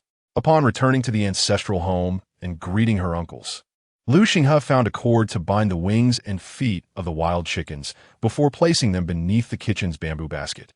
Yin Sueha, observing his taciturn demeanor, quietly inquired, "Yeah, what troubles Xinghe?" Chu Yue shook her head. "Perhaps he is upset?" Yin Sueha, puzzled, set down the fire tongs. "What has caused his ire?" Lu Xingyan, putting down his cup, wiped his mouth with his sleeve and recounted. Sister Yufeng mentioned that when sister-in-law was catching the wild chickens, she nearly encountered a snake. Yun Sueha gasped, hastily scanning Chu Yue from head to toe. "Are you unscathed?" Chu Yue shook her head, reassuring, "Mother, I am fine." At that moment, I was unaware that a venomous creature lurked near the wild chicken. Had I known, I would have certainly turned and left. Yin Sueha sighed in relief. "As long as you are well, do refrain from venturing into the mountains henceforth. Though you possess good fortune, it still frightens me. We must avoid any untoward incidents." Chu Yue obediently replied, "I understand, mother." Yin Sueha glanced again toward Lu Xinghe. Though he speaks little, this child is deeply loyal. Perhaps he was indeed frightened. A few kind words from you might ease his temper. "Very well, mother," Chu Yue said, casting a glance at Lu Xinghe, who sat in the corner of the courtyard. She then ladled bowls of thick brown rice porridge from the pot, adding a pinch of salted vegetables to one, and proceeded towards him. "Darling, it's time to eat." Lu Xinghe remained silent, simply reaching out to accept the porridge she offered. Chu Yue bit her lip and hurried back to the kitchen for her own bowl, settling beside him to eat, stealing glances in his direction from time to time. Feeling her gaze, Lu Xinghe finally asked, "Why do you keep staring at me?" The young girl, her eyes crinkled with mirth, replied, "My husband is quite handsome." Hearing this, Lu Xinghe turned his face away, his ears tinged with a rosy hue under the sunlight. "You, a young lady, should have some modesty." The girl pouted in dissatisfaction. "What shame is there in openly admiring my own husband?" Gazing at her fearless countenance, Lu Xinghe found it difficult to harbor any resentment. With a gentle smile, he reached out to wipe the corner of her mouth. She often claimed she was no child, yet managed to smear porridge all over herself. Chu Yue hurriedly lifted her sleeve to dab at her mouth. Not at all, she protested. Lu Xinghe chuckled, finishing the last spoonful of porridge before taking the bowl to the kitchen. He then retrieved a wild chicken that lay beneath a cover in the kitchen. As he exited, he turned to Chu Yue. I shall return to my studies now. Do not venture into the mountains until I come back. The last remark bore a hint of seriousness. Understood, Chu Yue replied, resuming her meal. After ensuring Chu Yue was settled, Lu Xinghe glanced toward the others, his grandparents, mother, uncles, and great-uncles. I shall take my leave now. The crowd urged him, Go on. We will ensure your new home is attended to with utmost care. Chapter 60. The thief found after Lu Xinghe departed. Chu Yue swiftly finished the congee in her bowl and assisted Yin Suihe in collecting and washing the dishes.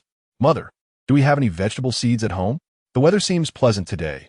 I wish to plant some vegetables in front of the old house. When winter arrives, we will have something to eat. Your reminder is indeed timely. Yin Suihe paused her task, contemplating. We do have some leftover radish seeds from last year. You can check the hanging basket in the kitchen. They should still be there unless the rats have taken them. Wang Xulan, who was nearby, chimed in. The seeds we bought last year probably won't sprout much. Let's take some from home to plant together. Your father recently purchased radish and cabbage seeds from town and ended up with quite a few. Yin Suihe smiled. Then I must thank you, mother. After the meal, the two brothers of the Yun family were led by the others towards the foundation of the new house. As they walked, their astonishment grew, and they turned to Lu Shouqing beside them. Uncle Xinghe, are we not on the wrong path? Lu Shouqing gestured toward the foundation. No, that direction is indeed where Xinghe's new house is. How could we be mistaken? Gasping, the Yun brothers exchanged glances, astonished to see a house made of blue bricks and tiles. They had always believed their little sister's family was still constructing mud brick houses. Had Xinghe recently come into fortune? Lu Taisheng, standing nearby, wore a proud expression. When I first learned of this, I was just as surprised as you. The blue brick and tile houses from Kaiyang Brick Factory are the first of their kind in our village. Once their astonishment subsided, the Yun brothers wore expressions of satisfaction. Their little sister had finally endured hardships and was now reaping the rewards. When we tell our parents, they will surely be overjoyed. After washing the dishes, Chu Yue took some vegetable seed from Wang Xulan and returned home. Yin Suihe chose to rest at the old house, as there was a vacant room here, and she still had to boil water and prepare dinner later. Running back and forth would be troublesome. Upon returning home, Lu Xinghe was inside reading. Noticing the chickens being fed, Chu Yue quietly retrieved a hoe from the kitchen and began tilling the soil in the yard. Fortunately, the earth in front of the house had been cultivated for years and was not too compact. She quickly turned over the two small plots, leveling the soil finely. She first spread a thin layer of straw, compost made from pig manure and wood ash, then mixed the soil and fertilizer with a hoe before sowing the seeds. Afterward, she covered the seeds with a light layer of loose soil and took some excess garlic from the kitchen, breaking into cloves to bury in another plot. Once all was done, she only needed to water the area thoroughly.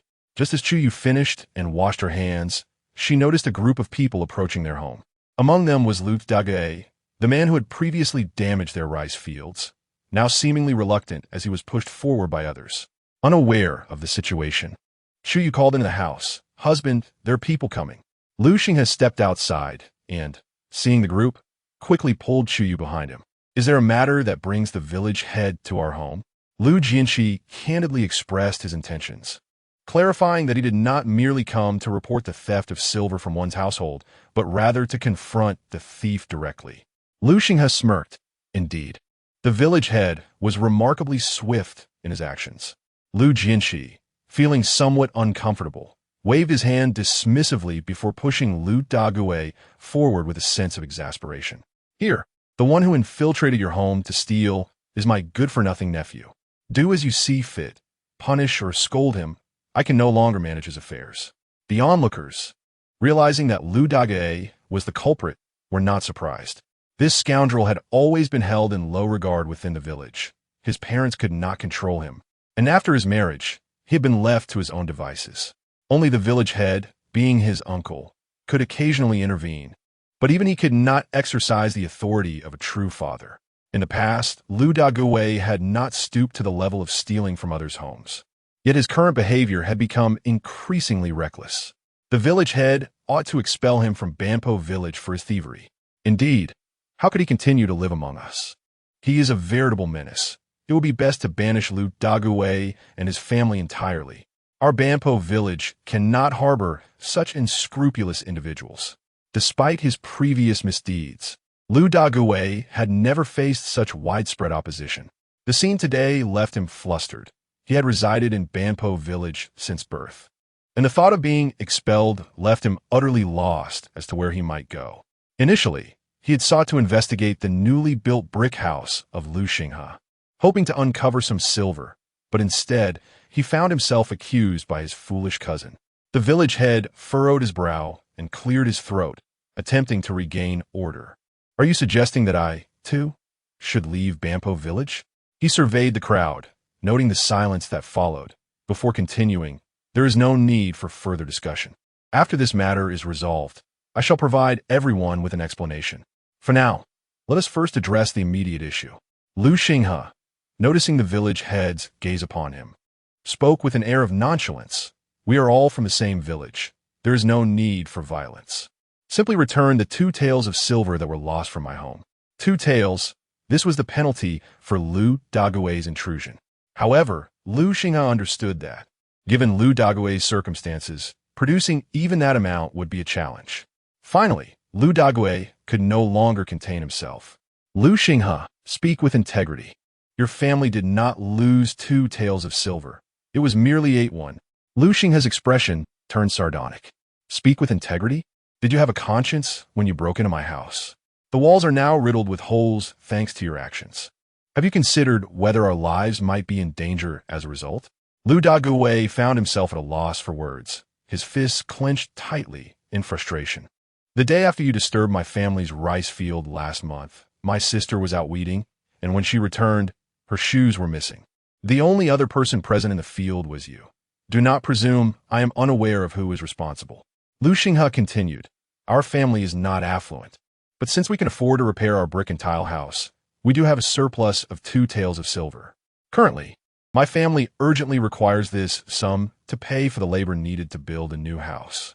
I shall not dwell on matters further, simply return my family's silver, and these 2 issues will be resolved. Otherwise, with so many witnesses in the village, I can readily take you to see the authorities. Lu Xinghe's words were incisive, devoid of any jest. Lu Dagui, well aware of Lu Xinghe's temperament, felt a mix of anger and anxiety. It seemed he was destined to fall into Lu Xinghe's trap today. But I do not possess that much silver. I truly only took 8 one from your family. Then let us go to the magistrate. Lu Xinghe insisted resolutely. Please don't. Lu Dagui cast a troubled glance at Lu Jianqi. Uncle, I have no money. Could you lend me some? I do not wish to languish in prison. 2 taels of silver is no trivial sum for any household, and lending money to Lu Dagui would likely result in a fruitless endeavor. He had indeed gone too far this time, engaging in such acts of burglary. It was only right that he learn a lesson. Observing the pitiful Lu Dagui, Lu Jianqi steeled his resolve. In the past, when you caused trouble, I always covered for you. But this time, you must rely on yourself. I do not have spare money to lend. Lu Dagui pondered for a moment before looking back at Lu Xinghe. I genuinely have no money. This year's harvest is poor, and my family has struggled to make ends meet. My wife ran off with someone not long ago, and I have a child to support. Lu Xinghe remained unmoved. That is no justification for your theft. Chapter 61. The prodigal returns. Chu Yue could not help but sigh. Those who are pitiful often harbor their own faults. When he was engaged in thievery, he never considered the burden of his family. Yet now that he faced dire consequences, those thoughts flooded his mind. Lu Dagui, in a state of desperation, grasped Lu Xinghe's arm. Allow me to assist in the construction of your new house, and I shall offset the 2 taels of silver owed. Surely, this arrangement would suffice? Noticing Lu Xinghe's silence, Lu Dagui nearly fell to his knees. I was momentarily blinded by folly, and I acknowledge my past misdeeds. I vow to amend my ways henceforth. Please, grant me a chance to redeem myself. I cannot bear the thought of imprisonment. For what would become of my family? Iron Egg. At that moment, a robust man hurriedly approached, cradling a child of 4 or 5 years in his arms. This is dire Lu Dague. Your Iron Egg is choked on something and is struggling to breathe. The onlookers quickly parted, allowing Lu Dague to take his son from the man's grasp. Gazing at the child's flushed face and his weakening form filled him with dread. Iron Egg, what has happened? Do not frighten your father. You are all I have left. Seeing the child's distress, Chu Yue instinctively stepped forward, taking the child from Lu Dague's arms. She laid him on her forearm, supporting his head with one hand while rhythmically patting his back with the other. After a few moments, the child expelled a fruit pit and erupted into tears. Chu Yue exhaled in relief and returned the child to Lu Dague. All is well now. Lu Dague received his son, hastily expressing his gratitude to Chu Yue. The crowd, relieved, murmured their approval, grateful that Lu Xing's wife had acted swiftly. Had it not been for her quick thinking, Iron Egg might not have survived the ordeal. Lu Dague, reflect on the havoc you have wrought. Engaging in petty misdeeds was one thing, but daring to invade another's home? If it weren't for Xinghe's wife today, your son could have been lost. Indeed, this is a case of kindness repaid with ingratitude. You stole from others and refused to make amends. How shameful. Lu Dague's heart was a tumult of emotions. Despite his past transgressions, someone had looked past their grievances to save his son in a moment of crisis. After years of living in a haze, this incident seemed to awaken him to reality. With sincerity etched upon his face, Lu Dague knelt before Chu Yue and Lu Xinghe, cradling his son. I acknowledge my wrongdoings and apologize for my past actions. However, my family is in dire financial straits. Might you grant me some time to repay my debts? I assure you, I will not default. I will labor tirelessly to repay what I owe. The village head, feeling a pang of compassion, interceded. Xinghe, we are all from the same village. Consider. Lu Xinghe shot a glance at the village head before turning back to Lu Dague. From this day forth, you will work on my new house to repay your debt. Do not entertain any further misguided thoughts. Should this happen again, I shall not be so forgiving. Lu Dague bowed his head in acknowledgement. I understand. Thank you, thank you. Lu Xinghe turned aside, allowing the moment to settle. Do not kneel any longer. First, ensure your son is settled, as work has already commenced this afternoon. Very well. Lu Dague, with reddened eyes, rose while cradling his son. Taidan, let us return home. The onlookers observed Lu Dague's demeanor and noted how he appeared transformed from his former self, and they sighed collectively, parting to create a pathway for him. If he could truly amend his ways, as they were all connected by blood, none genuinely wished to cast him out. With his wife having eloped, the child was left pitifully alone. Once the father and son reached the courtyard, Lu Dague inquired, Taidan, from where did you acquire that fruit? How did it become lodged in your throat? With teary eyes, Taidan replied, I saw a great uncle taking you away, and fearing for your safety, I followed. Later, I spotted a fruit pit by the roadside, with remnants of uneaten flesh. I was simply too hungry, so. Upon hearing this, Lu Dague was suddenly overcome with emotion, tears streaming down his face. It is my fault for not taking proper care of you. When we return, I will prepare something for you to eat. After you are full, stay indoors and do not wander about. I shall cook for you upon my return this evening. Taidan hung his head. Father, did mother leave because I was disobedient? Will you also find me bothersome and abandon me? Lu Dague gently ruffled his son's hair, feeling a pang of sorrow. Your mother left because I did not fulfill my duties as a husband. It has nothing to do with you. From now on, I shall strive to improve. I will never forsake you. As the father and son walked further away, their voices grew faint. The crowd could not help but feel a sense of melancholy. If Lu Dague could indeed redeem himself, it would be a welcome turn of events. Lu Jianxi gazed at his nephew's retreating figure, sighed, and bid farewell to Lu Xinghe before heading home.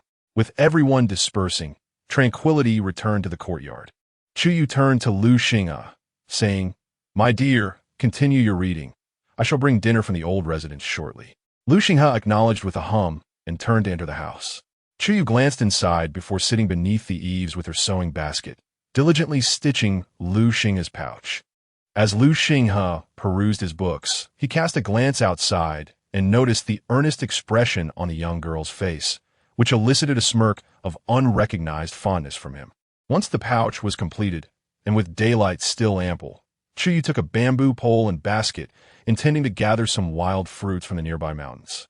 Though the wild fruits were sour, they could be made into preserves, which would at least be edible. However, before she could step out of the courtyard, Lu Xinghe called out to her, Yeah, where do you intend to go? Chu Yue glanced back into the house and replied, My dear, I shan't wander far. I will just explore nearby for some fruits. Lu Xinghe set down his book, voicing his concerns about the sourness of the mountain fruits, which were hardly filling. What purpose do they serve? Chu Yue turned to open the courtyard gate. It is not for immediate consumption. I wish to gather some to make preserves.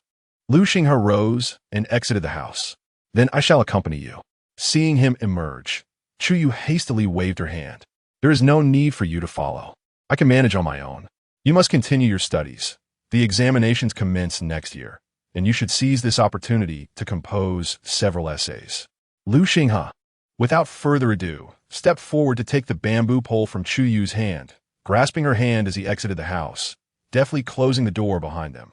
Scientific exploration relies heavily on accumulation, insight, and perspective. Mere memorization of textbooks and the composition of articles do not guarantee success. Ultimately, the harvest does not take long. Once we finish gathering the fruit, we shall proceed to the old residence to assist Mother. Chu Yue found Lu Xinghe's words to be profoundly insightful.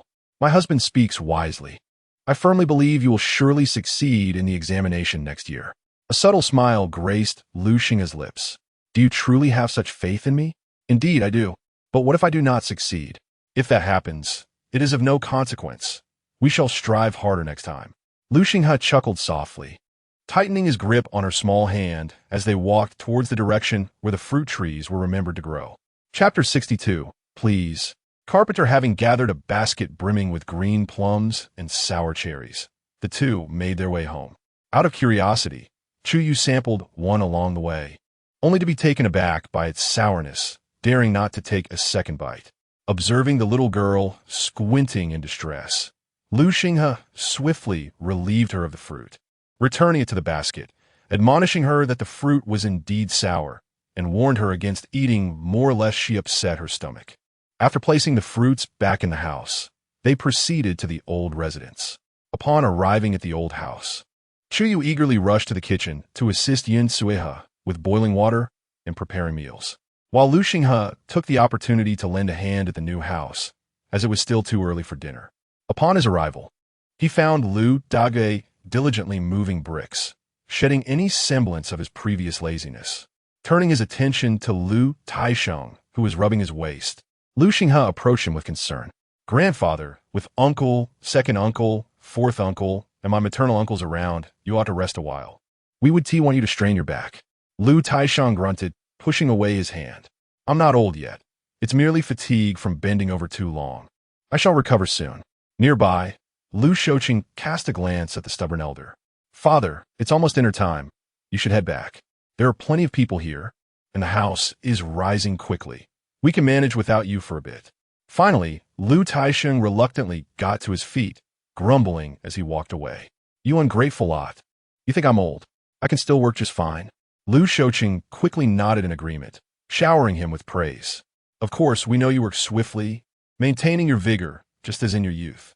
We're only concerned about you wearing yourself out. So please, go rest. We still need to guard the bricks later. At the mention of guarding bricks, Lu Taisheng paused in realization. Indeed, with that, he made his way home with a lighter heart. Watching the old man depart, Lu Shoqing shook his head in exasperation. Your grandfather is just stubborn. Over 50 yet refuses to accept his age, still perceiving himself as a vigorous young man. Lu Xinghe chuckled softly, choosing not to comment further, instead assisting the bricklayers in transporting bricks. Both uncle and second uncle were diligent workers, and the two hired laborers worked swiftly. By the end of the day, the walls had risen to about half a person's height, and with another 3 or 4 days of labor, they might well be ready for the beams. When the workday concluded, Lu Dagui felt a twinge of embarrassment at the thought of joining the others for dinner at the old house, as he had a son waiting at home, so he headed straight back. Upon learning of this, Yun Suihe quickly instructed Lu Xingping and Lu Xingyan to take 2 bowls of brown rice porridge to him. Initially disheartened by the sight of his desolate home and the nearly empty rice jar, Lu Dagui felt a pang of guilt. However, upon receiving the 2 bowls of porridge, he was moved to tears. He had stolen from them, yet they not only saved his son but also provided him with food, truly kind-hearted individuals. Despite feeling a twinge of shame, he accepted the porridge that was offered, as his home was devoid of rice. "Thank you, Xingping and Xingyan. You may return now. I will bring the bowls back once I finish eating." "Very well. We shall head back," the brothers replied, swiftly making their way back to the old house for dinner. After a long day of toil, everyone felt fatigued. They had their meal and tidied up the old house before returning home.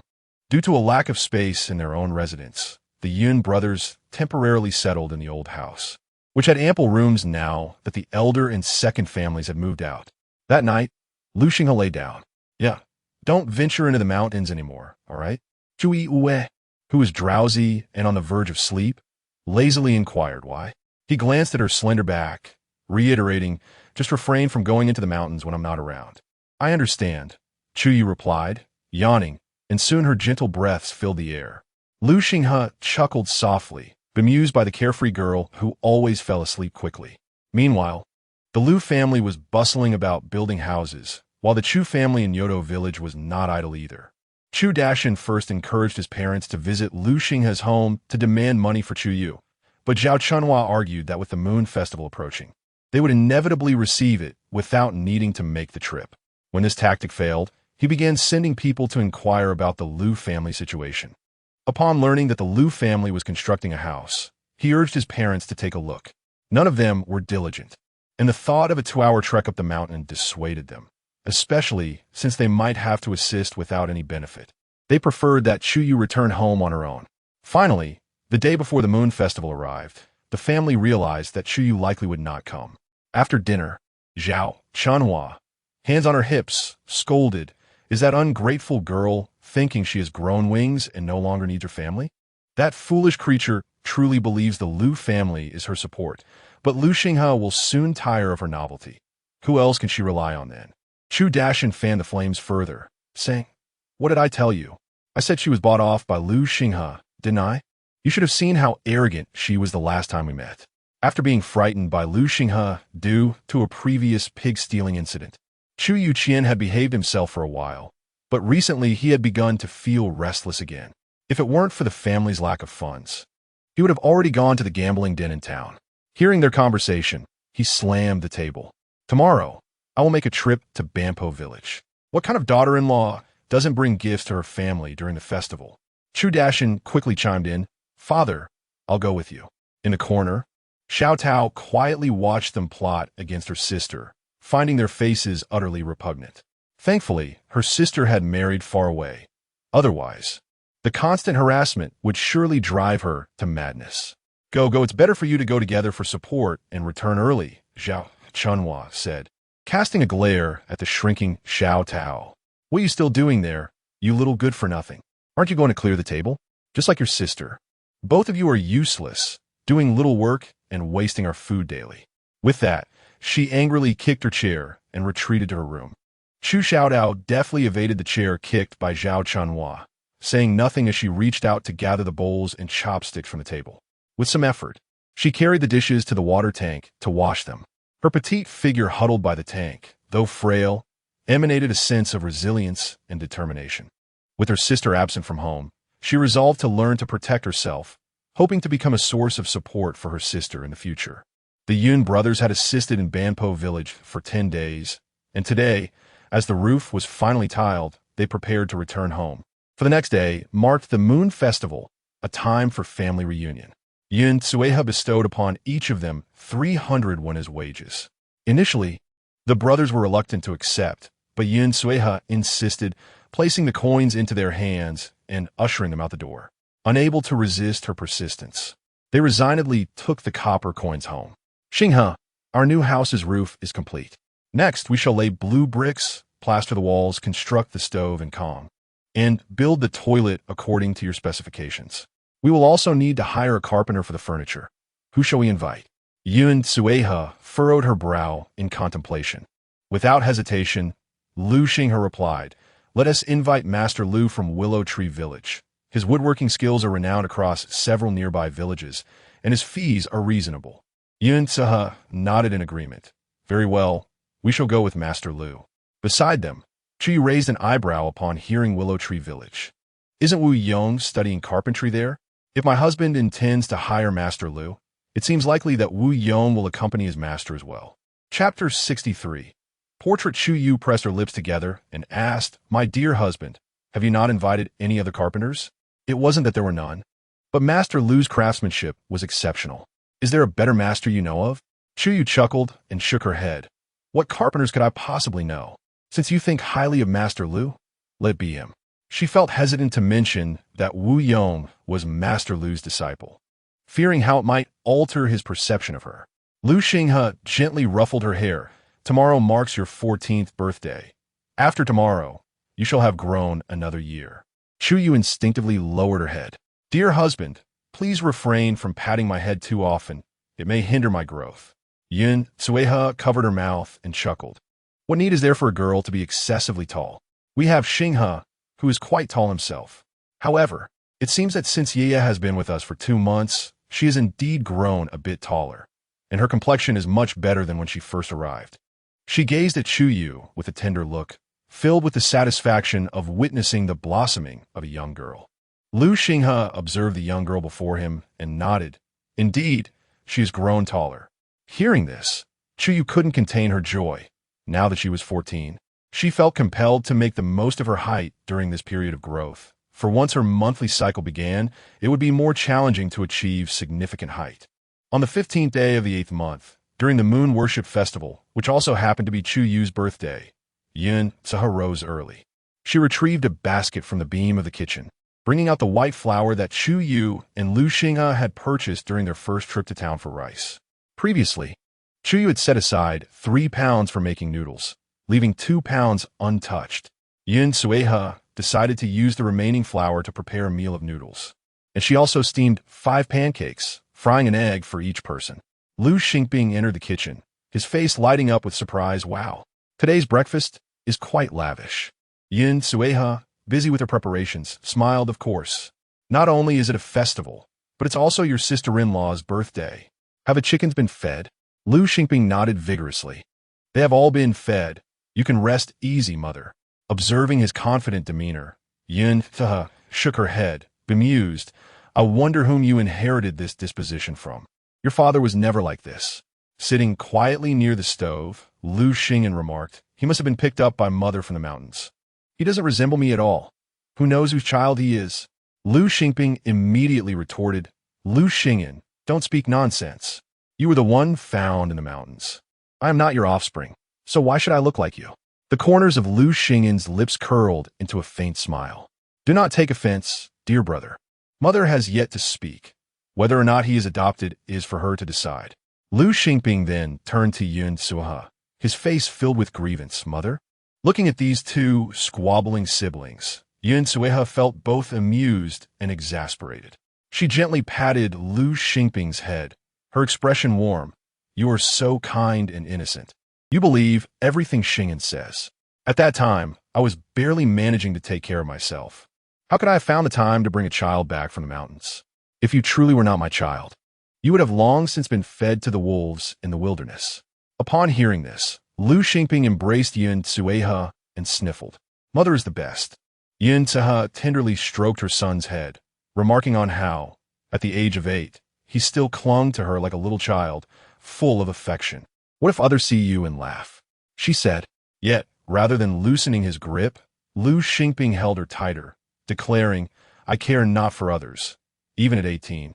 I will always be my mother's child." Gazing at her son's cherubic face, Yun sighed and gently patted his back. "Your elder brother and sister-in-law are still inside, engrossed in their studies. The noodles are nearly ready. Go call them for dinner." At last, Lu Xingping released his hold and stepped outside to summon them. "Yue, this is yours." As Chu Yue took her seat at the dining table, Yun Sueha placed a bowl containing 2 eggs before her. Chu Yue looked at her mother in surprise. "Mother, why have you given me 2 eggs?" Today is the Moon Festival and also your birthday, a double celebration, indeed. You must indulge in a few extra eggs, Yun Sueha replied, as she brought additional bowls of noodles and pancakes to the table. Eat quickly, they will get cold. We have little else to dine upon today, so let us savor these extra eggs for the festival. As Chu Yue gazed at the 2 eggs in her bowl, she felt a profound emotion. Although she was born on the day of the Moon Festival, her family had never acknowledged her birthday during her childhood. Each morning, she awoke to an endless list of chores. How could a mother's affection differ so vastly? After the meal, Lu Xinghe retrieved a portrait from his desk. The girl in the painting wore a pink and white hairpin, holding a bowl of rice porridge. Her lovely face beamed with a bright smile, and her sparkling eyes seemed to gaze directly at the viewer, as if reflecting his own image. Noticing the joyful expression on Lu Xinghe's face as he admired the drawing, Chu Yue approached and inquired, "Husband, what are you looking at?" "A portrait," Lu Xinghe replied with a gentle smile. Chu Yue peered at the paper, feeling a sense of familiarity with the scene. "What is this?" Lu Xinghe placed the portrait on the table, inscribing the year in one corner and annotating the year of coming of age in smaller characters beside it. Chu Yue, slightly uncertain, asked, "Husband, is this person in the painting me?" "Yes, it is you," Lu Xinghe confirmed. Chu Yue muttered in mild discontent, "But why am I holding a bowl?" And that smile seems rather infatuated. Lu Xinghe stifled a smile, saying, "I had intended to create a portrait for you every year on your birthday. When I picked up the brush, this particular scene came to mind, and I found it amusing, so I decided to capture that moment." Her cheeks flushed. Chu Yue averted her gaze outside, contemplating that her husband cherished the way she looked at him. Deep down, however, she felt a sweet warmth, sweeter than honey itself. As midday approached, Chu Yuqian and Chu Dashan finally arrived at Banpo village. After a long day of travel, the 2 indolent men complained incessantly, berating Chu Yue for not taking the initiative to send gifts to her family. As they arrived at the entrance of Banpo village, Chu Dashan excitedly exclaimed while pointing at the nearby brick and tile houses, "Father, can you believe that wealthy families have emerged in Banpo village? Just look at those impressive brick houses." Chu Yuqian promptly swatted his son's hand down. "Impressive or not, refrain from pointing. It might invite ridicule upon your lack of discernment," he admonished. Chu Dashan, somewhat disgruntled, muttered, "I have no experience, and if our family could afford a brick and tile house, would I be so envious of others?" Chapter 64. Exceptional encounters rendered speechless by a phone call from his own son. Chu Yuqian snorted softly and quickened his pace. "Let's hasten to find Area. It is nearly noon, and your mother has not prepared any provisions for us today. We must not end up without a morsel to eat, or we shall go hungry this afternoon." "All right, father," Chu Dashan replied, promptly following suit. From a distance, Lu Dege caught sight of the father-son duo, feeling somewhat perplexed. Why were they not celebrating the festival at home, but instead made their way to Banpo village? These 2 were not known for their good character, and he had not seen the Chu family visiting their maternal home in quite some time. Their presence here could hardly bode well. "Tide and stay indoors. I shall be back shortly," he instructed his son before dashing towards Lu Xinghe's residence. Upon reaching the gate, he called out, "Lu Xinghe, your father-in-law and brother-in-law have come to Banpo village." Inside, Chu Yue and Lu Xinghe exchanged glances before stepping outside together. "My father and elder brother have arrived?" Although she had anticipated their visit, their arrival on the day of the Moon Festival still caught Chu Yue off guard. It was rather unusual for parents to seek out their married daughter during a celebration.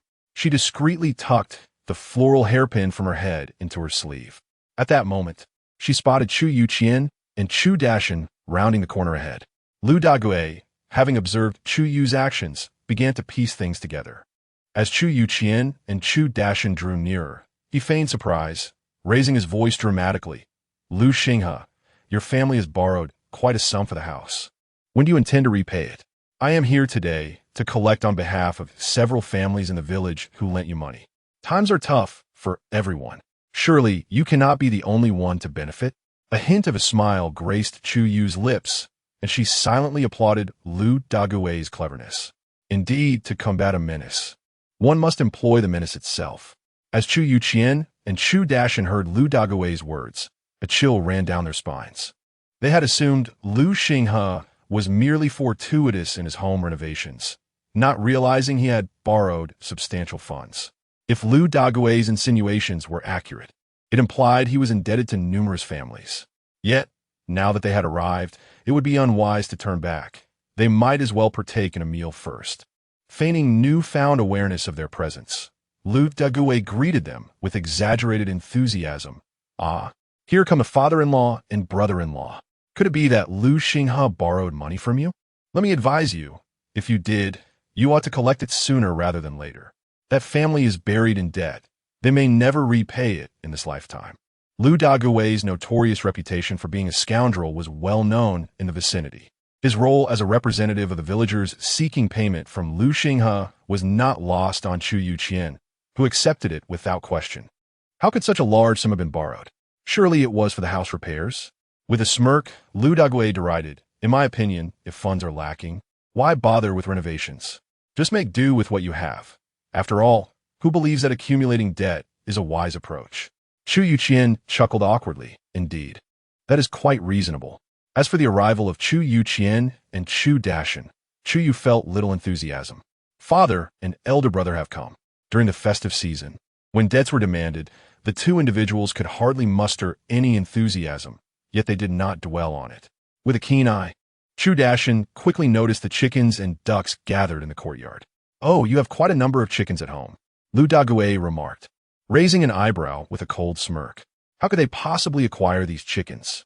Owing such a substantial sum of silver, they might have to use their belongings to offset the interest instead. He then turned his gaze towards Chu Yue and Chu Dashan, pondering whether the father-in-law or the brother-in-law might have any silver to spare. Why not lend a bit to Lu Xinghe to settle his debts? Rest assured, although Lu Xinghe is impoverished, he is reputable. I can act as an intermediary, he assured, thumping his chest. He then extended his pinky, indicating that the repayment period might be slightly prolonged. The father and son of the Chu family exchanged glances and hastily took a few steps back, delineating their boundaries with Lu Xinghe's family. With our family's circumstances, who in the neighboring villages is unaware. There is no way we could lend any money. Please do not jest. Lu Dague feigned a deep sigh. What a pity. If you can't borrow money, your daughter might not have a good year with Lu Xinghe, perhaps even facing hunger. Chu Dashan remained impassive, stating, "Once married, a woman follows her husband. Whether she fares well or not is beyond our concern." Lu Dague smirked slightly. At that time, it wouldn't be as simple as saying you are unconcerned. You have no idea how high Lu Xinghe's interest rates are. He spoke with an air of mystery, extending 3 fingers toward the two. "Father-in-law, you've been around Nanping Town for years. You must be aware of those people's tactics." Lu Dague, a man of the streets, was not entirely ignorant of such matters, having heard a few things. Chu Yue, being a frequent visitor to gambling houses, was even more familiar with interest rates than Lu Dague. Upon seeing the fingers Lu Dague held up, he gasped internally and quickly pulled Chu Dashan away from there. "Lu Xinghe, since my second daughter has exchanged for your pig, she is now your responsibility, and it is no longer connected to our Chu family. Do not provoke Neo-Tu Town again. Henceforth, our two families have no ties." Watching the Chu father and son depart, Lu Dague felt a twinge of regret. They were quite heartless. Not only had they sold their daughter, but they also distanced themselves in times of trouble. Even he, who usually lacked sentiment, felt a hint of sympathy for Chu Yue. Initially believing that Chu Yue would be distressed by her father and brother's words, he turned to see the young girl, giving him a thumbs up. "Dague, you are amazing. You managed to intimidate my father and brother so effortlessly." Feeling a bit bashful, Lu Dague scratched his head. "I merely couldn't tolerate those two and came to inform you. I didn't expect your father to say such nonsense. You won't hold it against me, will you?" Chu Yue quickly shook her head. "Of course not. I'm used to it. I must thank you, Dague. Just wait a moment." She dashed into the kitchen, grabbed a small bowl filled with red dates and peanuts, and returned to hand it to Lu Dague. "Please take this back for Taidan." Lu Dague felt a sense of embarrassment, yet yearned to take these items back to nourish his son's health. Caught in a moment of indecision, he wore a look of distress. Without hesitation, Chu Yue thrust the bowl into his hands. "Just take it and return the bowl to me later." There is no need for the bowl," he replied hurriedly, pouring the red dates and peanuts into his pocket. He returned the bowl to Chu Yue, expressed his gratitude, and turned to leave. As he glanced at the few dates and a small handful of peanuts in his pocket, he suddenly realized that the satisfaction of helping others felt far more gratifying than the fleeting pleasure of engaging in mischief. Chapter 65. Inviting the rival into the house in the earlier tumult, Yin Suha, as an elder, found it inappropriate to intervene. It was only when the commotion outside subsided that she emerged from the room. Yeah, have your father and brother left? Chu Yue nodded, affirming their departure, and added, they likely won't return for some time. Yin Suha hesitated momentarily before inquiring, is this not a bit unseemly? After all, they're your maternal family. Chu Yue lowered her gaze, responding, Mother, my actions are driven by purpose. She wished to bring Xiaotao to her side, even if others deemed her unfeeling towards her family. She was resolute in her decision. Lu Xinghe stepped forward, grasping Chu Yue's hand. Mother, we are well aware of this matter. You need not worry. Yin Sueha opened her mouth, ultimately exhaling a sigh. Very well, as long as you two have come to an agreement. If the in-laws choose not to associate with us, then so be it. What matters is that our family lives comfortably. The Chu family, particularly the father and son, were avaricious individuals. Should they find an opportunity, it would not only be them. The Zhao family would likely join in the fray, disrupting the peace of their household. Yeah, do not take your father's words to heart. From now on, this is your home. Chu Yue nodded, I understand, Mother. I shall return to the house to continue making the coat. The mornings and evenings have turned chilly. I must hasten to finish your garment. With that, Yin Suha retreated indoors. Within 10 days, under Chu Yue's meticulous care, the radish and cabbage seeds in front of the house had sprouted into 2-inch seedlings. In another 3 or 4 days, the densely clustered radish seedlings could be thinned and transplanted. After a brief respite following lunch, Chu Yue fetched a hoe and turned over the other 3 plots of land beside the seedlings. Lu Xingping and his brother followed closely behind, spreading the well-decomposed ash and pig manure fertilizer. These vegetables required ample nourishment. With the application of base fertilizer, the seedlings would thrive even more robustly. As the trio completed their labors, the sun began its descent. Lu Xingping took the hoe from Chu Yue's hands, saying, Sister-in-law, you should rest first. Watering can be handled by Xing'an and me. Chu Yue nodded, washed her hands, drank some water, and sat beneath a tree, idly drawing patterns in the earth with a stick. Lu Xinghe was inside, engrossed in his writing. Glancing outside instinctively, he noticed the young girl with her head bowed. Recognizing her troubled demeanor, he set down his pen, rose, and approached Chu Yue. What occupies your thoughts? Chu Yue lifted her gaze briefly before resuming her drawing in the soil. I was pondering whether Dr. Zhu's master has visited Nanping town. Lu Xinghe crouched down to meet her gaze, reassuringly stating, there is no need to rush. When he arrives, Dr. Zhu will bring him along. Chu Yue responded with a soft her eyes clouded with uncertainty. Husband, am I truly heartless and despicable? Lu Xinghe shook his head. If it pertains to your parents, I do not share that sentiment. He rose to his feet, uttering a phrase you may not have heard before. Yet the sentiment is undoubtedly familiar. If you present me with a papaya, I shall return the favor with a precious gem. It is not merely a return, but a lasting goodwill. The manner in which your parents have treated you bears no semblance of familial affection. Your current reaction, in my eyes, is entirely justifiable. Though one exists within the confines of society, it is imperative not to be overly concerned with its judgments, to truly live with clarity and ease. After a moment of contemplation, Chu Yue lifted her gaze to him. Husband, thank you. Lu Xinghe extended his hand, initially intending to ruffle her hair.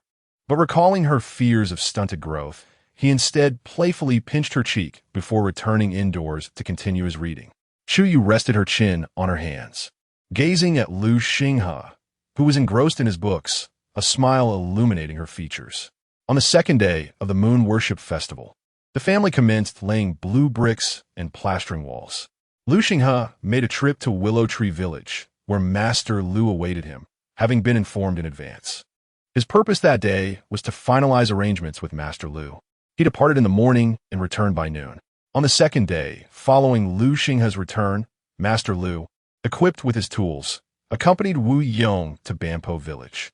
Leading them to the new house was Lu Shouqing, who, after instructing Master Lu regarding the doors, windows, and furniture, turned to Wu Yong. "Where do you hail from, young man?" Wu Yong smiled and introduced himself. "I am Wu Yong, from Yodo village." Lu Shouqing expressed mille surprise. "Ah, that coincidentally aligns with my niece's in-law's origin. Do you know Chu Yue?" Upon hearing her name, a fleeting pang of bitterness washed over Wu Yong. "Indeed, I do. Her maternal home is right next to mine. We grew up together." Lu Shouqing chuckled heartily, clapping Wu Yong on the shoulder. "What a coincidence. This courtyard belongs to my nephew's family. Since you are from Chu Yue's maternal side, you must ensure everything goes smoothly with the carpentry." Wu Yong stood momentarily stunned. "This blue brick house belongs to Lu Xinghe's family?" Lu Shouqing nodded affirmatively. "Indeed, it is Lu Xinghe's." The realization that they had managed to construct a blue brick house filled Wu Yong with mixed emotions. Joy for her newfound prosperity and sorrow that he would no longer be the one by her side. "Rest assured, uncle, I will not be negligent in my duties here." Lu Shouqing patted Wu Yong's shoulder once more. "Good. Then the carpentry work is entrusted to you and Master Lu. I shall attend to other matters." Once the doors were completed and could be locked, he would no longer need to remain there daily. It had been half a month since he had warmed his wife's bed. Wu Yong turned to survey the residence, his feelings indescribable. At that moment, Master Lu's voice called out, "Wu Yong, come help me carry this tree." Wu Yong quickly set aside his tools. "Coming, master." The midday meal for the Ziran people was still held at the old residence, prepared by Chu Yue and Yun Tsuhe together. Chu Yue plucked a handful of densely growing radish sprouts from in front of the old house, and after cleansing them thoroughly, she added them to the soon-to-be-cooked brown rice porridge. Having not indulged in fresh vegetables for quite some time, she found the aroma of the radish greens utterly intoxicating. Wu Yong, feeling somewhat apprehensive, followed Master Lu into the Lu family residence. Upon catching sight of Chu Yue, who was bustling about with a bowl of porridge, he seemed unable to divert his gaze. She had grown taller and appeared far less emaciated than during her time at the Chu family. Her cheeks were notably fuller, rendering her even more beautiful than before. Lu Xinghe observed Wu Yong's fixation on Chu Yue, his brows knitting slightly in concern. He had not anticipated that Wu Yong was actually Master Lu's disciple, a coincidence that was rather troubling. Ahem. Lu Xinghe cleared his throat. Upon hearing the sound, Wu Yong quickly retracted his gaze and, feeling somewhat embarrassed, scratched his head. Chapter 66. Farewell. Old man Lu Xinghe cast a glance at Wu Yong and spoke in a tone only the two could hear. "What should not be seen, do not see. What should not be thought, do not think. Otherwise, you harm others and yourself." The young girl was innocent, and he wished to shield her from any tarnish that Wu Yong might bring to her reputation. Though he himself was indifferent to worldly judgment, the girl seemed prone to overthinking.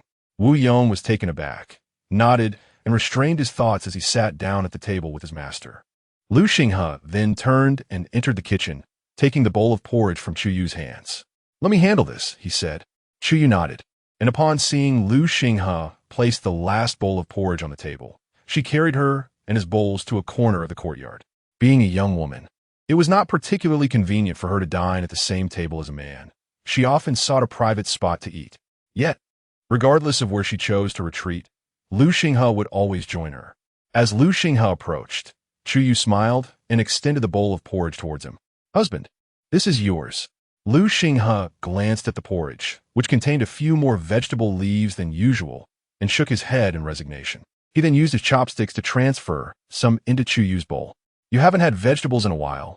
You should eat more." Chu Yue, who had been engrossed in her porridge, paused, looking up at Lu Xinghe. "But I specifically added those extra leaves for you." Lu Xinghe sat beside her, blocking Wu Yong's view. "Children need to eat well to grow strong. I'm already an adult. It matters little whether I eat more or less." Chu Yue raised an eyebrow, pouting in discontent. "I've told you many times, I'm not a child." Lu Xinghe quickly acquiesced. All right. You're not a child. I merely wish for my wife to eat a bit more. Is that acceptable?" Chu Yue hurriedly lowered her head to continue eating, though the corners of her lips remained upturned for quite some time. Lu Shouqing observed the affectionate exchange between the young couple, a hint of envy gracing his expression. Youth is truly splendid. Not far away, Jiang Shouqin shot him a disapproving glance. When you were young, I never saw you treat anyone with the same tenderness as Xinghe does. Embarrassed, Lu Shouqing rubbed his nose. Wife, please don't expose me. I was merely pondering. Don't take it too seriously. Jiang Shouqin, unwilling to converse further, snorted and returned to the kitchen to wash the dishes. Lu Shouqing watched his wife's retreating figure, feeling a surge of restlessness. It had been half a month since they shared a bed, and her temper had undoubtedly grown. She dared to challenge him openly. It seemed he would need to address this matter earnestly in the near future. Those around him, noticing Jiang Shouqin's absence, began to tease softly. Oh, Shouqing, who would have thought you were afraid of your wife? Lu Shouqing laughed heartily, waving his hand dismissively. It's not fear. I just worry that if I speak too harshly, she might throw a fit. If she refuses to let me share her bed, how will I endure the rest of my life? The crowd erupted in laughter, echoing. That makes perfect sense. At the dining table, only Wu Yong remained unmarried. As he listened to the lewd jokes shared among the others, he felt his face flush with embarrassment. Hastily finishing the porridge in his bowl, he set it down and returned to his new house to continue working. As the end of August approached, the weather grew increasingly cooler with each passing day. After crafting 2 jackets for Chu Yue, Yun Sueha utilized the remaining scraps of fabric to fashion a thin cotton vest, perfectly suited for the current climate. When the chill intensified further, she could simply wrap herself in the jackets. However, despite the drop in temperature, it had yet to rain.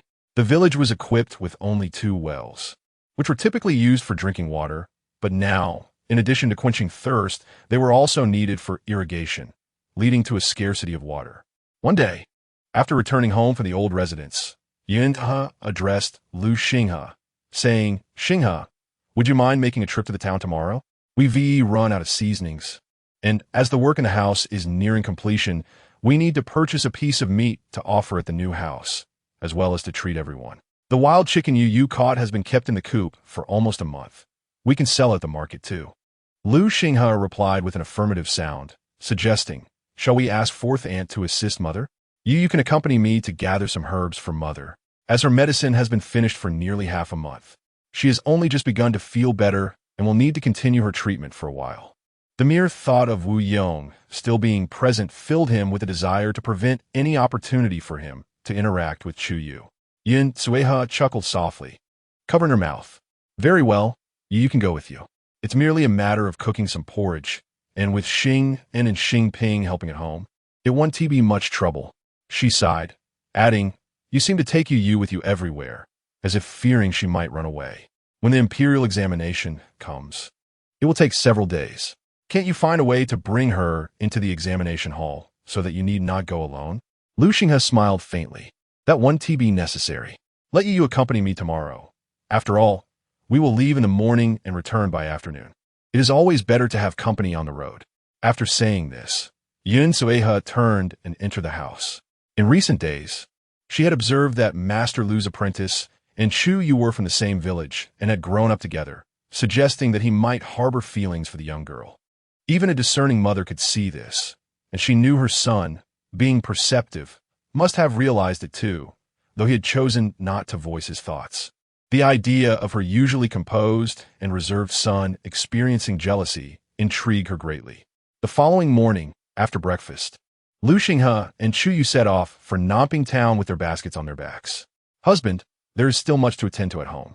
Why must I accompany you to the town? Chu Yue inquired, glancing at Lu Xinghe. He regarded the young girl beside him and asked, do you not wish to come with me? Chu Yue quickly shook her head. That nodded. I merely worry that mother may struggle to manage alone. Do not fret. Xing Ping, Xing In, and fourth aunt will be at home. We will only be gone for lunch and will return by the afternoon. With that, he took Chu Yue's hand and quickened their pace. What surprised Chu Yue upon their arrival at Nanping Town was the sight of Dr. Zhu approaching them, leading a donkey.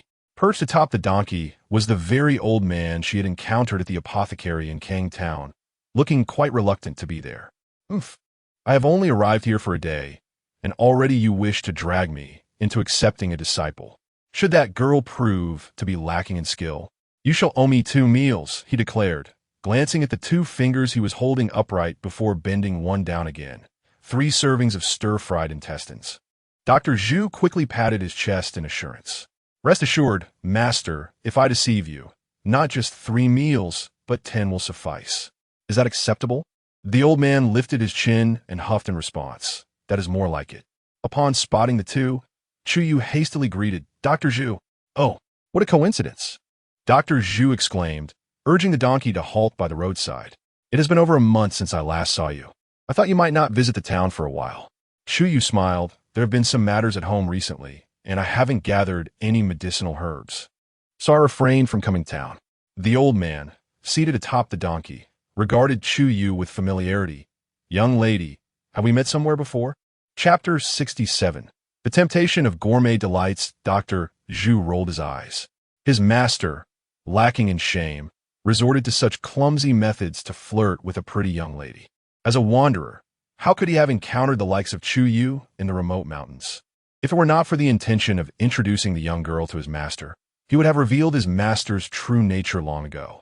Just then, he witnessed Chu Yue nodding and inquiring whether the old gentleman remembered that at the beginning of this month, she had visited the pharmacy in Kang Town with a prescription provided by Dr. Zhu, and it was he who had received her at that time. The old man pondered for a moment before bursting into hearty laughter, indeed recalling the incident, remarking that he had commented on his apprentice's handwriting being akin to that of a dog-s. Upon hearing the words dog-s writing, Dr. Zhu quickly covered his mouth and coughed discreetly. Master, please be cautious with your words. It appeared they had truly met before, and it seemed that Dr. Zhu had misunderstood his master earlier.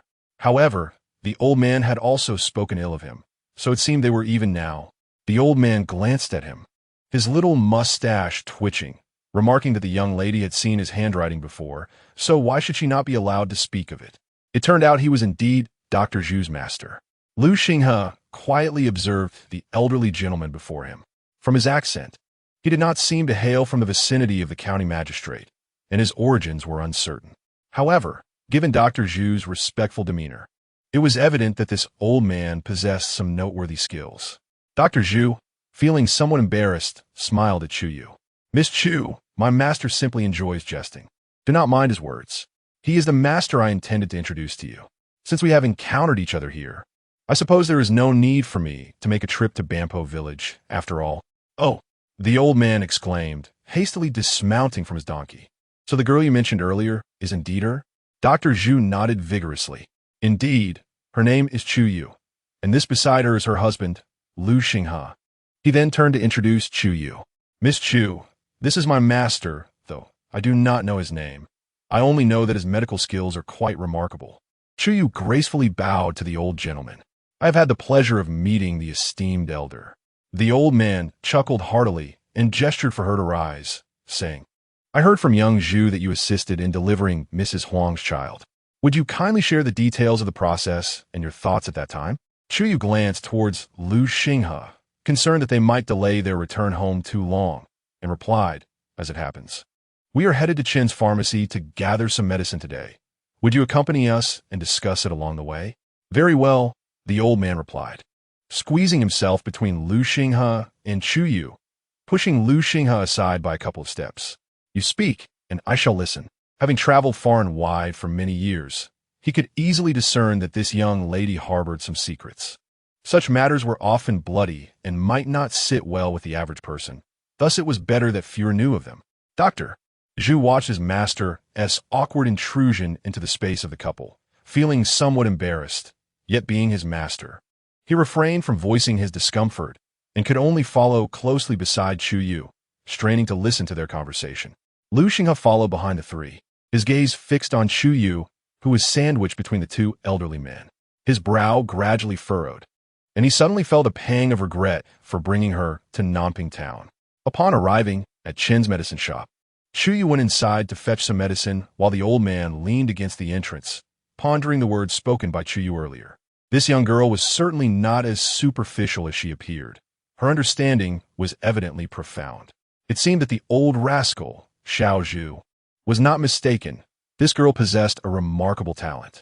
While she could be accepted as a female disciple, whether she would be taken on as a personal apprentice remained to be seen. He glanced at Lu Xinghe, who stood not far off, and inquired, Do you know the girl's birth date and time? Lu Xinghe was aware that some mentors liked to consider a pupil's birth chart, and it appeared that the girl had passed the old man's scrutiny.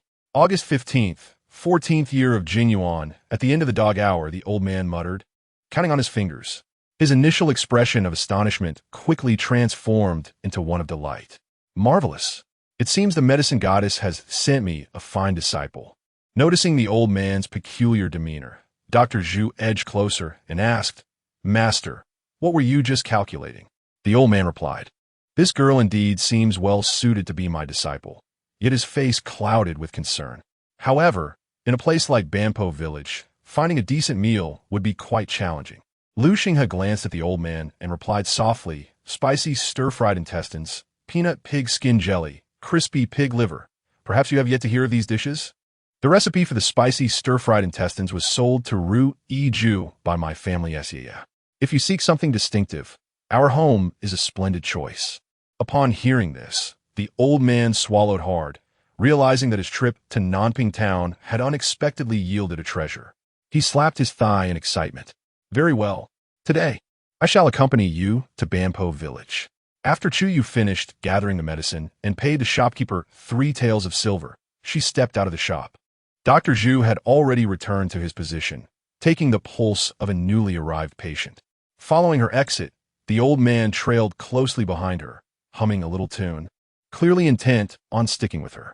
She turned to Lu Xinghe and quietly asked, My dear, if the old gentleman visits our home, where should we accommodate him? Lu Xinghe's thin lips parted slightly. Since our new house has been completed, we can certainly prepare a room for him to rest. Chu Yue considered this and found it reasonable. Besides the main hall, their new house had 4 bedrooms, so they could let Xingping and Xingen share one, leaving a room for the old man. She slowed her pace and looked at the old man who had drawn nearer. May I ask your esteemed surname? Zhang. The old man replied, glancing around as he spoke. Would you be willing to take me as your disciple, Mr. Zhang? Chu Yue added, I do not mean to be a disciple like Dr. Zhu. I wish to truly learn your genuine skills. Meanwhile, Lu Xinghe contemplated the name Zhang in his mind. If he recalled correctly, he had heard that name 9 years ago, but the passage of time made it difficult for him to remember the details. However, since he had heard of Zhang's name, it was evident that this gentleman was no ordinary physician. It seems that this little girl of mine has fortuitously encountered great fortune once again. Zhang gazed into the sparkling eyes of the young girl, neither hastily agreeing nor outright refusing. The outcome would depend on her capabilities. He had yet to savor the myriad delicacies of the world, and should he truly take on a personal disciple, his current freedom would inevitably be curtailed. Yet, if this young girl possessed sufficient insight, he would be willing to impart his profound knowledge and skills. Chapter 68. Entering the courthouse upon hearing Zhang's words, Chu Yue did not display any signs of disappointment on her face. First, she would pay her respects to her master, learning whatever she could from him, and then, combining her previous clinical experiences in both traditional Chinese and Western medicine, it should not be difficult to make a living here. She bowed slightly, mindful that it was not appropriate to perform a grand gesture of respect in the middle of the street. She would offer her master tea once they returned home. Zhang chuckled heartily, waving his hand dismissively. It matters not. I am not concerned with such formalities. The 3 of them first arrived at Huayu Building. Due to Zhang's special status, it was inconvenient for him to accompany them into the kitchen. So Chu Yue stayed outside with him, while Lu Xinghe went around to the back kitchen to sell wild chickens. No sooner had Lu Xinghe departed than Jiang Gaoi, accompanied by a handful of companions, approached with an air of triumph, resembling a victorious rooster. Chu Yue considered hiding, but it was evident they were headed straight for her, leaving her no means of escape. With a mocking expression, Jiang Gaoi exclaimed, Oh, isn't this the little wife of Lu Xinghe? What is the matter? Discontented with his poverty, you've resorted to clinging to an old man? Anger flared within Chu Yue. Jiang Gaoi, do not slander me. He is my master. Master? Jiang Gaoi responded with a tone of derision, as if he had heard a particularly amusing joke. Which kind of master do you mean? You. Chu Yue clenched her fists tightly. What of me? He retorted. With Lu Xinghe absent, what can you do to me? Are you planning to report me to the Huang residence again, hoping the steward will drag me to the courthouse for a beating?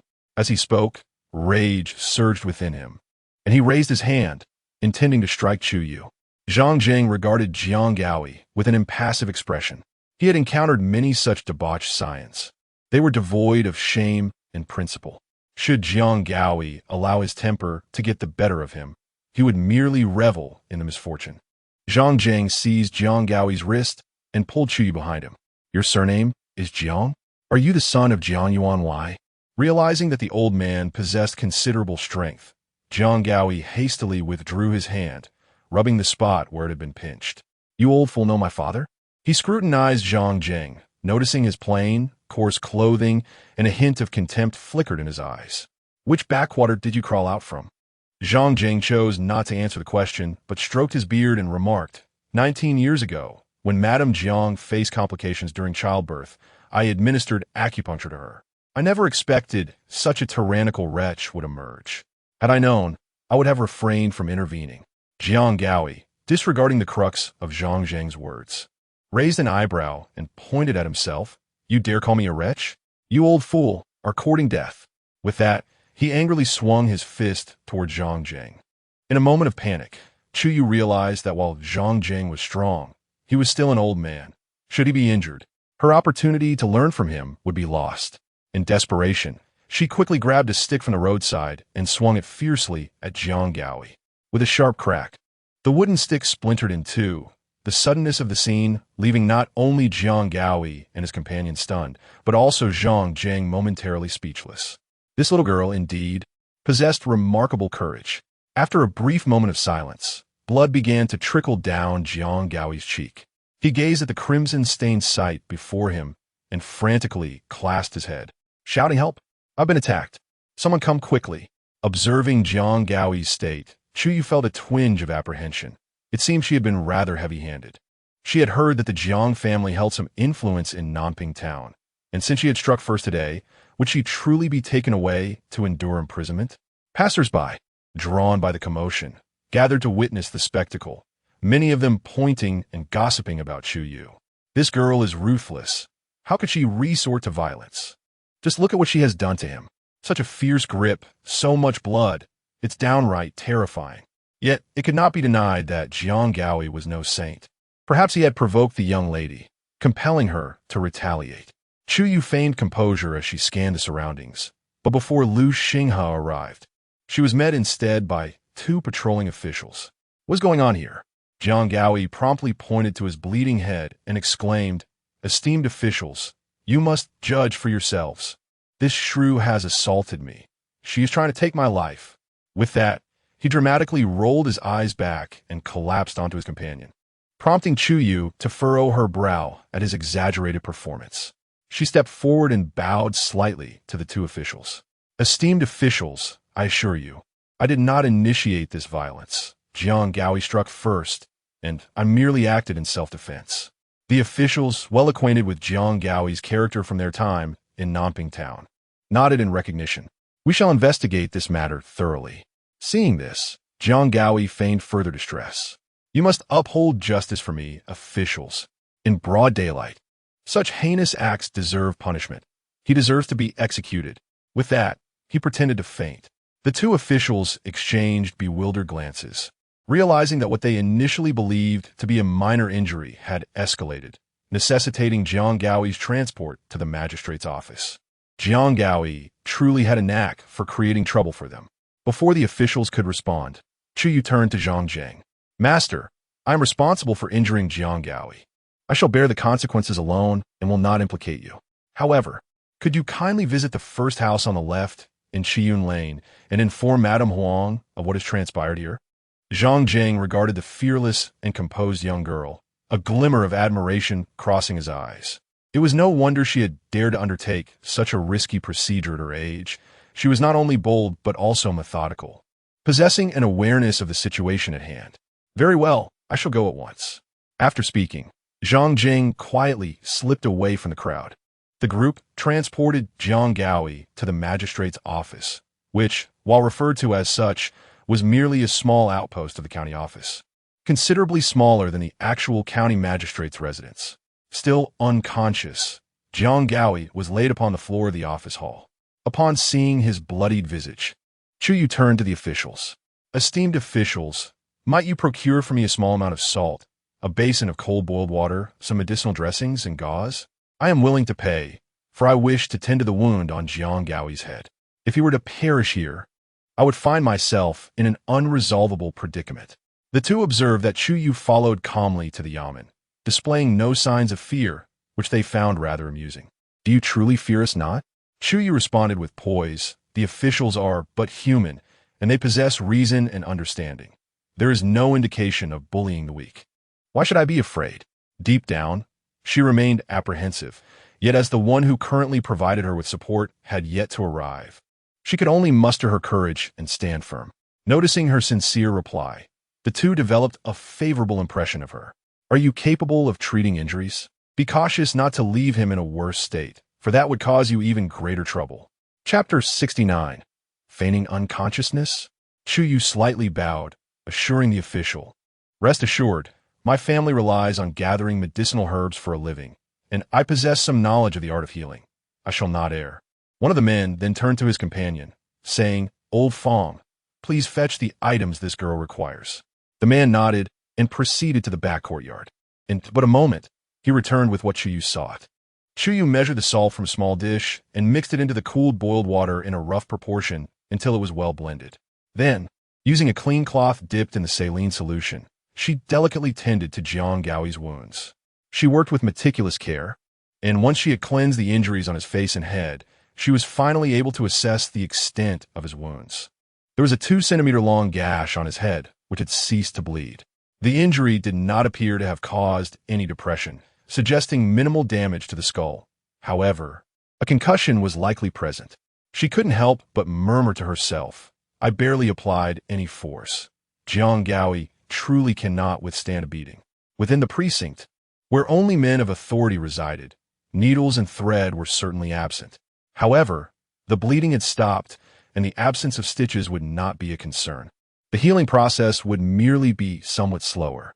She sprinkled medicinal powder onto Jiang Gaoi's head wound, then bandaged it with gauze, finally tying a neat bow atop his head to complete her work. Perhaps due to her somewhat forceful handling, Jiang Gaoi furrowed his brow, and his eyelashes quivered slightly. Chu Yue, positioned closely, observed this keenly. Could he be feigning unconsciousness?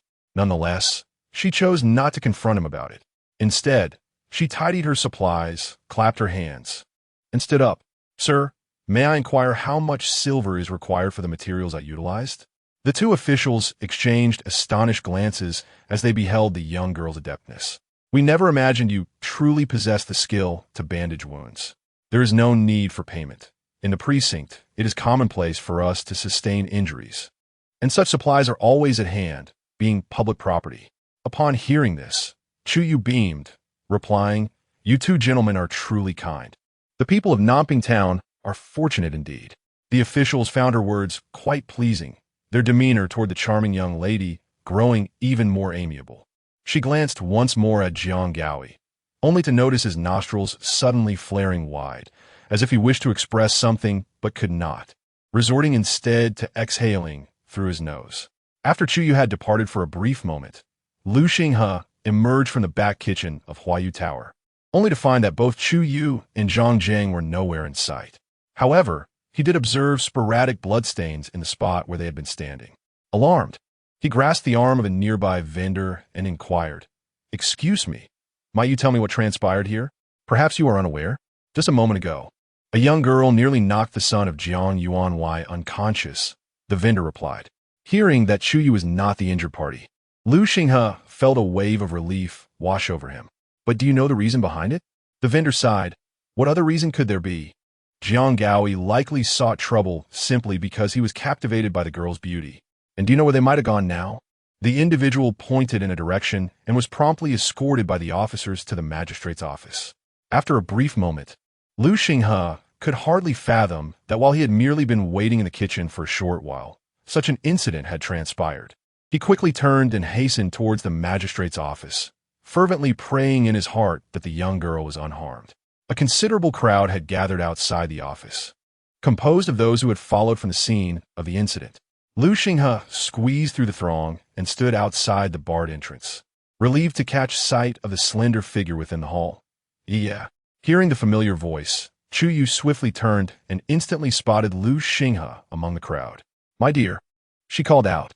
Strangely, just moments ago, when she had been alone, her rationality had been almost chilling, but upon seeing Lu Xinghe, she felt a sense of reliance wash over her, and a flicker of grievance arose within her heart. Lu Xinghe, hearing the quiver in her voice, quickly explained the situation to the nearby official before stepping inside. He approached Chu Yue and took her hand. "Are you all right?" Chu Yue sniffled and shook her head. "I'm fine. It is he who is in trouble." As she spoke, she pointed to Jiang Gaoi, who lay motionless on the ground. Lu Xinghe cast a glance at Jiang Gaoi, deeming him deserving of his fate. "As long as you are unharmed, that is what matters." Just then, Zhang Jing entered the crowd, accompanied by a few others. Upon recognizing Huang Yuanwei and Jiang Yuanwei, the official promptly allowed them entry. "Son, what has happened to you?" Jiang Yuanwei exclaimed as he knelt beside his son, who lay still on the ground. Chu Yue first nodded in acknowledgement to Huang Yuanwei, then turned her gaze to Zhang Jing. "Master, I fear that this young Master Jiang requires a bloodletting to awaken. I recall you possess a silver needle as thick as a chopstick. Perhaps a swift prick could revive him." Zhang Jing, comprehending her implication, nodded gravely. "My disciple speaks wisely. Jiang Yuanwei, allow me to administer a needle to your son. Once he regains consciousness, we can address this matter in court." As soon as Zhang Jing finished speaking, Jiang Gaoi's hand twitched slightly, which did not go unnoticed by the others. However, Jiang Yuanwei, who had been focused on Chu Yue, remained oblivious. Earlier, when Chu Yue had spoken, Jiang Yuanwei had considered rebuking her for her supposed malevolence. But now, upon witnessing Zhang Jing's antics, his countenance darkened even further. Rising to his feet, he bowed to Zhang Jing. "Today's events are not the concern of the esteemed elder. I hope you will refrain from meddling. Given my son's current state, I am determined to seek justice." Lu Xing has stepped forward assertively. "Jiang Yuanwei, are you fully informed about today's incident?" Jiang Yuanwei dismissed him with a scoff, downplaying the matter. "Regardless of the circumstances, the fact remains that my son is gravely injured." However, Lu Xinghe remained unfazed by his domineering demeanor, exuding confidence. According to the laws of Nanyuan, should anyone instigate trouble, provoke unrest, or assault the innocent, they will be charged with disorderly conduct, facing imprisonment. Lu Xinghe gazed at him, suggesting that Jiang Yuanwei should seek out someone to inquire about the events that transpired at that moment. Jiang Gaoi, being a grown man, was accompanied by 4 or 5 companions. If he had not instigated the confrontation, I firmly believe my wife would not have resorted to violence against him. Jiang Yuanwei was rendered speechless by Lu Xinghe's remarks. Although he was a mere honorary official, he lacked a true understanding of the laws of Nanyuan. Hearing Lu Xinghe's words, uncertainty began to creep into his mind. Lu Xinghe instinctively tightened his grip on Chu Yue's hand, reflecting that if my wife acted solely in self-defense, even if Jiang Gongzi were meet an untimely demise due to unforeseen circumstances, once the truth was unveiled, she would be exonerated. Furthermore, I suspect that Jiang Gongzi may not have been as gravely injured as Jiang Yuanwei claimed. Chapter 70. The challenge of nurturing a master. Chu Yue lifted her head and chanced upon the resolute profile of Lu Xinghe, her heart suddenly racing with fervor. How formidable her husband was. Having grasped the situation early on, an official approached. The gentleman was indeed correct. Today, it was young Master Jiang who instigated the trouble. Should Master Jiang refuse mediation, he could seek redress from the county magistrate. According to Lu Xinghe, they did not hold the upper hand in seeking justice. Yet Master Jiang was still unconvinced.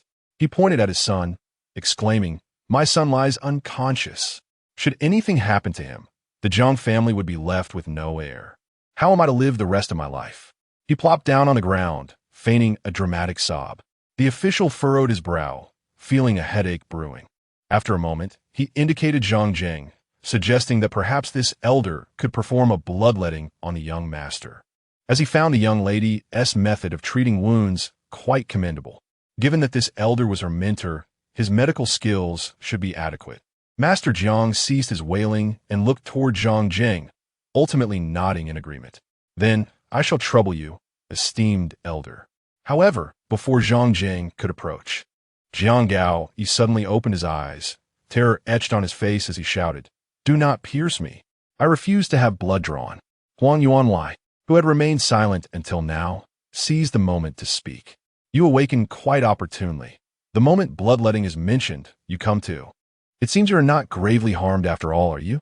Master Jiang glanced at his son, feeling a twinge of embarrassment, realizing that the brat was merely feigning unconsciousness. Jiang Gao, he promptly sat up, the bow tie atop his head, rendering him particularly ludicrous. He clung to his father's legs, pleading, "Father, you must stand up for me. They wish to take my life." Huang Yuanwei chuckled, recalling that the official had mentioned, should young Master Jiang be dissatisfied with the mediation, he could report to the county, albeit he had also inquired into matters.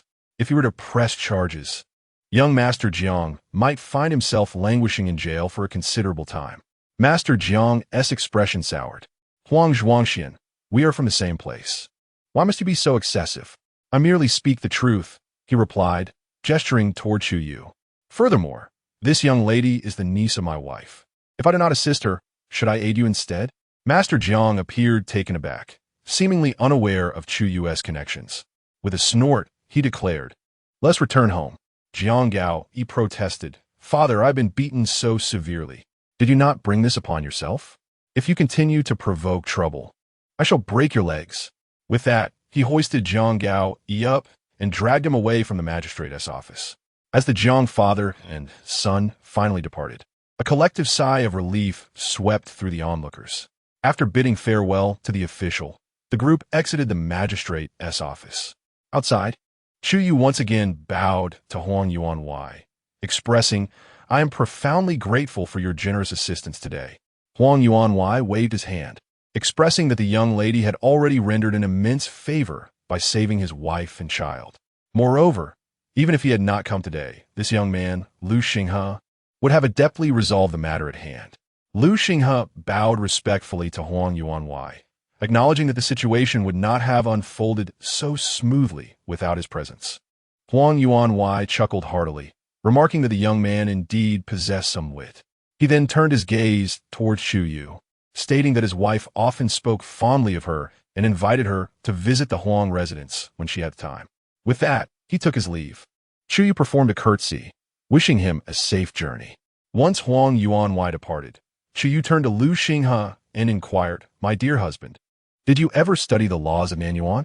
Lu Xinghe shook his head, explaining that the laws of Nanyuan were not something ordinary folk like them could easily access. He merely recalled hearing a case mentioned by his teacher during his time at the academy.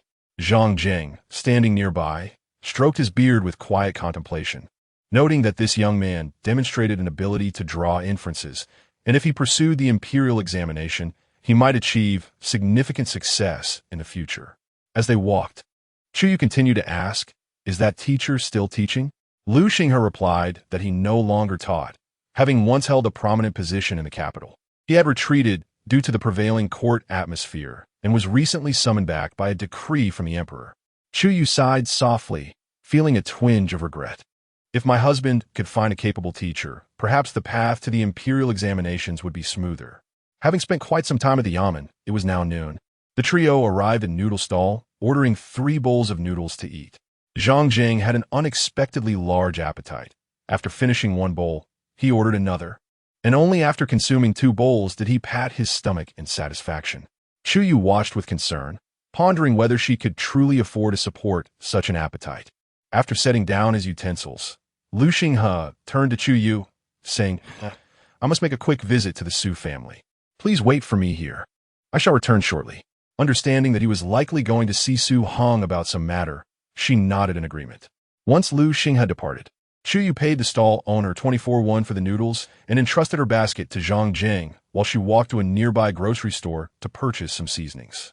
Since Zhang Jing would accompany her back to Bampo village, she decided to buy a bit more. She acquired a pound of salt, a small jar of brown sugar, along with ginger, Sichuan pepper, coriander, fennel, and cinnamon, totaling 261, which made her feel a bit pained at the expense. After securing the seasonings, She also bought some vegetable seed from a neighboring shop and weighed out 20 pounds of white flour from the grain store. Shortly after she returned to the noodle stall, Lu Xinghe appeared, carrying a stack of filled rice paper. "What is this, my dear husband?" she inquired. Lu Xinghe carefully rolled up the paper and placed it in a corner of the basket, explaining that it contained essays from previous years' courtyard examinations collected by Su Hong, which he intended to study for reference, allowing him to gain a clearer understanding. "You're truly clever," Chu Yue praised him. Lu Xinghe smiled, shouldered the basket, and led the two of them out of the noodle shop. 3 individuals ventured to the market, and as the weather grew cooler, the supply of food began to dwindle, resulting in a noticeable rise in pork prices. The cost of pork, which was previously 18 won per jean, had now escalated to 21. Chu Yue gritted her teeth and purchased 10 jeans of pork, 2 portions of pig intestines, 2 pig bones, and a pig trotter, totaling 241. After completing their purchases, the trio set off on their return journey. Had it not been for the incident involving Jiang Gaoi, they might have had the opportunity to assist their families at home. As it stood, reaching back in time for dinner would be fortunate. Initially, Chu Yue had been concerned about Zhang Zhang's advanced age and his ability to traverse such a distance. Yet the old man appeared quite vigorous, alleviating her worries. Truly, those who are accustomed to traveling are often more robust than the average person. Chapter 71. Quarrel when the figures of the two finally appeared at the village entrance. Yin Sueha let out a sigh of relief and waved at them. "Xinghe, yeah, you have finally returned." Upon seeing Yun Sueha waiting at the gate, both of them quickened their pace. Once they entered the courtyard, Chu Yue eagerly introduced, "Mother, this is my master." Dr. Zhu introduced him to me. "His surname is Zhang, and he will probably need to stay at our home for the time being." Not far away, Wang Xuelon overheard and promptly chimed in, "Oh, what an esteemed guest. Third daughter-in-law. Quickly fetch a cup of water for Dr. Zhang." Yin Sueha acknowledged with an ah, ushered Zhang Jing to sit in the courtyard, and then hurried off to the kitchen to pour water. After the family had a simple meal and the workers departed, Chu Yue brought a bowl of tea, kneeling respectfully before Zhang Jing. "Master, please enjoy this tea." Zhang Jing composed himself, accepted the tea from Chu Yue, took a sip, and then spoke. "It is often said that a master leads one to the door, but the cultivation relies on the individual. I will impart all that I know to you, but how much you comprehend will depend on your own fortune." After a brief pause, he continued, "Regardless of how much knowledge you acquire, I have but one requirement of my disciples, to maintain their original intent. Never should you use the skills you learn for harmful deeds. Should I discover such a thing, you shall no longer be my disciple." Chu Yue listened intently and nodded earnestly at the end. "Disciple will remember this and will not disappoint master's expectations." Zhang Jing smiled and said, "You may arise." After bowing 3 times, Chu Yue finally got to her feet. This marked the official initiation of her apprenticeship. At this point, Yun Ta hurriedly inquired, "Dr. Zhang, may I ask how much tuition is required for my yeye to study medicine under you?" Zhang Jing waved his hand dismissively. "Tuition is unnecessary. I do not seek material wealth. Simply providing meals will suffice." Upon hearing this, Lu Yufeng, who had initially envied Chu Yue, was taken aback, pondering why Yeye's master, despite his formidable medical skills, could not even secure a meal. How could a doctor be reduced to such poverty? Her admiration for the profession diminished significantly. The others assumed that Zhang Jing refrained from requesting tuition out of modesty due to their family's financial struggles, concluding that they should treat him well whenever he was around. Lu Taisheng promptly instructed 4th daughter-in-law, "Prepare a room for Dr. Zhang to stay in. The new house of the 3rd daughter-in-law has just been completed, but it needs to air out for a few days before anyone can move in." Jiang Shouqi nodded, "All right." She then turned to Yin's 3rd daughter-in-law. "While it is still light, you should head back early to avoid walking in the dark later." Yin Sueha quickly stood up. "Yes, all right, father. Dr. Zhang, we will trouble you to look after things here."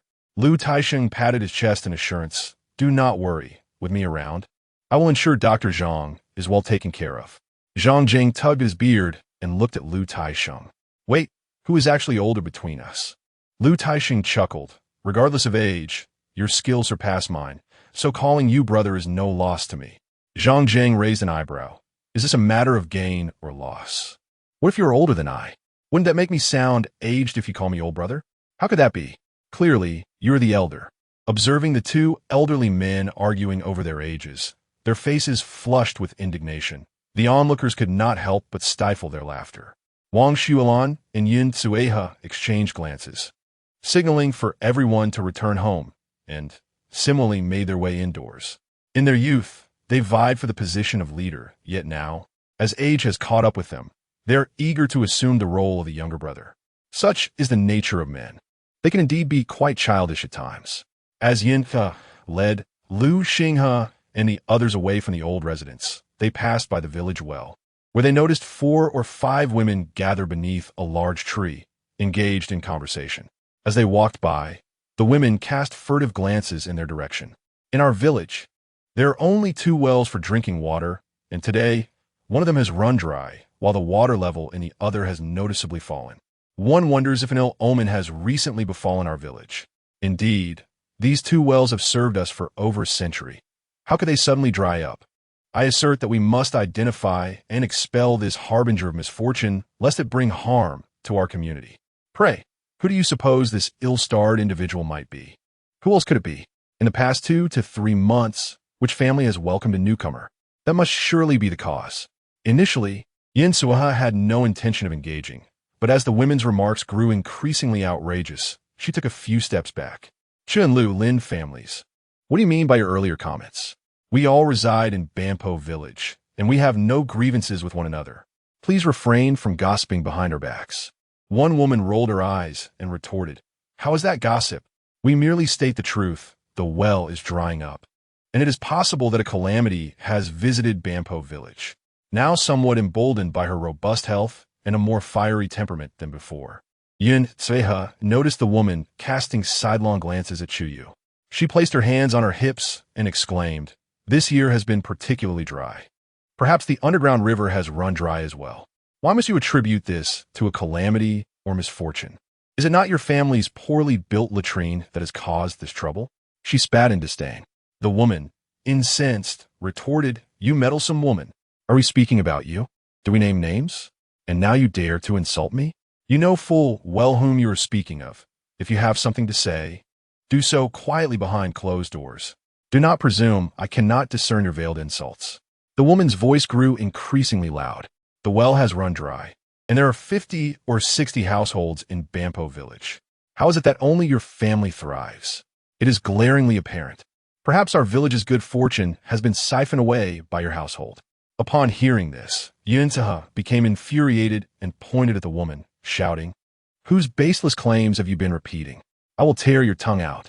With only 2 wells in the village, and with every pond now parched, there was simply no alternative for drawing water.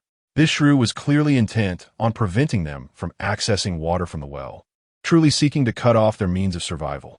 The raucous voices of several individuals attracted the attention of those nearby, including Wang Xuelan and Jiang Xiuqin, who were 3 sisters-in-law. Upon understanding the situation, they began to exchange sharp words in unison. Tian Chunyin raised an eyebrow, casting a scornful glance at the instigator, Lin. "Oh, Lin Xiangtao, have you not yet been chastened enough for your arrogance before my family in the past? Must you come here to spout your nonsense? Is it that the cherished virtues of our southern Yuan kingdom have withered upon your visage? How can one be so utterly shameless?" Chapter 72. Is Lu Xinghe kind to you? With a grateful expression, Yun Sueha gazed towards Tian Chunyin. "Sister-in-law." Tian Chunyin waved her hand dismissively. "I have no time to debate with you right now. If I do not make the Sun family tremble in fear for 3 days, I shall change my surname from Tian to D." With that, she rolled up her sleeves and continued her tirade. Although she had never been fond of the third brother's family dragging their feet, they were still family. It was acceptable for those within the household to express disdain, but it was intolerable for outsiders to bully them. This was her principle. Just as the shouting escalated and it seemed a brawl was imminent, the village head finally arrived. Upon assessing the situation, he first urged everyone to cease their quarrel and then turned his gaze towards the 5 or 6 women who had instigated the conflict. "What did you hear such baseless accusations? This year has been particularly dry, and it is only natural for families to struggle with water shortages while tending their gardens. What has this to do with Xinghe's wife?" One woman muttered softly We heard others speaking of it. Lu Jianqi furrowed his brow and pointed at them. Stop spreading rumors. Return to your own homes. Is there no man to entertain you? Or are there no children to look after? How can you be so idle? At his words, the troublemakers reluctantly departed. Once they were gone, he turned to Yin Suiha. Although this matter did not originate with you, it has caused quite a disturbance today. If any more unpleasant rumors arise in the future, please come to me first. I will find a way to address them. Yin Suiha nodded vigorously, responding, I understand. After Lu Jianqi left, the onlookers began to disperse as well. Yin Suiha led several children back home, only to suddenly feel her legs weaken. Fortunately, Chu Yue was quick to support her. Mother, what is wrong? Lu Xingping hurried to assist her on the other side. Mother, are you all right? Yin Suiha waved her hand. I am fine. I suppose I was just overly agitated. Chu Yue and Lu Xingping helped her walk inside. I know you wanted to stand up for me, but your health has not fully recovered yet. We need not dwell on the words of those shrews. We should focus on living our own lives. They are simply envious of our well-being. Yin Suiha sighed. Indeed, when we were struggling, they never offered us even a grain of rice. Now that we are doing better, they are envious. But what does our life have to do with them? They are merely irritated by our good fortune. Their envy pains them. Hearing Chu Yue's blunt remark, Yin Suiha suddenly laughed. Let them continue to suffer. The more they react, the more we must thrive. That's right, her daughter affirmed. After helping Yin Suiha to bed, Chu Yue stepped outside to tidy up the items they had purchased earlier while there was still some light in the sky. The seasonings remained untouched. Only the pork, pig bones, and pig trotter were removed and placed in a basin atop the water tank. The night air was chilly, rendering the pork less susceptible to spoilage, allowing for its preparation in the new house come morning. Lu Xinghe took charge of the pig intestines, first cleansing them thoroughly before kneading in generous handfuls of plant ash. Once the provisions were properly attended to, darkness enveloped the sky. After a day of toil, Chu Yue felt fatigued and soon succumbed to slumber upon her bed, while Lu Xinghe found himself restless, pondering the words of several women from earlier that day. It is often said that the multitude possesses the power to distort truth. Even baseless claims, when echoed by many, can lead the unsuspecting to believe them. Should the harvest remain poor, they would undoubtedly associate it with the young girl. The well had not shown signs of water for days, and he had never before heard such rumors in the village. Was there someone secretly spreading slander? The more he contemplated, the more plausible that seemed. It appeared he would need to investigate the origins of this gossip on the morrow. Just as he was lost in thought, the little girl beside him suddenly clung to him tightly, her eyes still closed, her face betraying fear. She was clearly having a nightmare. Lu Xinghe couldn't help but chuckle. She had displayed such bravado earlier when confronting an adversary, even causing a scene at the magistrate's office. Yet now she was afraid. Though he spoke lightly, his hand gently patted Chu Yue's back until he too drifted into sleep. The following day, Lu Xingping rose early to borrow a cart from Aunt Lin. The family loaded pots, bowls, and the food and seasonings purchased the day before onto the cart and set off for their new home. As they passed the old residence, Chu Yue called out, Master, we are heading to the new house. Would you like to join us?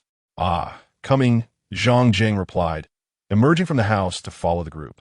Upon seeing the newly constructed brick house, he paused momentarily in astonishment. When I came yesterday, I wondered which family this belonged to. I had no idea it was yours. In this village, brick houses were a rarity, and it seemed the girl had a modest fortune. Chu Yue smiled, lamenting that the house had just been completed and would remain unoccupied for a few days. Otherwise, her master could have moved in immediately. Zhang Jing waved his hand dismissively, saying, I do not mind that. As long as there is something to eat, I am content. Yesterday, he had only received a bowl of porridge, insufficient for his hunger. And though he had felt the pangs of emptiness as night fell, he had refrained from troubling others and endured until morning. Chu Yue, her face full of remorse, replied, I apologize for the inconvenience last night, master. Once we unload the goods, I shall prepare a meal for you. The old house had been bustling with too many people. Otherwise, she would have cooked something special for him. Meanwhile, Master Lu and Wu Yong had also risen early, with only a few tasks remaining before they could return home. Master Lu was unfazed, knowing that upon completion, he would receive his wages. However, Wu Yong felt a twinge of reluctance. In recent days, although Lu Xinghe had taken every precaution against him, he could still catch a distant glimpse of Chu Yue. However, after parting ways, the likelihood of seeing her again seemed bleak. With his mind burdened with worries, Lu Xinghe arranged his belongings and then pushed the cart out the door. Upon noticing Lu Xinghe's departure, Wu Yong informed his master before heading to the kitchen. Chu Yue, who was in the midst of organizing the items, paused slightly and asked, "Wu Yong, what brings you to the kitchen?" Wu Yong chuckled sheepishly, scratching the back of his head, and found himself at a loss for words in front of Chu Yue. After a moment of silence, he finally managed to stammer, "Is there anything I can assist you with?" Chu Yue shook her head, assuring him, "I can manage this on my own. Perhaps you should go lend a hand to Master Lu instead." Yet Wu Yong did not leave. Biting his lip, he continued to inquire, "Is Lu Xinghe treating you well?" Despite knowing that it was a rather futile question, he still yearned to hear the answer directly from her lips. Chapter 73. Drilling a well, he treats me very well. While Chu Yue placed the seasonings into the basket, she replied, "Mother treats me very well, even better than my biological parents." It was evident that she had flourished here much more than during her time in Yodo village. Perhaps fearing that lingering here would lead to misunderstandings, she added, "If there is nothing else you need my assistance with, I shall take my leave to see my master." Chu Yue nodded eagerly. "Go ahead with your tasks. The meal will be ready shortly. Once you've finished the last bit of work, you can enjoy your meal before departing." "All right." With that, she exited the kitchen.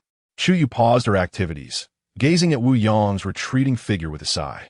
He was indeed a good person, but their fates seemed too fleeting, and she felt powerless to change it. At that moment, Yunzi, who had tidied up the room, entered the kitchen. Yeah. Have you organized everything?" "Mother, everything is ready. I'm just about to prepare the meal." After a month, they had consumed over 100 pounds of brown rice. Chu Yue took out some aged rice to wash and prepare congee. The new kitchen boasted 2 stoves, allowing her to cook congee and stir-fry simultaneously. Chu Yue sliced a generous portion of pig intestines, preparing a spicy stir-fry, and filled 2 bowls. She sent the smaller bowl with Lu Xingping to the old residence. After that, she cleaned and stir-fried a half-grown cabbage she had harvested from the old house, calling everyone to the table. Since all other chores were completed, the only diners besides the family were Zhang Jing and Master Lu, along with his apprentice. Upon seeing the spicy stir-fried intestines on the table, Zhang Jing's eyes lit up. He savored the dish while relishing the congee, looking utterly content. "I must say, these intestines are best when you prepare them. I find those from Ruiju quite satisfactory." Chu Yue chuckled. "Master, I could hardly compare to the culinary skills of the chefs at Ruiju." Zhang Jing, pointing at the intestines in his bowl, replied earnestly, "Ah, my master never speaks frivolously. Your preparation is truly authentic." Hearing this, Master Lu and Wu Yong exchanged doubtful glances, but they each took a piece of intestines to taste. "Wow, I never knew intestines could be this delicious. How do you prepare them?" Although she had promised Ruiju not to divulge their secrets, it would be impolite not to respond now that they inquired. Chu Yue omitted some details, explaining that the method was not difficult. Clean the intestines thoroughly, rub them with wood ash to eliminate the odor, blanch them, scrape off excess fat. Then cut and stir-fry them. During the stir-frying, one ought to add ample spices and sauces. If you get the chance, Master Lu, you might want to give it a try. Master Lu nodded eagerly. "I will remember. I'll ask my wife to fetch some intestines from the town to experiment." Pig intestines are not considered a luxury ingredient. One can acquire a pair for just a few coins. However, due to their unappealing taste, they are seldom purchased. Following Chu Yue's method, even if they fall short of Ruiju's flavors, they should not be too unpleasant. After breakfast, Master Lu and Wu Yong took their wages of 601 and bade farewell. Including the previous construction wages, the total expenditure amounted to 5 taels of silver. And this does not even account for Lu Tiexing's remuneration. He exerted considerable effort from the time of guarding the bricks and tiles until the new house was completed. This debt of gratitude is to be acknowledged, and the due wages must eventually be settled. Chu Yue initially intended to collect the bowls for washing, but was halted by Yunqihi. "You have more pressing matters to attend to now?" "Yeah." "Quickly, go learn your craft from Dr. Zhang. These household chores can be managed by your mother and Xingping and Xing'an." Unable to resist Yang Kui's insistence, Chu Yue reluctantly handed the bowls over for her to wash and instead poured a cup of tea for Zhang Zheng, presenting it before him. Master, please have a sip of tea. Zhang Zheng was pacing in the courtyard, seemingly measuring something with his steps. Upon noticing Chu Yue, he took a sip from the cup and returned it to her hand. Subsequently, he squatted in a corner of the courtyard, using a stick to probe the earth beneath him, pressing his ear to the ground to listen intently. Chu Yue watched in bewilderment. Master, what are you doing? Zhang Zheng, without responding, raised a finger to signal for silence. Observing this, Chu Yue dared not make sound, standing quietly beside him with the teacup in hand as she watched Zhang Zheng alternate between crouching and shifting the soil. After a moment, he drew a perfectly round shape in the earth, pointing to it and saying, "If you wish to dig a well, this spot will yield water." Chu Yue's face lit up with astonishment. "Is what you say true, master? If we could indeed dig a well at home, it would spare us the daily chore of fetching water from the village, greatly enhancing our convenience." Zhang Zheng washed his hands by the water barrel. "Having traversed the land for many years, although my primary focus has been medicine, I possess some knowledge of various other trades. I believe I am not mistaken in this." This was indeed splendid news. Chu Yue hurriedly called out to the house, "Mother, husband, come quickly. What is it?" The two emerged, looking at Chu Yue with curiosity. Chu Yue eagerly pointed to the spot where Zhang Zheng had traced the circle. "Mother, my master says that if we dig a well here in our courtyard, it will produce water." Yang Kui's expression mirrored her surprise. While it is true that some families in the village have attempted to dig wells, very few have struck water. If we are successful, it would not only dispel the rumors surrounding Yeye as a harbinger of misfortune, but would also greatly facilitate our household water needs, truly a solution that serves two purposes. However, she was accustomed to consulting Lu Xinghe regarding household matters. "What do you think, Xinghe?" Lu Xinghe shared a similar sentiment with Yang Kui, although he had surmised through subtle hints who was stirring trouble behind the scenes yesterday. Lacking concrete evidence made it unwise to act against them. It seemed prudent to remain vigilant going forward. He turned to Zhang Zheng and asked, "Dr. Zhang, given that our land is somewhat elevated compared to the village houses, could you estimate how deep we would need to dig to find water?" After a brief moment of contemplation, Zhang Zheng extended his thumb and little finger, indicating a depth of no more than 6 zhang. In her heart, Chu Yue calculated thoughtfully. Typically, drilling a well requires 2 individuals and can reach a depth of approximately 1 zhang in 3 days. This task is relatively perilous, and the remuneration surpasses that of construction work, averaging 51 per day, amounting to 101 for both workers. Should they reach a depth of 6 zhang to access water, the earnings would total 1,801, with an additional 2 taels of silver for provisions.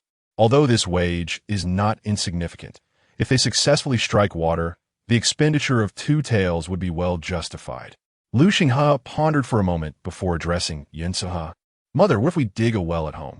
Upon hearing this, Yin Suhe immediately felt relieved. "I was contemplating seeking someone to do it secretly if you disagreed. Since we are of the same mind, once you finish washing the dishes, I shall go to the old house to find Uncle Daju. Both Daju and Erju have experience in well drilling and should be quite capable." Lu Xinghe nodded in agreement and returned indoors to continue applying tung oil to the furniture. Zhang Zheng once again took the tea from Chu Yue's hands, finishing it with gusto. "Done," he declared, placing the teacup back down. "Now, let's take a stroll in the mountains. I will first introduce you to the unfamiliar herbs and their preparation methods." Chapter 74. The Essence of a Gourmet. Chu Yue hurriedly washed the tea bowl and returned it to the kitchen, then grabbed a basket along with a small notebook and charcoal pencil that Lu Xinghe had prepared for her, following Zhang Zheng out the door. The two ventured into the mountains, where Chu Yue first led Zhang Zheng to the patch of grass that Lu Yufeng had discovered previously. "Master, do you recognize this?" Zhang Zheng squatted down, carefully examining the small grass before him. After plucking a leaf to smell, he remarked, "This is called ziki. It blooms in April and May, and the entire plant is harvested and dried.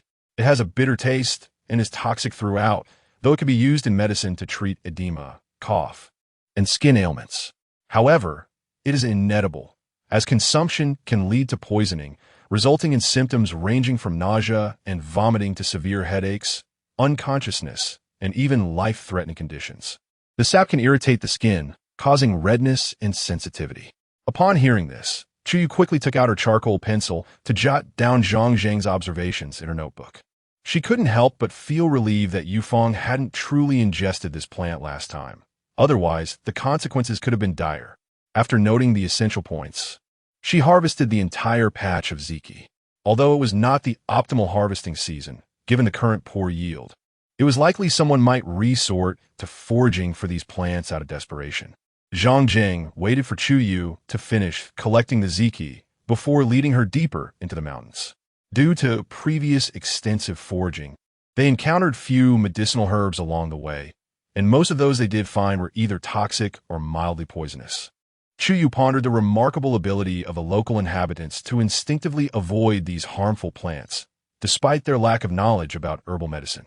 Following Zhang Zheng, Chu Yue recognized 6 different medicinal herbs and absorbed a wealth of knowledge regarding pharmacology and pathology from him. As noon approached, the two turned back towards home. Upon their return, Yin Se-he was busy cleaning in the kitchen, while Lu Xinghe had been applying tung oil to the furniture inside the house. He had also enclosed a patch of land in the yard with a fence for vegetable cultivation. The soil was well tilled, and he had gathered all the chickens and ducks from the old house, confining them in a coop at the other end of the vegetable garden. Although one of the 20 chicks they had previously bought had perished, the remaining ones had grown to over a pound and would soon be ready for slaughter. The ducklings, however, remained intact. Lu Xingping and Lu Xingyan were helping nearby. Despite the refreshing weather of early September, the 3 brothers were sweating profusely from their labors. Chu Yue hurried to the kitchen, saying, "Mother, let me help you." She needed to boil a large pot of water for the 3 brothers to bathe, as the weather could lead to them catching a chill after sweating. Once the water was ready, she carried it to the bathroom adjacent to the kitchen. "Husband, Xingping, Xingyan, who will wash first? Make sure to change into clean clothes afterward to avoid getting cold." Lu Xinghe looked back at his 2 younger brothers. "Xingyan, you go ahead." Seeing that there wasn't much left to do, Xingyan stood up to rinse off the dirt from his hands before fetching a change of clothes and heading to the bathroom. Chu Yue ladled the remaining water from the pot into a bucket, covered it, and then began preparing the meal. At noon, a pot of steaming white rice was prepared, accompanied by savory pork and cabbage soup and a delightful scallion and egg pancake. As the dishes were served, Chu Yue smiled at Zhang Zheng and said, "Master, today's lunch was hastily prepared. Please make do with it. I promise to prepare something more exquisite for you this evening." Zhang Zheng waved his hand dismissively. "You all are busy. There is no need to go out of your way for me. As long as it fills the stomach, it suffices." Although the old man had a hearty appetite and a fondness for gourmet food, he was not picky. As long as the flavors were palatable, he relished every bite. After the family had finished their meal, Zhang Zheng returned to the old residence to rest, while Lu Xinghe went back to the old house to read. Lu Xingping and Lu Xingyan, the 2 brothers, assisted Chu Yue in organizing items in the new house and took the opportunity to plant the vegetable seeds they had purchased the previous day. With the weather still mild, it was prudent to sow seeds to ensure a supply of food during the winter, as the household had many mouths to feed, and the plots cultivated at the old house might not suffice. The seeds planted primarily consisted of cabbage and radishes, along with a small handful of scallions and chives given by Lu Oshur when Yin Se-he had gone to fetch well water from Sundaju that morning. Once the seeds were sown and watered, Yin Se-he, feeling fatigued from the morning's labor, settled down under the eaves to work on her embroidery, occasionally glancing towards Chu Yue and the Lu brothers. "Mother, what did Uncle Diju say when you visited today? When will we start drilling the well?" Chu Yue inquired after finishing watering the plants and rising to her feet. Yin Se-he smiled. "They will come tomorrow. Once we have water, I doubt anyone will dare to gossip outside." Chu Yue returned the used items to their rightful places. "We originally planned to invite the builders over for a meal the day after tomorrow. Are we still going to do that?" Yin Se-he affirmed, "Yes. We shall extend the invitation as usual. It won't be excessive to have Daju and Erju join us for a meal, as they are also helping with the well." Chu Yue nodded in agreement. "Indeed, we cannot let the meat we purchase go to waste. We should consume it by the day after tomorrow at the latest.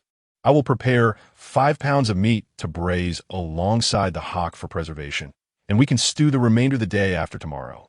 Yin Sueha chuckled. You are indeed the mistress of this household. You may decide these matters. Encouraged by her words, Chu Yue busied herself in the kitchen, placing the hawk and 5 pounds of lean meat into one pot to braise, while another pot simmered with pork bones. Fortunately, the direction of the house did not face the village directly.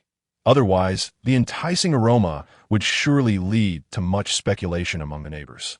The scent was undetectable elsewhere, but at the old house down the hill, everyone could smell it. Zhang Zheng, who had been resting indoors, was roused by the delicious fragrance and, swallowing hard, put on his shoes and made his way to the new house.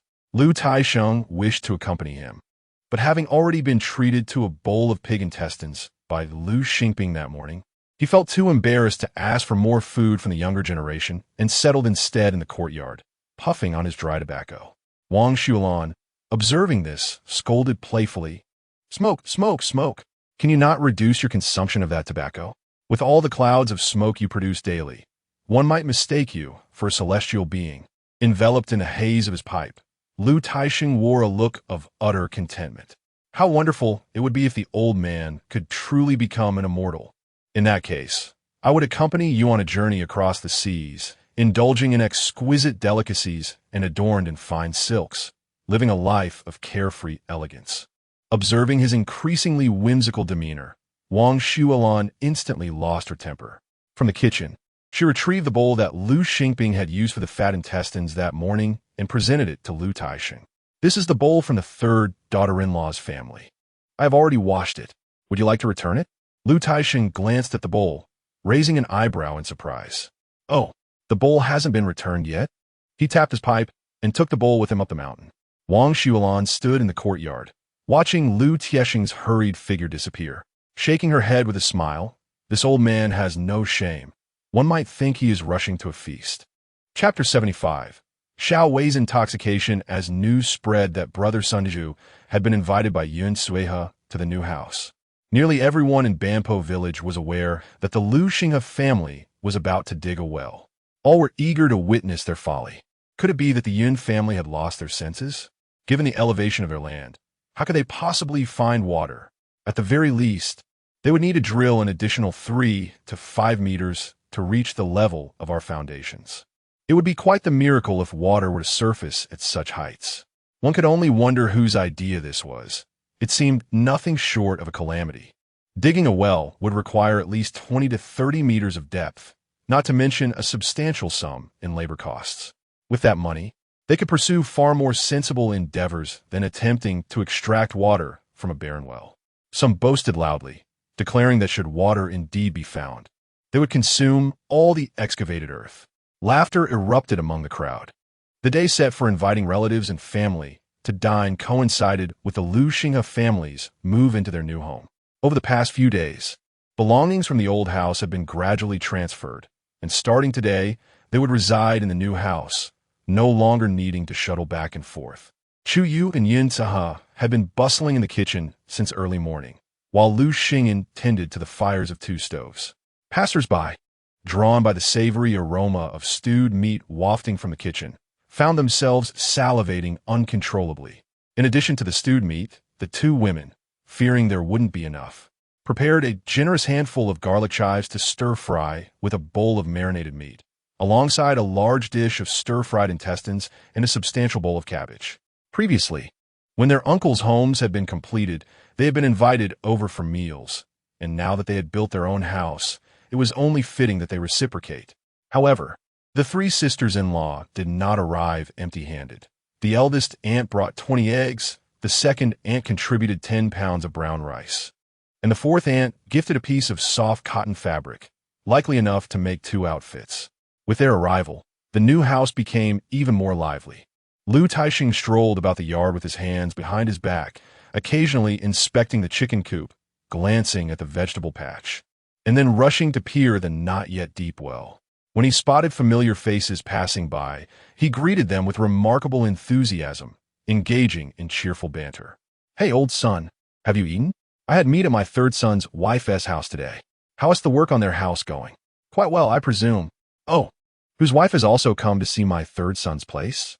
The construction looks commendable, doesn't it? I helped guard those bricks for over half a month. Many who witnessed his evident pride cast sidelong glances and hurriedly moved on. Yet, Lu Taisheng seemed oblivious to their reactions, lost in his own delight, relishing the moment. With such a crowd at noon, they divided into 2 tables for the meal, one for the men and another for the women and children. 2 jugs of wine adorned the men's table, while the women's and children's table also featured a jug. As they ate, drank, and conversed, the atmosphere buzzed with laughter and merriment. Third sister-in-law, you have truly endured hardship and are now reaping the rewards. I never imagined you could build such an impressive brick and tile house, remarked Sa Tien Shunyan, gazing at the dignified structure before her, a pang of discomfort stirring within her heart.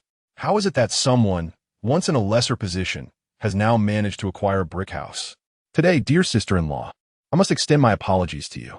Second sister-in-law Zhao Guiqin, slightly flushed from having consumed some alcohol, noticed that the lively chatter around her had suddenly ceased. Summoning her courage from the drink, she continued, we all have our own families, and often we strive for our own little piece of land. In the past, I may have been a bit harsh towards your family. I hope you, as a mature person, can overlook the minor grievances and not hold them against someone as petty as myself. Yin Tsueha quickly interjected, what are you saying, second sister-in-law? If I were truly to hold a grudge, I wouldn't have invited you all here today. We each have our own struggles. After all, one must look after oneself. Now that we have separated, she merely feels compelled to maintain a semblance of dignity in front of the brothers. It is unrealistic to expect her to contribute anything meaningful to their families. However, as long as one keeps their own conscience clear, there is no need to vocalize everything. With Yin Tsueha's words, the courtyard once again buzzed with life. Lu Taisheng raised his glass and said, in my lifetime, I have always hoped to see one of my children prosper. Ever since Sanner passed, I haven't felt this carefree in a long time. The contribution of the third son's wife is undeniable. Now, let us continue to drink. Wang Xuelan, touched by Lu Tiesheng's words, discreetly wiped her eyes. But being a day of celebration, she restrained her emotions. At that moment, Jiang Xiuqin's 7-year-old son tugged at her arm. Mother, I feel so dizzy. Jiang Xiuqin turned to her son, noticing his flushed face and his weak, slumped posture against her arm. Her heart filled with alarm. Xiao Wei, what is wrong? Don't scare your mother. The commotion caused everyone to pause their eating, their expressions filled with concern as they turned towards Lu Xiaowei. What happened? Wang Xuelan gasped, quickly rising to approach Xiaowei. Chu Yue and Lu Xiaowei, seated at the same table, noticed the child's pallor and immediately got up to check his forehead, then picked up the empty cup in front of Lu Xiaowei to sniff it. Xiaowei, did you drink alcohol? Lu Xiaowei grimaced in discomfort. I saw everyone drinking and thought it tasted good, so I had a small cup. Mother, I feel awful. Jiang Xiuqin's face filled with worry. You little rascal. Alcohol is not something a child should consume. What are we going to do? Seeing this, Chu Yue hurried to the kitchen, poured a glass of water, and handed it to Jiang Xiuqin, saying, don't worry, fourth aunt. For Xiao Wei's condition. Just make sure he drinks plenty of soup and water to flush the alcohol out. Thankfully, it was just a small cup, but from now on, keep a close watch to prevent him from drinking again. Jiang Xiuqin nodded in agreement, while she began to give Lu Xiaowei some water. At another table, Lu Xiuqing looked towards Dr. Zhang. Dr. Zhang, could I trouble you to take a look at my son? Zhang Zhengfu smiled gently, exuding an air of confidence. Rest assured, the girl's methods are quite sound. Your child will be perfectly fine. With Dr. Zhang's reassurances, everyone visibly relaxed and resumed their feasting. Jiang Xiuqin poured a generous glass of water for Lu Xiaowei, followed by a bowl of soup, ensuring he relieved himself a couple of times before allowing him to sleep. Noticing her lingering worry, Chu Yue comforted her, saying, if Aunt is truly concerned, we can have Xiaowei sleep at my house. Should any issues arise, my master will be here. Yin Tsehe nodded in agreement, adding, that seems prudent. Let him rest in Xingpingxing's room. Once he awakens without any issues, we can call him home. Chapter 76. Into the embrace with Dr. Zhang present, Jiang Xiuqin had little to worry about. Then allow third sister-in-law to take care of it. Yin Tsueha waved her hand dismissively. We are all family. Such trivial matters are of no consequence. Tian Chunyin cast a glance toward Chu Yue, her expression neutral and inscrutable. It was surprising to discover that the daughter-in-law of Xinghe possessed such capabilities. She had previously thought the girl was merely a decorative figure, but it turned out she had taken on an apprenticeship. However, her master was likely not a person of great significance. The child from the fourth family was so inebriated, yet claimed to be fine, most likely just a layabout. Though Chu Yue was young, she was perceptive enough to sense her aunt's disfavor. She merely offered a polite smile and refrained from engaging in further conversation. After a meal, during which everyone harbored their own thoughts, they returned to their respective homes. Yin Sueha and Chu Yue began to clear the table. "Mother, we really polished off the dishes today. There isn't even a drop of soup left," Chu Yue remarked. Yin Sueha sighed. "In our village, families are fortunate to have meat to eat even twice a year. When there is, one must indulge. For those who seldom taste oily dishes, an excess of meat might upset their stomachs." Chu Yue spoke softly. "The adults may manage, but the children might suffer." Yin Sueha chuckled and shook her head. "They know little of such matters. They simply regard it as a treat, fearing their children might feel deprived and would gladly fill their bellies." Chu Yue's thoughts drifted to Xiao Tao, wondering if she was warm and well-fed. In previous years, when the weather fluctuated, Xiao Tao loved to kick off her blankets. If she caught a chill, no one in the household would look after her. Noticing Chu Yue's sudden silence, Yin Sueha turned her gaze toward her daughter, observing her pensive demeanor, and paused her task. "What troubles you, Yaya?" Chu Yue lifted her eyes to meet her mother's. "Mother, I wish to discuss something with you." Yin Sueha set aside her cloth and sat beside her, gazing at her tenderly. "Speak, my child, I am listening." It was unusual for Chu Yue to seek her mother in such a manner. It must be something of great importance. Chu Yue tightened her grip on the cloth. "You must know I have a 5-year-old sister named Xiao Tao. Given my parents' disposition, if our family runs out of food, they might sell her. I wish to take care of her." She lowered her head as she spoke. Initially expecting hesitation from Yin Sueha, she was surprised when her mother replied, "In fact, Xinghe has already mentioned this to me, and I do not oppose it. My only concern is what we would do if your parents came to cause trouble upon learning that Xiao Tao is here. In winter it is cold, and our home is far away. They are unlikely to come this way. When the time comes, I will change Xiao Tao's name, and they will not discover her presence immediately." Chu Yue maintained her lowered gaze. "Moreover, they are the ones who would sell their daughter. They are also the ones who mistreat her. We hold her contract in our hands, and if they dare to cause a ruckus, I shall report them to the authorities."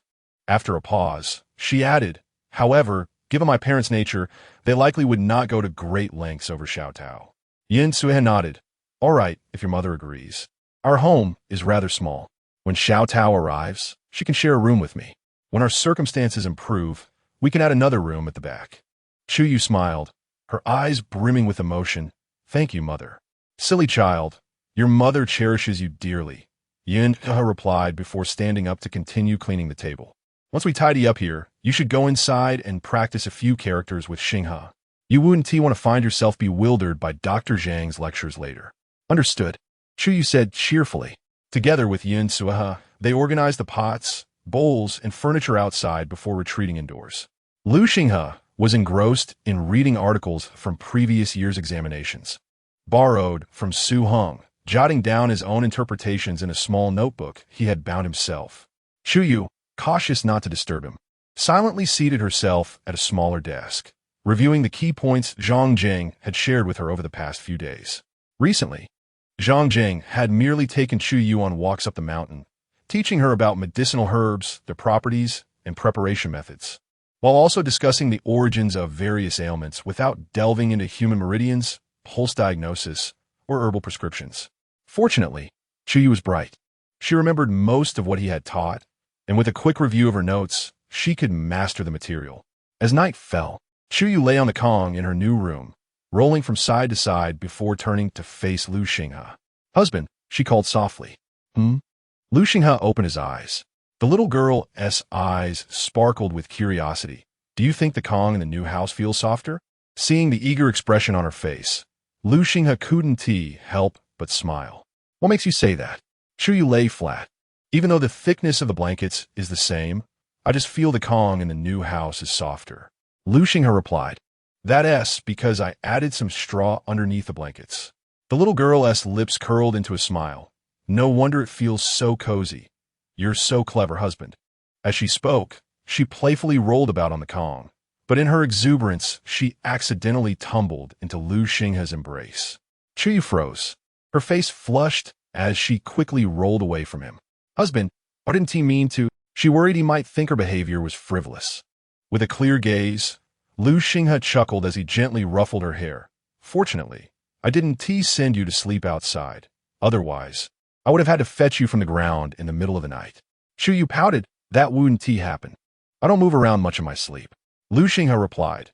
Indeed, generally that is the case. Unless there are exceptional circumstances. Like the last time in town when you were startled, you ended up seeking refuge in my arms at night. He closed his eyes. Let us sleep early, doctor. Jean will likely take you back to the mountain tomorrow to identify more herbs. Chu Yue nodded, turning her back to him and closing her eyes.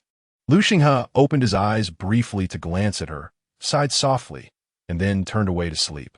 As the well at the Lu family home had been dug for half a month without yielding any water, those who had previously mocked them now found amusement in their plight behind their backs. Sun Dezhu and Sun Erju, the two brothers, were uncertain about the well's potential to produce water. One noon, while they were having their meal, they glanced at Yun Suihe with a sense of hesitation. Sister-in-law, should we continue digging this well? Yun Suihe lifted her gaze towards the two, inquiring, what is the matter? Sun Dezhu replied, this well has already been dug to a depth of 5 zhong. Given the terrain of your land, I fear that continuing to dig would merely squander your money. Perhaps you should consider this further? If it were any other family, he would not have expressed such sentiments, as each additional day of digging would mean extra labor costs. However, having been neighbors with the Yun family for 7 or 8 years, their relationship had been relatively amicable, and he wished to spare them from unnecessary expenses and fruitless efforts. Upon being questioned by the Sun brothers, Yun Suihe also felt a sense of uncertainty. Instinctively, she turned her gaze towards Lu Xinghe. Xinghe, what do you think? Chapter 77. The water emerges without a moment's hesitation. Lu Xinghe remarked, isn't it merely 5 zhong? Whether we can find water or not will become evident after a couple more days of digging. Sun Dezhu furrowed his brow slightly, noting that even reaching 6 zhong does not guarantee water. We have already dug to 5 zhong, and the soil remains dry. Why expend an additional 2 or 300 won? Having finished his meal, Zhang Jing silently set down his bowl and chopsticks. I shall descend to take a look, he declared. After all, this position had been his choice. It would not do to let others toil in vain. The truth of whether water exists could be discovered with a simple inspection. Upon hearing this, Chu Yue nearly choked on her food, coughing. Master, please refrain from going down. You're not a young man anymore. What if something were to happen? How would I explain it to Dr. Zhu? Zhang Jing's beard trembled as he replied, nonsense. My health is robust. It was a mere 5 zhong deep well. Last year, I scaled cliffs of over several dozen zhong to gather herbs. Chu Yue smiled knowingly indeed. You're quite sturdy. Faced with the old man's obstinacy, she found herself momentarily at a loss for words to counter him. Having finished their meal, Zhang Jing was insistent on descending the well, so she reluctantly acquiesced. Sun Dezhu and his brother meticulously inspected the hemp rope around his waist, ensuring everything was secure before gently lowering him down. With trepidation, Chu Yue leaned over the edge of the well, calling out, Master, be careful. Zhang Jing tightly grasped the hemp rope, climbing down the well wall. Do not worry, I am fine. Moments later, he was hoisted back up from the depths of the well. Rubbing his sore waist where the rope had bitten into him, he extended a hand towards the Sun brothers. Dig another 5 feet. If water does not emerge by tomorrow, we shall cease our efforts. Sun Dezhu nodded in agreement. Very well. It is but a day or two's work, so we shall continue digging. They toiled through the afternoon, and on the following morning, they labored again, yet still, no water appeared. Sun Dezhu had not held out much hope. While Dr. Zhang's medical skills may be remarkable, the art of well digging differs significantly from diagnosing ailments. The patterns are not easily discerned. After all, it was merely half a day's work, and upon completion, they would pack their tools and return home. Just after finishing lunch, Lu Taixing arrived. Oh, father has come. Yin Sueha quickly rose to fetch water for Lu Taisheng from the kitchen. Lu Taisheng stood with his hands behind his back, gazing down the well.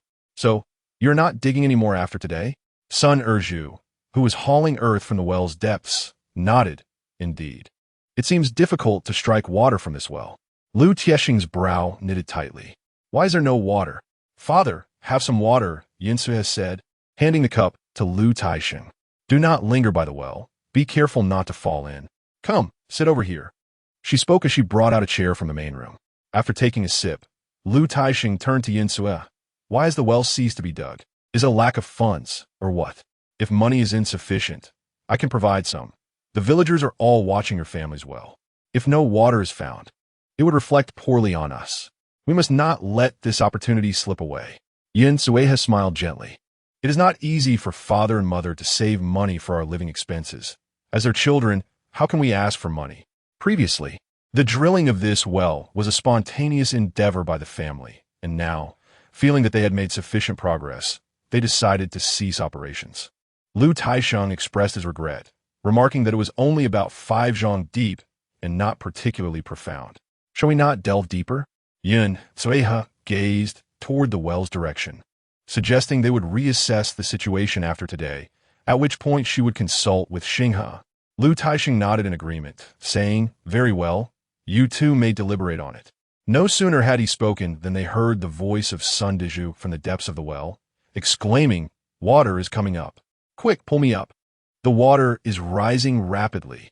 Sun Erju hastily tugged on the hemp rope to hoist him up.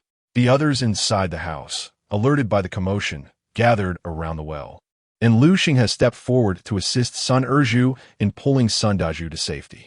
Due to the swift emergence of water, Sun Dezhu's pant legs were soaked halfway, and his clothing bore splashes of water. He stared incredulously in the direction of the well. I previously remarked that this well showed no sign of moisture. It turns out the absence of water was due to a layer of stone separating the underground river from the well above. My recent strike on that stone wall has created a large opening, allowing the water to surge forth rapidly.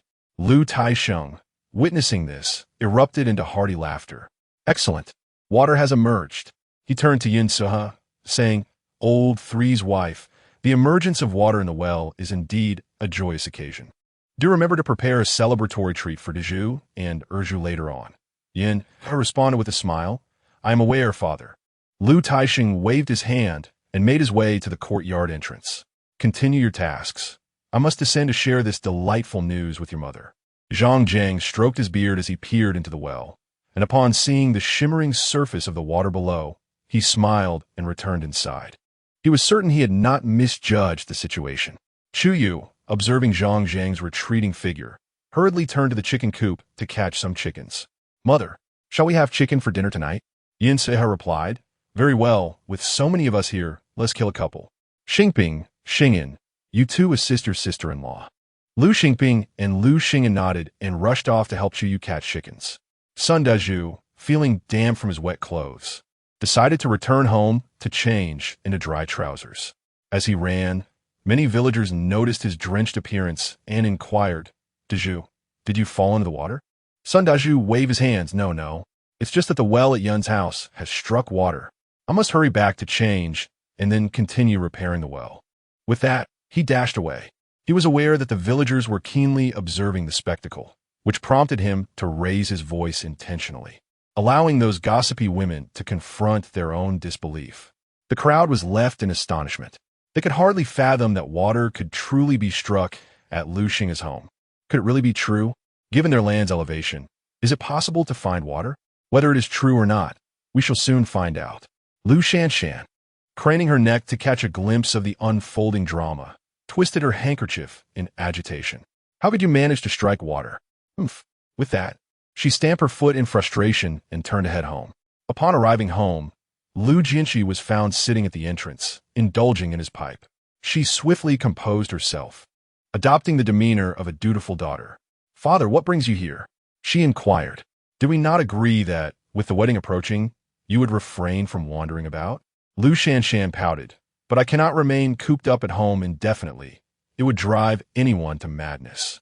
I merely stepped out for some fresh air, and now I have returned. Lu Jinshi, with an impassive expression, tapped the pipe against a nearby stone, then turned to enter the courtyard. Come with me, he beckoned. Chapter 78. Unleashing fury. Moments later, Lu Shanshan found herself locked inside a room by Lu Jinshi. Her brow furrowed in distress as she knocked persistently on the door. Father, what is the meaning of this? Why do you confine me?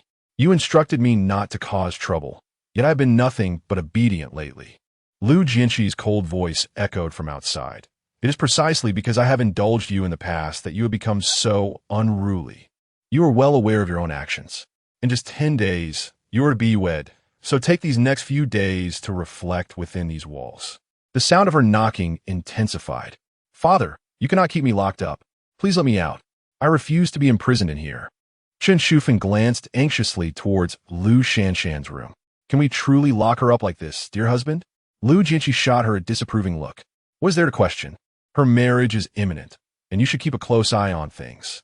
Ensure that all necessary preparations are made, and gather the 2 daughters-in-law to assist. Chen Shufan nodded hurriedly, understood. Upon hearing the news, Wang Shualan arrived at the house alongside Lu Taisheng. Oh, water has indeed emerged, Lu Taisheng declared triumphantly. You think the old man could deceive you? Wang Shualan shot him a teasing glance. If I hadn't come to see for myself, how could I trust your words? Yin Suha brought over 2 chairs. Father, mother, please sit here. We have slaughtered 2 chickens today. Stay and join us for a meal. The family was aglow with joy, buoyed by the newfound water from the well, creating an atmosphere of celebration. The 2 guests eagerly accepted indeed. As more villagers arrived, it became clear they were not merely there to admire the new house, but to witness the miraculous well that had sprung forth water. There's truly water. How astonishing. And it is less than 6 zhang deep. The flow seems plentiful. Dezhu, Erju, how did you know this place would yield water? Sun Dezhu, busy with preparations, glanced toward the curious onlookers. If we possessed such skills, we would have struck it rich by now. This spot was assessed by Dr. Zhang. We merely did the digging. The crowd exchanged glances, realizing that Dr. Zhang was the same master that Chu Yue had recently studied under, revealing his hidden prowess. Wang Shualan cast a disapproving eye at 2 of the onlookers. You spread rumors that my 3rd daughter-in-law's family is cursed, yet now her well has yielded water. If anyone dares to gossip further, I shall tear their vile tongue to shreds. One individual chuckled awkwardly. Aunt, please don't be angry. We merely heard whispers and believed those tales. Our family has spoken of it too. Wang Shualan rose indignantly. Whose nonsense did you hear? It seems it originated from Lu Shanshan's lips. Upon hearing that Lu Shanshan was causing trouble behind her back, Wang Shualan was infuriated.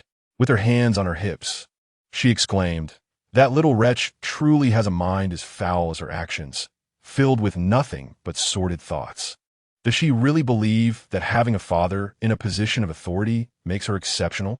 It was she who looked down on my family's Xinghe in the past, and now it is she who resorts to underhanded tactics. Today, I shall vent my anger. With that, she stormed out of the courtyard and headed down the mountain. Yin Suiha watched Wang Shualan rush out like a gust of wind and felt a pang of shock in her heart. Oh, mother! Lu Taisheng waved his hand, saying, let your mother go. She hasn't vented her frustrations from the last incident. You 2 stay busy. I will support her, and we shall eat together later. As Yin Suiha watched the 2 elderly figures move farther away, her heart brimmed with concern. She understood their tempers well. They were both prideful and protective. When others bullied them, they insisted on scolding until the aggressor surrendered, ensuring the offender would think twice before repeating the offense. Perhaps Lu Shanshan was still unaware of the formidable nature of these 2 elders. It would be beneficial for her to experience it firsthand. Mother, perhaps you should follow them to observe, and take 4th Anne along as well. Lu Shanshan's family is numerous. We wouldn't want our parents to be bullied, suggested Chu Yue as she plucked feathers from a chicken. Yin Suha nodded. Very well. I shall leave the matters inside to you. I will take a look. Rest assured about the housework. Mother, Chu Yue replied. Knowing she was not cut out for fighting, she refrained from joining them. She meticulously plucked the feathers from 2 chickens, marinated one with sauce, salt, and ginger for frying later.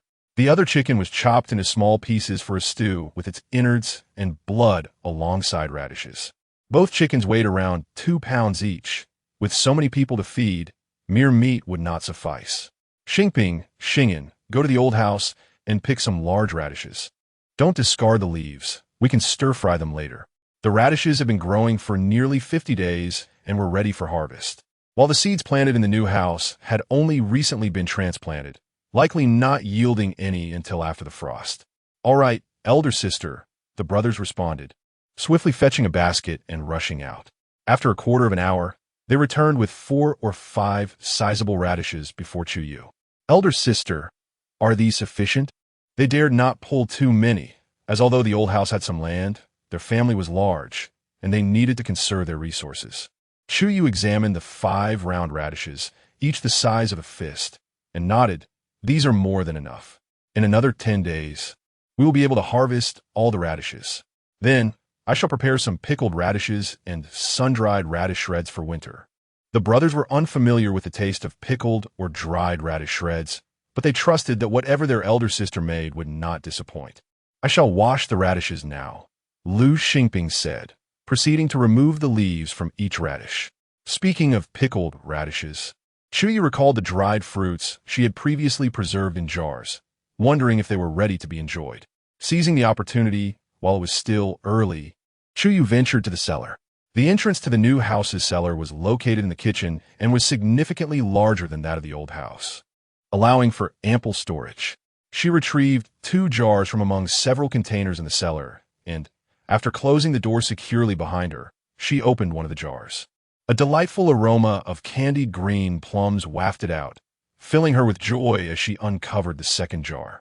After sampling one of each, she carefully placed a few into a small container to send to Zhang Zheng's room. Master, come quickly and taste my homemade candied fruits. Almost forgot about them. Et galim Chu Yue. Oh, Zhang Zheng remarked, noticing the vibrant colors and fragrant scent of the fruit. He eagerly popped one into his mouth, nodding in approval as he chewed. Delicious. Chu Yue smiled and replied, although they are tasty, Master, do not indulge too much. There will be even more delectable treats later this evening. With that, she returned to the kitchen, took 2 pieces of the candied green plums, placed them in a cup, and brewed a glass of water to bring to Lu Xing's desk. She also distributed some to Lu Xingping and Lu Xingyan for their enjoyment. The remainder was sealed again and stored away in the cellar.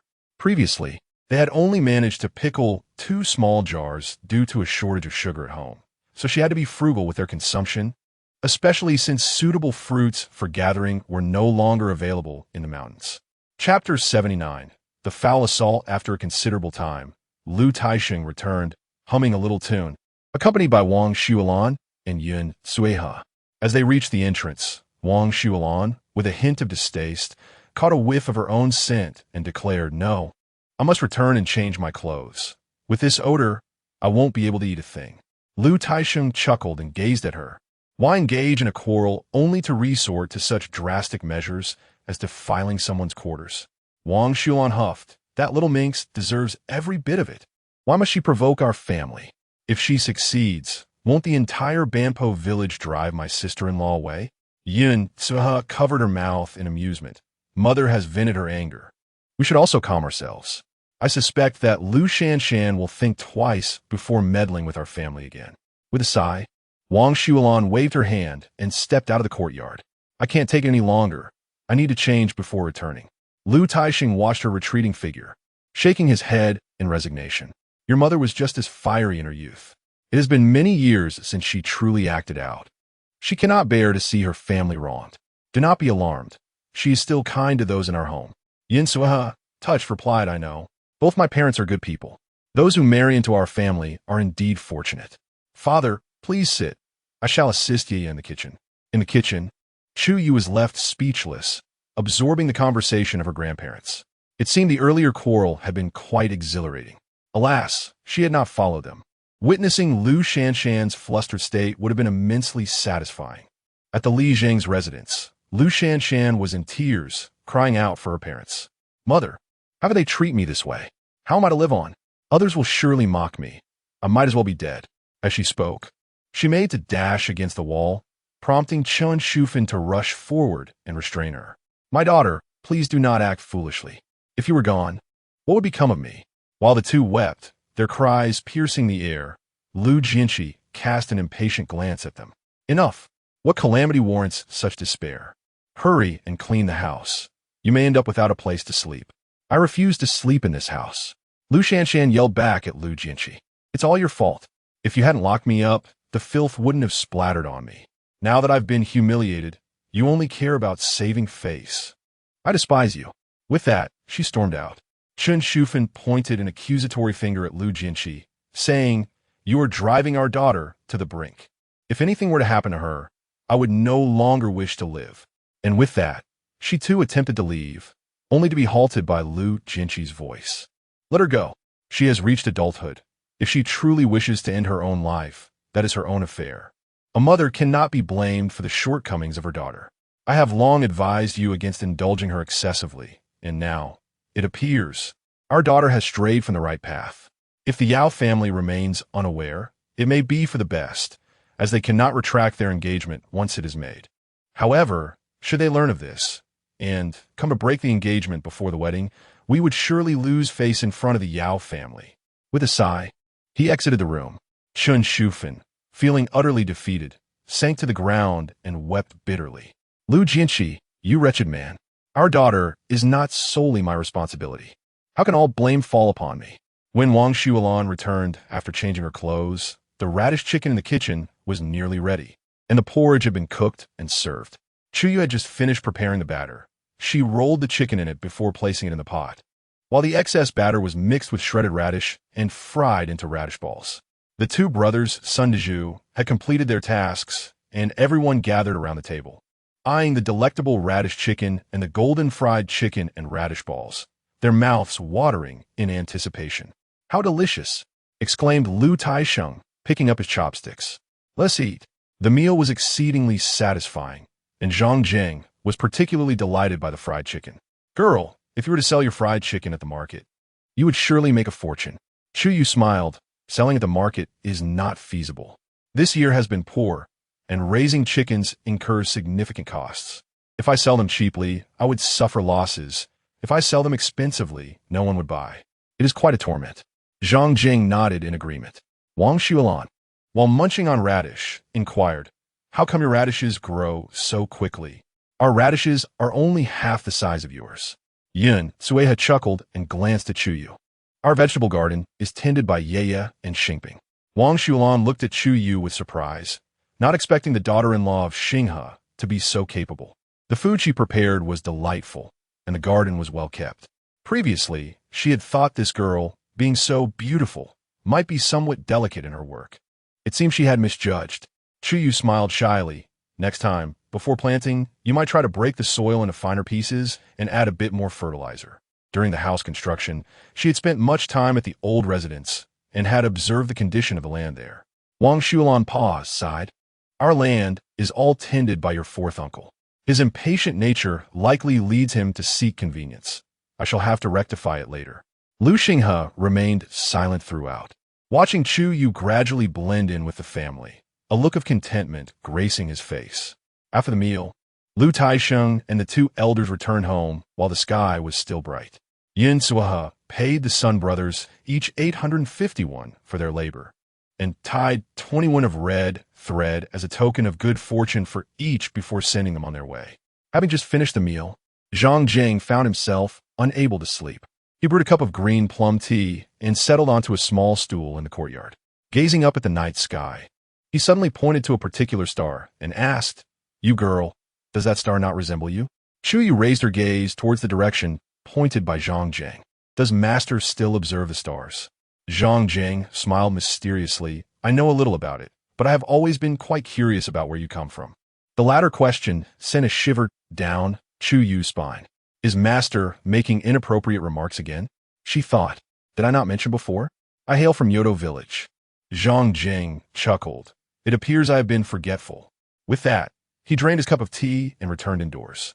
It was now late September, and the nights in the mountains had grown somewhat chilly. After everyone had retreated to their homes, Chu Yue heard a sudden knock at the courtyard door. She slipped on her shoes and descended from her bed, making an effort not to disturb Lu Xinghe, who was diligently studying by the oil lamp at the window. She hurried to the door, and as she approached, the faint light revealed the visitor, causing her outstretched hand to retract in surprise. "What brings you here?" Chapter 80. Pulse examination. Lu Shanshan's eyes were swollen and red, and she was reluctant to acknowledge Chu Yue. "I am here to find Aunt Yun. Please summon her," she said while surveying the blue brick house before her. This was her first visit to Lu Xinghe's new home, which appeared significantly larger than it did from a distance. Even when compared to the blue brick house of the Yao family, this residence was not lacking. Moreover, the bricks used in Lu Xinghe's home were sourced from the Kaiyang brick kiln factory, far superior in quality and price to the small workshops in Yeojiagu. "Yeah, who is outside so late?" Yin Sueha inquired from within the house. Chu Yue glanced towards Yin Sueha's room. "Mother, it's nothing. Just a wild dog barking outside."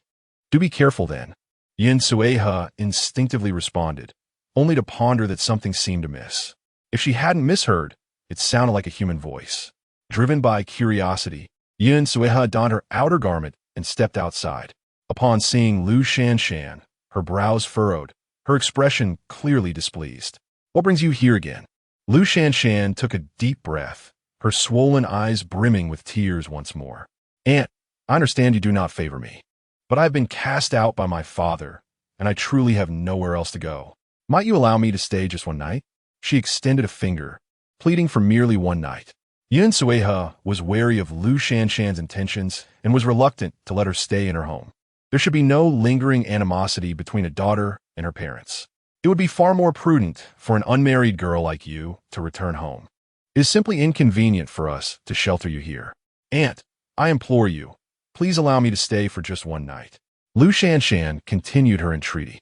Yin Sueha's face displayed a hint of disdain. "Lu Shanshan, you must recognize the root of the discord between our families. Had you not stirred up such troubles, we could have coexisted peacefully in the village. Yet, given the current state of affairs, you dare to come to my home seeking refuge? I am at a loss for words. You should leave, for my family has no desire to see you." With that, she grasped Chu Yue's wrist and turned to retreat into the house. Lu Shanshan gazed at their departing figures and called out loudly, "Aunt, what makes me less worthy than that wretched girl? Chu Yue, aside from assisting you with chores, she is of no use.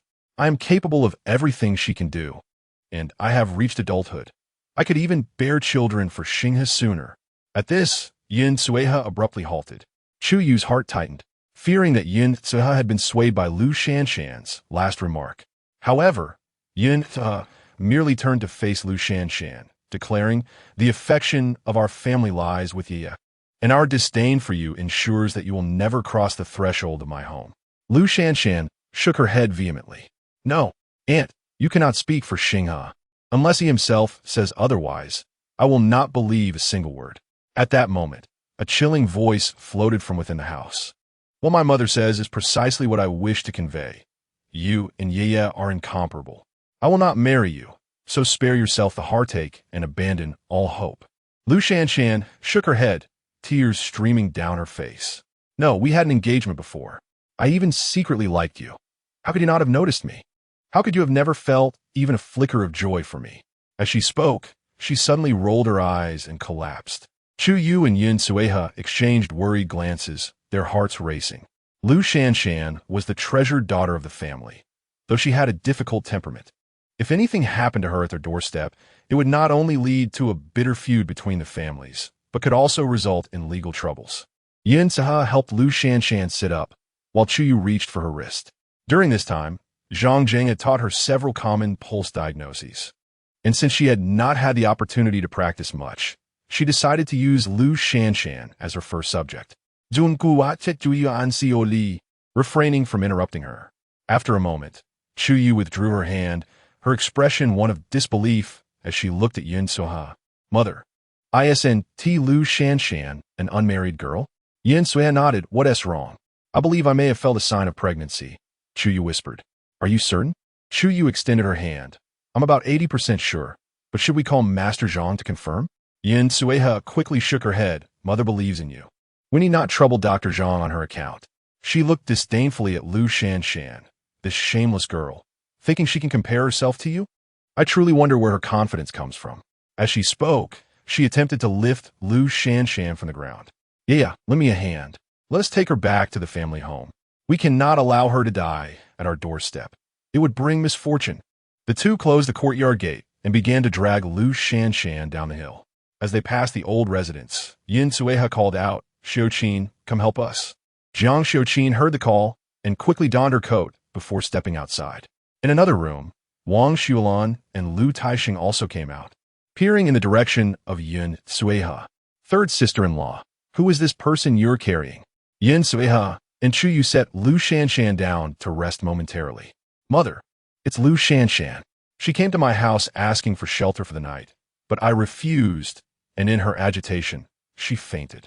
Oh, Wang Xuelan raised her voice. What did I say? I told you this little minx would have a trick up her sleeve. She's even collapsed in our home. I suspect she's just pretending. Let me show her what happens. As she spoke, she grabbed a basin of slop from under the eaves, intending to throw it on Lu Shanshan. Yin Sueha rushed forward to stop her. Mother, please don't. Wang Xuelan glared at her, frustrated. She has already come to our doorstep to cause trouble. And you still protect her? You mustn't be soft-hearted. If she doesn't learn a lesson now, she'll become even more arrogant in the future. Yin Sueha pressed her lips together, leaning in to whisper a few words to Wang Xuelan, and gradually, the anger on her face dissipated, replaced by disdain as she looked at Lu Shanshan. This brazen little hussy, even pregnant, still dares to dance before the stars. Isn't that disgusting? Bah! Jiang Xiuqin seemed taken aback. What? Pregnant? Isn't she? Perhaps out of loneliness in her empty boudoir. She sought solace with a wild man to satisfy her needs. Wang Xuelan waved her hand, saying, Fourth daughter-in-law, you and third daughter-in-law should escort her back. Xing's stature is too petite to carry her. Jiang Xiuqin hurried forward, replying, All right, mother. While they conversed, Lu Taisheng had already prepared a torch and handed it to Chu Yue. Light a fire on the way. Be cautious not to stumble. Chu Yue accepted the torch, expressing her gratitude. Thank you, sir. We shall take our leave now. With that, she raised the torch and walked ahead, while Yin Sueha and Jiang Xiuqin supported Lu Shanshan from behind. In a short while, they arrived at the Li Zheng's residence. Perhaps due to Lu Shanshan's absence, the oil lamp inside the house had yet to be extinguished. Jinshi, brother, sister-in-law, Yin Sueha called out, and the couple emerged from the house. Not only did Lu Jinshi and his wife come forth, but several neighboring households, disturbed by the commotion, also opened their doors slightly to peek outside. Chapter 81. The inadequacy of Yao Shangshu upon seeing Lu Shanshan, cradled in the arms of her companions, Chen Shufan hurriedly rushed forward to embrace her. My daughter, what has happened? What have you done to her? After placing Lu Shanshan down, Yinsa took a breath and replied, We haven't laid a finger on her. She is already pregnant, and you still allow her to run about? Is it any wonder she might faint? Chen Shufan, initially taken aback, pointed an accusatory finger at Yinsa, exclaiming, Yin, although our Shanshan has had past grievances with your family, disagreements aside, you cannot fabricate such slander against her. Yin Sueha raised an eyebrow, her voice rising slightly. Is there any doubt? We have a doctor living in our household. If you do not believe that Lu Shanshan is pregnant, why not invite another physician to confirm?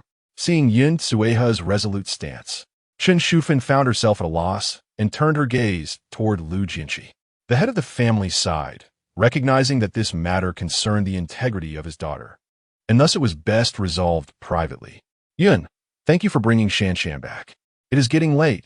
You may take your leave. Yin Sueha did not wish to meddle further in their affairs. Since she is safely returned, we shall depart. Jinshi, you must keep a closer watch on your daughter in the future. It would be unfortunate for her to present herself before our family again. We are all from the same village, and the ties of kinship make it all the more awkward should this escalate. Lu Jinshi, with a look of remorse, acknowledged. This incident is indeed Shanshan's fault. I apologize on her behalf and assure you she will not behave recklessly again. Yin Sueha nodded and departed with Chu Yue and Jiang Xiuqin.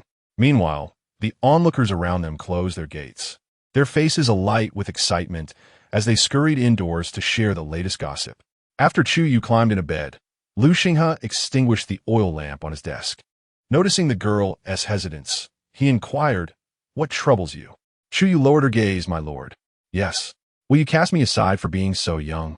She spoke with her back turned to the wall, unable to meet Lu Xinghe's eyes. Confusion flickered in Lu Xinghe's eyes as he lay down behind her, shifting slightly closer until only a fist's distance remained. Why do you ask such a question? I do not know why. I just felt the urge to inquire, she murmured. After a moment of silence, Lu Xinghe's voice reached her. Do not worry, I will not. With that, he closed his eyes. Hearing his tone, Chu Yue felt a pang of guilt. He must have been weary from the day's endeavors. Yet here she was, doubting him. My lord, I am sorry, she whispered. From behind her came a voice filled with curiosity. What are you apologizing for? I should not have questioned you. As she expressed her remorse, Lu Xinghe reached out to gently pat her head. Trust me a little more. I may not be as despicable as you think. After speaking, he extended his arms to embrace her, murmuring, Sleep now. We must rise early tomorrow. Feeling the expansive warmth behind her, Chu Yue stiffened. Her cheeks flushed as she replied. But I'm not accustomed to being held this way. You will gradually grow accustomed to it, he reassured her. Not long after, the rhythmic sound of his breathing filled the air, prompting Chu Yue to gently shift, removing Lu Xinghe's hand from her waist. She then turned, cradling his arm like a pillow, and sweetly drifted into slumber. The following day, the news of Lu Shanshan's pregnancy spread like wildfire throughout the village. This was not a matter to be taken lightly. Almost everyone speculated about the identity of the father of Lu Shanshan's child. Many pointed fingers at the Li Zheng family, reveling in the gossip and concocting theories about the child's paternity. Lu Shanshan awoke early, incensed by the rumors circulating outside, and began to throw things in her room in a fit of rage. Nonsense. They know nothing, so why should they slander me? Chun Shufan hurriedly intervened. Oh, dear. Please do not destroy our belongings. They cost money. Mother, how did things come to this? Lu Shanshan cried, her face buried in her hands as she sank to the floor in despair. Isn't it the foolishness of your own actions? I warned you not to pursue Lu Xinghe. He is already married. Even if you force your way in, you would only be a mistress. Why bother? Chun Shufan sighed, gently stroking her head before lowering her voice. Shanshan, tell me the truth. Who is the father of your child? Upon hearing this, Lu Shanshan felt a surge of indignation. Who else could it be? It is naturally Yao Shangshu's. A few months ago, when I went to the mountains to forage for wild vegetables, he followed me and forced himself upon me. Chun Shufan's blood boiled at this revelation. That scoundrel Yao Shangshu. How dare he treat you so? The wedding is imminent. Why the rush? Yet, upon realizing that the child was indeed Yao Shangshu's, she felt a sense of relief. After all, they were betrothed. Now that Shanshan was pregnant, her position would be secured upon marriage. Just that one encounter had led to this? A flicker of disdain crossed Lu Shanshan's eyes. After tasting the sweetness, he returned to Bampo village several times, always following me to the mountains. I thought, since our wedding was approaching, I would not resist and felt too embarrassed to tell my parents. I did not expect to conceive so easily. Not to mention, Yao Shangshu is utterly incompetent. During the first two encounters, I thought he was merely inexperienced and too eager. But after repeated disappointments, I grew weary and redirected my affections toward the recently prosperous Lu Xinghe. I should have been vigilant, considering I had not seen my monthly cycle for nearly 2 months. You are foolish, Chun Shufan exclaimed, exasperated. What if Yao Shangshu denies responsibility? Your reputation will be tarnished. And who will you turn to for justice? The matter has been the subject of much gossip in the village. Should it reach the ears of the Yao family, one cannot predict how they might perceive you. If Yao Shangshu were to protect you, that would be one thing, but if you were fickle, how would you manage in the future? Lu Shanshan scoffed, expressing her disdain for any notion of harmonious coexistence with him. She held no concern for Yao Shangshu. Given his demeanor, even if he harbored desires of infidelity, he lacked the capability to act upon them. Chun Shufan sighed. You have no choice now. You're already bound to Yao Shangshu, and inevitably you must marry into the Yao family.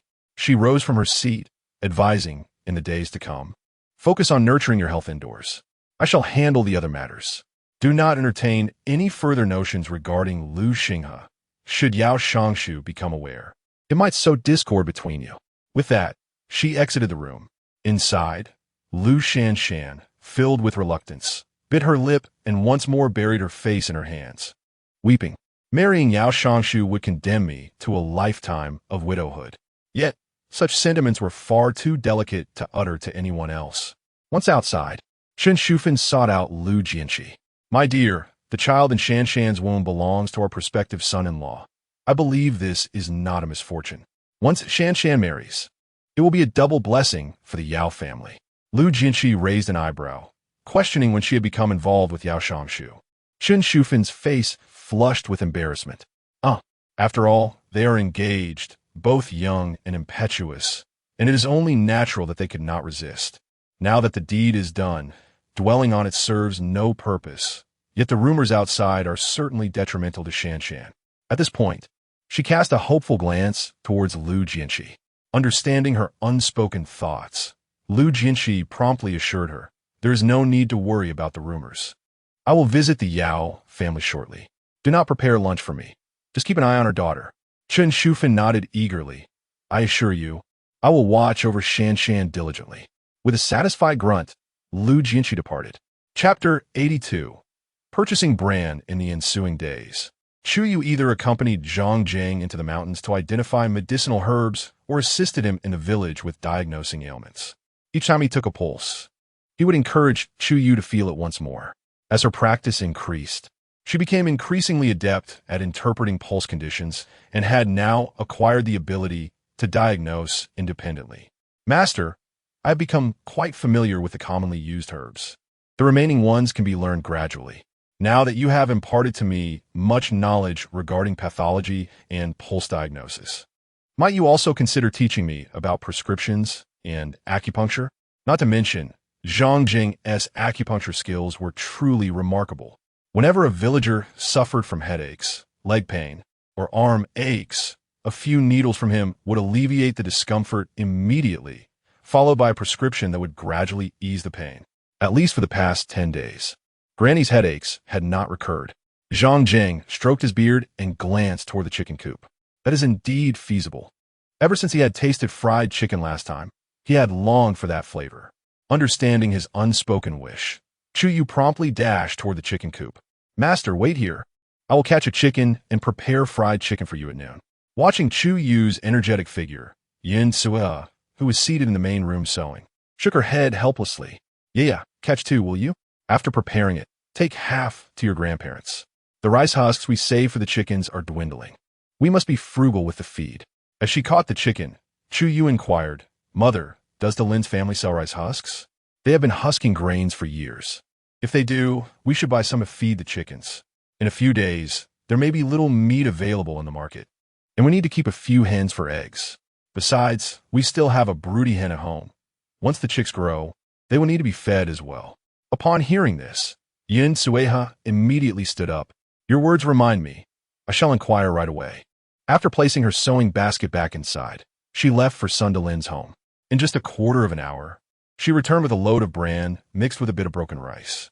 As Chu Yue was plucking feathers from the chicken, she wiped her hands dry. Did they really have rice husks? Yin Sueha stepped through the threshold. A load of broken husks cost 21, which is 5 more than usual. But many people were eager to buy them. Fortunately, I went early. Had I delayed, they would have been sold to others. Regardless, the chickens at home would have sufficient feed for the time being. Chu Yue stepped forward to assist Yin Sueha in unloading the burden from her shoulder. Were those people also buying the husks to feed their chickens? Not at all, Yin Sueha replied, catching her breath. Mixing the bran in a porridge makes for a filling meal. Before you married Xinghe, we used to eat like that. Though it was hard to swallow, it certainly kept hunger at bay better than plain rice porridge. Chu Yue pursed her lips, reflecting that their family's circumstances had improved, and they no longer needed to rely on such meager sustenance. Things will only get better from here on. Yin Sueha smiled. Indeed, as long as our family stands united, our future will only improve. Chu Yue assisted her mother in pouring the bran into their own winnowing baskets and resumed plucking the chicken's feathers. Yin Sueha brushed off the dust from her clothes and called into the house. Xingping, Xingyan, please take the baskets and the yoke to the Daling family, and then come back to practice your writing. Not long ago, Lu Xinghe had given the two of them a 1,000-character essay to copy, and perhaps due to the novelty of it, They had recently been quite enthusiastic about learning characters. Even a usually rambunctious Lu Xingping had become noticeably more composed. "Mother, we're coming." The brothers responded and stepped outside, quickly tying the 2 baskets to the yoke and racing down the hill. Yin Tsaha hurried after them to the gate, cautioning, "Slow down, be careful not to fall." Leading the way, Lu Xingping waved his hand as he ran. "Got it, mother." Yin Tsaha sighed helplessly. This little rascal still believed that reading and writing could temper his unruly nature, but she feared he had grown restless long ago. Chu Yue couldn't help but chuckle. "Mother, hasn't Xingping always been like this? I think it's rather delightful." Yin Tsaha covered her mouth and laughed. Indeed, carefree and worry-free. After cleaning the chicken feathers, Chu Yue held the chicken over the flame to singe away the fine hairs, then proceeded to eviscerate it, massaging it with ginger, sauce, and salt before marinating it in a bowl. She then went to the main room to find Zhang Jiang. I previously mentioned to you the importance of observing color and pulse, but do not delve into yin and yang just yet. The floating, rapid, slippery, and surging pulses indicate a surplus of yang, while the sinking, slow, rough, and thin pulses signify a deficiency of yin. Besides yin and yang, there are also the 6 elements of exterior-interior, cold, heat, and deficiency excess. Only after determining the patient's condition can one prescribe the appropriate treatment. What needs to be replenished should be replenished, and what needs to be purged should be purged. Chu Yue note that, having felt the pulses of many patients alongside Zhang Jiang recently, she felt she was beginning to grasp the concepts. Regarding the 4 energies, 5 flavors, and meridian pathways, I have already covered these while teaching you about herbs, so I will not reiterate them today. Instead, I will focus on the 7 situations of herbal compatibility and the relationships among the monarch, minister, assistant, and envoy in prescriptions. Chu Yue was so engrossed that she lost track of time, and soon it was mealtime. She rushed to the kitchen to refill Zhang Jiang's cup with tea before returning to prepare the batter for frying the chicken. Lu Xingyan, who was busy cooking porridge, glanced in Chu Yue's direction and asked, "Sister-in-law, do you understand what Dr. Zhang is saying?" Over the past few days, whenever Dr. Zhang taught Chu Yue, he would sometimes listen in, but he often found himself not only failing to learn anything, but also feeling increasingly drowsy. "Of course I understand," Chu Yue replied with a smile. Lu Xingyan's eyes shone with admiration. "Sister-in-law, you must be exceptionally gifted in medicine." Chu Yue smiled, but said nothing more. She already had a foundation. Now she was merely picking up where she had left off in her studies of traditional Chinese medicine. Her master tailored the teachings to her level, presenting content that was just right for her comprehension. If someone with a weaker foundation were to come, they might struggle to keep up. She slid the well-prepared chicken into the perfectly heated oil, frying it until both sides were golden brown and crisp before removing it to drain the oil. Subsequently, she stir-fried some cabbage, and soon the family gathered at the table for dinner. "Mother, after a few days when we harvest the radishes and cabbages from our old home, shall we plant another batch?" Chu Yue inquired.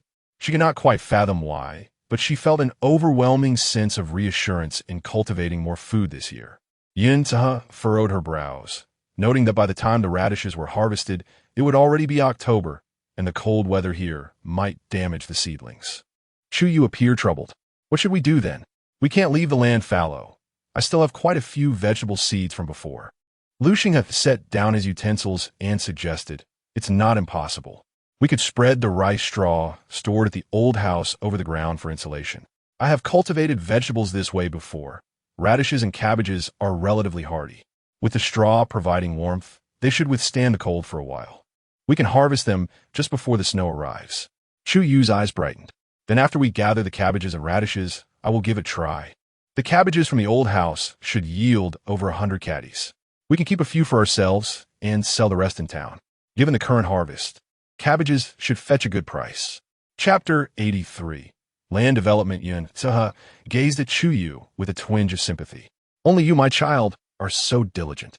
I had initially thought that with this year's poor harvest, we would simply stay at home and make do, planning to earn some money next year. Perhaps I've been somewhat lackadaisical. Mother has just begun to regain her health. Managing to tidy up the house is already quite an achievement. I merely hope that with enough water for our needs, we might earn a little so that our family could enjoy a better life. With so many mouths to feed, if we do not devise ways to earn, we will surely deplete our resources, and who knows what the circumstances will be next year.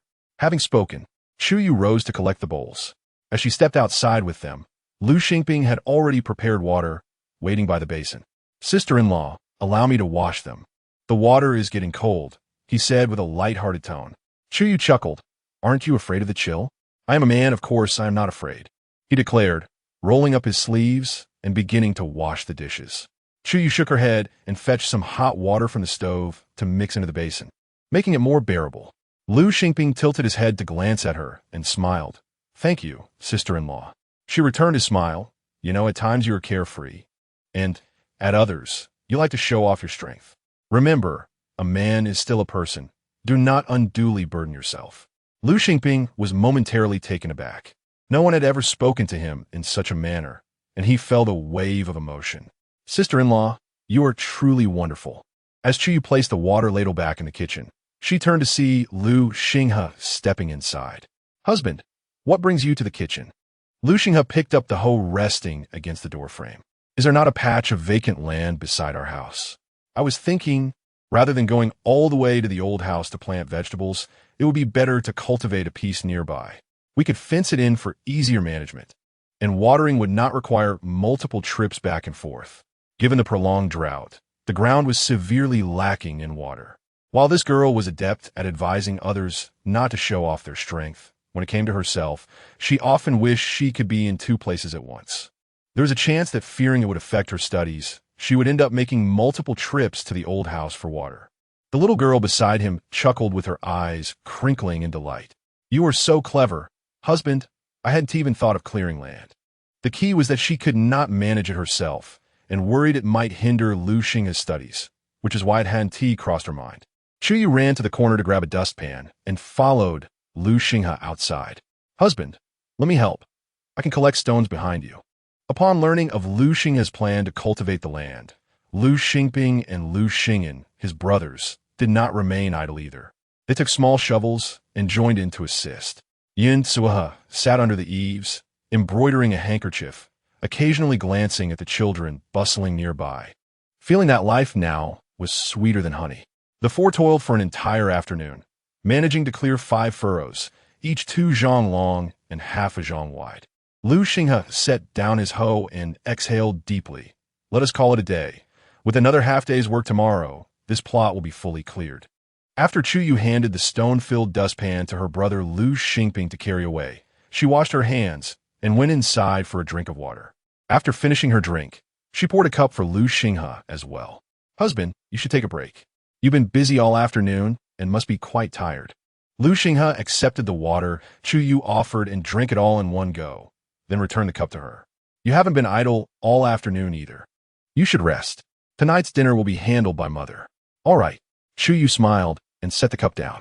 After washing his hands, Lu Xinghe fetched a basin of hot water to take to the bathroom. The little girl had been quite clingy lately, always wanting to snuggle against his arm while sleeping. He needed to wash off the sweat and dirt, lest he disturb her. After dinner, Lu Xinghe seized the opportunity of the fading light to retreat to his room and read. Upon entering the room, Chu Yue noticed the dimness and took an oil lamp from his desk, lighting it and placing it beside him, careful not to disturb his concentration. However, Lu Xinghe was still distracted. He shifted his gaze from the book to Chu Yue, a faint smile gracing his lips. Thank you, Yue. Chu Yue, cheeks flushed, turned to the bedside and murmured, There's no need to thank me.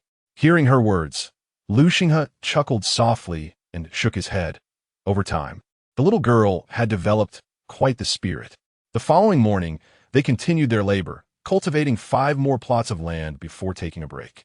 After finishing the land preparation, Lu Xinghe took a machete to cut bamboo for the fence, while Chu Yue and Lu Xingping first spread the base fertilizer mixed with soil on the plots, then scattered seeds, covered them with soil, watered them, and went to assist Lu Xinghe. As September passed, Lu Shanshan ultimately married into the Yao family, and Chu Yue finally breathed a sigh of relief. With Lu Shanshan married, she presumed that Lu Shanshan would no longer keep a close watch on Lu Xinghe. With winter approaching, the weather grew increasingly cold, and foraging for wild vegetables in the mountains had become futile. As Chu Yue had anticipated, grain prices were rising, and many families had diluted their porridge to the point of counting the grains before cooking. Those who found it inconvenient to fetch water and were too lazy to make an effort had neglected their vegetable gardens, leading to not only difficulties in obtaining food, but also a lack of vegetables. For Lu Xinghe's family, who had already stored enough grain, these matters were not pressing concerns. Their old and new rice supplies would sustain them through the summer of the following year. Wang Xuelan visited, her expression one of relief. I must say, it's fortunate for us that you warned us earlier. Otherwise, we would have spent quite a bit unnecessarily. Now rough rice is selling for 8 won. It's said to be rising further. Who knows how high it will go? Yin Suha nodded. It seems the grain prices won't drop before next year's harvest. Does your family have enough stored? At least enough to last until next summer. Previously, Shouqing had bought 200 pounds. It seemed they would only last until spring. Upon realizing this, she slapped her thigh and stood up abruptly. No, we need to have Shouqing buy some more. With so many people in the family, it may not be enough. With that, she hurriedly descended the mountain. Yin Sueha glanced back into the house. Xinghe. Lu Xinghe set down the book in his hands and asked, Mother, what is it? Should we go buy some brown rice? Recently, our household has consumed all the brown rice, especially with the ongoing construction of our new house and the digging of a well.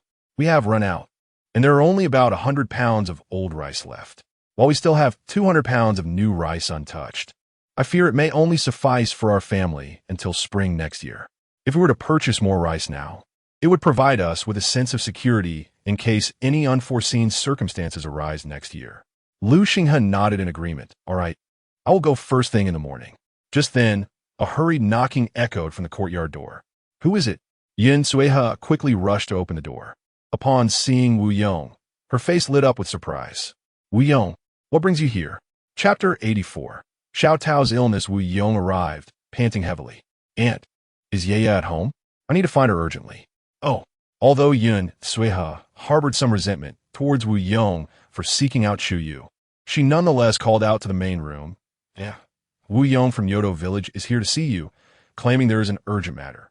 In the midst of listening to Zhang Zheng's explanation of meridians and acupoints, Chu Yue felt a surge of confusion upon hearing the commotion. Why has Wu Yong come to Bampo Village? She hurriedly exited the house and looked toward the yard gate where Wu Yong stood. What is it? Xiao Tao is ill, suffering from a high fever that won't subside, and she has been in a coma for 2 days. According to my father, she has been unwell for over half a month now. I fear it may be serious. As Wu Yong spoke, his voice gradually diminished. Upon hearing this, Chu Yue's eyes brimmed with tears, filled with concern. Lu Xinghe, noticing the disturbance, immediately set down his pen and exited the house. Has she not received any treatment after being ill for so long? Wu Yong shook his head. At first, they were afraid of the expenses and didn't take her to my father, hoping it would improve on its own. Little did they know, her condition worsened. I heard she couldn't even get out of bed a few days ago, and that's when my father went to see her. I've been without work lately, and only returned home to learn of this, so I rushed over to tell you. Lu Xinghe nodded, looking towards Yin Sueha. Mother. Yeah, and I will make a trip to Nyoto Village and return as swiftly as possible. Yin Sueha understood Chu Yue's concern for her sister and nodded in agreement. Very well. Accompany Yaya. If necessary, bring Xiao Tao back home for treatment. With Dr. Zhang here, I trust you will be in good hands. Chu Yue sniffed, grateful. Thank you, Mother. She hurried into the house to fetch her purse, and after exchanging a brief word with Zhang Zheng, she followed Lu Xinghe and Wu Yong out. Upon reaching the village entrance, Lu Xinghe turned to Chu Yue. Yeah, I will run ahead to the town. You and Wu Yong proceed to Nyoto Village. If all goes well, I should arrive around the same time as you. Chu Yue nodded. All right. Lu Xinghe then addressed Wu Yong. For now, I entrust her to you. Wu Yong's expression was solemn. Rest assured, I will ensure her safety. The three split into 2 groups, with Lu Xinghe heading towards Nanping Town, while Wu Yong and Chu Yue made their way to Nyoto Village. Yeah, take it slow and don't fall, Wu Yong cautioned, but Chu Yue seemed oblivious to his words, persistently racing ahead. Even if she stumbled, she would rise and continue, seemingly unaware of any pain. Wu Yong observed the determined young girl ahead of him, realizing that although she had changed somewhat over time, her concern for Xiao Tao remained unwavering. He sighed and hurried to catch up. The two did not pause along their journey. When Chu Yue grew tired, she would walk briefly. But they reached Nyoto village in just an hour and a half, a journey that typically took 2 hours. Wu Yong accompanied Chu Yue back to the Chu family home, where Zhao Chunhua, upon seeing Chu Yue, unleashed a torrent of scolding. "You little minx, weren't you capable enough to leave your family behind? How dare you return now? Why isn't Lu Xinghe with you? A freshly dug latrine smells sweet for 3 days. Do you really believe any man can remain faithful?"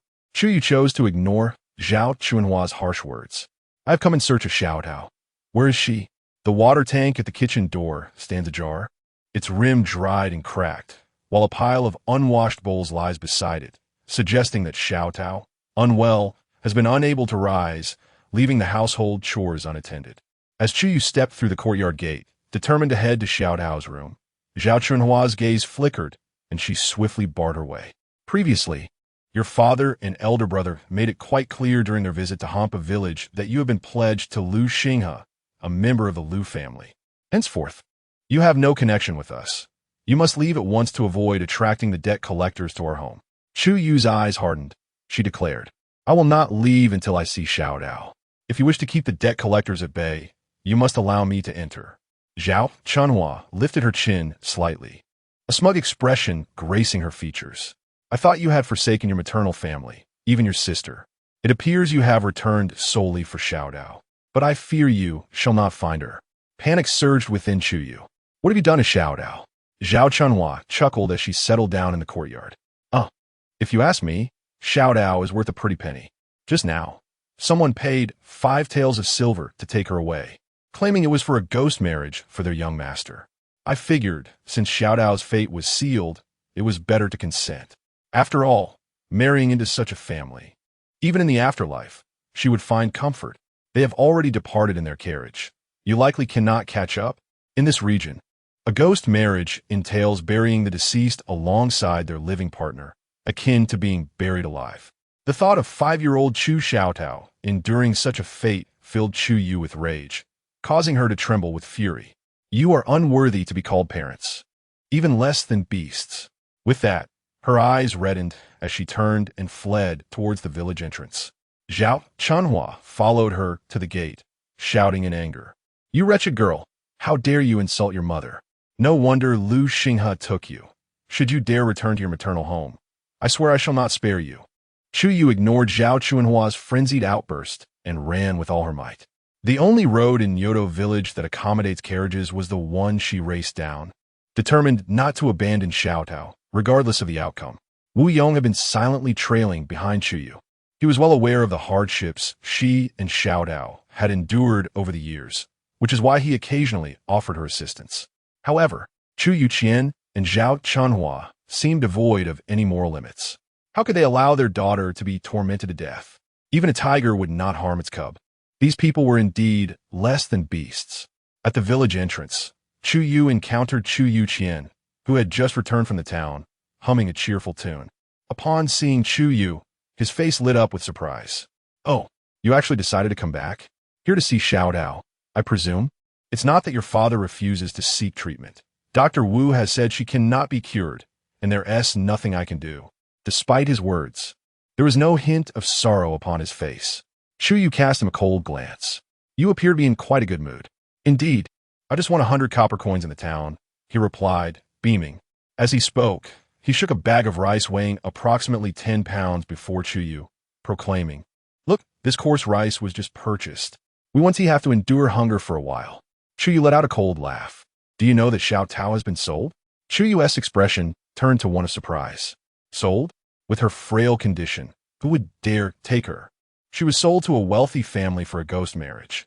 Mother said she fetched 8 taels of silver. Father can inquire with mother when he returns. I shall not prolong this conversation with you." With that, she continued to run ahead. Since Xiao Tao's life had been bartered for money, they certainly should not allow it to come so easily. Chapter 85. Stopping the horse cart, Zhao Chunhua never anticipated that her mere display of boasting before Chu Yue would lead to an encounter with Chu Yuqian, inadvertently revealing the matter of the silver she had sold. Upon returning home, after placing the 10 pounds of rough rice down, Chu Yue began to interrogate Zhao Chunhua about the whereabouts of the money. Startled, Zhao Chunhua hastily defended herself, claiming, "Dear, you know our situation. Due to our lack of funds for the wedding, Dushan's marriage has been postponed. If I had money, wouldn't I have arranged a match for our son?" That morning, Chu Yue had won some money in town and was in high spirits. Seeing that Zhao Chunhua not only refused to provide any funds but also concealed the fact that she had sold 8 taels of silver, he struck her across the face. "You wretched woman, Arya has already told me that you sold Xiao Tao for a ghost marriage and received 8 taels of silver. How can you still deny it? Xiao Tao, even if she is a daughter, is still my flesh and blood. I have not even held you accountable for her demise, yet you keep this from me. You ungrateful harlot, I am the head of this household. How dare you hide this from me?" As he spoke, he began to beat Zhao Chunhua mercilessly, only stopping when she cried out for mercy and agreed to give him silver. Zhao Chunhua fetched 2 taels of silver from within the house and handed it to Chu Yue. "I only sold this little amount. I truly do not have 8 taels. If I had 8 taels, I would have already sent them to the Chun family as a bride price to fetch her daughter-in-law. You know how much Arya values Xiao Tao. She must have some ulterior motive."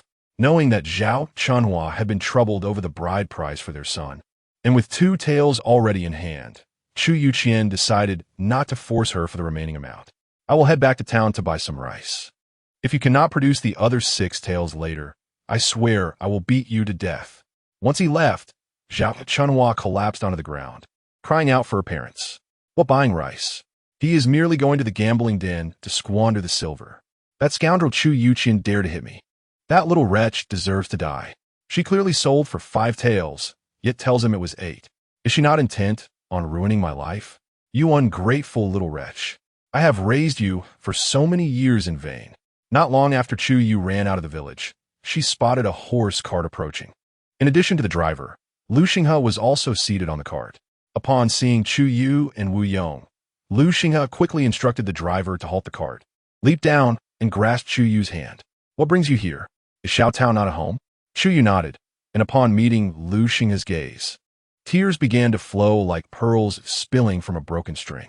"Husband, my mother sold Xiao Tao for a ghost marriage. She said the man who bought her arrived in a horse cart. Did you see him on the road?" Lu Xinghe gently wiped the tears from Chu Yue's face. "Do not fret. We will surely find her." He then expressed his gratitude to Wu Yong, lifted Chu Yue onto the cart, and returned to his previous seat. "Master, could you please turn around and pursue the horse-drawn carriage we just encountered, draped in white cloth?" "Ah, certainly," the coachman replied, promptly turning the carriage around and driving forward.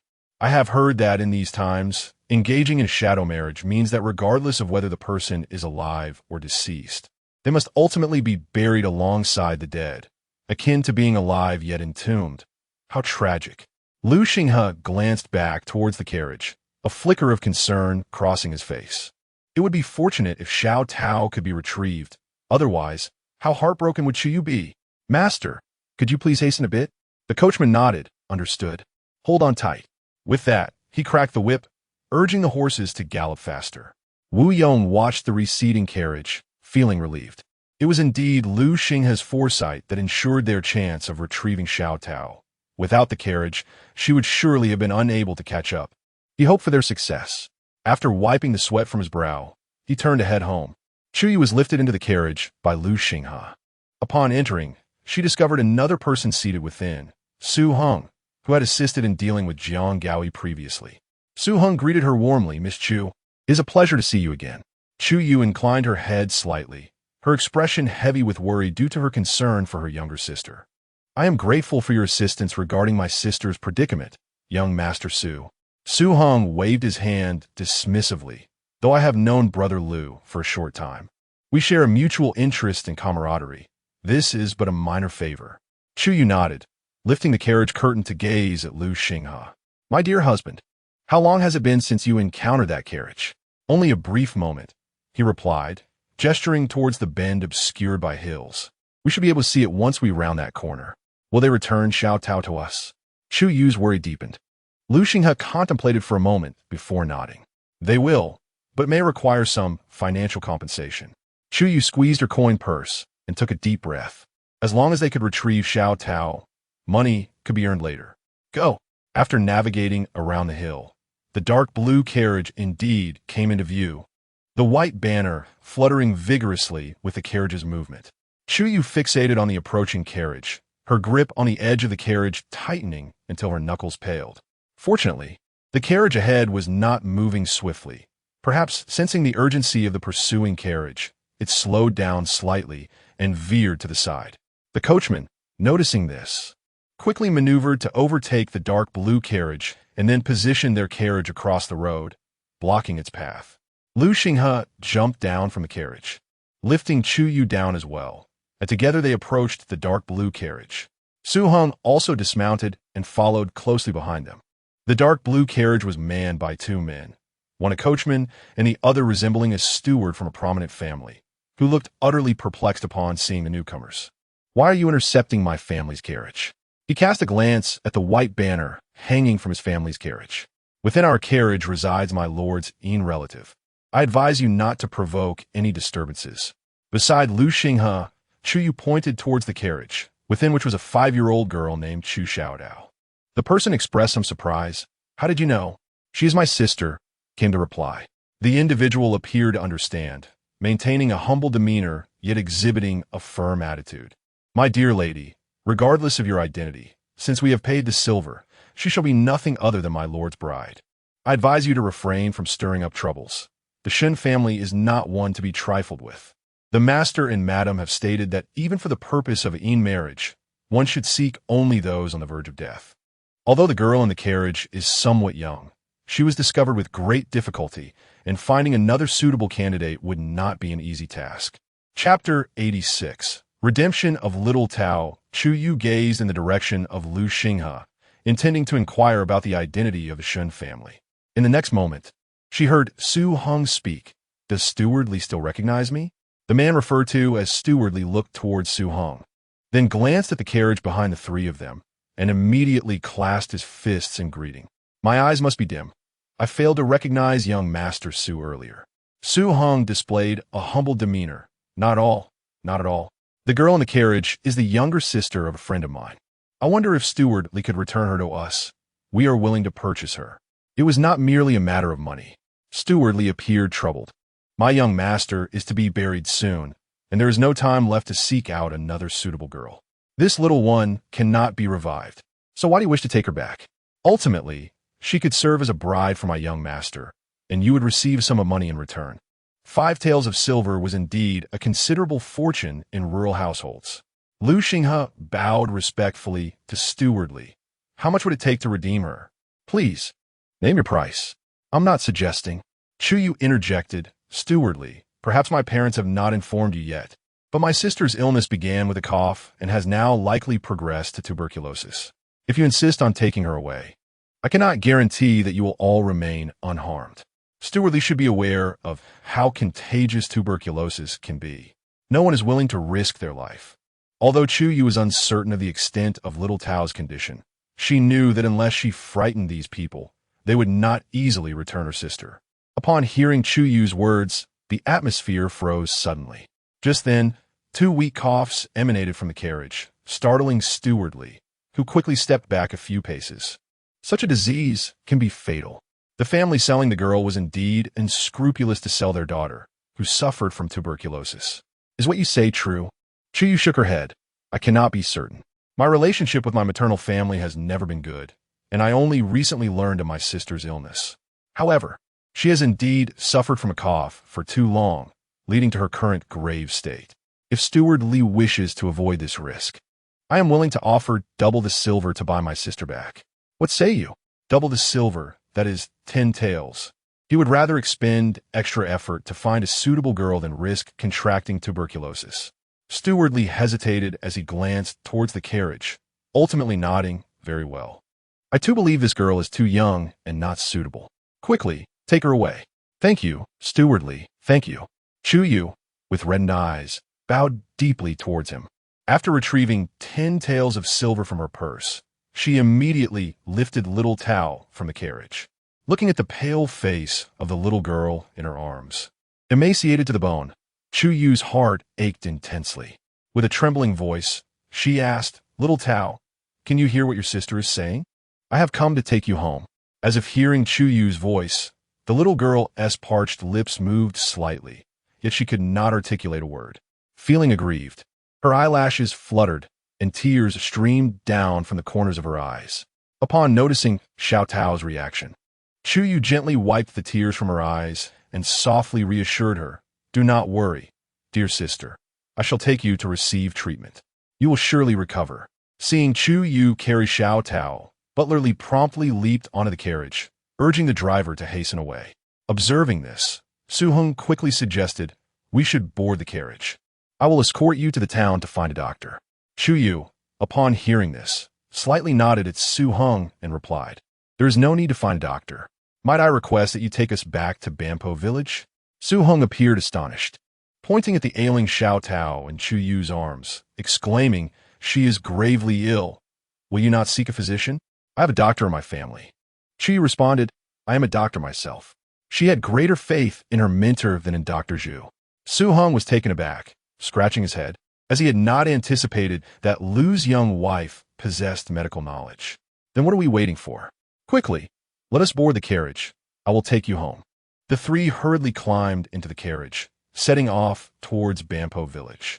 The carriage moved swiftly, reaching the village entrance in less than half an hour. It did not stop, continuing up the winding mountain path until it arrived at the front yard of Lu Xinghe's home. The inhabitants of the old residence were astonished to see Lu Xinghe approaching in a carriage, their mouths agape in disbelief. Lu Taisheng turned to Wang Xuelan, who was washing rice to prepare dinner, and said, "Dear wife, let our youngest daughter-in-law handle the cooking. You should go up the mountain and see what distinguished guests have arrived at the third son's home." "Very well, I shall go."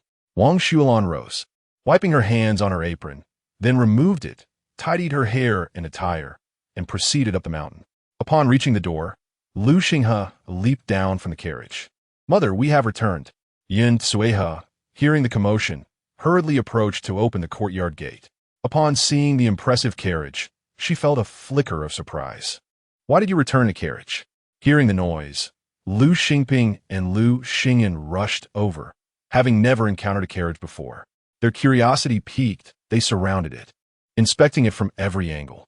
Moments later, Chu Yue emerged from the carriage, cradling Xiao Tao. Lu Xinghe extended his arms to take Xiao Tao from her, heading inside to find Zhang Jiang. Su Heng also disembarked, gazing in astonishment at the blue brick and tiled house before him. Initially, he believed Lu Xinghe's family to be as destitute as Jiang Gaoi had described, yet it turned out they resided in a sturdy blue brick home. Indeed, one should not always trust what one hears. After jumping down from the carriage, Chu Yue hurried to introduce Su Heng to Yin Suehe. "Mother, this is the son of Su Yuanwei from the town. We are immensely grateful to him. Otherwise, we might not have been able to bring Xiao Tao back." Su Heng performed a respectful bow. Addressing her, "I have met your esteemed mother." Yin Suehe promptly welcomed him inside with a smile. "Young Master Su, please come in and sit." "Yeah, prepare a cup of tea for young Master Su." Chu Yue, being quite meticulous about hospitality, knew there were numerous ways to brew a cup of tea, and she suspected that a young gentleman like Su Heng might not appreciate her own brewing style. Chu Yue responded with a soft acknowledgement and proceeded to the kitchen. She brewed 2 cups of green plum tea and delivered them to the main hall for Su Heng and Lu Xinghe, also bringing a cup of water for the coachman before heading to Zhang Zheng's room to check on Xiao Tao. "Master, how is my sister?" Upon hearing Chu Yue's voice, Zhang Zheng glanced in her direction and made room for her, saying, "You may also feel her pulse and see if our conclusions align." Su Heng, seated in the main hall sipping tea, occasionally cast a glance towards Zhang Zheng's room. "I truly did not expect that you have a physician in your household," he remarked. Lu Xinghe nodded. "She is my wife's master, just temporarily residing in my home." "Miss Chu, you are quite young. Are you truly a physician?" Su Heng's face was alight with curiosity. Chapter 87. The thoughts of grandmother Lu Xinghe gazed at him with an inscrutable expression. The magnitude of a person's achievements cannot solely be measured by age. Talent plays a crucial role as well. After a moment of contemplation, Su Heng nodded in agreement. Indeed, if Lu could pass the imperial examination at the tender age of 9, then Miss Chu might very well become a physician in her blossoming youth. Inside the room, Chu Yue checked Xiao Tao's pulse, pried her mouth open, and examined her tongue and throat. The pulse was superficial and tight, the breathing labored with no sweat, and the tongue coated in a thin white layer, indicating a cold wind invading the lungs. Zhang Jing nodded slightly. You have overlooked one detail. Please enlighten me, master. Shortness of breath, difficulty lying flat, and a distended chest. These symptoms suggest that the lung condition has persisted for an extended period, resulting in a deficiency of lung qi. This little girl's illness has lingered long enough. If we delay treatment for another day or two, I fear I shall be powerless to assist her. Zhang Jing sighed and began to write out a prescription. Chu Yue, filled with concern, gently caressed Xiao Tao's face, lifting a bowl of warm water prepared nearby to moisten her lips before feeding it to her. Her lips were parched and peeling, a clear indication that no one had tended to her during her illness at home. Just then, Yin Taha and Wang Xuelan entered the room together. Yeah, how is Xiao Tao? It's somewhat serious, but she can still be treated, Chu Yue replied while administering water. Your neighbor is a traveling doctor. It would only take a shout to summon him. Your parents are rather heartless, Yin Sueha lamented, observing the frail child with barely any flesh. Wang Xuelan felt a pang of sympathy. How could such a healthy child have her illness dragged out to this extent? Chu Yue sighed. My parents do not regard us girls as human beings. Otherwise, Xiao Tao would not have been bedded in for half a month before they finally called for a doctor. Wang Xuelan scoffed. What is wrong with being a girl? Are we not human? In my youth, I longed for a daughter, but alas, I was not blessed with such fortune. I ended up with only sons, and eventually, I had to place my hopes on your father and uncles. And all I received was a granddaughter, Yu Feng, while the rest are boys. Chu Yue smiled lightly. Yu Feng is indeed fortunate. Wang Xuelan wholeheartedly agreed, precisely. Even when there are disagreements among the uncles, they still care for her. At that moment, Zhang Jing handed the prepared prescription to Chu Yue. Follow this prescription for 3 doses of medicine over 3 days. Additionally, procure some fong and combine it with scallion whites to extract the juice, strain it, and mix it into the kanji for her to drink. Chu Yue nodded. Thank you, master. Hearing the commotion from the room, Lu Xinghe rose and approached the door. He took the prescription from Chu Yue's hand, saying, I shall go to the town to fetch the medicine. Su's carriage is still here, allowing me to make a quick trip. After exchanging greetings with Su Hong, he stepped outside. Yin Taha and Wang Xuelan, having checked on Xiao Tao, also left the room. Yin Taha smiled at Su Hong in the main hall. Since dinner is being prepared, young master Su should stay here for the meal. Su Hong promptly stood up, nodding. Thank you, aunt. No trouble at all. If young master Su finds the room stuffy, he may stroll in the courtyard. I shall take my leave now. After speaking with Su Hong, Yin Taha hurriedly exited the hall to instruct her 2 sons, Xingping and Xingyan, to fetch a chicken from the coop. All right, the brothers, who were observing the carriage outside, promptly made their way to the chicken coop. Once she had given instructions to her sons, Yin Suha proceeded to the kitchen to boil water for the upcoming task of plucking the chicken. Su Hong, noticing Lu Xingping and Lu Xingyan capturing the chicken, rushed over to assist, but he heard Lu Xingping say, Young Master Su, you might want to stay back. The coop is rather dirty, and you might soil your clothes. It's of no concern. I am here to help you, Su Hong replied, rolling up his sleeves and entering the coop with the 2 brothers. I am nearly of the same age as your elder brother. If you don't mind, you may call me elder brother as well. Lu Xingping and Lu Xingyan exchanged glances. Their elder brother had not made many friends over the years, and since Su Hong was acknowledged by him, it seemed fitting to address him as elder brother. Thus, they all chimed in, Su elder brother. Ah, Su Hong responded with a smile. The 3 of them worked together to catch the chicken, and soon Lu Xingyan carried it by its wings towards the kitchen. Su Hong emerged from the coop looking somewhat disheveled, not only covered in feathers, but also with some on his head and face, having formed a slight familiarity from their earlier interaction. Lu Xingping pointed at him and laughed heartily. Elder brother Su, did you sneak into the chicken nest while we weren't looking? Su Hong chuckled shyly. A mistake. Merely a mistake. At that moment, a voice from outside the courtyard called out, My mother sent me to call you home for dinner. Wang Xuelan, who had been chatting with Yin Sueha in the kitchen, quickly replied, Oh, I'm coming. As Yin Sueha was busy with the chicken, she added, Mother can just eat with us tonight. We're preparing to kill the chicken. Wang Shulan waved her hand. No, you have so many guests. There won't be enough to eat. I have my meal cooking over there. I'll just go home to eat. In the courtyard, Lu Xingping called out towards the gate, Sister Yufeng, come in and have a seat. No need to sit. I was just sent to call Nai. So I must return for dinner, Lu Yufeng replied as she entered the courtyard. Upon catching sight of Su Heng, who was covered in feathers, she found it amusing and couldn't help but laugh. Su Heng glanced towards the young lady, feeling somewhat embarrassed, and turned to brush off the feathers from his clothes. I apologize for the spectacle. Lu Yufeng playfully inquired, is this young master a friend of Brother Xinghe? Yes, quite amusing, she added. Lu Xingping quickly responded, yes. Su elder brother is our brother-esque friend. You can also call him elder brother. Hearing this, Lu Yufeng blushed. Is that appropriate? Su Heng finally managed to rid himself of the feathers and turned to Lu Yufeng. It's of no matter. Xingping and Xingen call me that as well. So it wouldn't be inappropriate for you to do so. As the three continued their conversation, Wang Shulan and Yun exited the house. Yufeng, let us head home. All right, Yufeng replied, waving goodbye to Su Heng. Elder brother Su, we are leaving. Su Heng nodded and walked slowly. Wang Shulan glanced in Su Heng's direction. This young gentleman appeared quite admirable, cultured and courteous, yet she wondered if he was already betrothed. However, contemplating her own circumstances, she shook her head in denial. The young gentleman hailed from a wealthy family, while her own background was that of humble farmers. It would be too ambitious to pursue such a match. A young girl could easily find herself at a disadvantage. It would be far wiser to seek a suitor from a family of similar or lesser standing, as this would afford her greater confidence in her marital home. Remedies: 10 to 15 grams of sapashnikovia, 2 stalks of green onion, and 50 to 100 grams of polished rice. Boil the sapashnikovia and green onion to extract the medicinal juice, strain out the residue, and mix it into the prepared rice porridge. Consume while warm.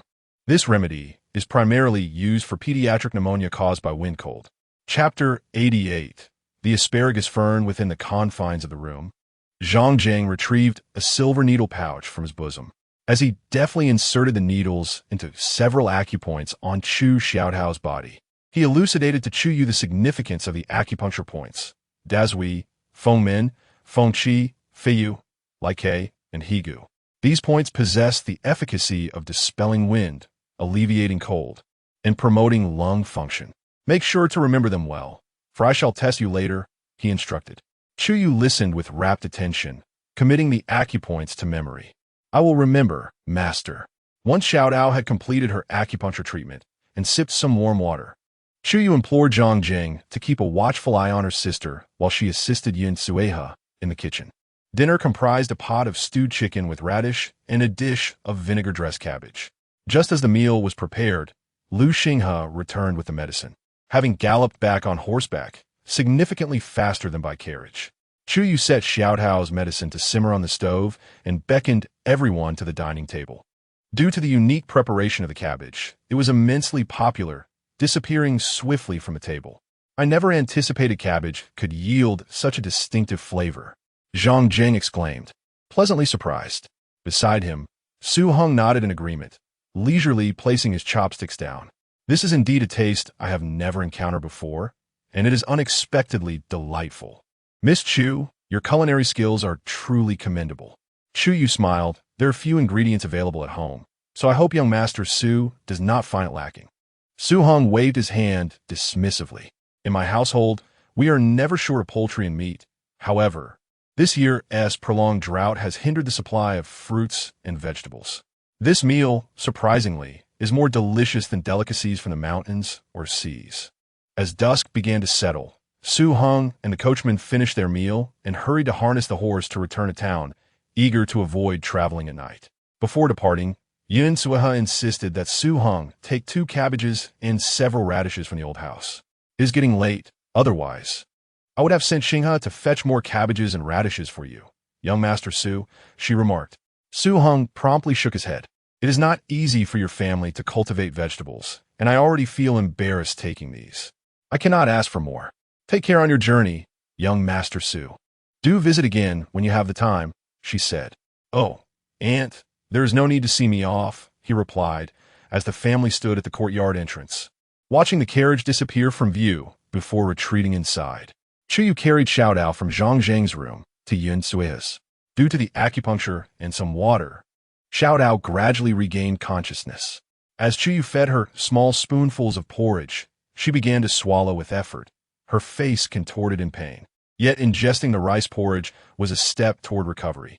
Just a few more bites, and then we shall rest before taking the medicine. By tomorrow, you shall be well, she gently reassured. Uncertain of how long the child had been starved at her maternal home, given her parents' temperament, she feared they lacked the patience to feed her.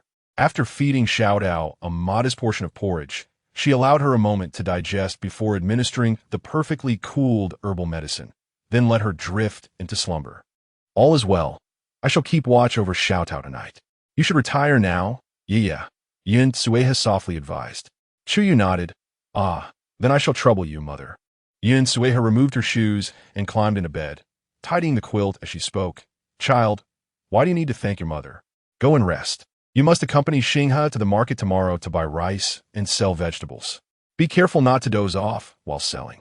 Chu Yue chuckled softly, finding her mother's jest increasingly absurd. How could I possibly doze off while selling vegetables? It concerns our family's livelihood. I was merely joking. Now go to sleep. Ah, mother should also rest well. After leaving Yun Sui's room, Chu Yue washed the medicine bowl and returned to her own room. The oil lamp still burned brightly. Lu Xinghe leaned against the headboard, engrossed in a book. He closed it upon noticing Chu Yue's arrival and set it aside on the table. How is Xiao Dao? Much better than when she first arrived. After a busy day, fatigue was evident on Chu Yue's face. She is under your mother's watchful eye. You need not worry. Kulme, let us sleep, Lu Xinghe said, patting the warm Kong. Chu Yue climbed onto the Kong, burrowing into the quilt, which was pleasantly warm. Husband, the quilt is so cozy.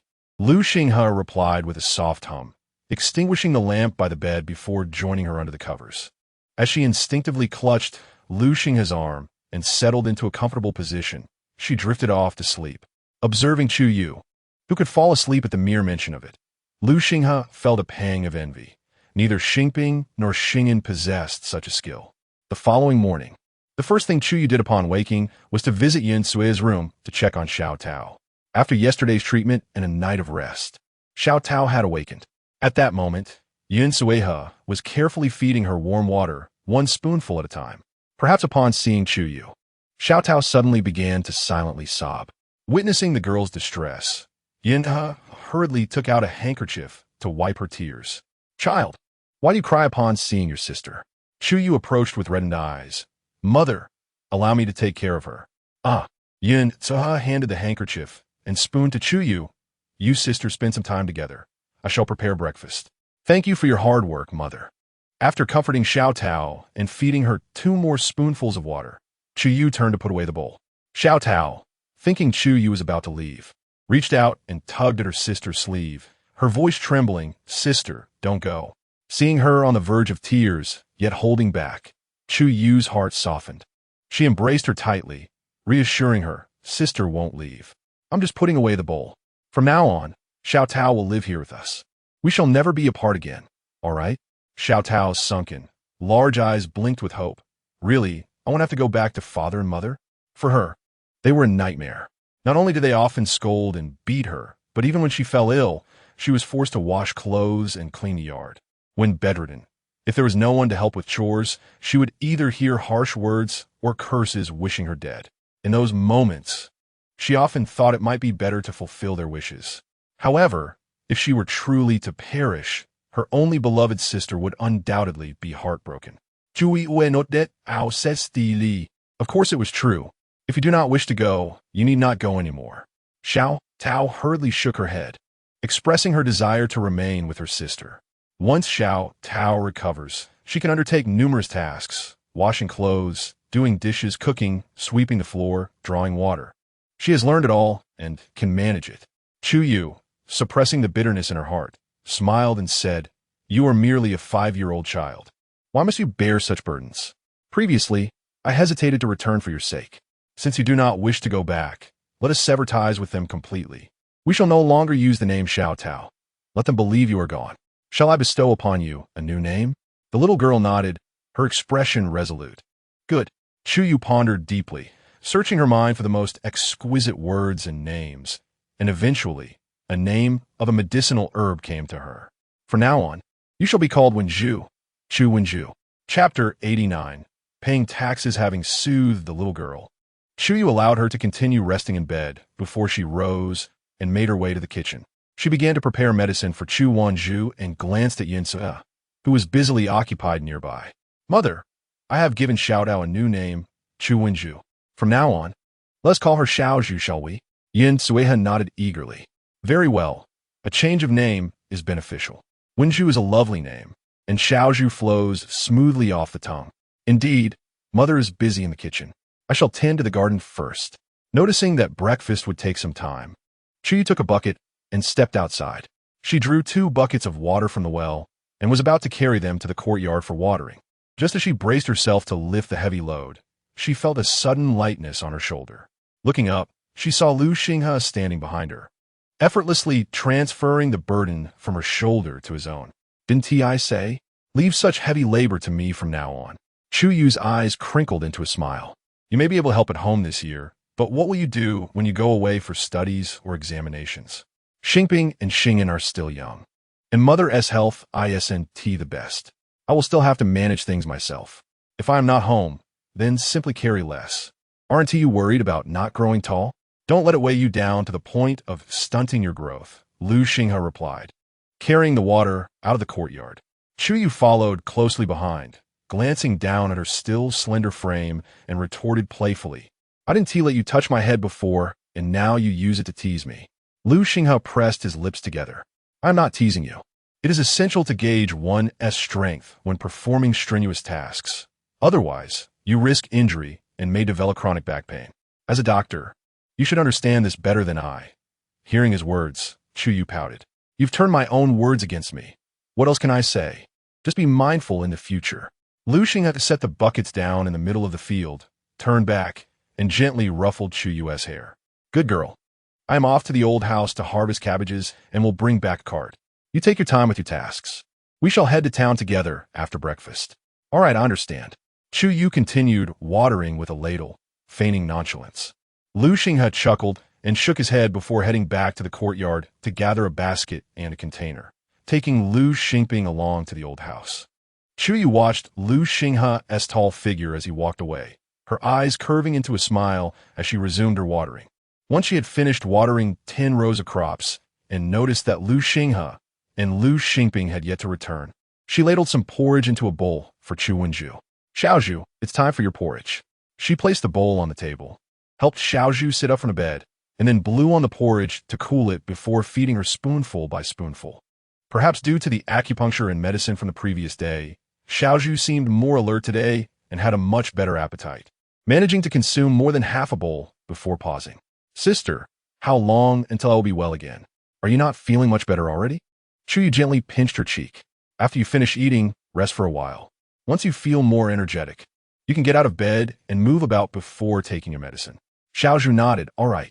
By the way, Chu Yu gazed at her and said, in a moment, I will be heading to the town with your brother-in-law to purchase rice. We may not return until the afternoon, so you must be obedient at home and patiently await my return. Xiaozhu, with a charmingly compliant expression, replied, I understand, sister. Just as they stepped out of the house, they spotted Lu Jianxi arriving at the gate, peering curiously through the entrance. Upon seeing Chu Yu, he smiled shyly. Star River's wife, is your mother inside? Yes, Uncle Jianxi. Chu Yu promptly called towards the kitchen. Mother, the village head is looking for you. Ah, I'm coming. Yin Suhe instructed Lu Xing'an to watch the kitchen before stepping outside. Has Brother Jianxi come? Is it time for us to pay the tax? Lu Jianxi nodded, flipping open the ledger in his hand and holding at a distance, squinting to discern the characters before directing his gaze towards Yin Suhe. Your household has harvested a total of 200 caddies of rice this year. According to the tax rate of 1/5, you owe 10 caddies of rice.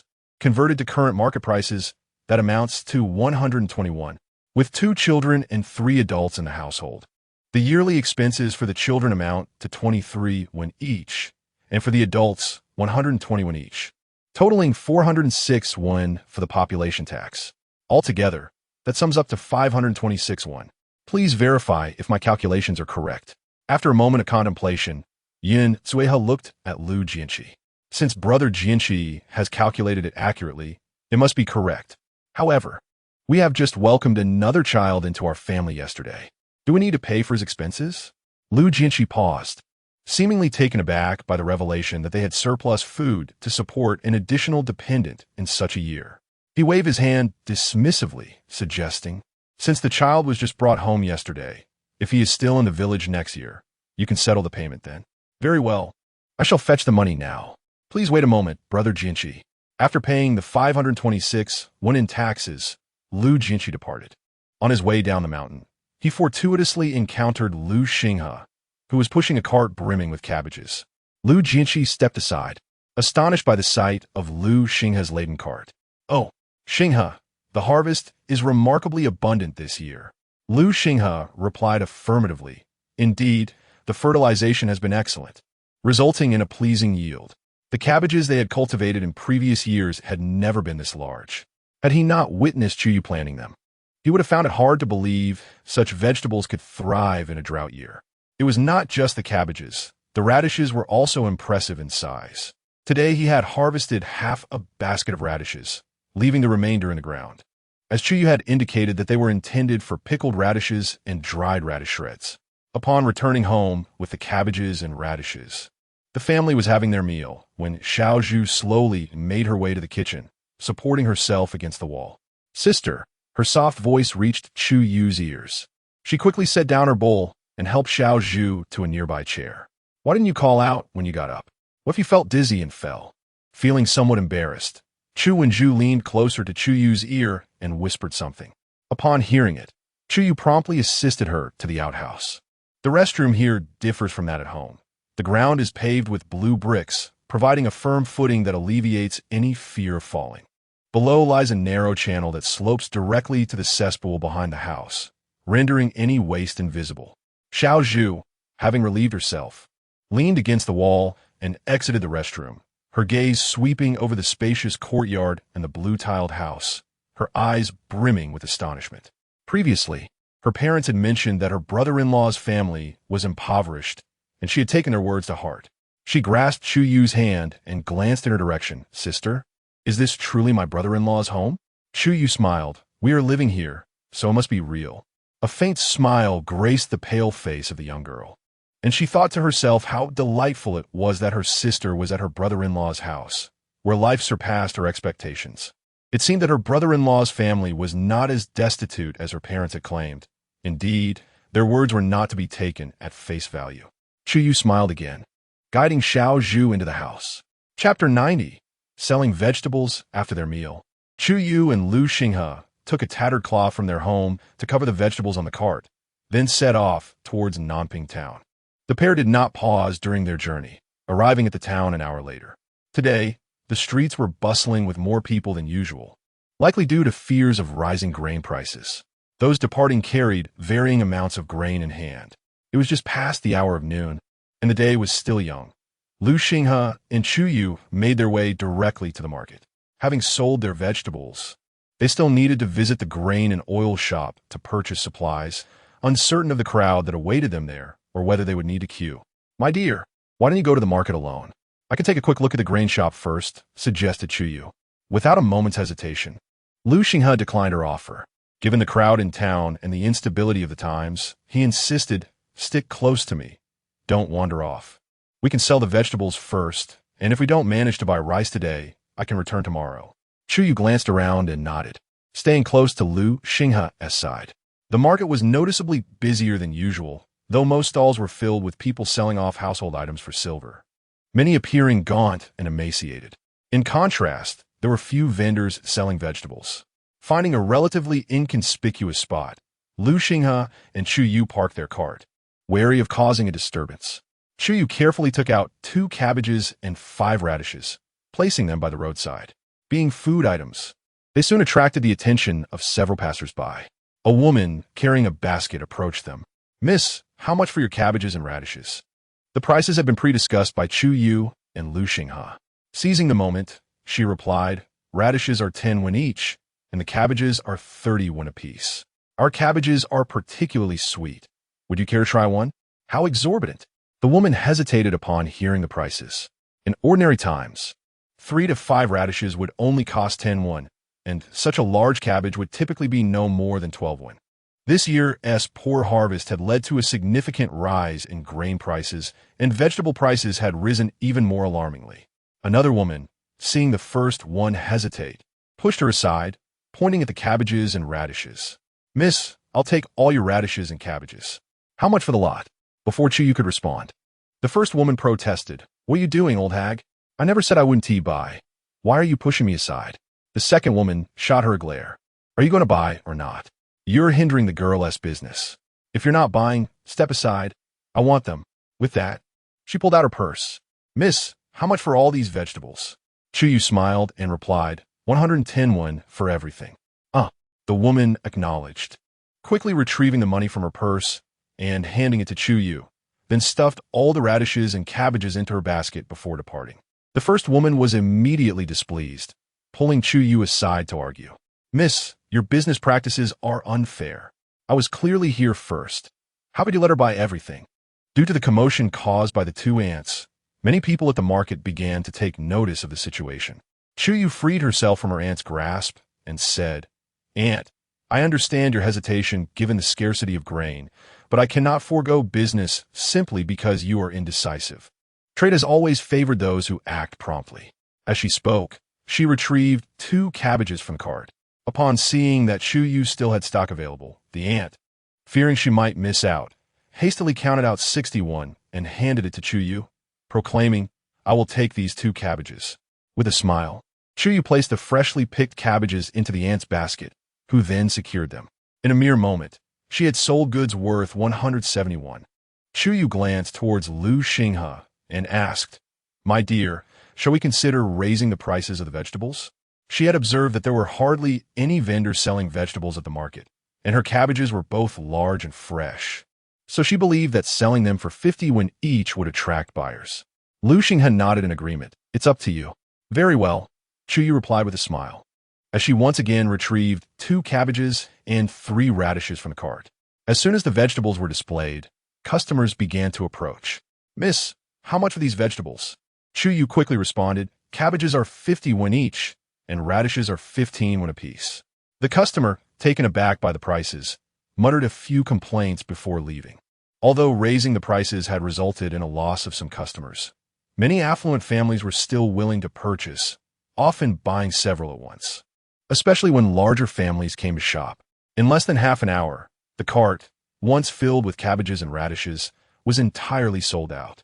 Chu Yue calculated that she had earned nearly 3 taels of silver from this cart, a sum that would not have exceeded 300 when under normal circumstances. Furthermore, in the past, with an abundance of radishes and cabbages grown by most households, few would venture out to buy, making such rapid sales unlikely. "My dear, there's still time. Shall we first visit the grain and oil shop?" Chu Yue suggested while tidying her belongings. "Certainly," Lu Xinghe replied. As they approached the market entrance, Lu Xinghe suddenly halted. "What is it?" Chu Yue inquired, following his gaze to see a man leading a mule, calling out to passers-by. "Shall we consider purchasing a mule?" Chu Yue asked. Lu Xinghe glanced at her and queried, "Do you have a silver?" Chu Yue nodded. "I do, though not much. Including what we just earned, I can spare up to 18 taels. "Let us inquire about the price," Lu Xinghe said, pulling the cart closer to the man. "Sir, how much for this mule?" The man sighed. "I have raised this mule for 3 years. If it weren't for this year's poor harvest, I would be reluctant to sell. This mule can plow the fields and also serve as a means of transport, running much faster than a donkey. If you're truly interested, I will part with it for 18 taels. 15 taels, Lu Xinghe countered. The man appeared conflicted. A 3-year-old mule was at the peak of its strength and capability, and under normal circumstances, it could fetch at least 22 taels. However, this is no ordinary year. Even if I were to purchase it, I would need to exert considerable effort to gather provisions for it. 15 taels. If it can be sold, I shall buy. If not, we shall depart."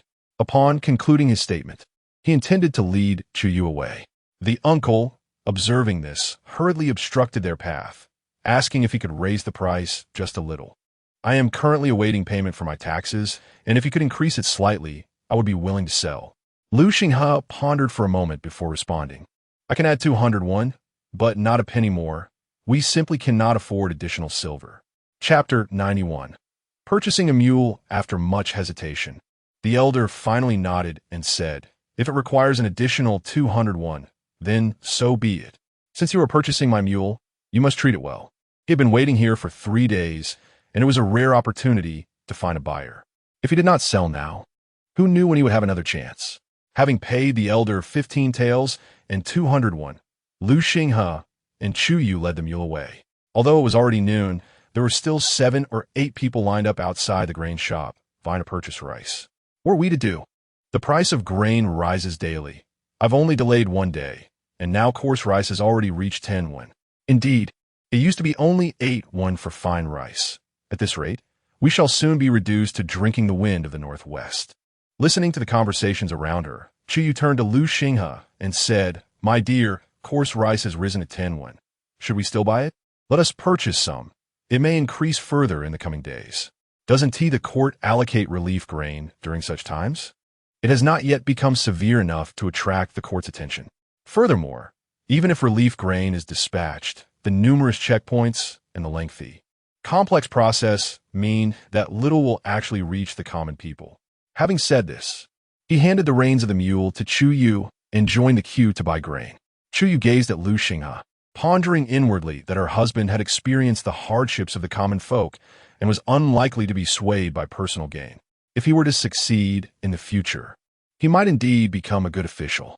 The queue of 7 or 8 people moved swiftly, and soon it was Lu Xinghe's turn. I would like 200 jin of coarse rice. The grain seller extended his hand, announcing 2 taels of silver for 200 jin of coarse rice.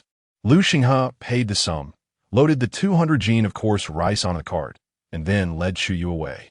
My dear, did we not agree to purchase only 100 jin? Why have we acquired 200?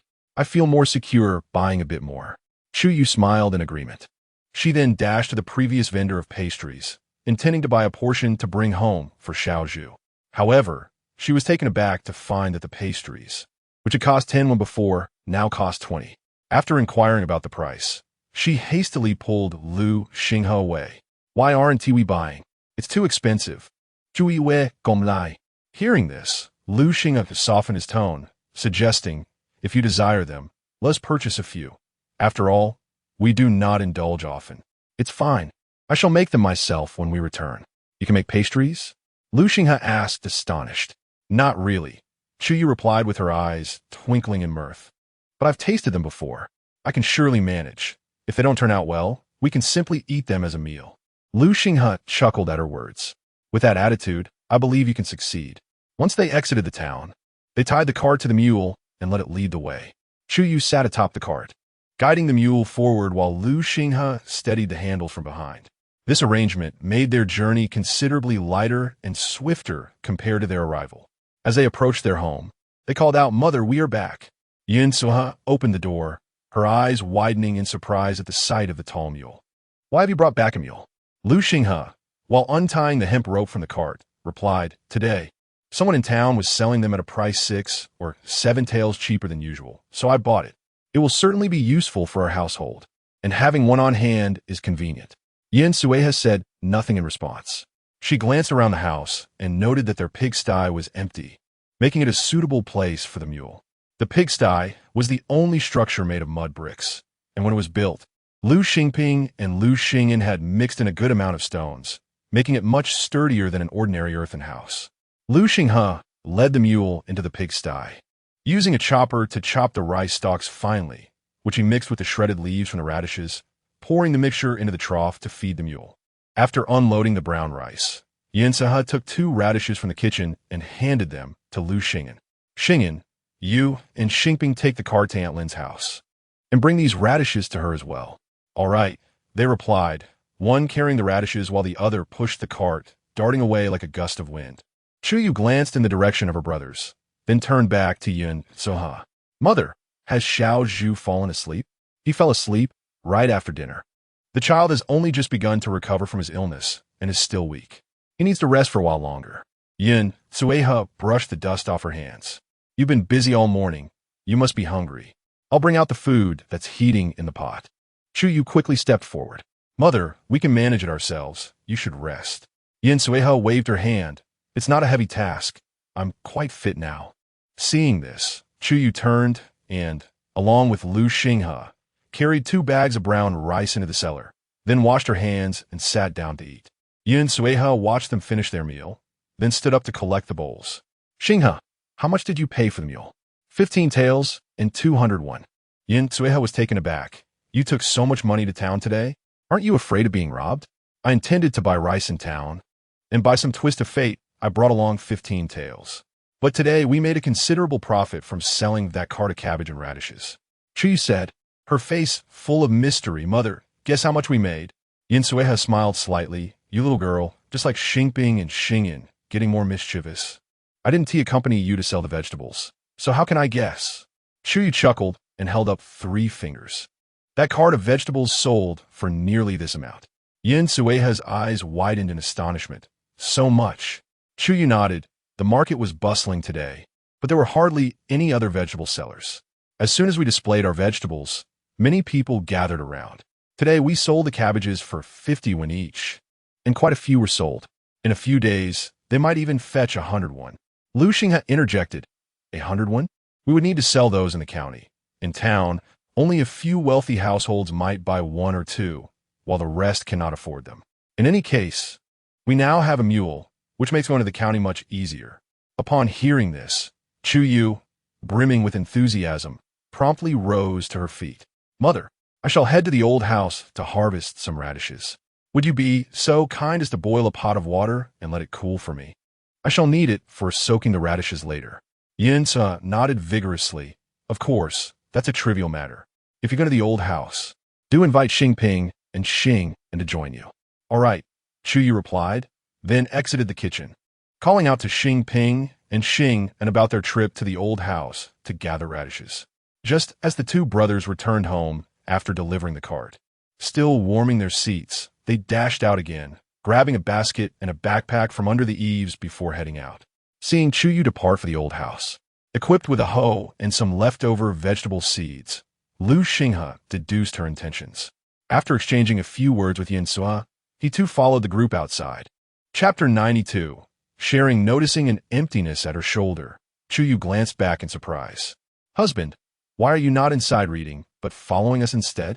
Lu Xinghe, shouldering a hoe, stepped over a few people and replied, I came back after weeding those plots. With a smile, Chu Yue caught up to him. How did you know I was going to weed and plant vegetables? Lu Xinghe's lips curled upward, just a guess.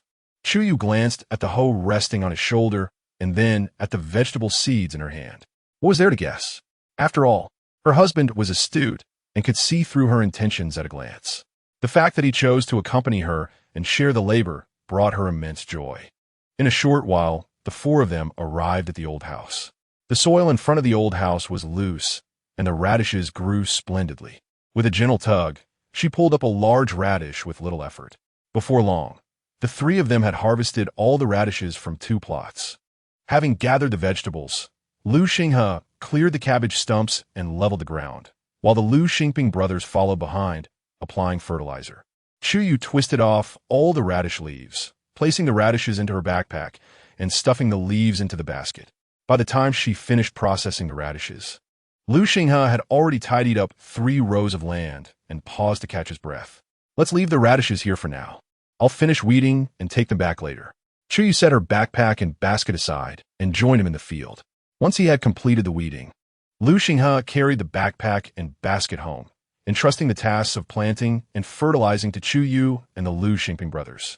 When the 3 of them finished their work in the fields, Lu Xinghe returned, leading a mule with 4 buckets of water.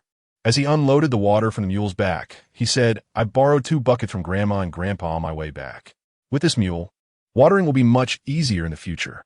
Looking at the 4 buckets of water, Chu Yue smiled and exclaimed, Husband, your idea is truly wonderful. This way, we won't have to run back and forth. One trip will solve the problem.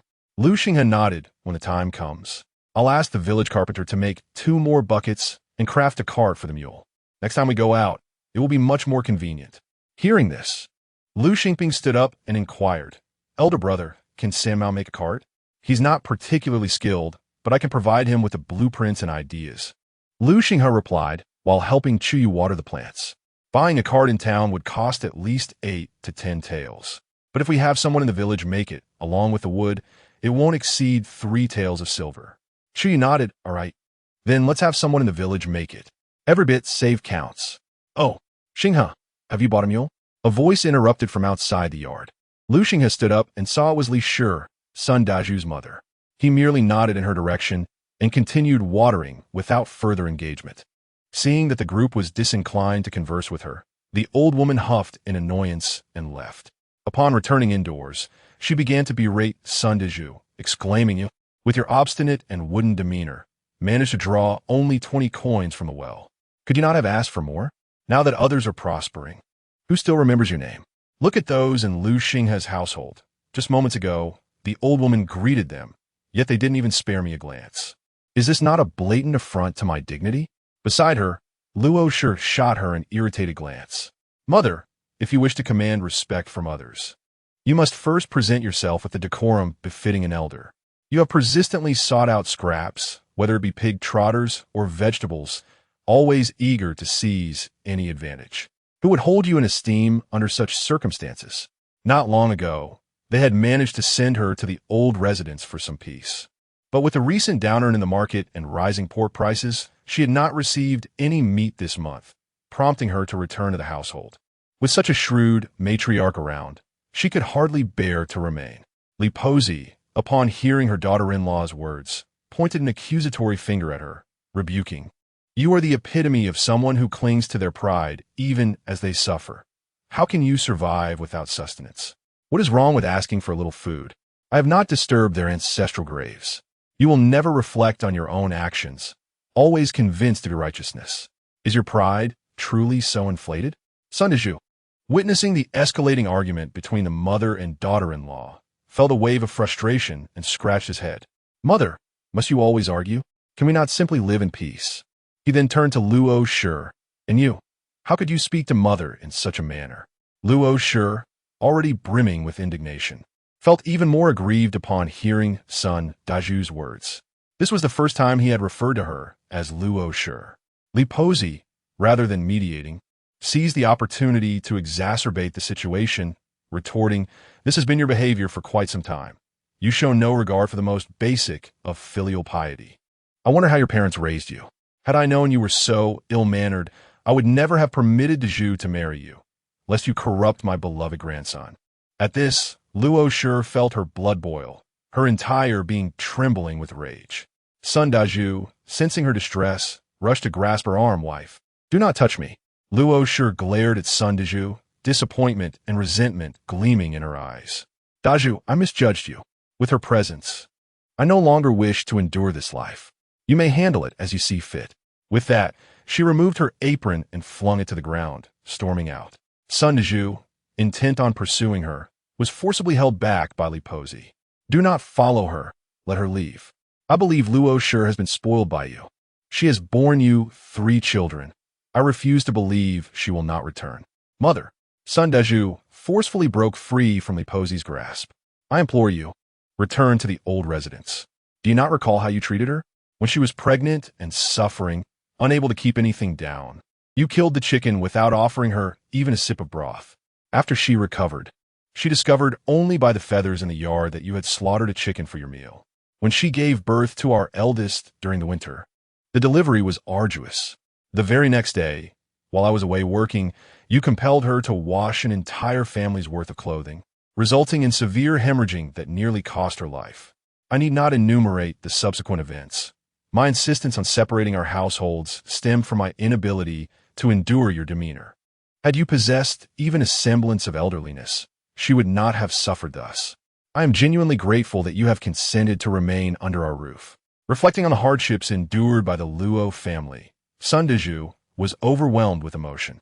Had it not been for the recent quarrel that had irritated him, he would not have lashed out at her. The thought of Luo's grievances and departure filled him with both guilt and worry.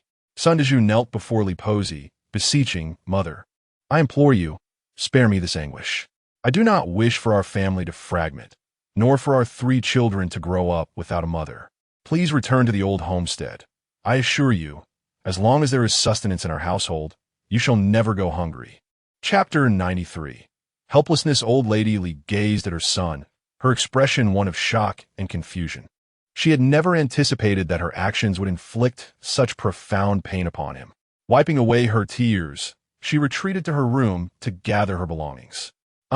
You have all grown up, your wings have strengthened, and with your father gone, you take advantage of me, leaving me to dwell alone in the old house. One day, when I close my eyes, I fear that no one will notice. Once she had collected her things, she departed for the old house, sobbing quietly.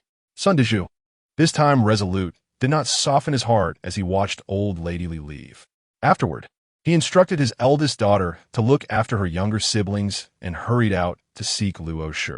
As Chu Yue and her companions finished watering the plants, they spotted Luo Shi, who had just quarreled, rushing out of the house.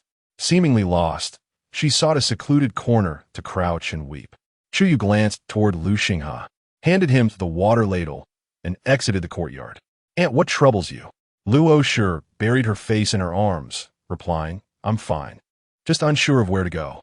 I cannot stay at home, and returning to my family isn't an option. Just as old Lady Li said, I cannot truly part ways with Son Diju. It is merely a moment of frustration. Eventually, I must return home. This is the helplessness of a married woman. After pondering for a moment, Chu Yue squatted beside her and suggested, Why don't you accompany us to our home for a while? It would be nice for you to chat with my mother.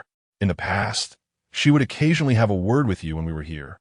But since moving to the village entrance, those opportunities have dwindled. Upon hearing this, Luo Shi wiped her tears and stood with Chu Yue's assistance. Very well, I will go see your mother. I have yet to visit your new home. Chu Yue smiled. My mother hasn't been here a long time. If she sees you at our house, she will surely be delighted. Observing the radiant smile on Chu Yue's face, Luo Shi was touched and remarked, Your mother is a wise woman who understands that treating her daughter-in-law well will result in kindness in return. Chu Yue remained silent, recognizing the delicate nature of their relationship, as some matters were not appropriate to discuss openly. Just then, Lu Xinghe finished closing the gate of the old house and led the group back home. Upon their arrival, Xiao Zhu had just emerged from the restroom. Perhaps due to drinking copious amounts of fluids, she frequently rushed to the restroom while awake. But her spirits were evidently much improved compared to the morning. Spotting Chu Yue, joy illuminated the little girl's face. Sister, as Chu Yue set down her belongings, she inquired, How do you feel, Xiao Zhu? Are you any better? The little girl nodded eagerly, much better. Today, Grandpa Zhang even gave me acupuncture, and I didn't cry at all. She then coughed softly a couple of times, yet her symptoms were indeed milder than before. Yin Suya, who was washing radishes by the well, glanced toward Chu Yue and noted, This girl is quite sensible. It pains me to see her like this. She remains silent, perhaps to spare us from worry. Xiao Zhu lowered her head, somewhat embarrassed, and added, It doesn't hurt that much anymore. Grandpa Zhang was very gentle. Compared to the discomfort experienced during her previous illness, receiving an injection now felt significantly more bearable. Chu Yue approached and gently patted her head. Go rest inside, she advised, before heading towards Yin Sueha. Mother, allow me to wash the radishes. Aunt Luo has come to the house. Oh, just as Yin Sueha was about to rise, she spotted Luo Shi entering the courtyard, waving her hand dismissively. It's no trouble. I can join you. Yin Sueha wiped her hands on her apron, exclaiming, That won't do. You are a rare guest here. She could see that Luo Shi's eyes were still a bit red, likely due to the mischief caused by her troublesome mother-in-law. Luo Shi smiled and took a small stool, sitting down beside Yin Sueha. She picked a radish from the basin and began scrubbing it. What does it matter if I'm a rare guest? We've been neighbors for many years. You are being too formal. The 3 of them worked together, and soon the radishes were thoroughly cleaned.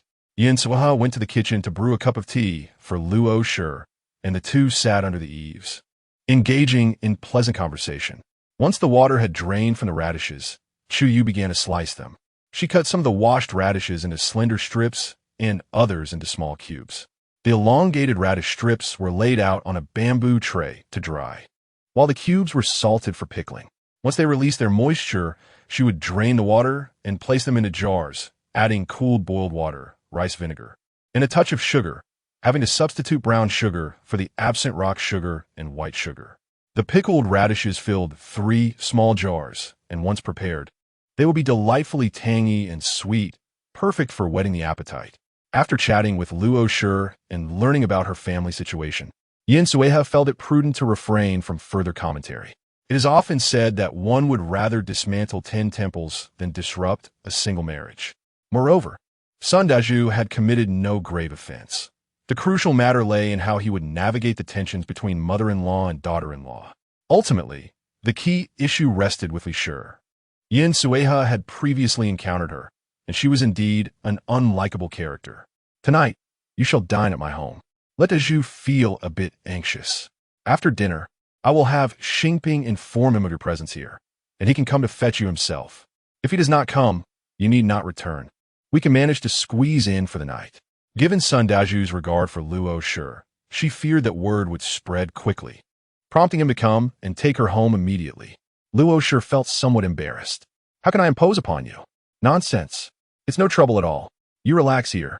I'll go assist you, Yin Sueha said, patting Luo Shi's hand as she stood up. Seeing this, Luo Shi hurriedly rose as well. I cannot just sit here eating your food without helping. The dinner that evening was prepared by Luo Shi and Yin Sueha. Shortly after they finished eating, Sun Dazhu, having learned of Luo Shi's whereabouts, arrived looking for her. Sister-in-law, is my wife here? Yin Sueha stood to open the door, only to see Sun Dazhu peering eagerly into the house, nearly bursting in. With a hint of amusement, Yin Sueha remarked, At your age, why are you still so impatient? A bashful expression crossed Sun Dazhu's face.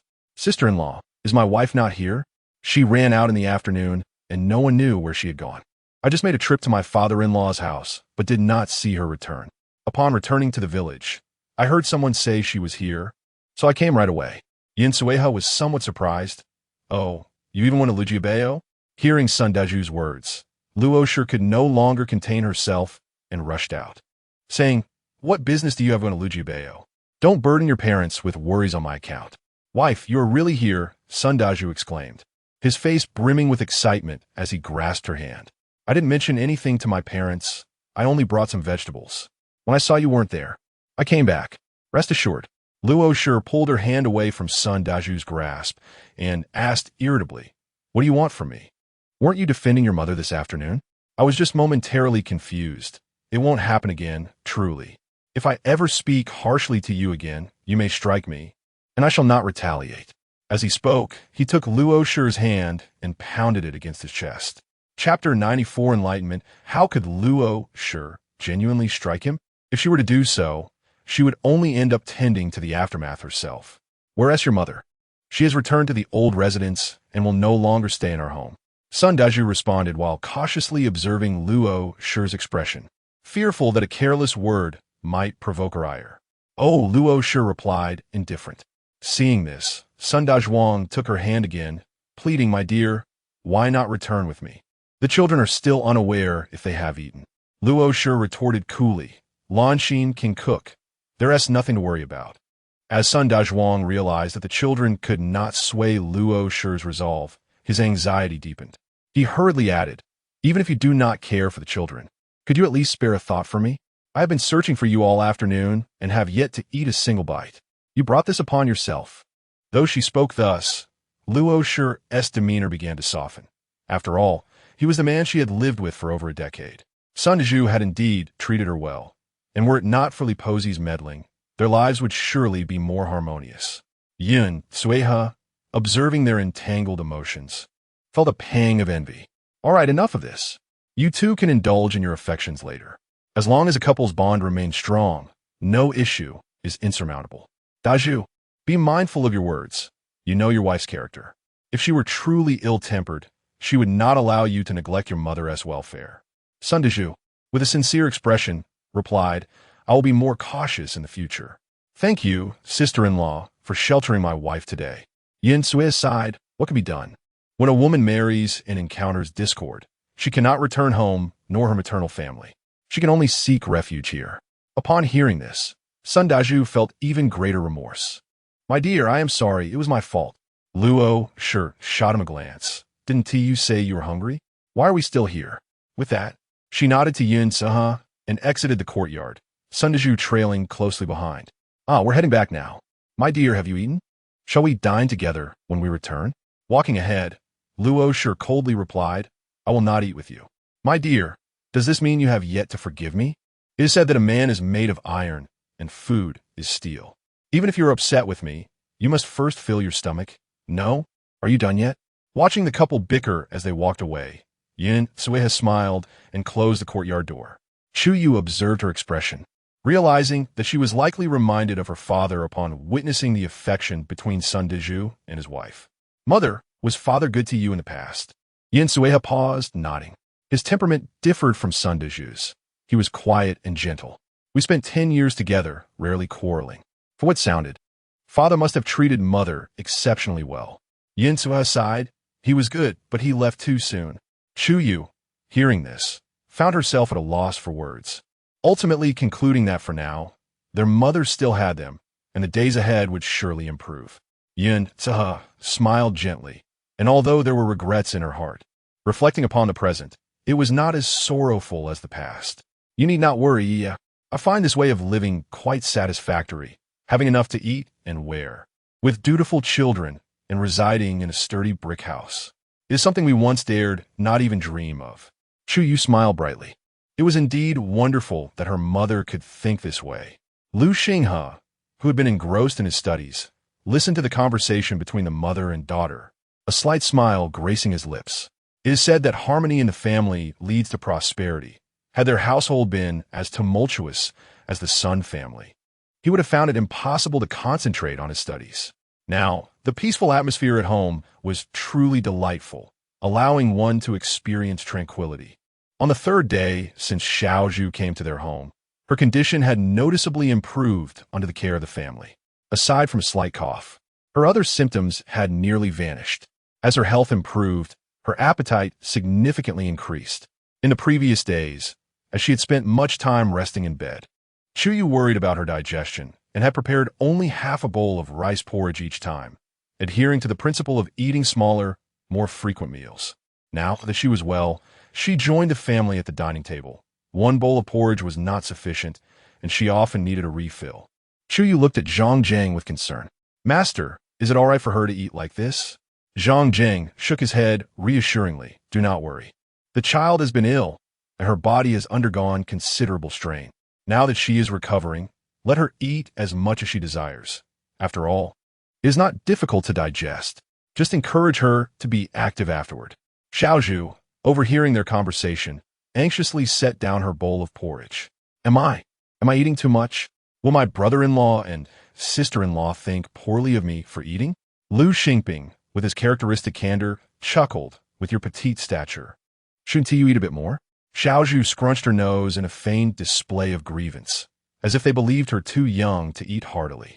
Lu Xing'an, aware of the young girl's sensitive nature, gently nudged Lu Xingping. Mind your words. You should say less when eating. Yin Sueha, noticing this, cast a sidelong glance at Lu Xingping and promptly returned Xiaozhu's utensils to her. No one will blame you for eating well. Your aunt is more than happy for you to eat more.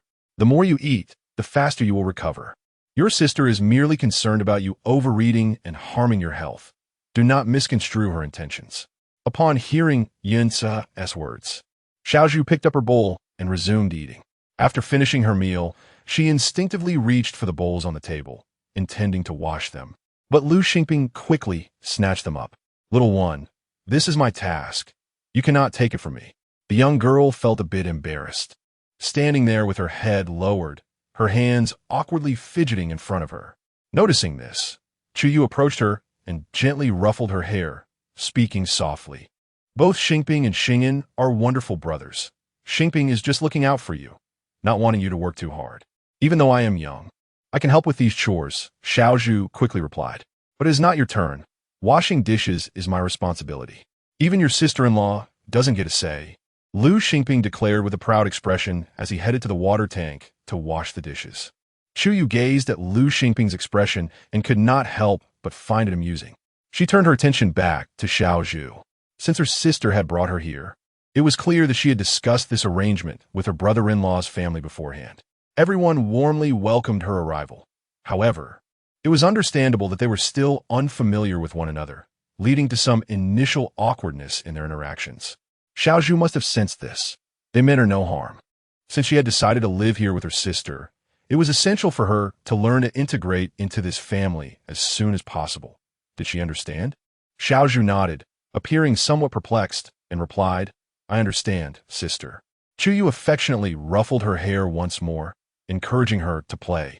Having just eaten so much, you should stroll around the courtyard to aid digestion. If you feel restless, you could help sweep the fallen leaves in the yard. Upon hearing this, the little girl finally broke into a sweet smile. All right. As she watched Xiao Zhu's retreating figure, a pang of bittersweetness welled up within Chu Yue. In just a few months, the once bright and innocent little girl had become so timid and hesitant.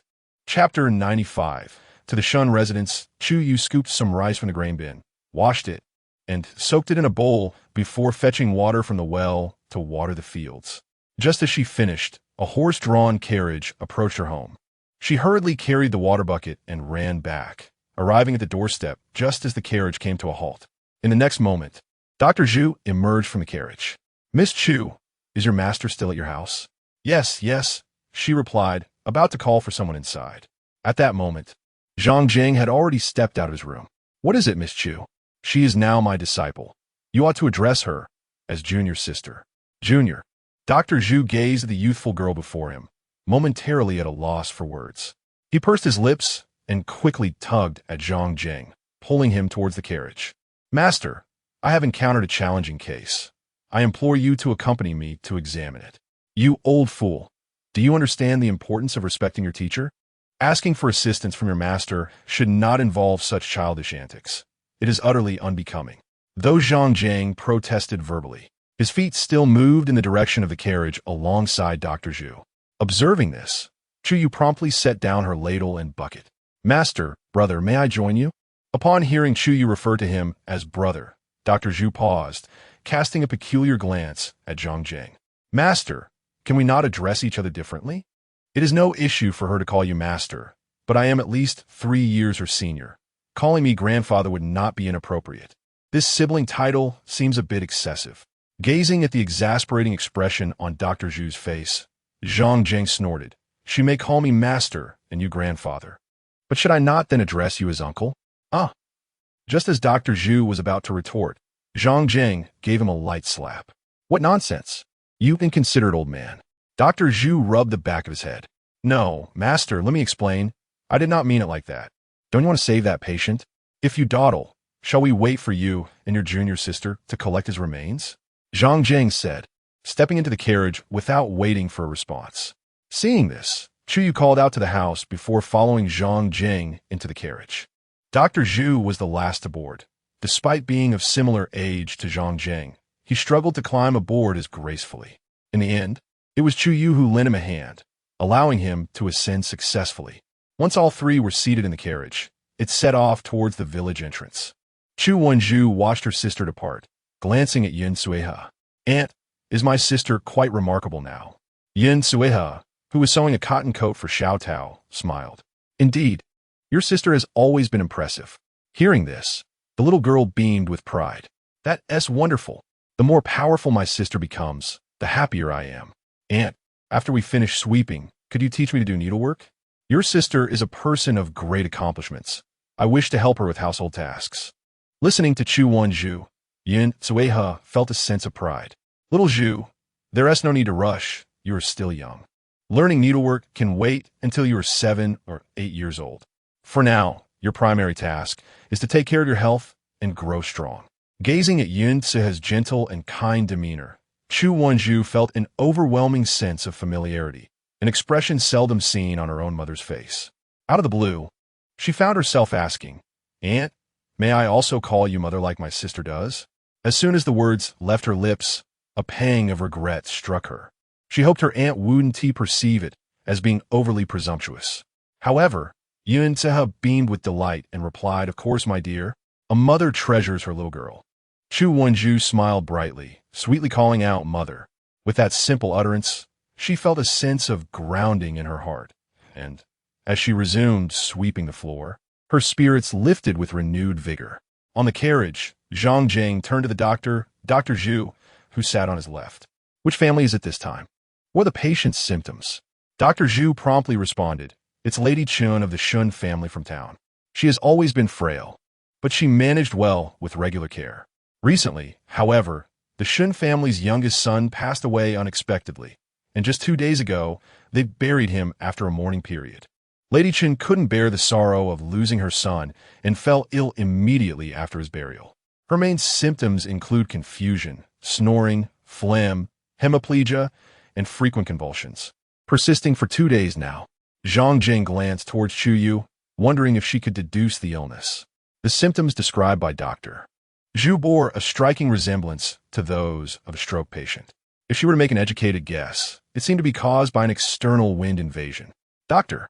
Zhu looked at Chu Yue in surprise. Oh, you can discern that? Have you only been learning with your master for 2 months? Zhang Jing proudly stroked his beard, replying, Not everyone is like you. Some of us can handle such minor issues without needing to call on our master. This girl possesses remarkable talent. She comprehends swiftly, which is why he is willing to invest so much time mentoring her in the Liu family. Dr. Zhu, feeling a bit bashful, chuckled. Once Lady Chen fell ill, the Shun family sought me out. After diagnosing her, I administered a life-sustaining concoction. Ordinarily, timely treatment with such remedies would yield relief within a few days. But Lady Shun's condition has worsened.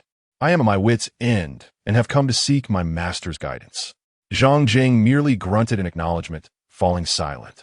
The carriage soon arrived at the Shun residence, and the three disembarked to find the steward, Li, awaiting them. Dr. Zhu, you have finally arrived. Upon noticing Chu Yue, he appeared astonished. And you, young lady, what brings you here? Chu Yue smiled gently and nodded. Greeting, stewardly, it's nice to see you again. Upon hearing Dr. Zhu introduce the Shun household, she had surmised it was the same family that had previously purchased Xiao Tao for a marriage arrangement. Her assumption proved correct. Dr. Zhu glanced between Chu Yue and Steward Li, contemplating the breadth of his apprentice's connections,